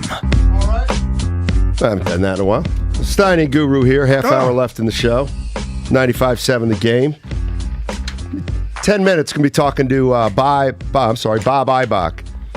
He's got some collectible to give away. It's a collage, a photo collage, 15 by 17, framed. And we're going to give one of those away after we talk to Bob. So he's going to talk about this piece of memorabilia. A lot of the money goes to a good cause. And then after Bob's done, we're going to take caller number 5, and you're going to have a chance to win one for free. I'm hella excited. It's about a $100 item. Mm-hmm. More than $69.99 that people are telling me on the text line to tuck in my chain. And I spent a nice penny on this silver chain, and people saying $69.99. But what was the $69.99? That's how much they think I paid for it. They got some channels where they Not sell quite jewelry. that much? What? I pay way more than that. Oh, it's more than $69.99. You know what you're doing. Yeah. Kenny Atkinson had agreed to terms with the Charlotte, whatever they are now, Hornets, Bobcats. Michael's team. Yeah. God, what a terrible owner he is. And I know he's on your mount protected. Yes. He's on your mount. I protect him more as a player. But yeah, he don't need my good protection because he's one of the worst owners in sport. I can't do nothing for him there. Take the Hall of Fame away from him. Man, I don't know what's going on. Anyway, Atkinson said, eventually hit the pike. Listen, do you think this is too far of a stretch? I don't. Look, Steve Kerr's not going to be around forever. Come on. He's been coaching here now coming up on 10 years. Okay. He's won 9 titles. Don't you think that maybe something's going on where they say, hey, Kenny, Steve's not going to be around forever. Okay. He's not going to be around forever. He's probably leaving in the next year or two. Sit tight. Sit tight. I don't. And the reason I don't is if that were true, that would have kept him from even putting his John Hancock or giving him a yes. No, got more leverage. Nah, you because think? Oh, my God, are you I'll kidding? say this about You think they Kerr. didn't give Atkinson a raise after he came back? He said it was something up with How his family. naive are you? I ain't naive. I have been in my life. So hold on. Especially dating. So hold on. He's making a certain salary with the Warriors. Okay. He's now going to go become a head coach and probably quadruple his salary I got at something the for you. very Okay. least. There's no way he's coming back without a I got raise. the best comeback. Forget the Patriots in the Super Bowl. I got the best comeback. Why did Mike Brown leave? Why wouldn't he be under that same thought process? I'll just ride it out, and I could be the head coach here. Because of the timing. Brown took a job. Right, but it's not. It's basically the Because Hornets. Brown knew he wasn't going to get the head coaching job here. No So matter why how would- long he waited. Why would Atkinson get Because it they've over? told him, you're going to get the head coaching But job my question here. to you, I'm not saying Because that he's better coach than Mike Brown. Like, what's the issue? Atkinson versus Joe Brown. Lacob is like, we got Steve Kerr. He's not going to be around here forever. Do we want to think about a coach But why inside? does Steiny say Atkinson? I'm just asking you better than he's been fired less than Mike Brown. But why do you say? Because I'm they- shocked that you're because they saying watched- he's a better coach than Because Brown. they've watched him now for 2 or 3 years, right? A year or two. Maybe they just Wow. like him better. I wouldn't feel comfortable saying that. Oh, really? Yeah. And I don't let me know ask much you this. about Let me ask you this. Atkinson, I'll ask but you he a got question ran here. at his Who job. who does the boss like more? Damon Bruce or Joe Shasky? You know who he likes more. We don't even have to say it. No, but that's We don't even have to say it. We know who he likes But more. that's- And you know who he likes more? The guy who ends up staying. Mm-hmm. You think I don't know corporate stuff? I'm so lost. Like, I Brown's got been an an issue with you Brown's saying been an assistant here for what, 3 to 5 years? Yeah, and he's been a head coach at 2, 3 locales. He's sick of waiting around. Now he got the sack job. He's like, I'm taking it. No, but you So now they got said I'm Kenny doing you, Atkinson but who's you saying said I'm out. Lacob wouldn't do that for Brown because Atkinson is more attractive. I'm just setting up a scenario. Well, I'm setting up a I scenario. mean, I'll tell you right where- now, if I had my choice Okay. between Mike Brown and Atkinson, I'd take Atkinson. Wow, I'm shocked. Why? Okay. What's Mike Brown ever done? What's Kenny ever done? Kenny took They a both very ended up mediocre EDD team and and- ended up taking him to the playoffs. He might have had more success than Steve Nash with But worse Mike of a Brown's team. taking the team to the finals. I was just Please. Please Those what? are facts. Yeah, LeBron James. So what? What? Well, but he look still at- was the coach. Look at the team. So Mike gets no credit for that. I'm not saying that. What I'm saying is, how long do you think Steve Kerr's going to be around? I think as long as he wants Okay, to. that's an easy answer. How long do you think Steve Kerr wants to be around? Without knowing the man? Yes, exactly. I'll say 5 more years. Okay. At minimum. And I look Yeah, at see, Popovich, I would take who the I under. thought would be done, Steiny, after the Tim Duncan, Ginobili, and Tony Parker thing, and he kept going. And he's still around. No, I don't think Steve Kerr's going to be here very much longer. And him Just being a a hunch. player, I might be wrong. and knowing the grind of a player, and then obviously walking Right. away from the game, I still now it's the coaching version of that, and I think he's still in the rather embryo stages of his success at every turn. I just don't see him walking away 57 from years something old. that's good. He's been in the NBA his entire adult life. Gotcha. I could easily see him. What's left? What's left other than Chips. just mailing it in and maybe getting a couple more titles? Huh? I mean, I could definitely can't say I know him, Steiny, to where, but 5 years, like now ain't the time to leave for any What do you coach mean? when they're winning. now is the time to leave. To me. I mean, if I were Bob Myers, you're damn right I'd be thinking about wind it maybe one more. Wow. It doesn't get any better than this. You get to go out a winner. Yeah, but how many times do we see players and execs do that? Because they're a part of the culture of wanting more, the disease of more. Well, the bottom line is, would you rather that or would you rather get fired in 2 years? You're distracted, and I can't stand when you do this. I love Guru's JJ in San Jose. Enthusiasm. Let me read it. JJ wants to go at me. He chooses a lot of weird hills to die on. JJ wants to come at me. Well, we want this. They keep him on. What's up, JJ? Hey, what's up, guys? Thanks for taking my call. Sure. Steiny, all right, you're my guy, but I can't take it anymore, man. I don't appreciate the slander you've been spewing out today. Okay? Get 'em. Versus with the Warriors. Oh, they're not going to win it again. Obviously, I know that you don't like to speak in absolute, but to think that they don't have, like, not even, like, they're the favorite. To say that there's another team out there that's better than them, and I know you didn't say that, but you're more or less implying that because I think the Warriors are the best thing smoking right now. That's kind of unfair because they proved everybody wrong, including yourself, that when they make the playoffs, they make it to the finals, let alone everyone. Now they're on 4 out of 6. So that's with the Warriors. You got to give them a better chance than they ain't doing nothing because you know that they're that good. Secondly, real quick, Mike Brown, he filled in for Steve Kerr on 2 separate seasons to take over for the team, and what happened? He's like 12-1. So to say that he's a better coach than Atkinson when Atkinson hasn't done squat, that's not cool, brother. All right. JJ, couple things. I knew you was going to catch it for that one, though. Okay, can I tell you what? Yeah. And God, I want to get this in before. This is what gets a little demoralizing for me. Well, that's a strong word. Go ahead. Well, it does. Yeah. I never said they weren't good. I'm setting up a discussion. Oh, I got you on that. You didn't. I'm setting up a discussion. That's my point. I'm saying, can Steph Curry win a 5th one? Who's out there saying no chance? What I'm saying is, you got to acknowledge it's possible at this point. It's possible. And what was the other one? Atkinson and Brown. Oh, Atkinson and Brown. 20 and 62, 28 and 54, 42 and 40, and 28 and 34. First of all, okay. I'm setting up a hypothetical that I have a hunch on.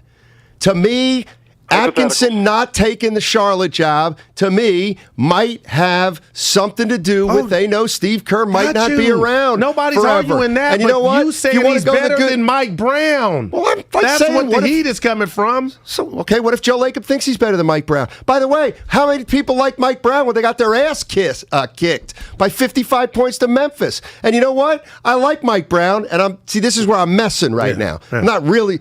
Luke Walton did a better job than Mike Brown. Luke Walton went 43 and 4. Yeah. 43 and 4. Let's hope that don't happen to Mike. My point is, even if you love Mike Brown the same way you love Kenny Atkinson, and now Mike Brown says, guys, I'm out, and they say, well, hey, Mike, Steve's not going to be around forever. Mike says, I've already been here 5 years. I'm going to take a bird in the hand.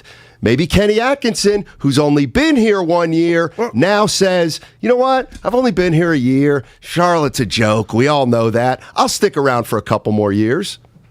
Well, that sounds way different than how you said it earlier. And again, you feel how you feel, but like you were adamant that Atkinson has shown you something, and we look at things different. I don't know who's a better. Who knows who's a better coach between Atkinson and Mike Brown? I do want to know. And again, as I read it, Steiny, something was up with his family. That I don't know, but your scenario could be on the board too. I think his family said, "Wait for Steve Kerr to retire." Yeah.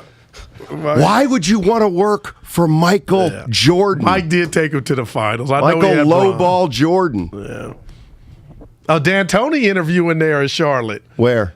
Charlotte. Oh. That'll be nice for LaMelo if they got him. Sure. All right. We got Bob? Sweet. All right. Let me introduce Bob Eibach, Nyko Sports. He wants to tell you about some incredible memorabilia they got going right now in honor of the Golden State Warriors' 4th title in 8 years. Bob, how you doing, man? What do you got going? I've got a lot going here. I'll tell you what, I know we chatted with you the other day, and appreciate Steiny Guru having me back on today. It's great. We start out with 2022 of these really cool 15 by 17 inch framed photo collages. And to honor the Dubs going ahead and getting back and winning that title again this year. What is it now? 4 in 8 years. 4 in 8, yeah. Yep. And we're trying to raise money, and we're doing pretty good so far with the Warriors Community Foundation, which has been around for a number of years. And I was checking them out the other day, and boy, they've done some great things in the community. I was particularly interested, being a former basketball player myself, that they've refurbished 85 basketball courts in low-income communities in the Bay Area. So that's one of the few things they've done. And a part of our proceeds from the photo collages, which measure 15 by 17 inches in that beautiful black frame, will be donated to the Warriors Community Foundation. Now, in a moment, I'm going to give out the website and the phone number, how you can get your hands on these, because I know we're getting down the last couple hundred in the collection. We don't have too many left over. They're $99 each. What you'll get is a beautiful celebration photo there right in the middle with the official NBA Finals logo. In the lower right-hand corner, we'll have a recap of the series against the Celtics. And also on the left side, we'll have a recap of each of the round games that the Dubs played and how they got there. So you'll be able to look at this when you put it up in your home or office. It's suitable. You can hang it right away. You don't have to worry about it. People look at it when they come in your office or home and say, wow, where did you get that? And you got the recap right there. So it's a real treasure. It's going to help out a great cause in the community. And again, only $99. Now, like I said, we only have a couple hundred of these left, and you'll get a certificate of authenticity with it. So here's the phone number and the website, how you can order these. The phone number is 1-800-345-2868. That's 1-800-345-2868. Or just go to the website, NICOsports.com. You spell it NIKCO Sports.com. NIKCO Sports.com. And we've raised over $3 million now in the last 4 or 5 years for charities like the Warriors Community Foundation. And a big shout-out to your station, your listeners, and certainly your PD, Matt, for helping us out over the last couple of years. And one last thing in closing, you know who I ran into? I covered the NBA back in the 70s for the Baltimore Sun. And I remember when the Dubs won their first title back in 1975. Well, I ran into Rick Barry, who was on the team. And you know what Rick does today? He's down in South Florida. He is one of the best pickleball players that's out there and plays in all these tournaments. Yeah, I'm actually aware of that. I got some family into pickleball and who's seen him play. So, yeah. Well, you know, with his arm span, I'll tell you what, he's kicking some butt down there. I'm sure. I'm sure. Hey, Bob, thank you so much. Appreciate we are it. giving away one of these collages as soon as we get off the phone. And, man, they look like the real deal. I know I've seen Dan Dibley's got a couple from previous championships. They're autographed basketballs. He loves them. So thank you so much. Really appreciate it. Well, we appreciate working with you, and hopefully we can sell this out in the next couple hours. Absolutely. All right, here's what we're going to do. And thanks again, Bob, on 95.7 The Game. Caller number 5. All right, caller number 5 right now. We're going to give away one of these 15 by 17 photo collages. Okay, it's commemorating the Warriors championship season.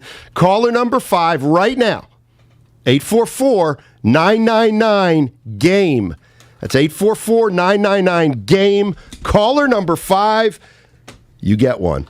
You get one of these framed collages. Suitable for framing. I'm hella excited. Actually, it's already framed. How about that? Look. And I asked about Rick Barry, Steiny, and pickleball. And they had a tournament on over the weekend, and I come in. I'm like, what the hell is this? But it's like miniature tennis. You got the smaller racket, but the same type of dimensions. I may try to play it. Pickleball. Yeah, I've been playing for the last year. You've never brought it up on air. Yeah. Embarrassed. I don't like to bring my. It's like a paddle ball, right? Yeah, like you just have 2 paddles and you keep the ball in the air. It's like a volley the whole time. You usually play doubles for the most part. Although there is you can play 2. Yeah. You just want to stay out of the kitchen. Mm-hmm. So all you need is a regular tennis court and you're good. It doesn't have to be that big even. Dude, they had it on they gave some sure awards. You'd be any good at 2 men and 2 women. Because you want to smash everything. Well, I'm good at tennis. You want to smash everything. Finesse is a big part of it. You know anything about that? I used Finesse? to pitch. Yeah. Sometimes. And you had one pitch, a fastball. And that's why 10th grade came and it was Steph Curry's night-night. Stop it. Mm-hmm. Yeah, I'm getting a lot of stuff. Atkins said his wife loved to bay and the kids loved their schools who are teenagers. But that's real. Okay. That sinister laugh. Did I say that's not possible? I'll tell you what. You want to bet? Let's put some money on it, Infinite big boy. number of Pick some money. outcomes. Pick some money. Put some money on it, Mouth. I think Kenny Atkins is going to be the next coach of the Warriors. Bet me. It's done. Bet me. Yeah, it's done. Yeah, I don't want to do it. Yeah, I'm out. I thought he was out. Did you mean that about Jordan and his ownership? Yes, he's a joke. And They're you know getting what? better. They made the offs. He doesn't get criticized because he's Michael Jordan. That's what ended his relationship with Barkley. Exactly. Barkley. Are you better? Are you really good at tennis? I thought, Seriously? Yeah. No, we could go right now. I could get down. I'm not the and issue. I could serve. I'm not the issue. Oh yeah. You think you're better than Dibley?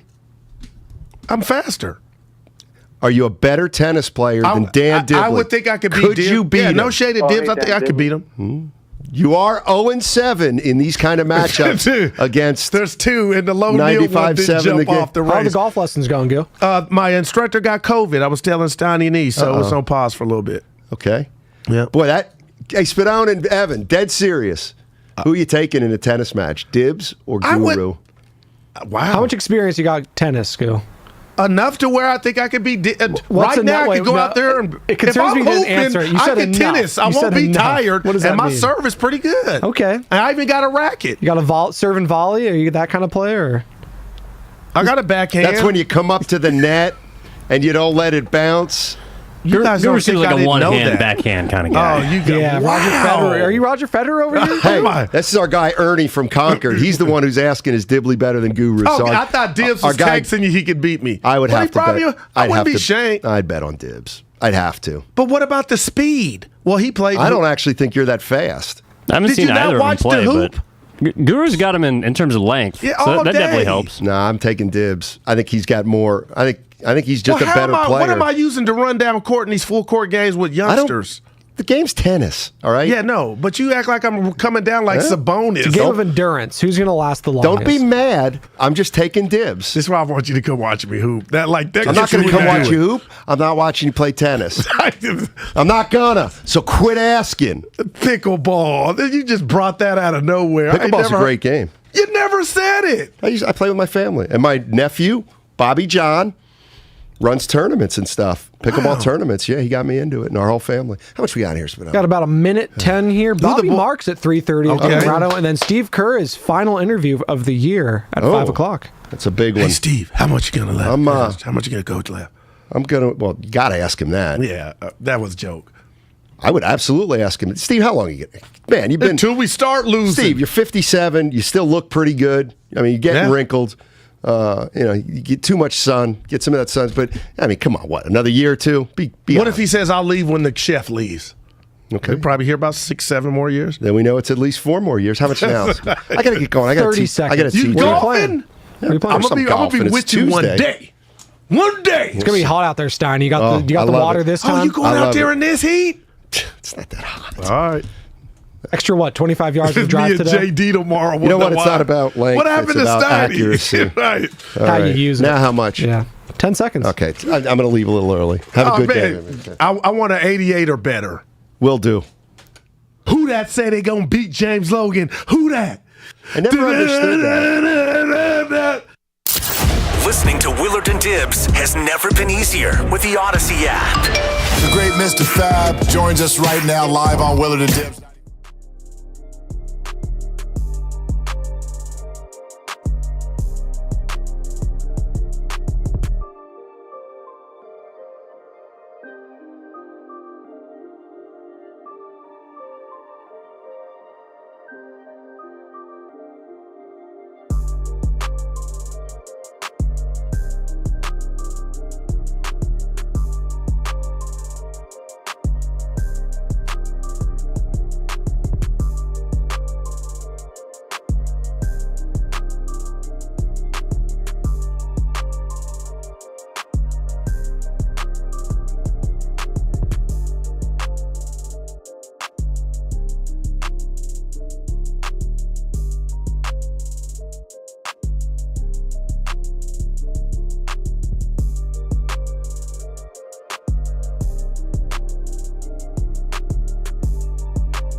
on 95.7 The Game.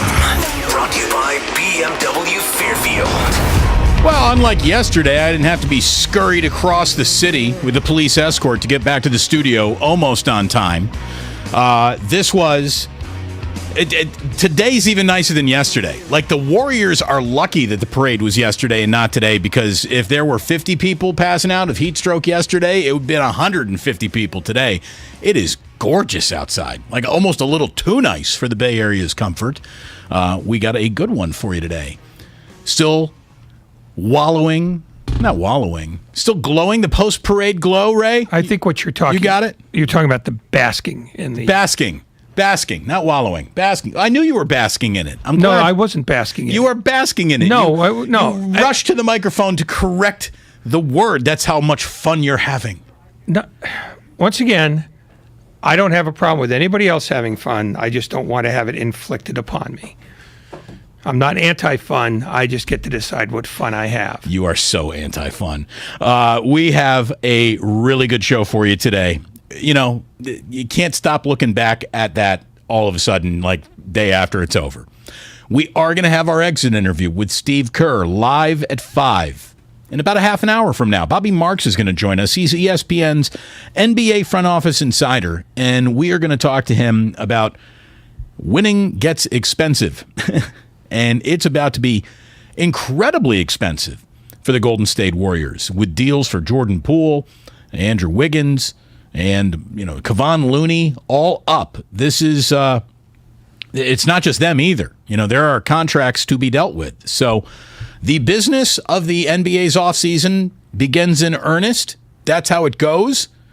And they got about 16 weeks before they're, you know, flying to China for preseason games. Like, this NBA offseason is going to go by in the blink of an eye for the Golden State Warriors. Well, I think they've already been talking about a lot of these things. So nothing here is either new or surprising to them. They've been doing the math on this probably in any number of permutations, maybe since January, because that's what they do. So, you know, the only real moving parts here is, what do you want to do about Poole longer term? And they don't have to address that yet. What do you want to do about Wiggins longer term? And what do you do on the 7 and below parts of the roster? And a lot of the 7 and below parts of the roster can be jettisoned as long as you can replace them with league minimum guys who will hit as well as their league minimum guys last year did. And you'd think you'd have more bites at the apple for the league minimum guys than you got last year. You'd get your first choice, not have to settle for your second or third, which happened to the Warriors. Now, it all worked out great. You know, hindsight's always 20/20, and we can see how well it all came together. One of the things we'll talk to Steve Kerr about is how right after the trade deadline came and went, and everyone said that they needed to make a move for a big, they didn't do that move, and then they played some of their worst basketball of the year. Did they start gripping? Was there any remorse in the moment that they had misplayed a hand that obviously now we look at it, it turned out that they were dealt pocket aces and they ended up winning an NBA title after all. So it's just something else. It's still staggering. I've been doing a bunch of radio interviews around the country where people are trying to get the perspective now, and everyone keeps asking me, what's the fourth title mean? And I think more than anything else, Ray, it's just legacy defining. It's the official stamp that this team needed to be made men, all of them basically. The big three, of course. Curry himself now gets the seat at the corner table of the restaurant that only serves the NBA greats. You know, he gets to sit at the best table in the restaurant. That's kind of where he is now. Yeah, no, the only thing I think that happened is that any objections to what the Warriors had done in 15, 17, and 18 are now over, because they've managed to transcend on either end the Durant era. They've shown that, you know, they are a more creative team than one that just relies on their three core guys. And they're now going to be imitated even more than they were after 15 and 16, when they basically changed the notion of what a good three-pointer is. So now teams are going to start looking for more guys at the margins who can defend, sort of cheaper versions of Wiggins and, more orthodox versions of Looney. They've sort of redefined what success is in this league in terms of who gets to be credited with things and who doesn't. Because Kevon Looney was, by most people's assessment, just box score poison. Draymond Green still is box score poison.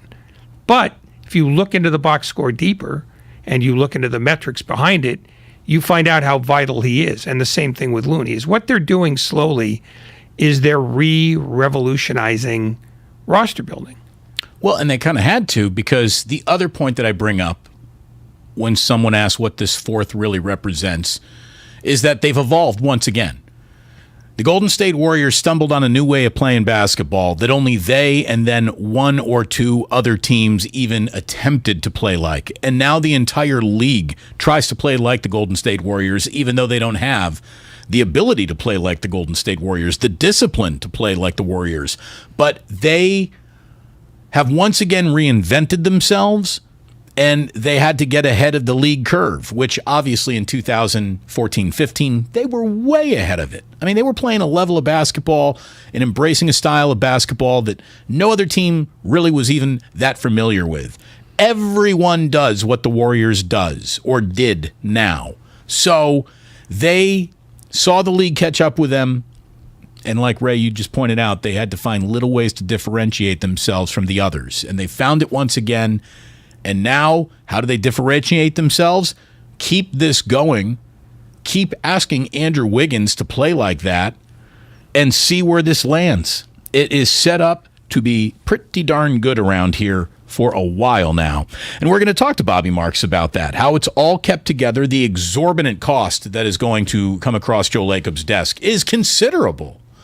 If he seriously stands pat and just keeps on anteing in whatever it takes, the guy is truly a unique owner in the world of sports.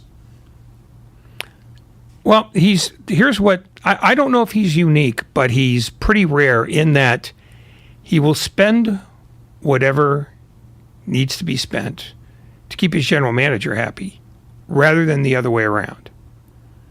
He's the guy who says, I have the checkbook. I mean, to the extent the checkbook still exists. He says, I have the checkbook. Tell me what I should do with it. We can have checkbook wins without a checkbook. That's true. But he says, tell me what to do with my checkbook. Almost no owner does that. You might have a few in soccer that do. But, they're basically run by, Saudi consortiums where money is no object. But among North American sports owners, I can only think of two or three who also operate this way. And one of them, Jerry Jones, is his own general manager. So that's what's unique about them. It's not that they spend a ton of money. Lots of guys spend a ton of money. But he spends a lot of money based on the notion that he needs to keep his coach and general manager happy, in his mind. He wants to be in the room to argue about it, but eventually he'll go, all right, Bob, it's my money. You tell me what to do with it. We got a lot of stuff to get into concerning the Warriors, their place now in NBA history, the hierarchy of it all, and how this offseason is going to trickle out. Bobby Marks at 3:30, and then a goodbye. Thank you for the memories. Steve Kerr interview at 5 o'clock, his last of the basketball season. This is the exit interview with Steve Kerr today, live at 5. And we're very much looking forward to saying hello and goodbye. But again, not for long, because the NBA's regular season starts in about 16 weeks. Well, their draft starts Thursday. Yeah. We'll probably be down there on Thursday. Maybe talk. Well, I don't know. They pick so late in the draft. Maybe we won't be down there. Oh God, we can't go to that. No, we don't want to go to the draft. I don't know. Is it next Thursday or this Thursday? This Thursday. This Thursday. All right. So if we were going, we would probably heard about it by now. Yeah. Well, not only that, it's that draft pick will come after we're off the air. It will. What's the value? True. We have other things actually happening in the world of sports. things that have kind of come and gone without us being able to pay much attention to it because we have been wrapped up in an NBA championship. Matt Fitzpatrick won the weirdest U.S. Open in a really long time over the weekend. Will Zalatoris, who's from San Francisco, finished second. It's kind of the thing he does now in big golf tournaments. It's got to be frustrating to be knocking on the door so many times and not get through. The Live Tour's backdrop to the whole thing is absolutely fascinating. And look, we have the rarest of things to look at in sports. Like, you don't care about golf, that's fine. You don't think it's a sexy topic, I get it. It's just golf and it's another tour, so who really cares? Well, what we have here is a splintering in a sport that we rarely ever get to watch in real time. This is like golf Game of Thrones happening in front of us. And it's fascinating. The players involved, the power struggles involved, it's all of it is fascinating, and it officially washes up on American shores when the Lives Next Tour comes to Pumpkin Ridge up in Portland, Oregon. I mean, what are people going to be outside protesting that? Are they going to try to ignore it and go silence is deafening on it? How is that going to go down? Find out. I mean, there might be protests. Who knows? Because it is really a clash of, the most Republican of sports with the most Democratic of locals. So, yeah, it'll be interesting. We are brought to you by BMW Fairfield, now open in the Fairfield Auto Mall. Visit bmwfairfield.com to book your visit today. Game 1 of the Stanley Cup Finals was awesome. The following 2 games have sucked so hard out loud, I'm angry at the Stanley Cup Finals. We're going to talk about that. I don't need your 7-goal game Stanley Cup Finals. Get the hell out of here with that. Play some defense, somebody. We have Deshaun Watson settling 20 of his 24 cases. Gronk has retired for the second time from the NFL. And, oh, by the way, the Giants are at the Braves. Mariners in town taking on the A's. A couple of other things that we have not paid much attention to in the last couple of weeks come back on the radar today. It is good to have you with us today. Damon and Ratto on 95.7 The Game. Trimark has been partnering with independent restaurateurs in Northern California for over 55 years. Trimark brings you innovative product solutions to help your hospitality business thrive. Visit TrimarkWest.com. Damon and Ratto, 95.7 The Game. Warriors head coach Steve Kerr joins Damon and Ratto today at 5. Steve Kerr, Warrior head coach here on 95.7 The Game. It was a great mix, a really good mix of vets and young guys and coaches and front office. This is truly an organizational success this year, top to bottom. It's beautiful just to work with everybody. Steve Kerr with Damon and Ratto today at 5. Brought to you by Xfinity. Stay connected, protected, and entertained. At Princess Cruises,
BMW Fairfield.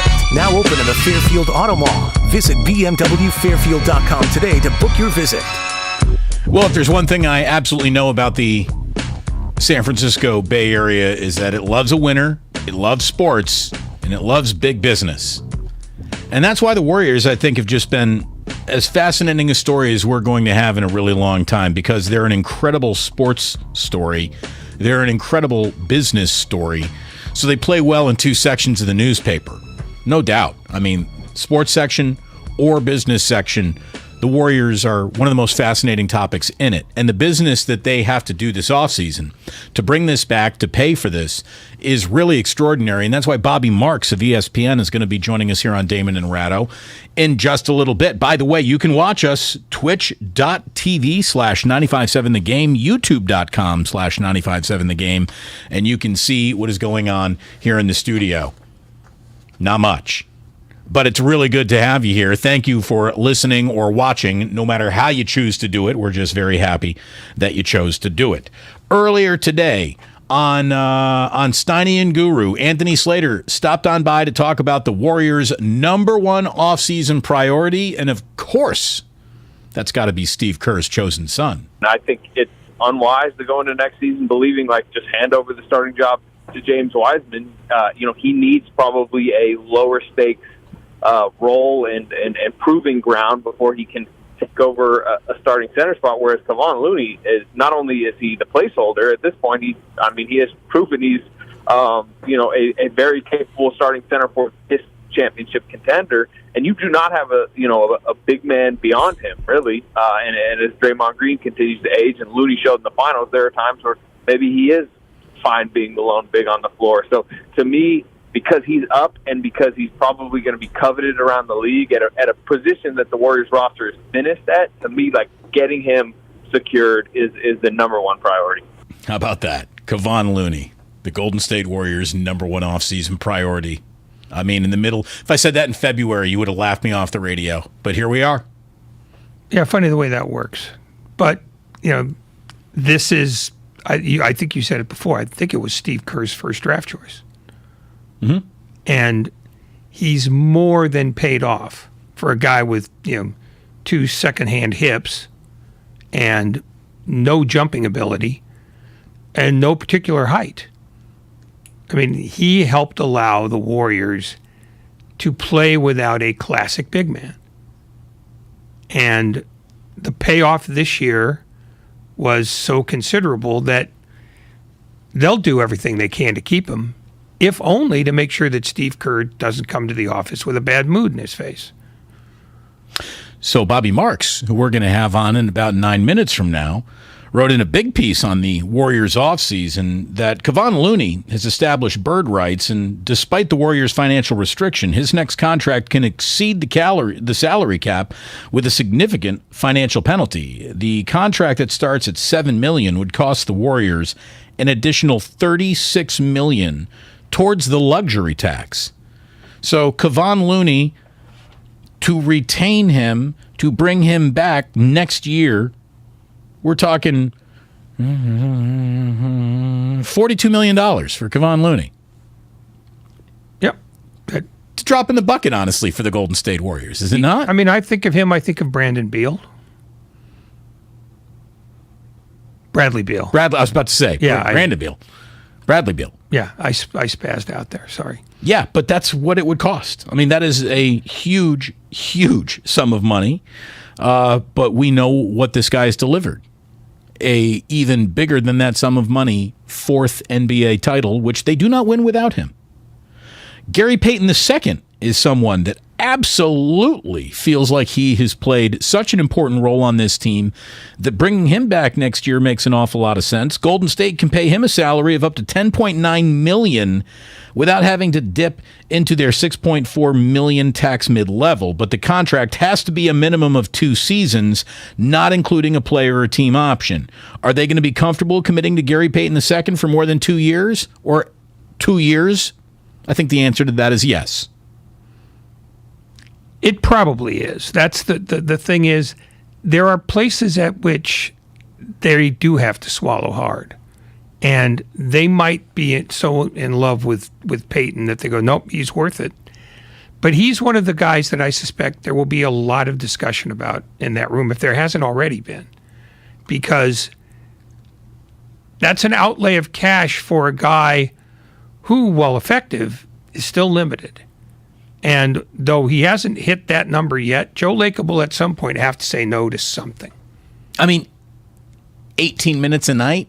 That's kind of what you're asking out of him, right? Yeah. I mean, even though he was starting playoff games before he broke his elbow, you're not asking him to carry a huge burden.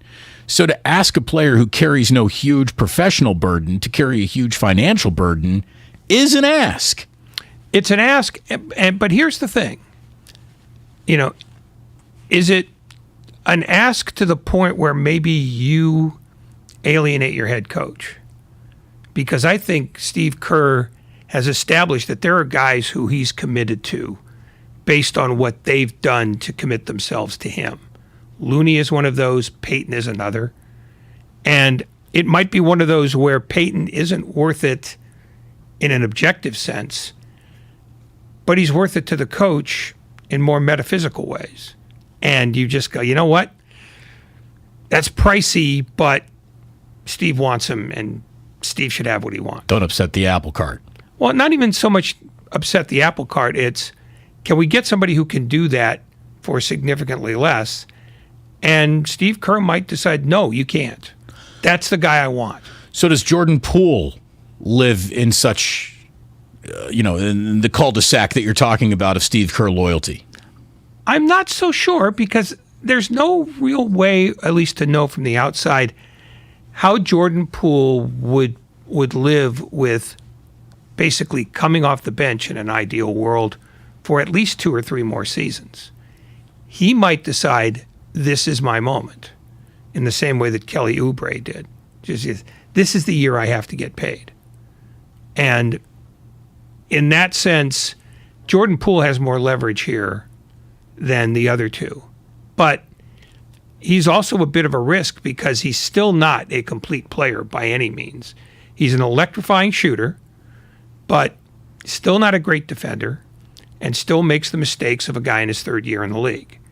And the question becomes, how much longer can you put him off? Because I'm not sure that the answer to that is very long. If somebody's going to come to him and say, here, why don't you be the Steph Curry on my team? And that might appeal to him. I mean, it's not outside of the realm of how NBA players fancy themselves. It wouldn't be an egotistical or greedy thing for Jordan Poole to think like that. No, nor would it be a fiscally foolish one, because you never know what your career is going to be. And when you get your first whiff of big money, there are a lot of things to think about, but the money is always going to be first. So Jordan Poole on Saturday said that when it came to a new contract, I mean, come on, he hadn't even thought of that yet. I'm going to be completely honest. I haven't even been able to kind of fathom or lock in and think about that process yet. Like, I was so locked in, and we were so locked in on a championship. Like we know it'll happen. Like, we've put ourselves in situations to be successful, and everything else will take care of itself. But I guess I haven't even really got there yet. Now, he's right about that in terms of you play like I play, and things about money kind of handle themselves. He's right about that. When he says he hasn't thought of it, that's a lie. Well, you want to say it's a lie, but it's also, if he really wants to say, I was so locked into concentrating on it that was my focus, and I was playing playoff basketball, and that's where my mind has been, and I haven't thought about this. I want to take him at his word, But of course he's thought about it. Everyone thinks No, about he, that. yeah, next he hasn't. check. He might not have thought about it during the playoffs. He might have been, quote, locked in. But he's been thinking about it all year long, to one extent or another. And he's got an agent who thinks about these things. That's yeah, what you who pay an thinks about agent it to a do. lot more often than he does, because that's what the agent's job is. So he's not attacking this in a vacuum. Connor Letourneau has been thinking about this. He reported last night that the Warriors' contract extension offer to Jordan Poole would likely have to start around 4 years and $125 million. So over the course of the Jordan Poole 4-year, $125 million, and you add in luxury tax at the way it gets added in for a Warriors player, we're essentially talking $500 million for Jordan Poole. And that would be the point where if I were Joe Lacob, I'd say, you know what, that's a bridge too far for me. That's just a bridge too far for me. There will be other Jordan Pooles that come along. And, so $100 million. Yeah, that's what I thought I read. I've got Lucas copping to a typo here. But look, $100 million, $125 million, you're still approaching about $500 million. Yeah, and that's for Jordan Poole. And that is the point where I, as an owner, would probably go, he's not a complete work yet. And we're paying less than that for the most complete work this franchise has had since Will Chamberlain. So I'm kind of thinking that might be one where we bite hard, we get yelled at a lot by casual basketball fans, but we move on.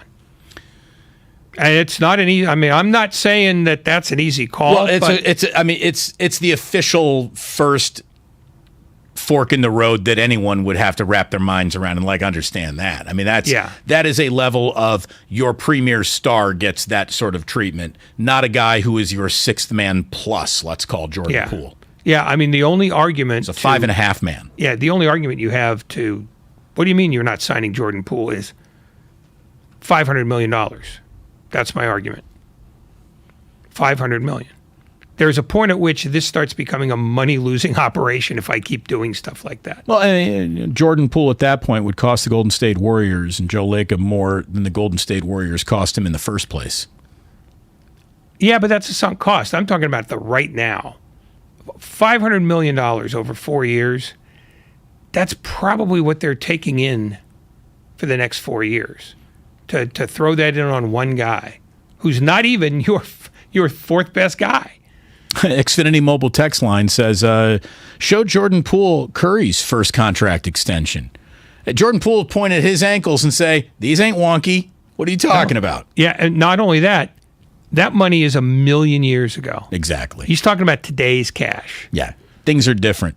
And the man who really broke it all down so well for ESPN.com, Bobby Marks, ESPN's NBA front office insider, is nice enough to join us here on 95.7 The Game. Damon Bruce and Ray Ratto with you, Bobby. Thank you so much for joining us today. The cost of winning goes up this season for the Golden State Warriors. There's no doubt about that. No. I mean, it's going to go up. I mean, I think just not even talking, your two extension guys with Poole and Wiggins, with Peyton and Looney. I mean, we started looking at the numbers. I mean, I think the Warriors have right around an $87 million tax bill without those two players. I mean, if you signed each guy for, let's say, $10 million each, that number goes up to $200 million. So it's $113 million price tag to bring both those guys up, both guys, up for next year. And I think if you're ownership and you're willing to do that, then, you kind of go ahead and you spend that price tag. And there's not many, I don't think there's anybody out there besides Joe Lacob, maybe Steve Ballmer in Los Angeles that would go out and spend that money. So yeah, things are going to get more expensive than probably what we just saw this past season.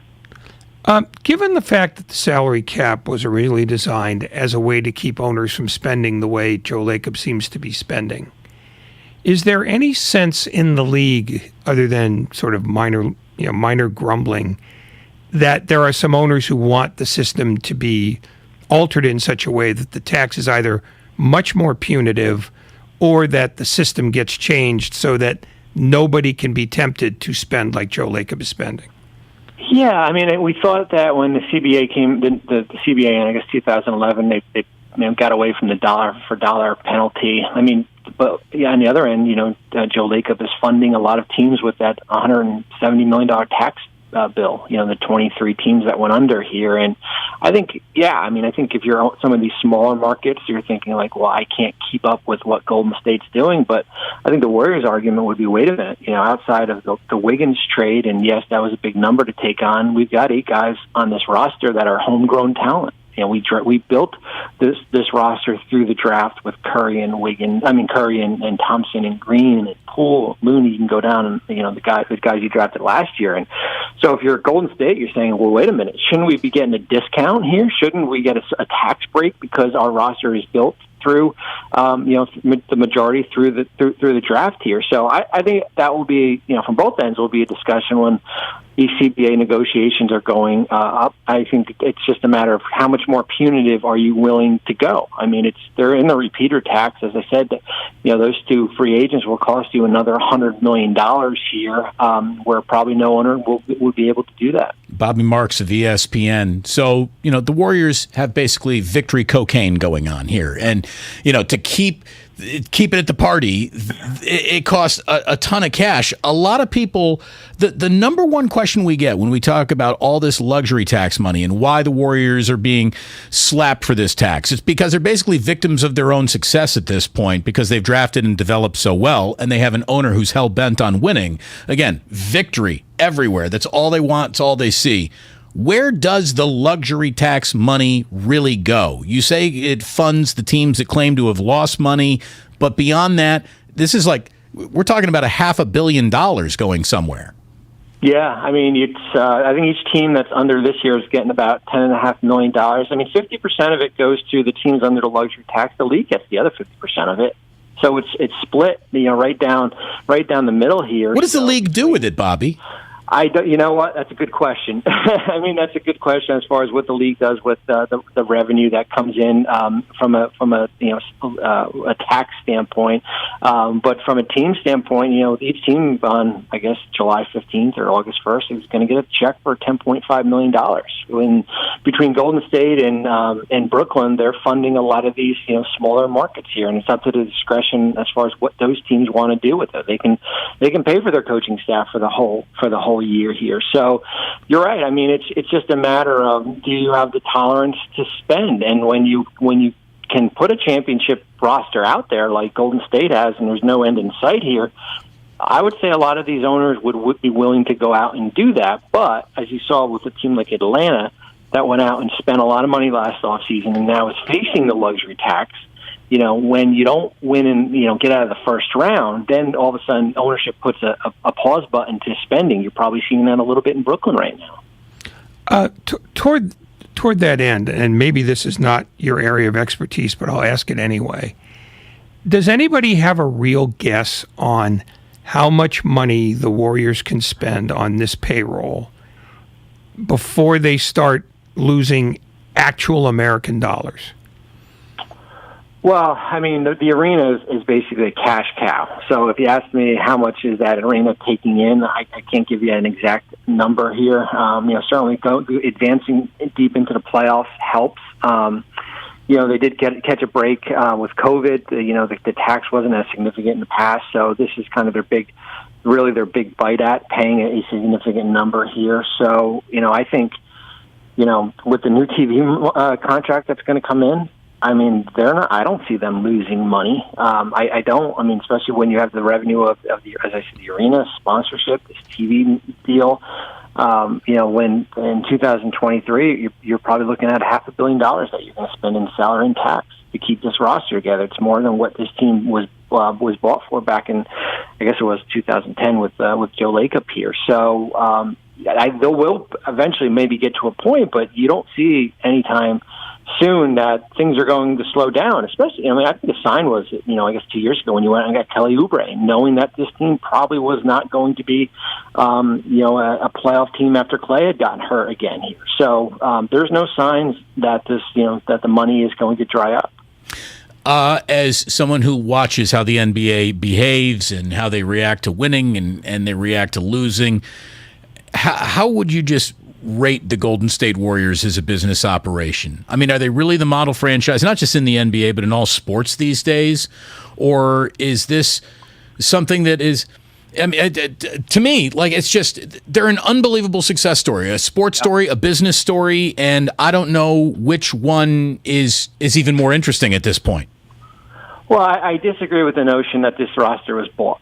I totally 100% disagree with it. I think you got a little lucky with Durant agreeing to go in the signing trade to Brooklyn with Russell, and then you flip Russell for Wiggins. I think Wiggins basically, without Wiggins you probably don't win a championship here, but I mean, Bob Myers will go down with R.C. Buford as probably one of the greatest general managers out there, as far as the able to kind of build and sustain this roster. And you had 2 years of kind of a bridge year, but, the Poole pick, the Wiggins trade, that gave you a pathway to keep this thing going for the next, 3 or 4 years possibly here. So they are a model as far as roster sustainability, as far as how you should go out and build it.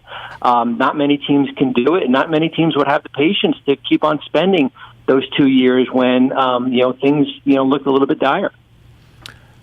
You mentioned him before, but who other than Steve Ballmer is the sort of owner who, in your mind, would be willing to lay out this kind of money to win a title?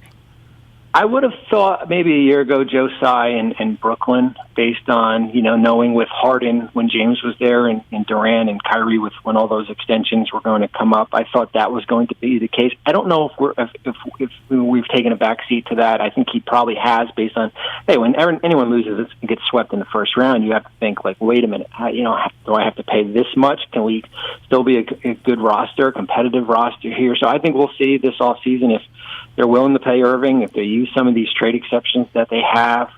He would probably be a distant third, but I think, you see what Steve Ballmer was able to do. I mean, basically the Wiggins trade that Golden State did, they did it with, when they got Covington and Norm Powell, and then you extend Covington, and you basically keep on turning it, turning players into other players, and you have that roster sustainability around Paul George and Kawhi Leonard. Bobby Marks from ESPN here on 95.7 The Game. So, how has Gary Payton II's value changed here over this year, and what kind of deal do you think another team would try to offer him? Yeah, I mean, he's got early bird rights, meaning that Golden State can pay him up to about $10.9 million. It's got to be for a minimum of 2 years. The mid-level exception, which the majority of teams will have, is right around 10.3. So it's hard for me to think a team goes out and pays Gary Payton more than that. 4 years, $48 million. It would have to be one of these cap space teams, whether it be Detroit or Indiana or San Antonio, Orlando, maybe Portland here. So it's hard to think that they have an appetite at that number. For Gary, I think it's hey, he's not a minimum guy anymore. I think we can all agree on that.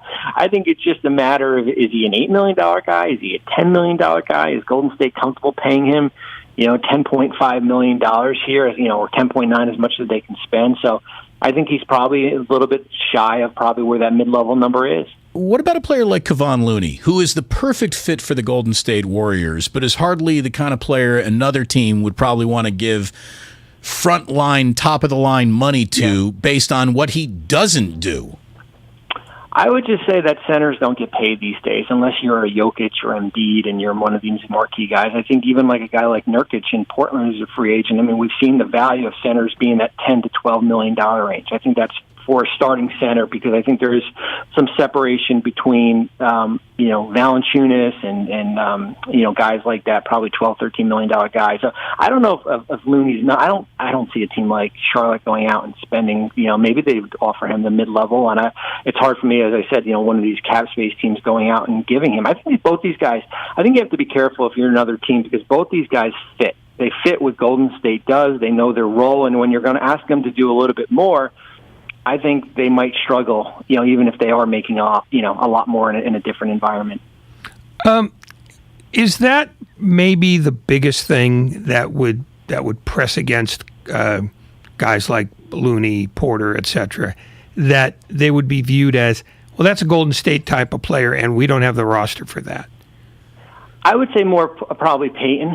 I think Payton, as far as it's almost like Bruce Brown in Brooklyn, right? Bruce Brown, what is he? Is he a 2? Is he a 1? Is he a 3? He fits. He's a basketball player. He's kind of a positionless player. He can fit as far as if you want to play him at point or come off the bench and guard your best player here. So I think that if you're asking Gary Payton to be your number 3 scoring option on the roster, I think that's probably not what his role is going to be. And I'm not sure you should pay a player, $12 to $13 million to do that. It's got to be really hard to, preach patience to a player who can score like Jordan Poole can.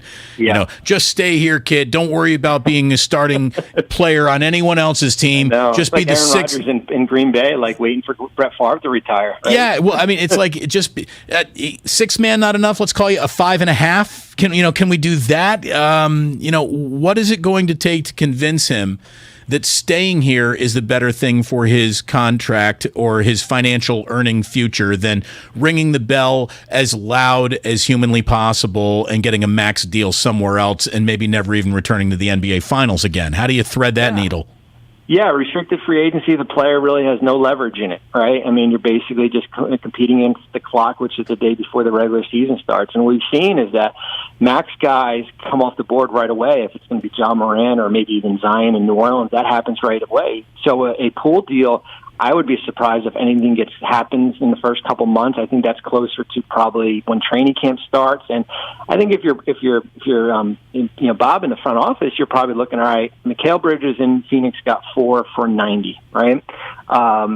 Certainly different style player. Jaylen Brown got 4 for 107. So is there a number around there in that $22 to $23 million that you're comfortable?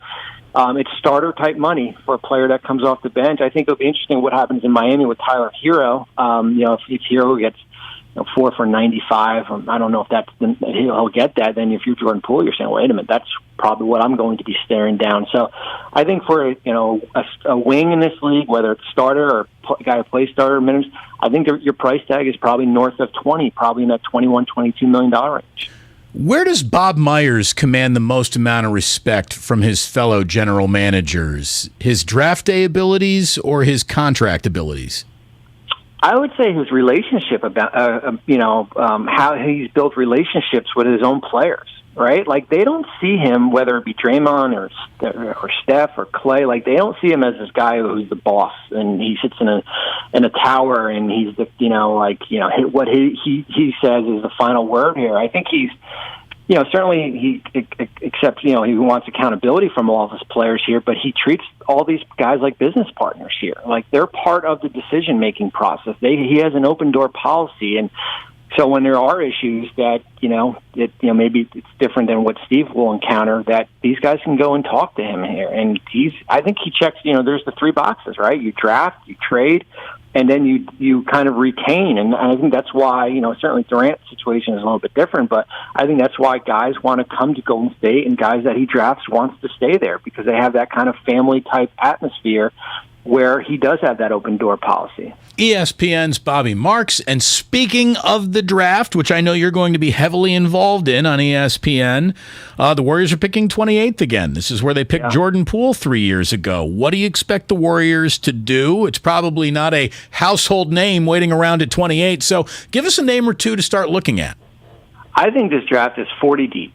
So I think you're really going to get a good player at 28. I think Jake LaRavia, certainly a guy who's been penciled. 6'8", versatile 4, can shoot the ball, shot around 39% from 3 this year, played at Wake Forest. I think he's a name to keep an eye out. Christian Brown from Kansas, more of that kind of versatile defender. That's a name to keep an eye out. Marjan Beauchamp, who played right up the road there and with the G League Ignite. It's a 6'7" wing. I mean, this is a draft of wings. I mean, if you're going to look for a point guard, I don't know if you're going to find one. Maybe Andrew Nembhard, who played at Gonzaga here. So I think you can find a wing. I think you can find another guy you can develop here. And you've got those 2 picks, I think 51 and 55, that maybe those are your two-way players. Maybe there's a European player at that. Gabriella Procida from Italy is a name to keep an eye out. Maybe you draft, you stash him over for 2 years, and then you have him come over. Is the draft so good with wings that the Warriors can get a wing with 28 and just say, well, we don't have to chase that. That's a contract we don't have to worry about. We can let one of our existing wings go. Yeah, I think it is. I think, certainly you're not going to duplicate what probably Otto Porter did, but I think Porter might be a little bit out of your price range. I don't think he comes back at a minimum.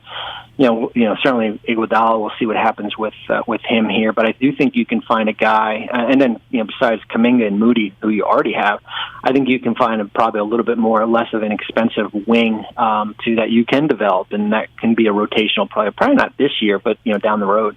As an NBA guy, as an NBA fan, take off your media hat for just a second. What do you think of what the Golden State Warriors just did? It's unbelievable. I went on national TV in 2019 when Durant left and Klay was, when he first got injured the first time, and I said I didn't think it would be this is a playoff team, and I basically got death threats from people all over the place. And I said, wait a minute, Steph and Draymond, this is a playoff team, and I just said I looked at their bench, I looked at Poole had just gotten drafted, I looked at kind of missing out on some Jacob Evans guys like that they had missed out, and I just said where's the infrastructure here? Where's kind of that next wave of players here? And what they've been able to do is remarkable.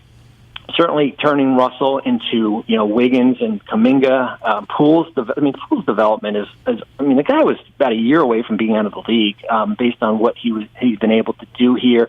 And then you get Steph. There's no signs that things are going to slow down with him. And this window that we might have thought closed, I think is going to continue to stay open for the next probably 2 to 3 years. So it's a remarkable story that this dynasty continues with a little bit of a pause in the middle. Would you want to be the guy making a Kyrie Irving decision right now? Oh, my goodness, great. Hey, it's great for us. We get content all the time here, right? I just think, I said it on TV, I think both sides need each other here, whether, if you're Brooklyn, and I know you have a lot of leverage because there's not much of a market out there, what happens if, Kyrie goes to the Lakers and says, you know what, I'm going to take a $30 million discount. I'm going to go for the tax mid-level exception here. Who knows? He's a wild card. What do you say to Durant?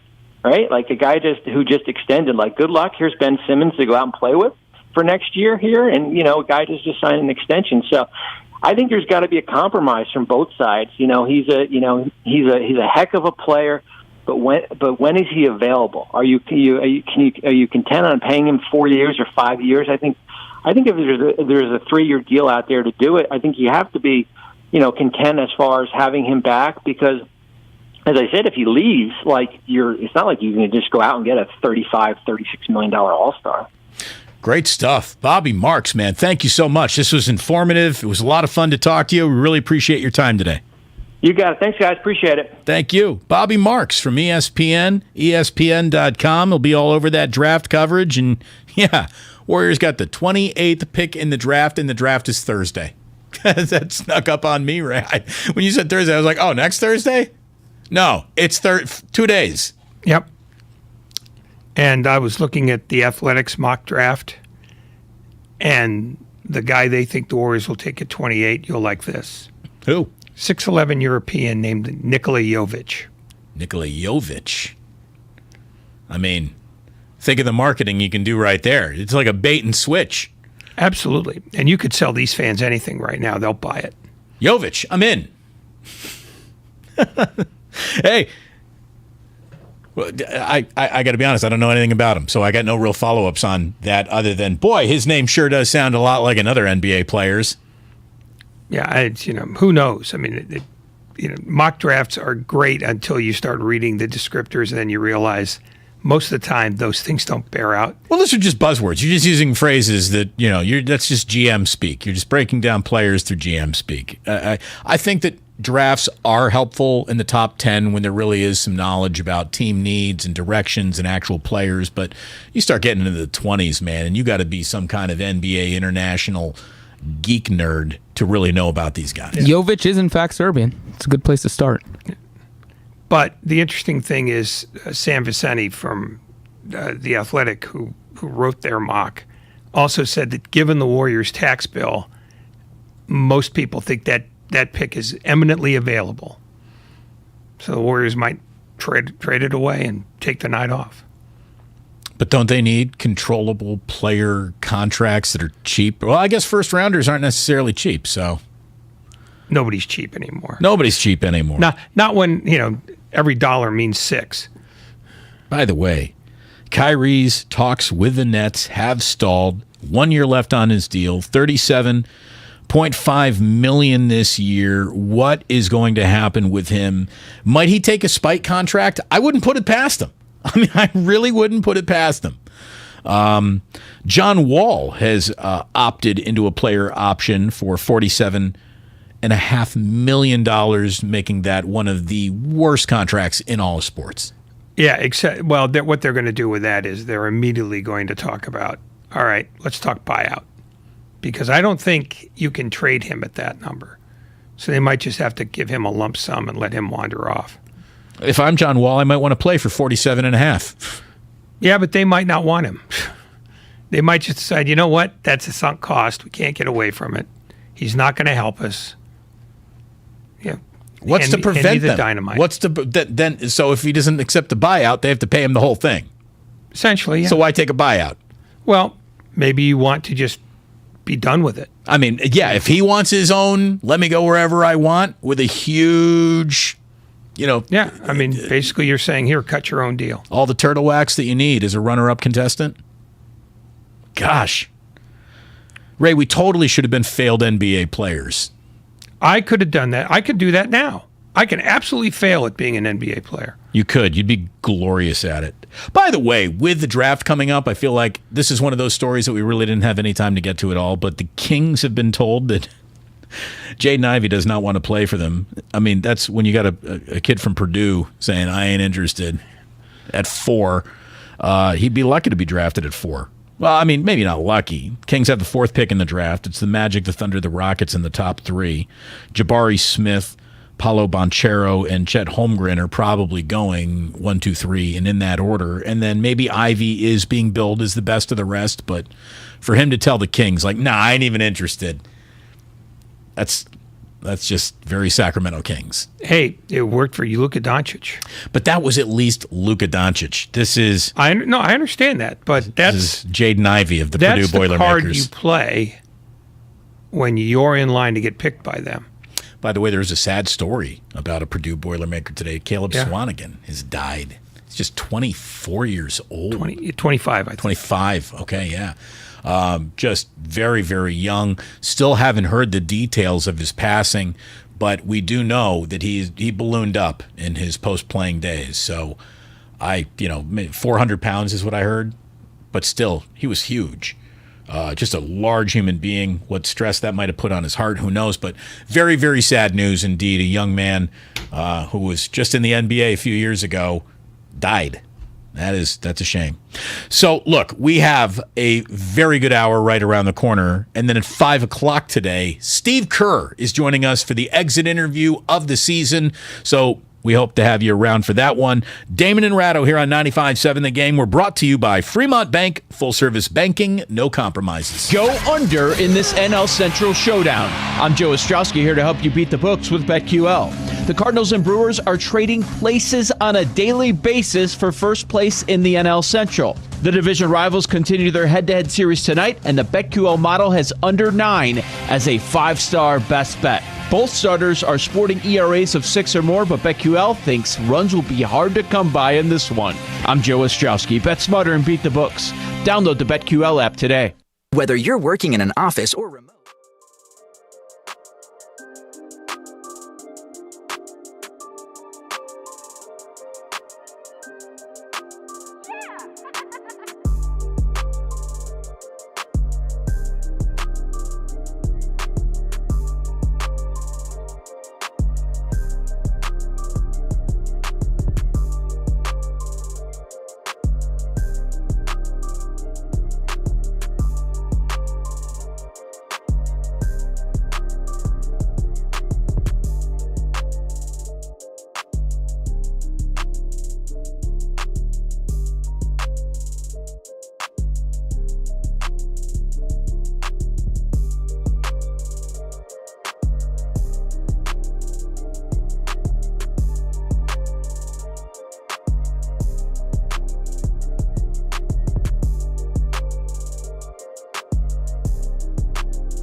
Now back to Damon and Ratto, brought to you by BMW Fairfield on 95.7 The Game. It is good to have you here. Thank you for joining us. Our 4 o'clock hour begins by letting you know we are an hour away from saying hello to Steve Kerr and then goodbye to Steve Kerr for about 3.5 months, 4 months. I mean, the NBA's next season is almost around the corner. That's what happens when you go win an NBA title. Your offseason shrinks to the point where this Thursday is the NBA draft. My goodness, Mike Brown is now officially a Sacramento King, introduced today at their press conference. First of all, I'd like to start out by thanking everybody in Warriorland. I tell you what, the fans there were terrific. They embraced me from day one. Joe Lacob, Peter Gruber, Bob Myers, Steve Kerr, the rest of the coaching staff, and in particular the players. You know, I always think that this is a players' league, and the players that we have down there are very special. So thank all those guys. And then he looked around the entire room and said, you all could learn an awful lot by watching them. Yeah, especially that Gruber guy. You didn't hear that? No. Peter Gruber. Oh, what did he call him? Peter Gruber. Gruber? Yeah. Like MacGruber? Not Goober. Not Goober. Gruber. Gruber. All right, well, we'll let that slide. That's 5 years. He should know the name. I mean, he was, the other guy. I'll give him that much, at least. The He's other guy. more than the other guy. Anyway, Mike Brown, it's fascinating that that's what you took away from that, is now the head coach of the Sacramento Kings. That is a very, very hard job. I mean, it's almost guaranteed that he can't fail because any failure is to be expected. Any success will be sabotaged, trumpeted from the highest buildings in Sacramento, and yes, eventually sabotaged by the team itself. Asked how he can get involved, how much he actually was able to be involved with the Kings over the last months and saying yes to the job, but still staying on Steve Kerr's staff. Got an honest answer today. I can now, because we won it. After our Dallas series, we had a day off. I jumped on a plane and flew down to San Diego, watched De'Aaron Fox work out, took him to lunch, him and his family to lunch, and then headed back to the airport, jumped on a Zoom with Rashawn and his agent, and a couple other people, and then flew back up to San Francisco. So I've been heavily involved. I talked to every single player on multiple occasions. Some of them I talked to in person. Some of them I talked to on Zoom. Same with the staff that's still around. Talked to them on Zoom. Talked to them on the phone multiple times. I mean, there's a man who's clearly been taking notes. What's the first thing you do? You start building relationships. That's where we just asked Bobby Marks, what's the one thing that Bob Myers does better than anyone? He says it's building relationships. And Mike Brown just got a clinic in how important relationships are to trust, especially in a situation where there isn't an awful lot of trust between players and coaches and ownership, and the Kings are a mess. So starting with a level of, hey, let's talk, let's get on the same page together, it's the right place for Mike Brown to start this. How about them letting him serve out the contract he signed, for starters, so that they could show at least some acknowledgement that continuity matters? Because that's the first thing. The average Kings coach, since Rick Adelman, gets in about a season and 2/3. And then he gets replaced for an interim guy who then gets replaced by a new guy who gets 132 games. Then he's replaced by an interim guy. How about just committing to a guy and just saying, we hired you because we believe in you and what you're teaching. And stop trying to we just need to get to be 10th, because that's not a sustainable model. Just trying to be 10th makes you 11th every year. And that's what the Kings are. Do you think Mike Brown's the right guy for the job? Not that there is even a right guy for such a hard job, but he feels to me like the best swing the Kings could take. Well, Kenny Atkinson could have done that job. I think there are a few guys there that, would have fit that. Mike Brown is as good as anybody, and having... I don't know if Kenny can work the room, though, the way that Mike can. But working the room isn't the problem in Sacramento. It's making sure that the players believe in Sacramento. And that's not a working the room thing. That's the thing that Michael Malone did, and then he got fired.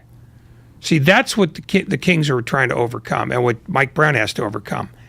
The history that he had nothing to do with making. He can't just say, well, I wasn't here when that happened. Doesn't matter. It happened over and over and over again. That's why the job's open all the time, and that's why you got it now.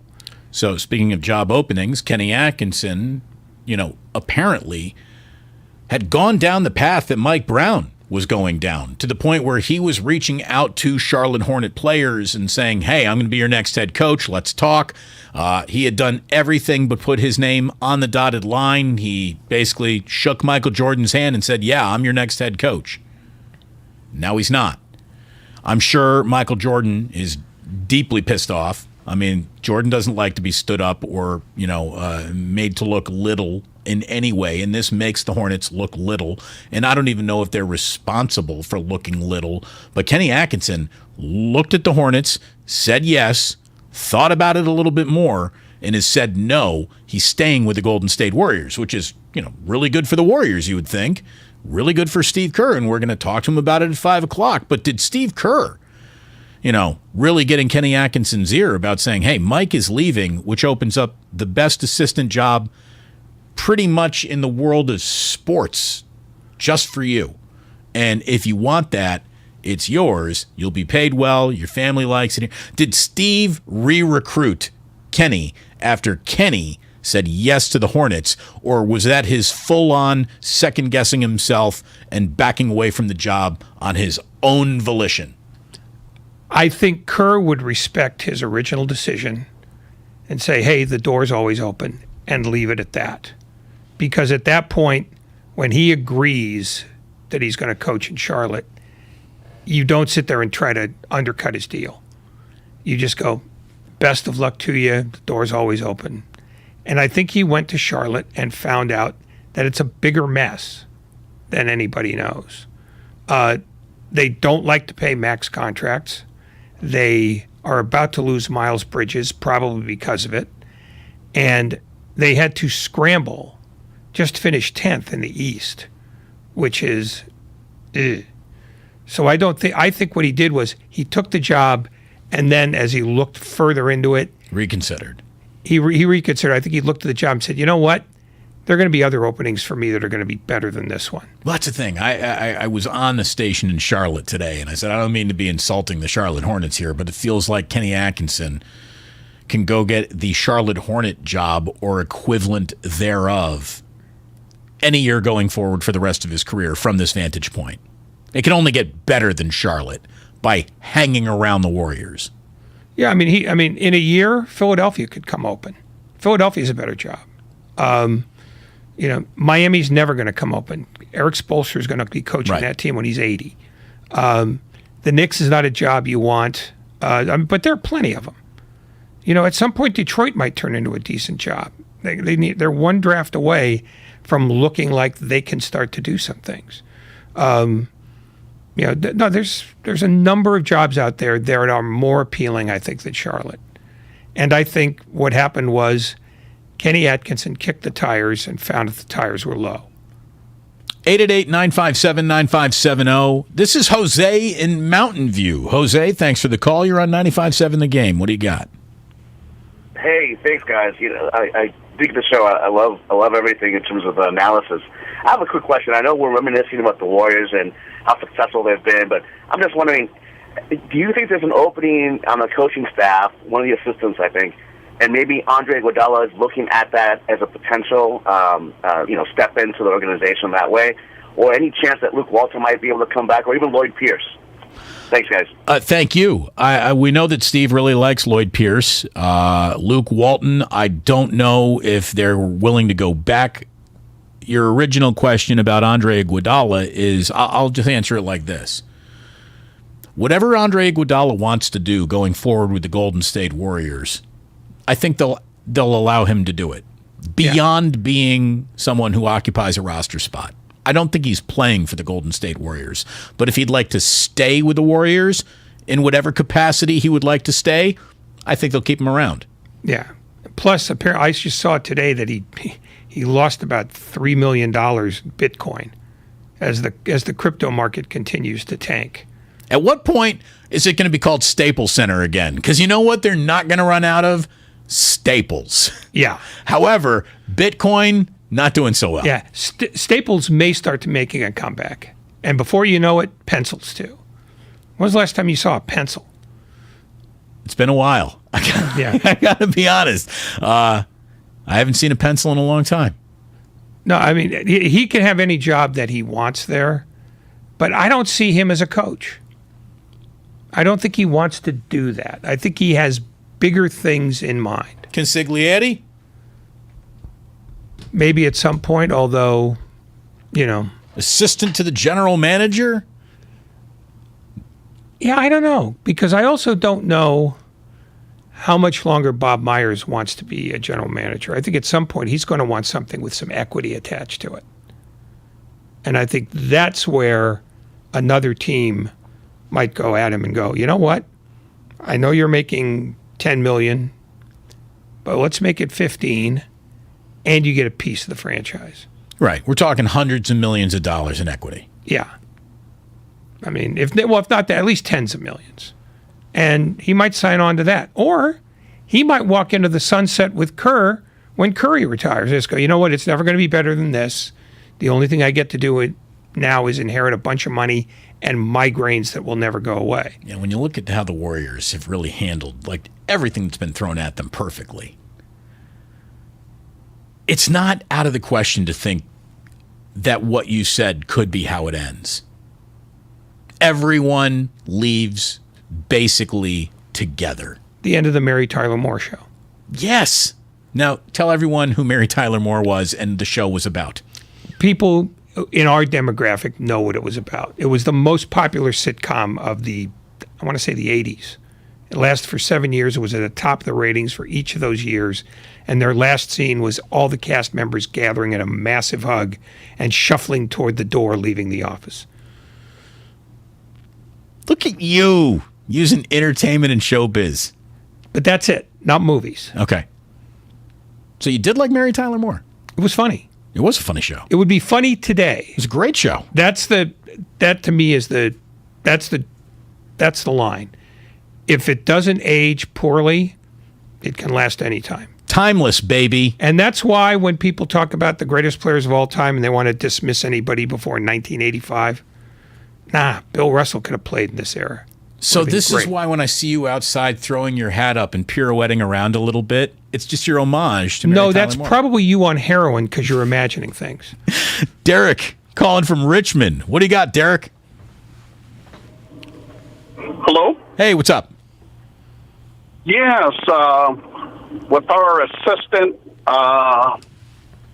coach turning down Charlotte, I think that was a very, very wise decision. I have a close friend of mine who had worked with that organization before, and he had less than desirable things to say about people who were very close to Michael Jordan. I'll leave it at that, but he had got into a lot of heated confrontational matches with his family members, and he just didn't like how they took care of business.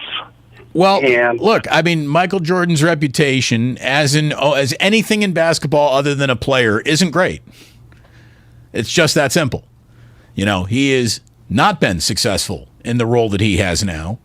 But these head coaching jobs are aggregate. There are as many open as there are open, and they're not making more NBA teams these days. So how Kenny Atkinson really reached those decisions, I don't think we'll ever really get the true answer unless Kenny Atkinson himself wants to tell us.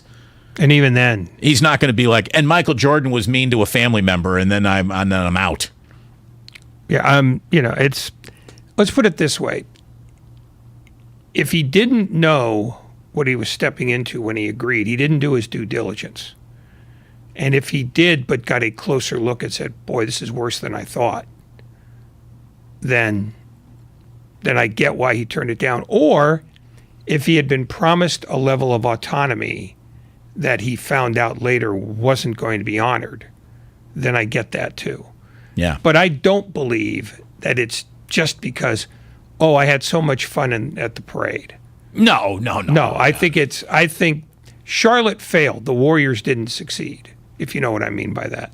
It's not that the atmosphere of the Warriors was so golden that he, wouldn't turn down a head coaching job in this league, knowing that there is no budding coach in America who imagines himself a lifelong assistant.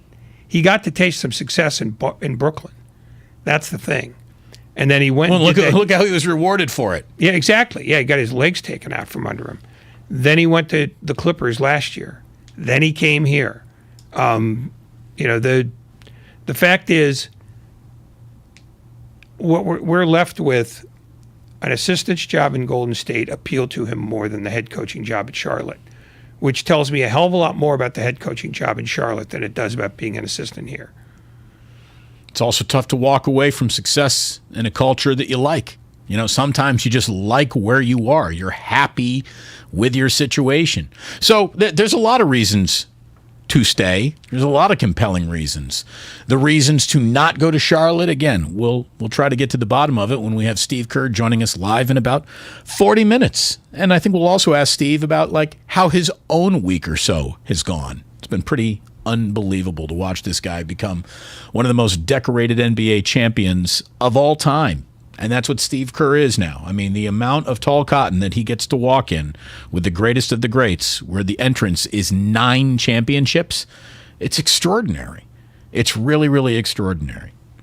888-957-9570 is the number. I see we got a couple people on hold. We're going to get to you, but I know that there's baseball starting soon this afternoon, and I wanted to talk a little Giants and Braves only because that's about to happen. And we haven't talked baseball really in a month, Ray. I actually looked at the standings today for the first time in weeks. Anthony DeSclafani takes the ball tonight. He's making his 4th start of the season. They would really like him to have a good start, especially against the Braves, because they're one of the best lineups in all of baseball.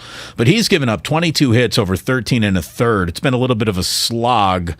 Lefties are hitting .407 off of DeSclafani. He hasn't seen the 6th inning yet, which is, hardly a crime against pitching these days, but he's not lasting very long. 22 hits over 13 1/3 ain't great. The strikeouts ain't great. He's not walking guys, but he's given up way too many hits. He's got a 6.08 ERA.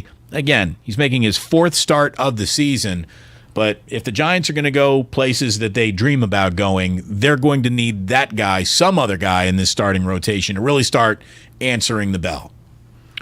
Yeah, I mean the pitching has been the issue all year long. Carlos Rodon got a great start, then he leveled off. Now it's sort of a middle of the road rotation and a middle of the road bullpen, and that's not going to get that done if they have a idea about making noise in the postseason, because there are at least 3 teams that are significantly better than they are, and barring injury, that's going to remain true. And those teams are even injured right now. With Machado's got the ankle, got Mookie Betts with the rib. So it ain't easy in the National League West. Camilo Duvall. I'm sorry. Yes. Yeah, I was going to say the other thing the Giants, struggle with is they don't have somebody on whom they can always rely every day, because they have so many guys that come in and out of the lineup. They only have one guy who's a top 5 vote getter in the All-Star game this year. And, for a team with their record, you would think that a couple of guys would fall into that. And it hasn't happened. Who is it? Jock Peterson. It's Jock Peterson. Yeah, he's 3rd behind Betts and Acuna. So, that they wanted to play mix and match baseball. That's who they are. That's who they're going to be as they're currently built. And, one of the things that they do is they hold guys accountable. Camilo Duvall has some of the best stuff in all of baseball. There's no denying his arm talent. But the Giants weren't too happy with him when they gave him, a closer role that was a wait and see. And he was starting to just do things that they didn't like. They didn't like the way he was holding runners. They thought he was getting sloppy with some of his delivery. And they really didn't like the fact that when he was asked to come out of the bullpen in the 6th, 5th, 7th innings, it got back to Gabe Kapler that Camilo Duvall did not like that. And Gabe Kapler did not like that. He basically said, you aren't established in this league yet. You aren't anyone to tell me when you're pitching. You're not our definite closer. And he was Camilo Duvall between the final day of April 31st, and let's see, the 14th of June. He was not serving as the Giants closer. He's been the Giants closer since last Tuesday against Kansas City. He picked up a save. On Friday night in Pittsburgh, he picked up a save. On Saturday in Pittsburgh, he picked up a save. He didn't pitch at all on Sunday, and that's when they got rookie Pollocked right off the field. And now they're in Atlanta, and last night, Camilo Duvall, he got hit and took the loss in the 9th inning. And, Gabe Kapler says he's liking more of what he sees out of Camilo Duvall, but this ain't great yet. I think it was like after the first game or the second game in Miami was the last time I think he had a little bit of a hiccup. And since then, he's been, as good as any reliever in baseball.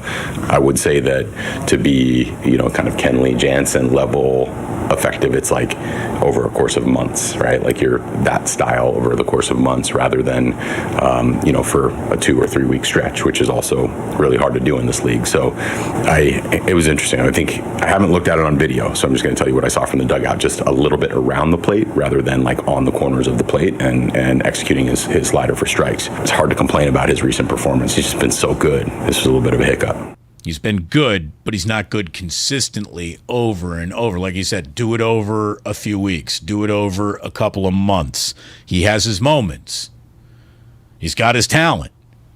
But, man, when the Giants got a lead and he's asked to protect it, he needs to do that. There's not a lot of room for error in the National League West. Meanwhile, we'll just let you know real quick, the Mariners are in town at the A's, and if you haven't been paying much attention to baseball, you've probably been even paying less attention to the Oakland A's.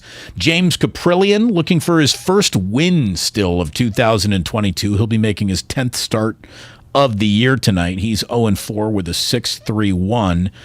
Here's the nice thing I can say about the A's. They actually got 14,000 announced attendance on Father's Day. And that's good. I'm very happy that kids and dads got a little baseball together, and you got a 4-0 win. And that might honestly be the high water mark of the first half. And I don't say that trying to pick a fight. They're 19 games back and dead last in the American League West. And it's gotten even worse than that. The bottom has fallen out of the Oakland A's, and there's really nothing Mark Kotsay can do about it but put on a brave face. But they are right. They're tied with the Reds for the fewest wins in baseball, and they got one of the worst run differentials out there. The A's aren't – we're not saying this to be mean to Dave Kaval. The A's suck. Well, they tore this down. Yeah. Matt Chapman has not, been a star in Toronto, but Matt Olson's been worth the get in Atlanta. They're breaking. They're starting over, and they're Sean getting Manaea. The results that startovers get. Chris Bassett. And Frankie Montas will be dangled at the trade deadline. There's no doubt about it. We're going to say hello to Steve Kerr at 5 o'clock here on 95.7 The Game. When we come on back, if you're on hold, we're taking your calls. We're going to talk more basketball, obviously with Steve live at 5 for an exit interview this evening. And we are brought to you by BMW Fairfield. Damon and Ratto. BMW Fairfield is now open in the Fairfield Auto Mall, providing a luxurious, all-encompassing experience to address all of your BMW needs. Visit BMWFairfield.com today to book your visit. That is BMWFairfield.com. Home title theft. It's on the rise, and it's devastating if it happens to you. Listen to the alarming words of an actual home title thief.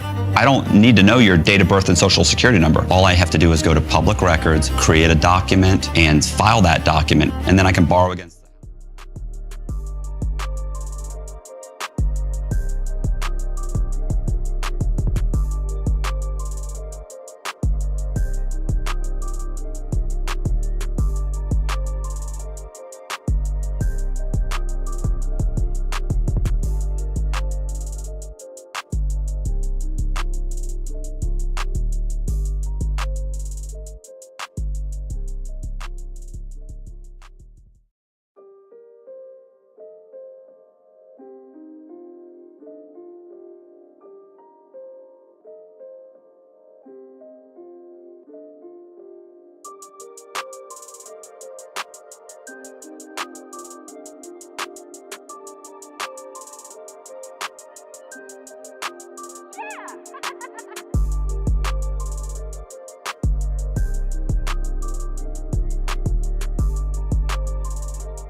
95.7 The Game. So if you're looking for more Giants talk, a little more baseball talk, well, you know, Ray and I are going to be doing that as the summer marches along here. You can also check out Garlic Fries and Baseball Guys, Mark Willard and Joe Shasky with a big podcast that's up twice a week. You can check it out on the Odyssey app or wherever you listen to your podcasts. Look at all these calls. Let's take some. 888-957-9570. We go to Scott in Hayward. Thank you, Scott. What do you got? Hey, gentlemen, great call as always. Ratto is always in his cheery mood, which brightens my day every moment. I just wanted to take a mile high view now that we've had a ship and a parade. Where does this championship rate in the world of, say, all-time classics? I kind of feel like it had the elements. It had the Boston Celtics against the Dynasty. It went 6. I know it didn't go 7, but I'm happy about that. But you had a slugfest. You had a couple, punch-outs. You had the game 1 steal by Boston, and then you had the Warriors thunder back. You had the Steph Curry 43-point game, and then it tightened up, and you had nothing but solid defense. What do you guys think this series against Boston ranks in the annals of basketball classics? And I'll take your answer off the air, but I love you guys. Thank you. Thank you very much. I appreciate it. Look, I haven't even really thought about it that way. I don't think it's going to be. We won't be genuflecting towards our memories of the Warriors and Celtics, other than for what it paid off with the 4th title. But it was a good finals. I thought it was a good NBA finals, even though the games, and you look at their final scores, they weren't nearly as close as you would want them to be, or think in order for that to be entertaining or fun, it would have been a tighter game. I thought there were a lot of interesting moments. There were both teams creating doubt in the other teams. I really liked it. I thought it was a good NBA Finals, but I don't know if it cracks anyone's, all time. What'd you think of just, you weren't even rooting for either team. Was that a great NBA Finals? Yes or no? It was a strong maybe. Probably artistically, not really, because I think even given the fact that the 20-point lead is now a 10-point lead, the fact that it's the first final series ever that had no single-digit margins, that's probably not good. It hurts. And the other thing was the games were not incredibly riveting in terms of individual performances. Save for Curry games 4. Except for Curry. Right. I mean, the Robert Williams in game 1 was impressive, but I don't know that it's necessarily memorable. Andrew Wiggins in game 5 was good, but not phenomenal. I mean, it doesn't have a lot of stick to your ribs moments. Its value is really in it being attached to the other 3 championships, which means now that they have an 8-year bridge that says this was one of the best teams in the history of the sport. Well, look at it this way. Beyond just this sport, the Warriors are the 15th team among the 4 major professional leagues in North America and the first Bay Area franchise to win at least 4 championships in 8 years. As you hear about people talking about, I don't know if that's a dynasty or not. Like, they've literally won on a level that is so rare that you're unfamiliar with it. Again, the 15th team ever, all major sports combined, to win at least 4 championships in 8 years. The other NBA teams to do it were the Celtics, who did it 4 times, the Lakers, who did it 3 times, and the Chicago Bulls, who have done it once. So basically, you have the Lakers and Celtics as outliers unto themselves when it comes to NBA championships. And then you get the rest of the league. And it's the Warriors and the Bulls that have formed the rest of the league's dominant history. So it's wildly impressive. The franchise is now 7 titles. That's the 3rd most, again, behind the Celtics and Lakers, who are tied at 17 each. And what I think is really fascinating is that you got Curry, Klay Thompson, Draymond Green, and Andre Iguodala each winning their 4th NBA championship. So they become 4 of the 40 all-time players to have now ever done that. The only other quartet to combine for 4 titles together in the last 50 years, Kareem Abdul-Jabbar, Magic Johnson, Kurt Rambis, and Michael Cooper back for the Lakers in the Showtime 80s. It's amazing. What they've done is amazing, and we're going to have Steve Kerr coming up live at 5 to put a bow on just a remarkable year of basketball. This is Bernard, Antioch. Hello, Bernard. Hey, how you guys doing? Excellent. Yeah, I just had a couple of points I want to get you guys' take on. The Warriors had one of the best defenses in the league up until Draymond. I think they were number 1 until Draymond got hurt, and still ended the season at number 2, even though he missed a lot of games. It doesn't seem like their defense was really talked about going into the finals because Boston was number 1.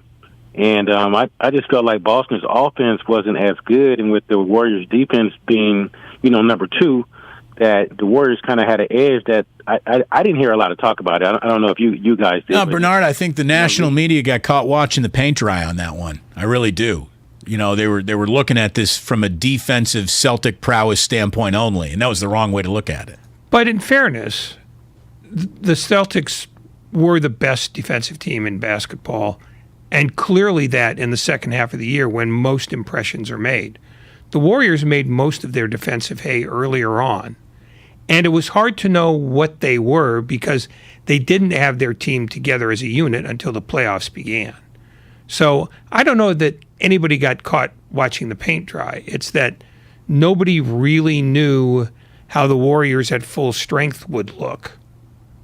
And so I'm not going to blame the media for somehow missing the boat here. It's just you didn't realize how good an operation they could be when their top 8 guys were actually functional. So I'm giving them a pass there. It turns out that the Warriors had a better defensive team, but you needed to see them against Boston to prove that. Leo on 880 has a question for Ray Ratto. God help us all. Hello, Leo. Hey, thank you very much. And I was calling back in right before the NBA championship happened. I called in and I had suggested that if Draymond Green kind of lost his confidence in his shot, that Steve Kerr may have to pull him out of the game. And I don't know if you remember this, Ray, but to put it mildly, maybe you disagreed with that. Kind of went on and on like maybe that was the stupidest thing you'd ever heard in your life.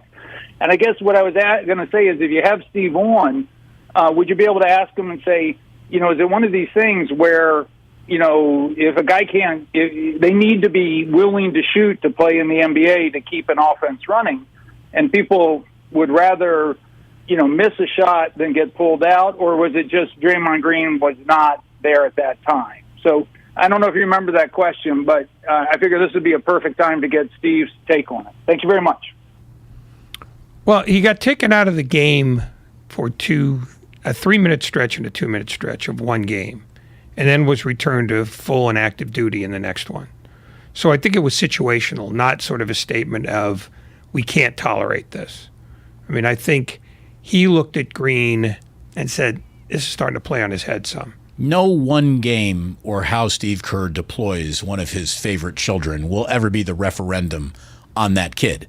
It's just that simple. Like, I'm glad that Steve played the moment in front of him. We talked about how, maybe loyalty was a little bit of a blind spot at times, and he needed to play the game and the situation more than the loyalty card. And when he did that, they won, and then he went right back to the loyalty card, and look what it got him. It got him the best performance that Draymond had in the entire finals. But I also think that he saw that Green was not playing naturally, and that it was now playing on his head, which Green later said himself. Yep. And just said, I need to shock him back to reality here, but this is not going to be a full-time deal. This is not going to be like Curry not starting for 4 games. This is a one-moment-in-time deal where it's not about the moment. It's about sort of giving them that sort of shoulder shake that says, hey, we need you. Stop feeling sorry for yourself. And that's what it felt like to me, because if he really thought that Green was losing his confidence in general, you'd have seen him try that again. But he went back to his usual rotation with Green, using him the same way, and it is as if nothing happened except that he got a very brief and very gentle kick in the pants. We've got Steve Kerr coming up live at 5. The exit interview of the year is happening in just a few minutes from now on 95.7 The Game. Until then, 888-957-9570 is the number. We'll be taking more calls. If you've got a question maybe that you'd like us to ask Steve Kerr, suggest it now. Maybe it makes the interview. Maybe it doesn't. You'll have to stick around and find out live at 5 o'clock. But speak now or forever hold your peace. Damon and Ratto here on 95.7 The Game, brought to you by Fremont Bank. Full service banking, no compromises. The Morning Roast is the best way to start your day. If I had to pick somebody whose life I would love to live, like of all the athletes that I've seen, I heard a lot of people, Derek Jeter and Tom Brady. Does it get any better than Steph? You got President Obama saying, congratulations.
95.7 The Game. You can subscribe to the Damon and Ratto podcast. It's on the Odyssey app. Wherever you download your favorite podcast, just boom, do it. Just hit the subscribe button, baby. That's what the kids would ask you to do. Ray, ask them to hit the subscribe button. Subscribe, damn it. Thank you very much. Steve Kerr comes up live at 5 in about 12 minutes. It is an interview that we've been thinking about since the parade ended. A glorious day yesterday in San Francisco for sure. I am sure Steve is covetous of quiet moments. He is just one more interview. Can't be number one on the list of things he wants to do, but he will do that with us, an exit interview coming up at 5 o'clock today, and we're really looking forward to that and figuring out, when the quiet moments settled in, what did he think about? Who did he think about? Who did he talk with? All of that is coming up with Steve Kerr. Some questions about Kenny Atkinson returning to his staff. We'll certainly get into that, and the fact that this guy is one of the ultimate NBA winners of all time now. We're going to go over all of it with Steve Kerr coming up live at 5. In the meantime, this is Trevor Rodeo. What's going on, Trevor? Hey, thank you very much for taking my call today, guys.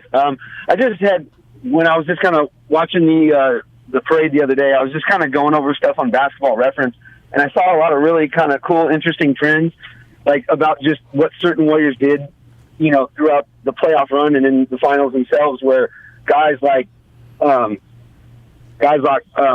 Porter and Wiggins and Looney seem to rise up when the lights shine brighter than they had throughout the collective of the regular season, as the same as Steph and Draymond. And an interesting trend I saw was that earlier on in the playoffs, when people were dependent on more, such as like Poole and Klay, you noticed that they had really high averages throughout the first couple rounds, and then generally they would, diminish a little bit as, when people like Steph and Dre rose up. And just kind of how cool it was to see, like, that had been kind of a trend throughout their championship series so far, and just the kind of cool team aspect of it from seeing what they did.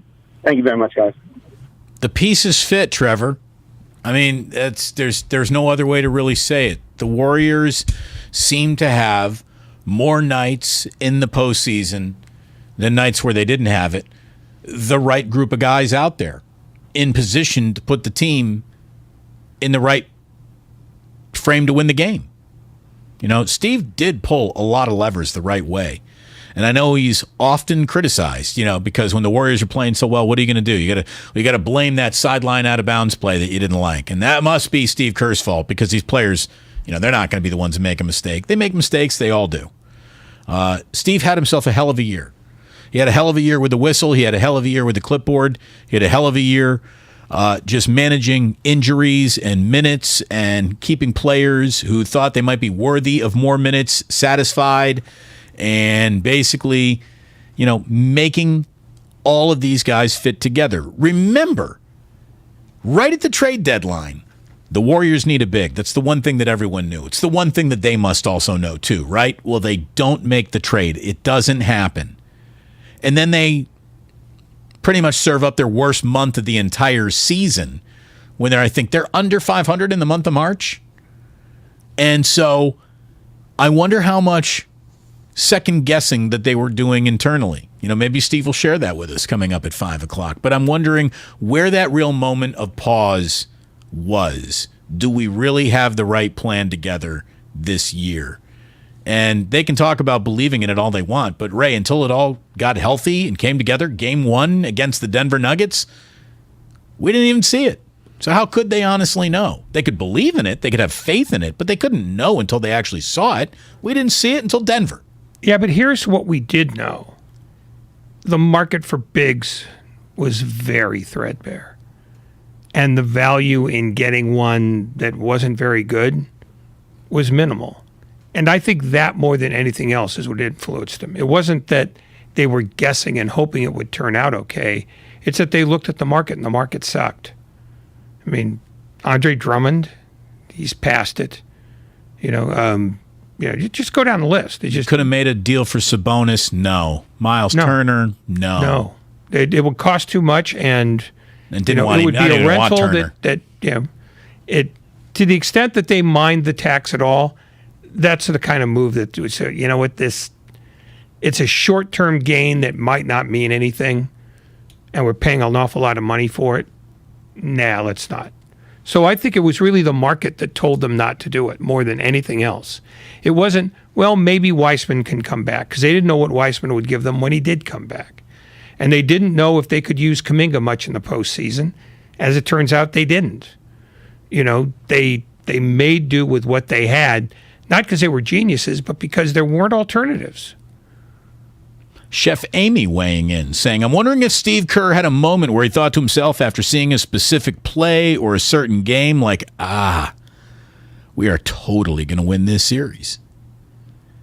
I mean, I think when you saw Curry explode Game 4 in Boston, you kind of knew it, right? Like, okay, so the Warriors were in a deficit. They were down 1-2. They now evened up everything, and Voltron looks like it's being assembled in real time here. But yeah, we have some moment-by-moment questions for Steve Kerr coming up live at 5, about 6 minutes from now. This is Connor in Hillsboro. Connor, you're on with Damon and Ratto. Hello. What's up, guys? I'm in a bit of a gong show on the 101 right now, some brutal traffic, but I just wanted to talk about how Otto Porter, he's kind of the expendable one of the role players, whereas like GP2 and Looney, you really need those guys back. They really bring the defense and just the intensity, whereas like a guy like Otto Porter you could find. And then also just kind of keeping everybody together. You got to kind of anticipate an injury probably somewhere. You know, keeping the young guys, keeping the core guys. I just want to know what you guys thought about Porter being expendable. Well, I mean, ideally, isn't Jonathan Kuminga filling in for Otto Porter next year, giving you some defensive capability, some rebounding, and a little bit of scoring? I mean, I think Kuminga is going to be a decent scorer. I think he's going to be a decent bench scorer. He's got to be an energy guy. And Otto Porter Jr. wasn't really an energy guy. He was just a basketball savvy guy. He made the right play at the right time and grabbed big rebounds. They would love to see Kuminga take that role on. And if not him, Moody. Well, they would, but the other thing is Porter has options, and Porter would leave. Porter has reached a level of pay me that the Warriors will pass on. Essentially. Yeah. You know, I mean, they won't feel good about it, but they'll acknowledge that Otto Porter is worth more to another team than he is to the Warriors. So it's not about, you know, whether the Warriors will pass on that. That deal will be presented to them. And for those of you who don't know, because there are just so many levers of NBA contracts and all the machinations, when you sign a player to a veteran minimum 1 year, you cannot bring that player back at a veteran minimum the next year. You just can't. It's not in the rule book. Otto Porter Jr. was asked at the parade about his decision coming up this summer. Man, it has a lot of influence, a lot of things I can't control, you know, so I hope I'm back, you know, so we can run it again. I love this group of guys. They're special. They're fun to be around. The organization's amazing to be around. I mean, from top to bottom. I mean, this is what it's all about. Mo Money in San Francisco. What do you got, Mo? Mo Money. 1, 2, 3. I guess no money would be the best way to describe that call. Here is Jordan in Hayward. Hello, Jordan. Hey, what's going on, fellas? You know what I was going to touch on what you guys just talked about with Otto Porter. I think Otto Porter, you know, played himself into a better contract. I don't think there's much the Warriors need to do. I guess my question for the draft is, do the Warriors go after a fleet-footed big man, you know, to add to the rotation, to add to the bench, like an Ismail Kamageti or somebody like that, you know, who's big, who's athletic, who can play defense, got a nice little mid-range shot. I doubt Steve is going to answer that type of question at this point, but that would be my question. Well, we talked to Bobby Marks from ESPN earlier today. Really good interview, man. I'm not just going to use your phone call to promote it shamelessly. I really think there are some answers to a lot of Warriors fans' questions in that Bobby Marks interview about what this offseason could look like. So I suggest you go seek it out. It was fantastic. But, you know, he basically said this is a draft that he thinks is like 40 deep. There's NBA players to be found, and it's heavy with wings. I got to be honest. I don't know how much a big man means to the league anymore. And whatever it means to the league overall, I think it means even less to the Golden State Warriors, who've protected and perfected the concept of small ball or three scorers around whatever that night's concept of a big could be.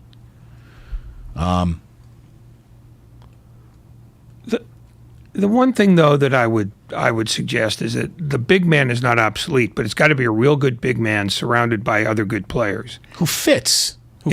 Yeah, I mean, Nikola Jokic was 2 players short of giving the Warriors all they wanted to eat. I mean, that's a fact. And I'm not saying that Denver was better, but that's a whole different series if Jamal Murray and Michael Porter are playing than it turned out to be with them not there and Jokic trying to beat the Warriors by himself. Mm-hmm. So a good big man is still a good player. I mean, anybody not want Joel Embiid? But, I think Bobby Marks also said it's that, it's not something you build around. If something falls to you and it turns out to be a great big man, swell, but that doesn't happen at 28. So a lot of fans, a lot of listeners might be thinking, well, how come the Warriors aren't picking 30th? Well, it's because you pick according to where you finished in the NBA's regular season. It's not like the NFL where they reserve the final pick in the draft for that year's Super Bowl winner. Bobby Marks had this to say about what the Warriors' options might be at 28. I think this draft is 40 deep. So I think you're really going to get a good player at 28. I think Jake LaRavia, is certainly a guy who's been penciled. 6'8", versatile 4, can shoot the ball, shot around 39% from 3 this year, played at Wake Forest. I think he's a name to keep an eye out. Christian Brown from Kansas, more of that kind of versatile defender. That's a name to keep an eye out. Marjan Beauchamp, who played right up the road there and with the G League Ignite, it's a 6'7" wing. I mean, this is a draft of wings. I mean, if you're going to look for a point guard, I don't know if you're going to find one. Maybe Andrew Nembhard, who played at Gonzaga. So, a lot of options, and again, that just shows you how relentless the sports timeline moves. Parade yesterday, draft in 2 days.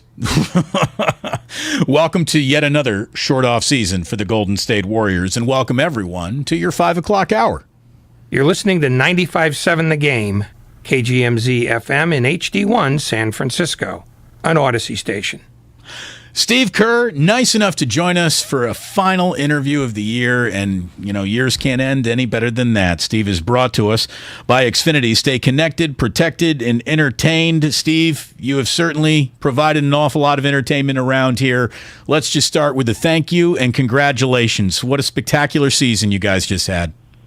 Man, was that fun. Just an incredible run. I didn't really see it coming, to be honest with you. I knew we could be good, but I couldn't have predicted a world championship at the beginning of the year. So we're all thrilled, that's for sure. Everyone has probably tried so many different ways to frame the same 6 or 7 questions to you. Hopefully we get it right here in this interview. But here's something that I don't know if you even knew this about yourself. Since you've entered the league in 1988, Steve, your first title obviously was in 89. You've won 9 of the 33 championships since you've been involved in them. That's 27% of every championship since you were drafted. Tell that to little Stevie Kerr practicing free throws in a driveway. Isn't that the truth? I mean, I feel like if I started all over again, went back to being, an 18-year-old freshman at Arizona and ran it back 1,000 times, this would never happen again. It's the odds of this happening, ending up on all these teams, even making it in the league, but to end up, playing with guys like Michael Jordan and Scottie Pippen and Tim Duncan, and then, to coach Steph Curry and this group. I mean, it's insane. It really is. I don't even try to explain it because there's no way to do so. Oh, knock yourself out. Give it a try. All right. Let's see. Where do I begin? Your basic superior character. Let's start with that. Yeah, that must be it. Yeah. You said you couldn't have seen this at the beginning of the year. Was there a moment during the playoffs when all of a sudden the little light bulb went on over your head and said, yeah, we can do this, and in fact, we ought to do this? Well, I think, when we started out 18-2, we knew we had a real shot. But when I think back to training camp, it was hard to imagine, being here in this position just based on, how the previous 2 seasons went. So I think the beginning of the season was a huge shot in the arm for us. We felt good about things. And then, of course, a lot of injuries and some adversity hitting in the second half of the year. At that point, it felt more like, let's just hope and pray we can get healthy at the same time. And if that can happen, then we can make a run in the playoffs and get better as we go and kind of see where it all takes us. So I think that was the thinking more than anything. As we struggled to get to the finish line of the regular season, we were just hoping to get healthy and have a shot, and that's exactly what happened. With championships being great, truth elixirs, after the trade deadline comes and goes and you don't make a deal for a big, which, the entire basketball world said you needed to make, and then you follow it up with, I think, a losing month of March. Did you, I guess it wouldn't be buyer's remorse because you'd have to buy it to have remorse about it. So trader's remorse, did you second guess the way you guys were playing your hand as you were playing it at any point in time? No, not at all, because,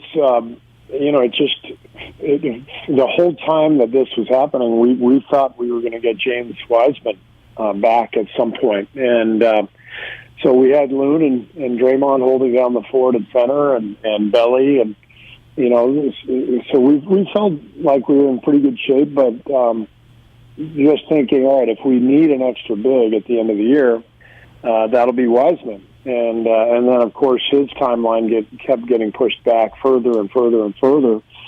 And, the poor guy ends up missing the entire season. We were definitely vulnerable in the playoffs to an injury, to either Draymond or Loon, for sure. But the reality is most teams are really vulnerable to an injury in the playoffs. If you don't have your best guys, you're probably not going to win. So I'm not sure it would have made a difference if we had traded for an extra big. Whoever that would have been may not have been good enough to make a difference anyway. Is there something about this season, of all the things that you and the organization have been lauded for this year, is there one thing that in your mind has been overlooked? No. I think what is really crucial in our success is our continuity. And I think maybe that is something that is overlooked in general, in sports these days, and in the NBA in particular. I think the continuity that we have, not only with our players, but with our ownership, our management, the coaching staff, we're really aligned, and we have been even through the tough times the last couple of years. But the corporate knowledge we have, with Steph and Draymond and Klay and Andre, that really matters. And so that when we do bring new players in, the period of time to sort of figure out what we're doing goes much quicker. So you get guys like Bielitsa and Porter who come in and make immediate impacts because the system is right there in front of them, and it's the continuity matters, and I think we have as much of it as probably anybody in the league. And you'll retain that. We're talking with Warriors head coach Steve Kerr. So much of the team we know will be back, whatever expense needs to be spent. I think we got a lot of faith in Joe Lacob to do that. But I'm talking about Kenny Atkinson, because it looked like you were going to be losing both of your assistants, and Kenny Atkinson made his mind up to come back to the Warriors after saying yes to the Charlotte Hornets.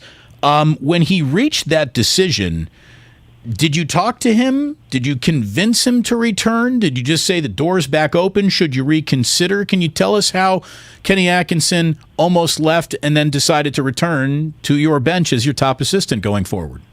Well, during the finals, we really didn't talk much about it because we were focused on the task at hand, and Kenny didn't really want to bring anything up with the staff, and because we were busy and we had a huge job in front of us. So I think when you look at it, it's a difficult time to take a new job, to go through an interview process. When you're preparing for the finals, everything seems rushed in that case, and I think that's basically what happened. Once the finals were over, Kenny got a chance to assess everything, and we talked on the plane back from Boston after we won it, and he shared with me some of his thoughts. And bottom line is, it just came down to family and his own life, and what a shock the move would have been for him and his family, and not really having enough time to assess all that stuff in the process made the decision really difficult for him. And I admire him. He's following his gut, and he was very honest and up front with Charlotte, and I'm thrilled that he's coming back now, because Kenny's a big part of what we do. Is it great to piss off Michael Jordan again? I don't remember the first time I did that. So, yeah, I think we're okay. Maybe the time you guys got in that fight? Oh, you're bringing that back to the surface. Okay. Well, I'm not bringing it back up. You just said that you don't remember ever pissing him off, and it seemed like that jumped out at me. Apparently. Yeah. When was the first time, if you've had this conversation at all with Bob Myers about the coming off season, or do you literally put that off until the off season officially starts? About this coming off season? Yeah. Oh, yeah, we're not talking about that yet. Bob's got the draft in 48 hours. There's total fatigue from the season for both of us, just going through the emotion of it, but all the work that goes into, for Bob, just managing the people in the franchise, for me, coaching our players and preparing for each series. It's all encompassing for both of us. And, for Bob, the hard part is everything starts right back up again as soon as the last game is played. For me, I can relax. I don't really have anything to do with the draft. And I've spent a good few days now relaxing and enjoying myself. But Bob and I will talk probably after the draft, a few days after the draft, and free agency will be about to start, and we'll get to connect about this coming off season. The championship is won. You're dancing on the parquet. You do all the media obligations. You go to the restaurant. You have the party. You do everything for that well-deserved hangover you said took a couple days to shake. And now you finally, Steve, have your first quiet moment, and you check your phone. Who is the most surprising congratulations from, and who is the first person that you actually wrote back to? I don't remember, honestly, who that first person was, but the intimidating thing is we had so many texts, and it's pure joy, it's pure bliss when you win a championship. So, you're happy to hear from everybody. But it's literally every person in your circle, is reaching out because everybody's so excited. Several hundred? Are we in the thousands? No, like several hundred. Okay. Several hundred. And then the tough part is when you respond, you're trying to get through them all, so you're responding. But then the response to the response comes, and it's like, all right, hold on a second. Right. We can't, can't have 300 text chains going on at the same time. This has to be a one-shot deal. Do you ever use like the automatically generated answer, like "Thanks, man"? No, but the heart button is a good one. Lots of hearts. Acknowledgement.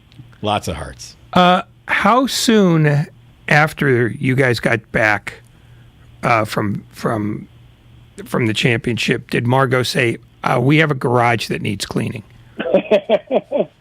still waiting for that to happen, actually. The parade was just yesterday, so that's probably coming in the next day or two.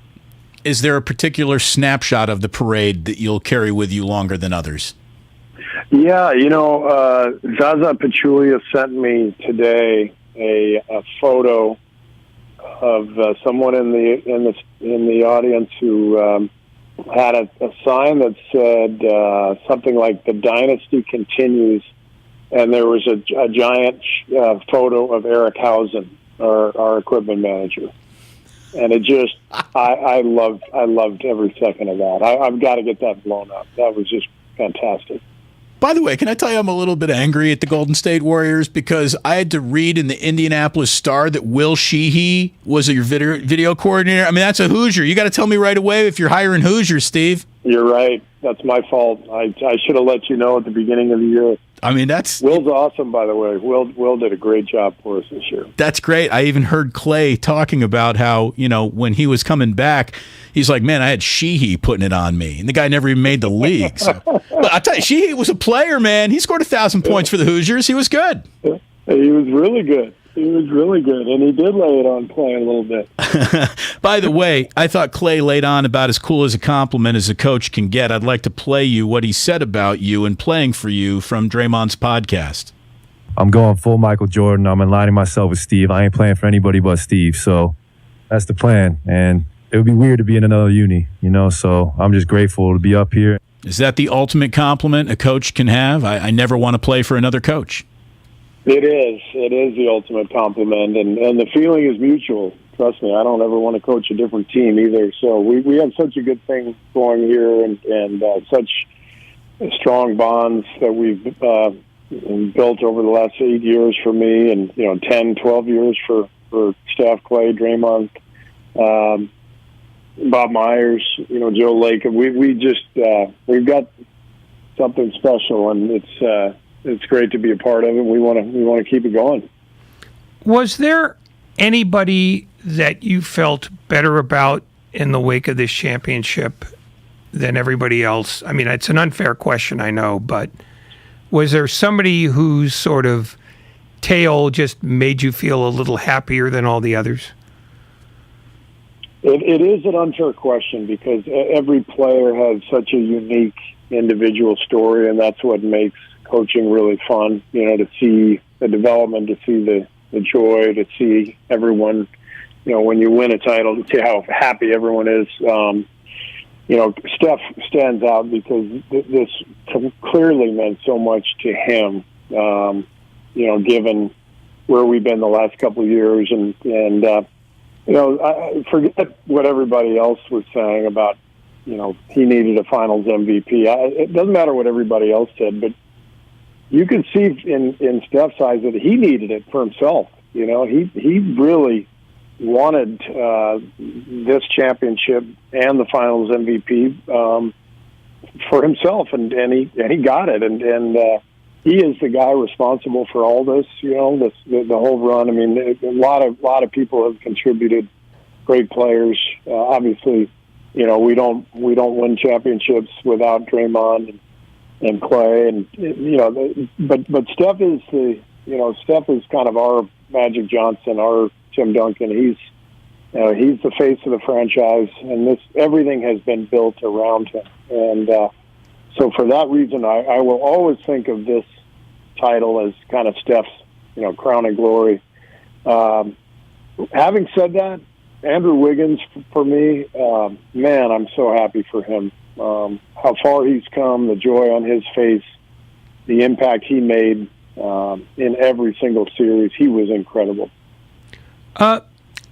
As you sort of look back as well, were you surprised to learn how much sort of the outside world sort of seeped into your players in terms of all the slights that they had heard over the years, that they were sort of collecting them mentally in the back of their heads, and then played them all when you won the other night? Yeah, they had lists going. They definitely had lists. I just think it is the modern life that we live with social media, where everything is recorded. Thoughts are read via tweet, 3,000 miles away. In the old days, it was different. You didn't hear everybody's judgment of you, and you could really avoid it easily if you wanted to. But today, there's no hiding any judgment. These guys are getting judged every second of every day, whether it's on TV or just on social media. And unfairly.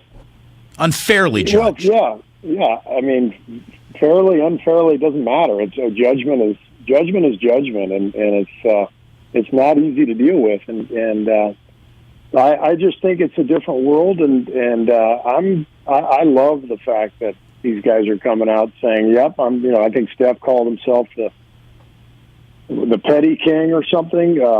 Draymond's letting everybody have it. I mean, this is modern life. So it's their turn because they've taken a lot of heat. I think one of the most profound things you've ever said in the course of the years of us talking together, Steve, was that when you were a player and you wanted to get away from the media, all you had to do was put down the Chicago Sun-Times at the end of breakfast. And, and so much of a different ecosphere that your players live in. Having said all that, can you feel this rivalry brewing with Memphis? I mean, to me, I want Warriors Grizzlies on Christmas Day. Forget about Warriors Celtics. I'm ready to go right to Warriors Grizzlies, baby. It is funny how much chatter there has been, back and forth, and the guys keep carrying it on. So it's there, and it's amusing, but it's all, like I said, it's all kind of part of it. Your off season, you said you'll talk a few days after the draft with Bob, and then when do you go into I'm closed for the summer mode, and when does that end? For me, after free agency, I don't have a huge part in summer league. I'll go for a few days and check in and see our young guys and stuff. But some of our assistant coaches will handle summer league, and really July. The back half of July and all of August is the league kind of shuts down, and so I got a big August planned. Our daughter's getting married. We've got a big vacation planned around that, and really looking forward to this summer for sure. The summers after championships are just incredibly fun and special. So it's going to be a good one. Well, you've certainly earned all the right in the world to enjoy it. Curry has now put together one of the all-time resumes. I mean, I won't go through it with you because you know it all. You've been there for all of it. The one thing he is missing, however, is a gold medal. Do you know whether or not you're going to leave him a roster spot? What do you think? I mean, does Curry look at his career and think, I need that? I don't think so, but I threw it out there after the game in my media session just for laughs, and I, of course, completely embellished it and said that, Steph's career will not be complete, without an Olympic gold medal. Just for laughs, and who knows? But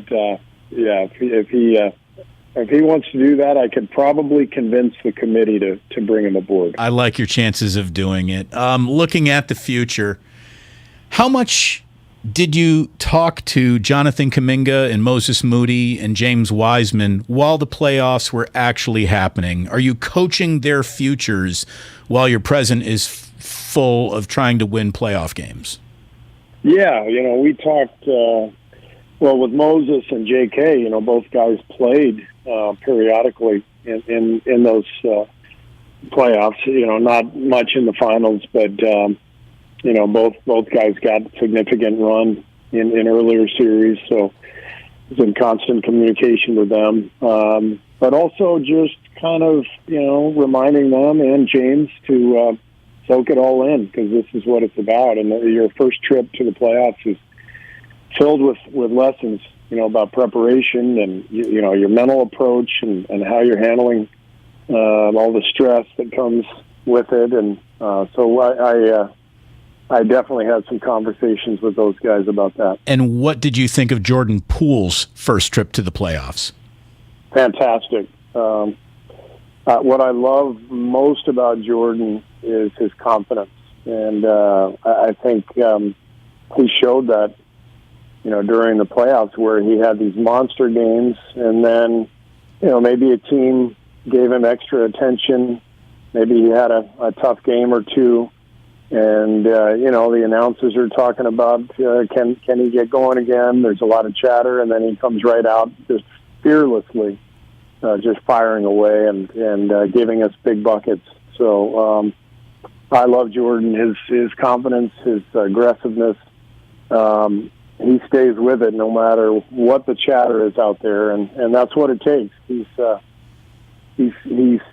built for this, and he showed that throughout the playoffs, but especially against Boston. Best defensive team in the league, throwing guys at him, trying to take him out, and boy, he hit some big shots in the series for us. Did the Celtics or did anybody in the playoffs show you a way to play against you that you think teams will try to employ more often this coming season? Or was there really anything new under the sun that you hadn't seen before? No, there was nothing new. I mean, Steph has seen it all, and he saw it all in these playoffs. Memphis blitzed him.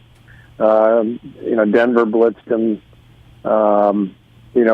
Boston played more of a drop, and then they resorted to some switching, late in the series. Dallas did some different things. So everybody has tried everything with Steph, and, there's no easy solution, obviously, with him. But we've seen a lot of different defenses, and most defenses are based on personnel anyway. So each team's got to do whatever suits their personnel in order to try to guard us. But it's a great test, and Boston is one of the best defensive teams we've ever seen. Just the length and athleticism and versatility, and that's how special Steph is. That he was able to go against that defense and get shots for us throughout the series. So this might be an unfair question because I hope this isn't even something that you've thought about yet, or maybe you all, exit the stage together in grand fashion when you can't win anymore. But I mean, again, you've got 9 rings. You are already as accomplished a human being as has ever chosen professional basketball as a career. Steve, have you thought about your end game? Have you thought about how you want it to finish for you? It sounds an awful lot like you want it to finish for you as head coach of the Golden State Warriors. Yeah, that would be nice. I don't want to go anywhere else, and I've got a couple of years left on my contract, and I'm thrilled about next season. I think we're going to be even better next year, just coming off the championship and what that will mean to our team's collective confidence. So I'm excited about next year, and I'm not really thinking much beyond that. But I love what I do, and I love living in the Bay Area. I love coaching these guys, so I'm right where I want to be. Well, so you're ruling yourself out of the Charlotte job then? Yes, I have removed my name from the list. Yeah, officially. No. We do an awful lot of interviews when the Warriors are winning on other stations, on other shows around the country, and I'm always asked about you and the winning. The profound amount of winning that you have accomplished is pretty much the last thing that we get to when we're talking about who you are, what you mean out here. And I have been inundated by texts from fans that just say, please tell Steve thank you on behalf of all of us. We're all sending him heart emojis, knowing that he's not in it for a long conversation, but heart emojis to Steve Kerr. And I really mean it, man. Dealing with you for years now, through 15-win seasons, through epic championships, you are the same guy at all times. You are a steady professional who is gracious with his time for us, and we thank you. We're very lucky to have this team, this franchise, and you specifically as coach of all of it. This is a special time, and you've delivered everything a fan could ever want. So just on behalf of the entire station, Steve, another job well done, another offseason well earned. I hope your daughter's wedding is spectacular. Have a wonderful offseason, and we'll talk to you again in about 16 weeks when we're back at it. Yeah. Well, thank you, Damon and Ray. You guys make it fun every week, so it's I enjoy doing the show, and just want to thank all of our fans out there. We are really blessed just to have an incredible fan base here in the Bay, and obviously we got something special going, and hopefully it'll continue. But man, how great is it to be part of the Warriors and part of the Bay Area? So I'm a lucky man. It's extraordinary. We're lucky to have you. Steve, thank you so very much, and job well done. All right. Thanks, guys. Take care. Thank you so much. Steve Kerr, 95.7 The Game, the exit interview. And, man, they've crushed it. I mean, there's just no other way to say it. They have crushed it. How about this? Active players, Ray, with the most rings. You got Steph Curry, Klay Thompson, Draymond Green, Andre Iguodala, and LeBron James. Active players, they all have 4.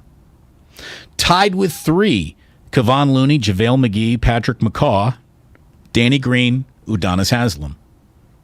Tied with 2 each, Kevin Durant, Quinn Cook, Damian Jones, Chris Boucher, Kawhi Leonard, Rajon Rondo.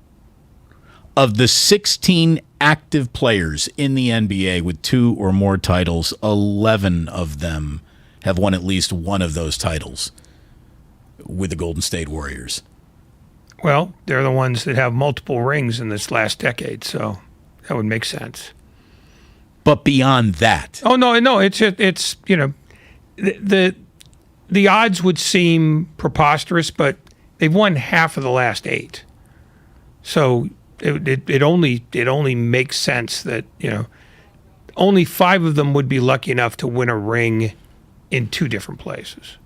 The Warriors are starting to litter their name among ring totals the way the Celtics and the Lakers did with their runs. I mean, this is a truly, truly unbelievable moment for us to have a front row seat to cover. We'll never get a team better than this. Kyle Shanahan's never going to cook up anything like this in company. It's not going to happen. No, I mean, and part of that is because the NFL is so volatile, but the bigger part is that dynasties happen more often in basketball, because when you have fewer players and you have a difference maker or 2 and you have the good sense to keep them, the chances of repeating or winning multiple titles is much greater. And now they've established that they own the last decade of basketball. It's the best way to put it. They own the last decade. They've silenced the critics. I mean, what else do you have to say?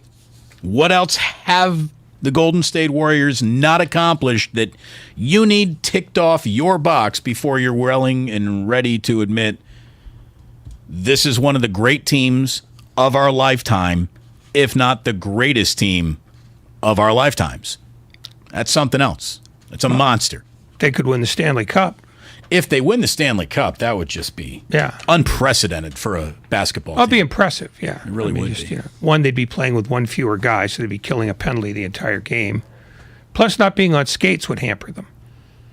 So Curry would pick up the cup, hand it to Klay or Draymond. Who would get the cup next? Oh, Damian Lee. Damian Lee. He's got to deal with him at holiday dinners. You're going to go ahead and then pass it off to Chris Chiozza? No. Chiozza's out of the loop.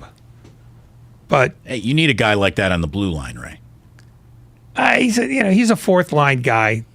He's gritty. Checking line? Yeah. Chiozza? No, not even checking line.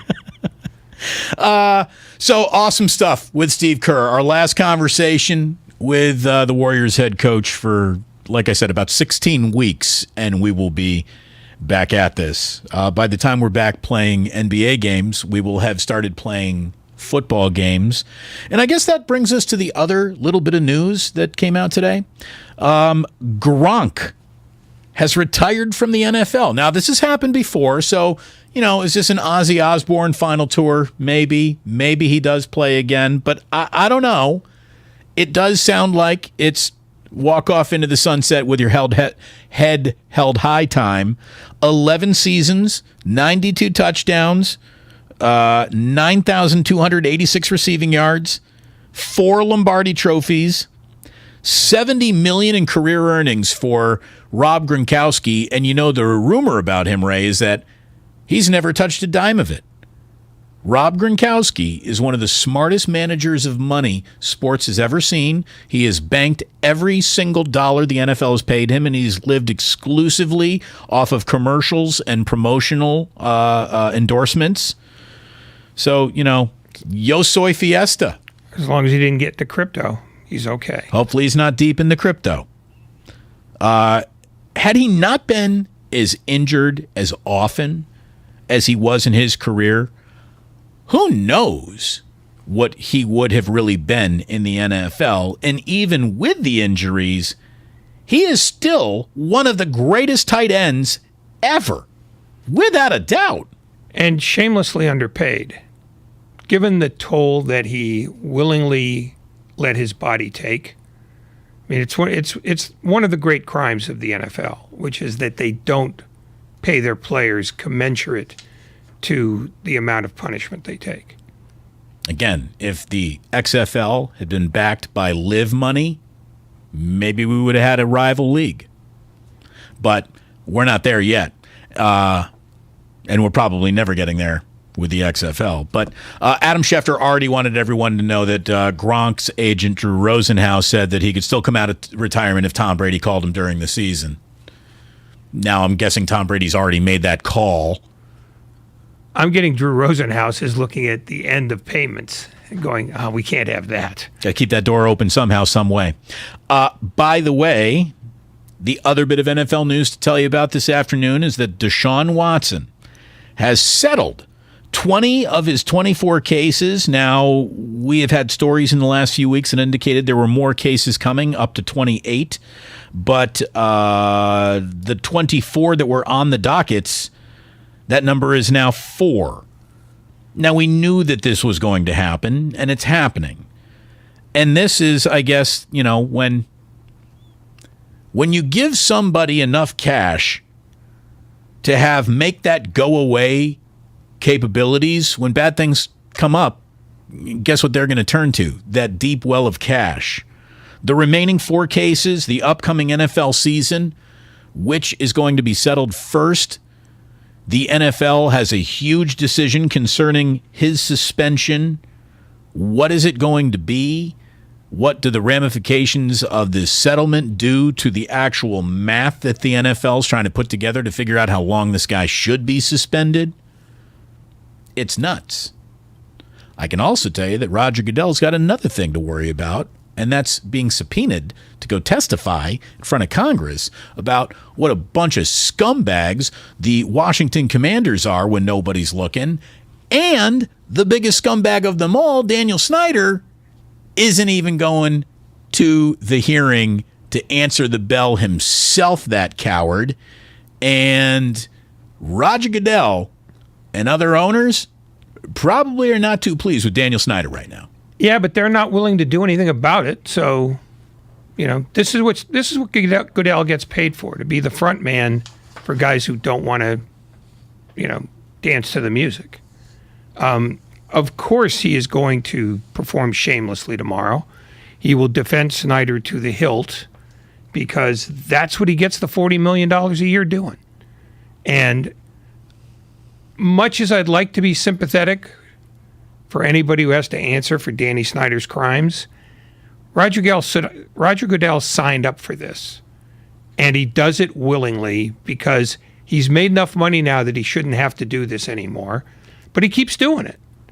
So, while I wish there was a mechanism by which the NFL would punish Danny Snyder in a meaningful way, they're not going to do it. And tomorrow's hearing will be a sham like all the others. I thought you were going to say Shambolic. It's one of your go-tos. I like that one. It's a good one. No, this will be another fraud perpetrated upon the country. So while we were watching the Warriors win an NBA championship, another thing that happened in the world of football was that the Denver Broncos got sold, $4.65 billion, and that brings us not only a new whale to the owner's table, but the biggest that has ever sat down at the owner's table. The Denver Broncos were purchased by Rob Walton of the Walmart empire, those Waltons. And just so you know, by comparison, when David Tepper came on in and bought the Carolina Panthers, he instantly became the richest man ever to own an NFL team. David Tepper, worth about $17 billion. Stan Kroenke of the Rams, who also has a partial piece of that Walton empire because he married into it, is worth about $10 billion. Jerry Jones is worth about $10 billion, but we know that his word carries further than most people with only $10 billion who own NFL teams because he's the most important owner there is. The $4.5 billion was officially the most ever paid for a sports franchise ever. The Brooklyn Nets were sold to Joe Tsai for $3.2 billion. But what's extraordinary is how rich Rob Walton really is. He's worth $58 billion. $58 billion is a level of owner wealth that is going to make other owners uncomfortable. And if you're going to let that guy in, again, Roger Goodell might come down from the Capitol steps after getting undressed and get on a conference call with 31 other owners, and Danny Snyder's over in Tulum or wherever the hell he is this week, and say, why don't we get this SOB who is nothing but bad press out of this league and replace him with, I don't know, someone who could even double or triple or quintuple Rob Walton's wealth. Why don't we see if Bezos doesn't want a team to go along with the package that he just bought and spent billions on for Thursday Night Football? Well, there's three problems with that. None that I agree with, but the reality is the reality. One, none of those owners want a precedent by which their fellow owners can run them out of the league. Two, Snyder may have broken a bunch of laws, but he hasn't broken any NFL bylaws.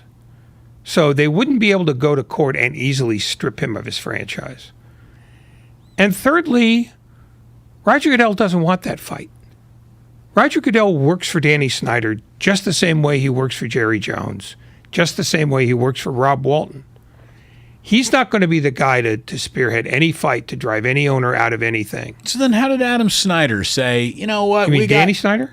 No, not Danny Snyder. I mean Adam Silver. Adam Silver? Excuse me. How does Adam Silver have this autonomous, I will gain consensus against one owner who I've deemed bad for business, but Roger Goodell can't even approach that level of thought? Because Adam Silver didn't do that. The guys who did that were three owners who got together and did the conference calling of the other owners, and then told Adam Silver, we've taken care of this, you're going to announce it. Why did why did NBA owners find offended Jesus while NFL owners are incapable of it? Because Danny Snyder hasn't cost them any money. And Don Sterling was going to cost them money, like in terms of national advertising and, potential media deals. That was entirely a financial thing. Danny Snyder hasn't cost those guys any money. And until he does, they're going to go, well, he may be a scumbag, but he's our scumbag. Yeah, but he's a scumbag who might be standing in the way of a new stadium being built now. And I mean, look at it this way. If you're looking for the day where Danny Snyder costs the NFL money, it's coming. I mean, there's a headlight coming through the tunnel. And if you can't see that. Well, but a stadium in Washington is not the same as costing everybody else money. If he starts affecting sort of national advertising deals or media deals, then you'll see the impetus for it. But Don Sterling, basically, this was Tom Gores, it was Peter Holt, and there was one other owner, and I'm drawing a blank on it now, and they got together and said, we're going to have a conference call. We got to get this guy out of here today. We got to get out of here right now real quick and come on back for one final segment here on 95.7 The Game. Damon and Ratto were brought to you by Cal Hope. The more we learn about COVID-19, the more questions and worries we have. Cal Hope can help with free COVID-19 emotional support. Call 833-317-4673 or live chat at calhope.org.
fans completely covering Market Street, where he's on top of the bus Oh, and that's he a good looks one. like an emperor. Willard and Dibs from 9 to noon. You want to be here? Yes or no? Who wouldn't say yes? It's basketball heaven. Okay, so check there. But there's a second aspect to Jordan.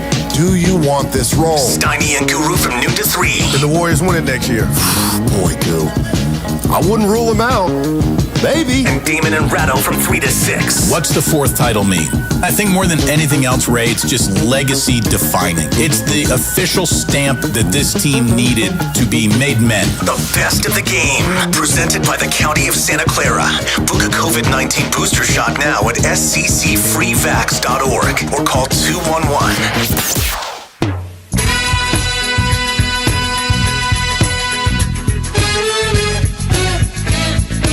Now back to Damon and Ratto, brought to you by BMW Fairfield on 95.7 The Game. The waning moments of this show, we got Chuck Walter and Alan Stiles coming in next to get you into your evening. The postman in Capitola on the Xfinity mobile text line says, how can you be talking about Donald Sterling without playing the drop? Come on. Come on. Come on. I hear you. Shame on us. Come on. And we get so lost into Donald Sterling and NFL owners and all this. We kind of got away from the actual question that I was going to ask you, which is about Deshaun Watson. How do you think this sucker ends? Do you think that these 4 cases could be deep enough, serious enough to where he would still get the same suspension, or is he already now going from 24 to 4 cases looking at easy street? The suspension's probably going to be the same no matter what. I'm guessing it'll be a year, partially because the league is mad at the Haslams for giving him all the guaranteed money in the world. And there aren't a lot of people who are going to stand up and go, no, this is excessive. Even the players' union, which will make a sort of a pro forma complaint, will recognize the fact that this has been done and dusted. And they can't suspend him really beyond that. And his contract is structured in such a way that, the money he loses will be exceedingly minimal. The only other thing that I could imagine is that they could tailor the suspension in such a way that he would have to make significantly greater donations to women's causes to try to pretty this up, for lack of a better term. But I think it's going to be a year. Most people sort of are estimating that if they can't fully punish him financially, they can put a hurting on the Browns for putting a hurting on them. And they're pissed. Owners are pissed. Yeah, they're never going to be pissed enough to drive him out, but they'll be pissed enough to make them yearn for quieter days. Hey, tomorrow, I think we should spend a little time looking at the upcoming NBA draft, not even as it necessarily relates to the Warriors. They're picking so late, and who the hell knows what they're going to come up with at 28, but we'll go over some names and some options, and then start looking at the front of the draft, which is a fascinating front of the draft. It really is. This is a good draft. So that's coming up on Thursday. We'll talk about that tomorrow. We're going to have a couple of baseball games to look at. When's the next Stanley Cup Finals game? That would be on Thursday. There you go. So we're going to have to wait for that.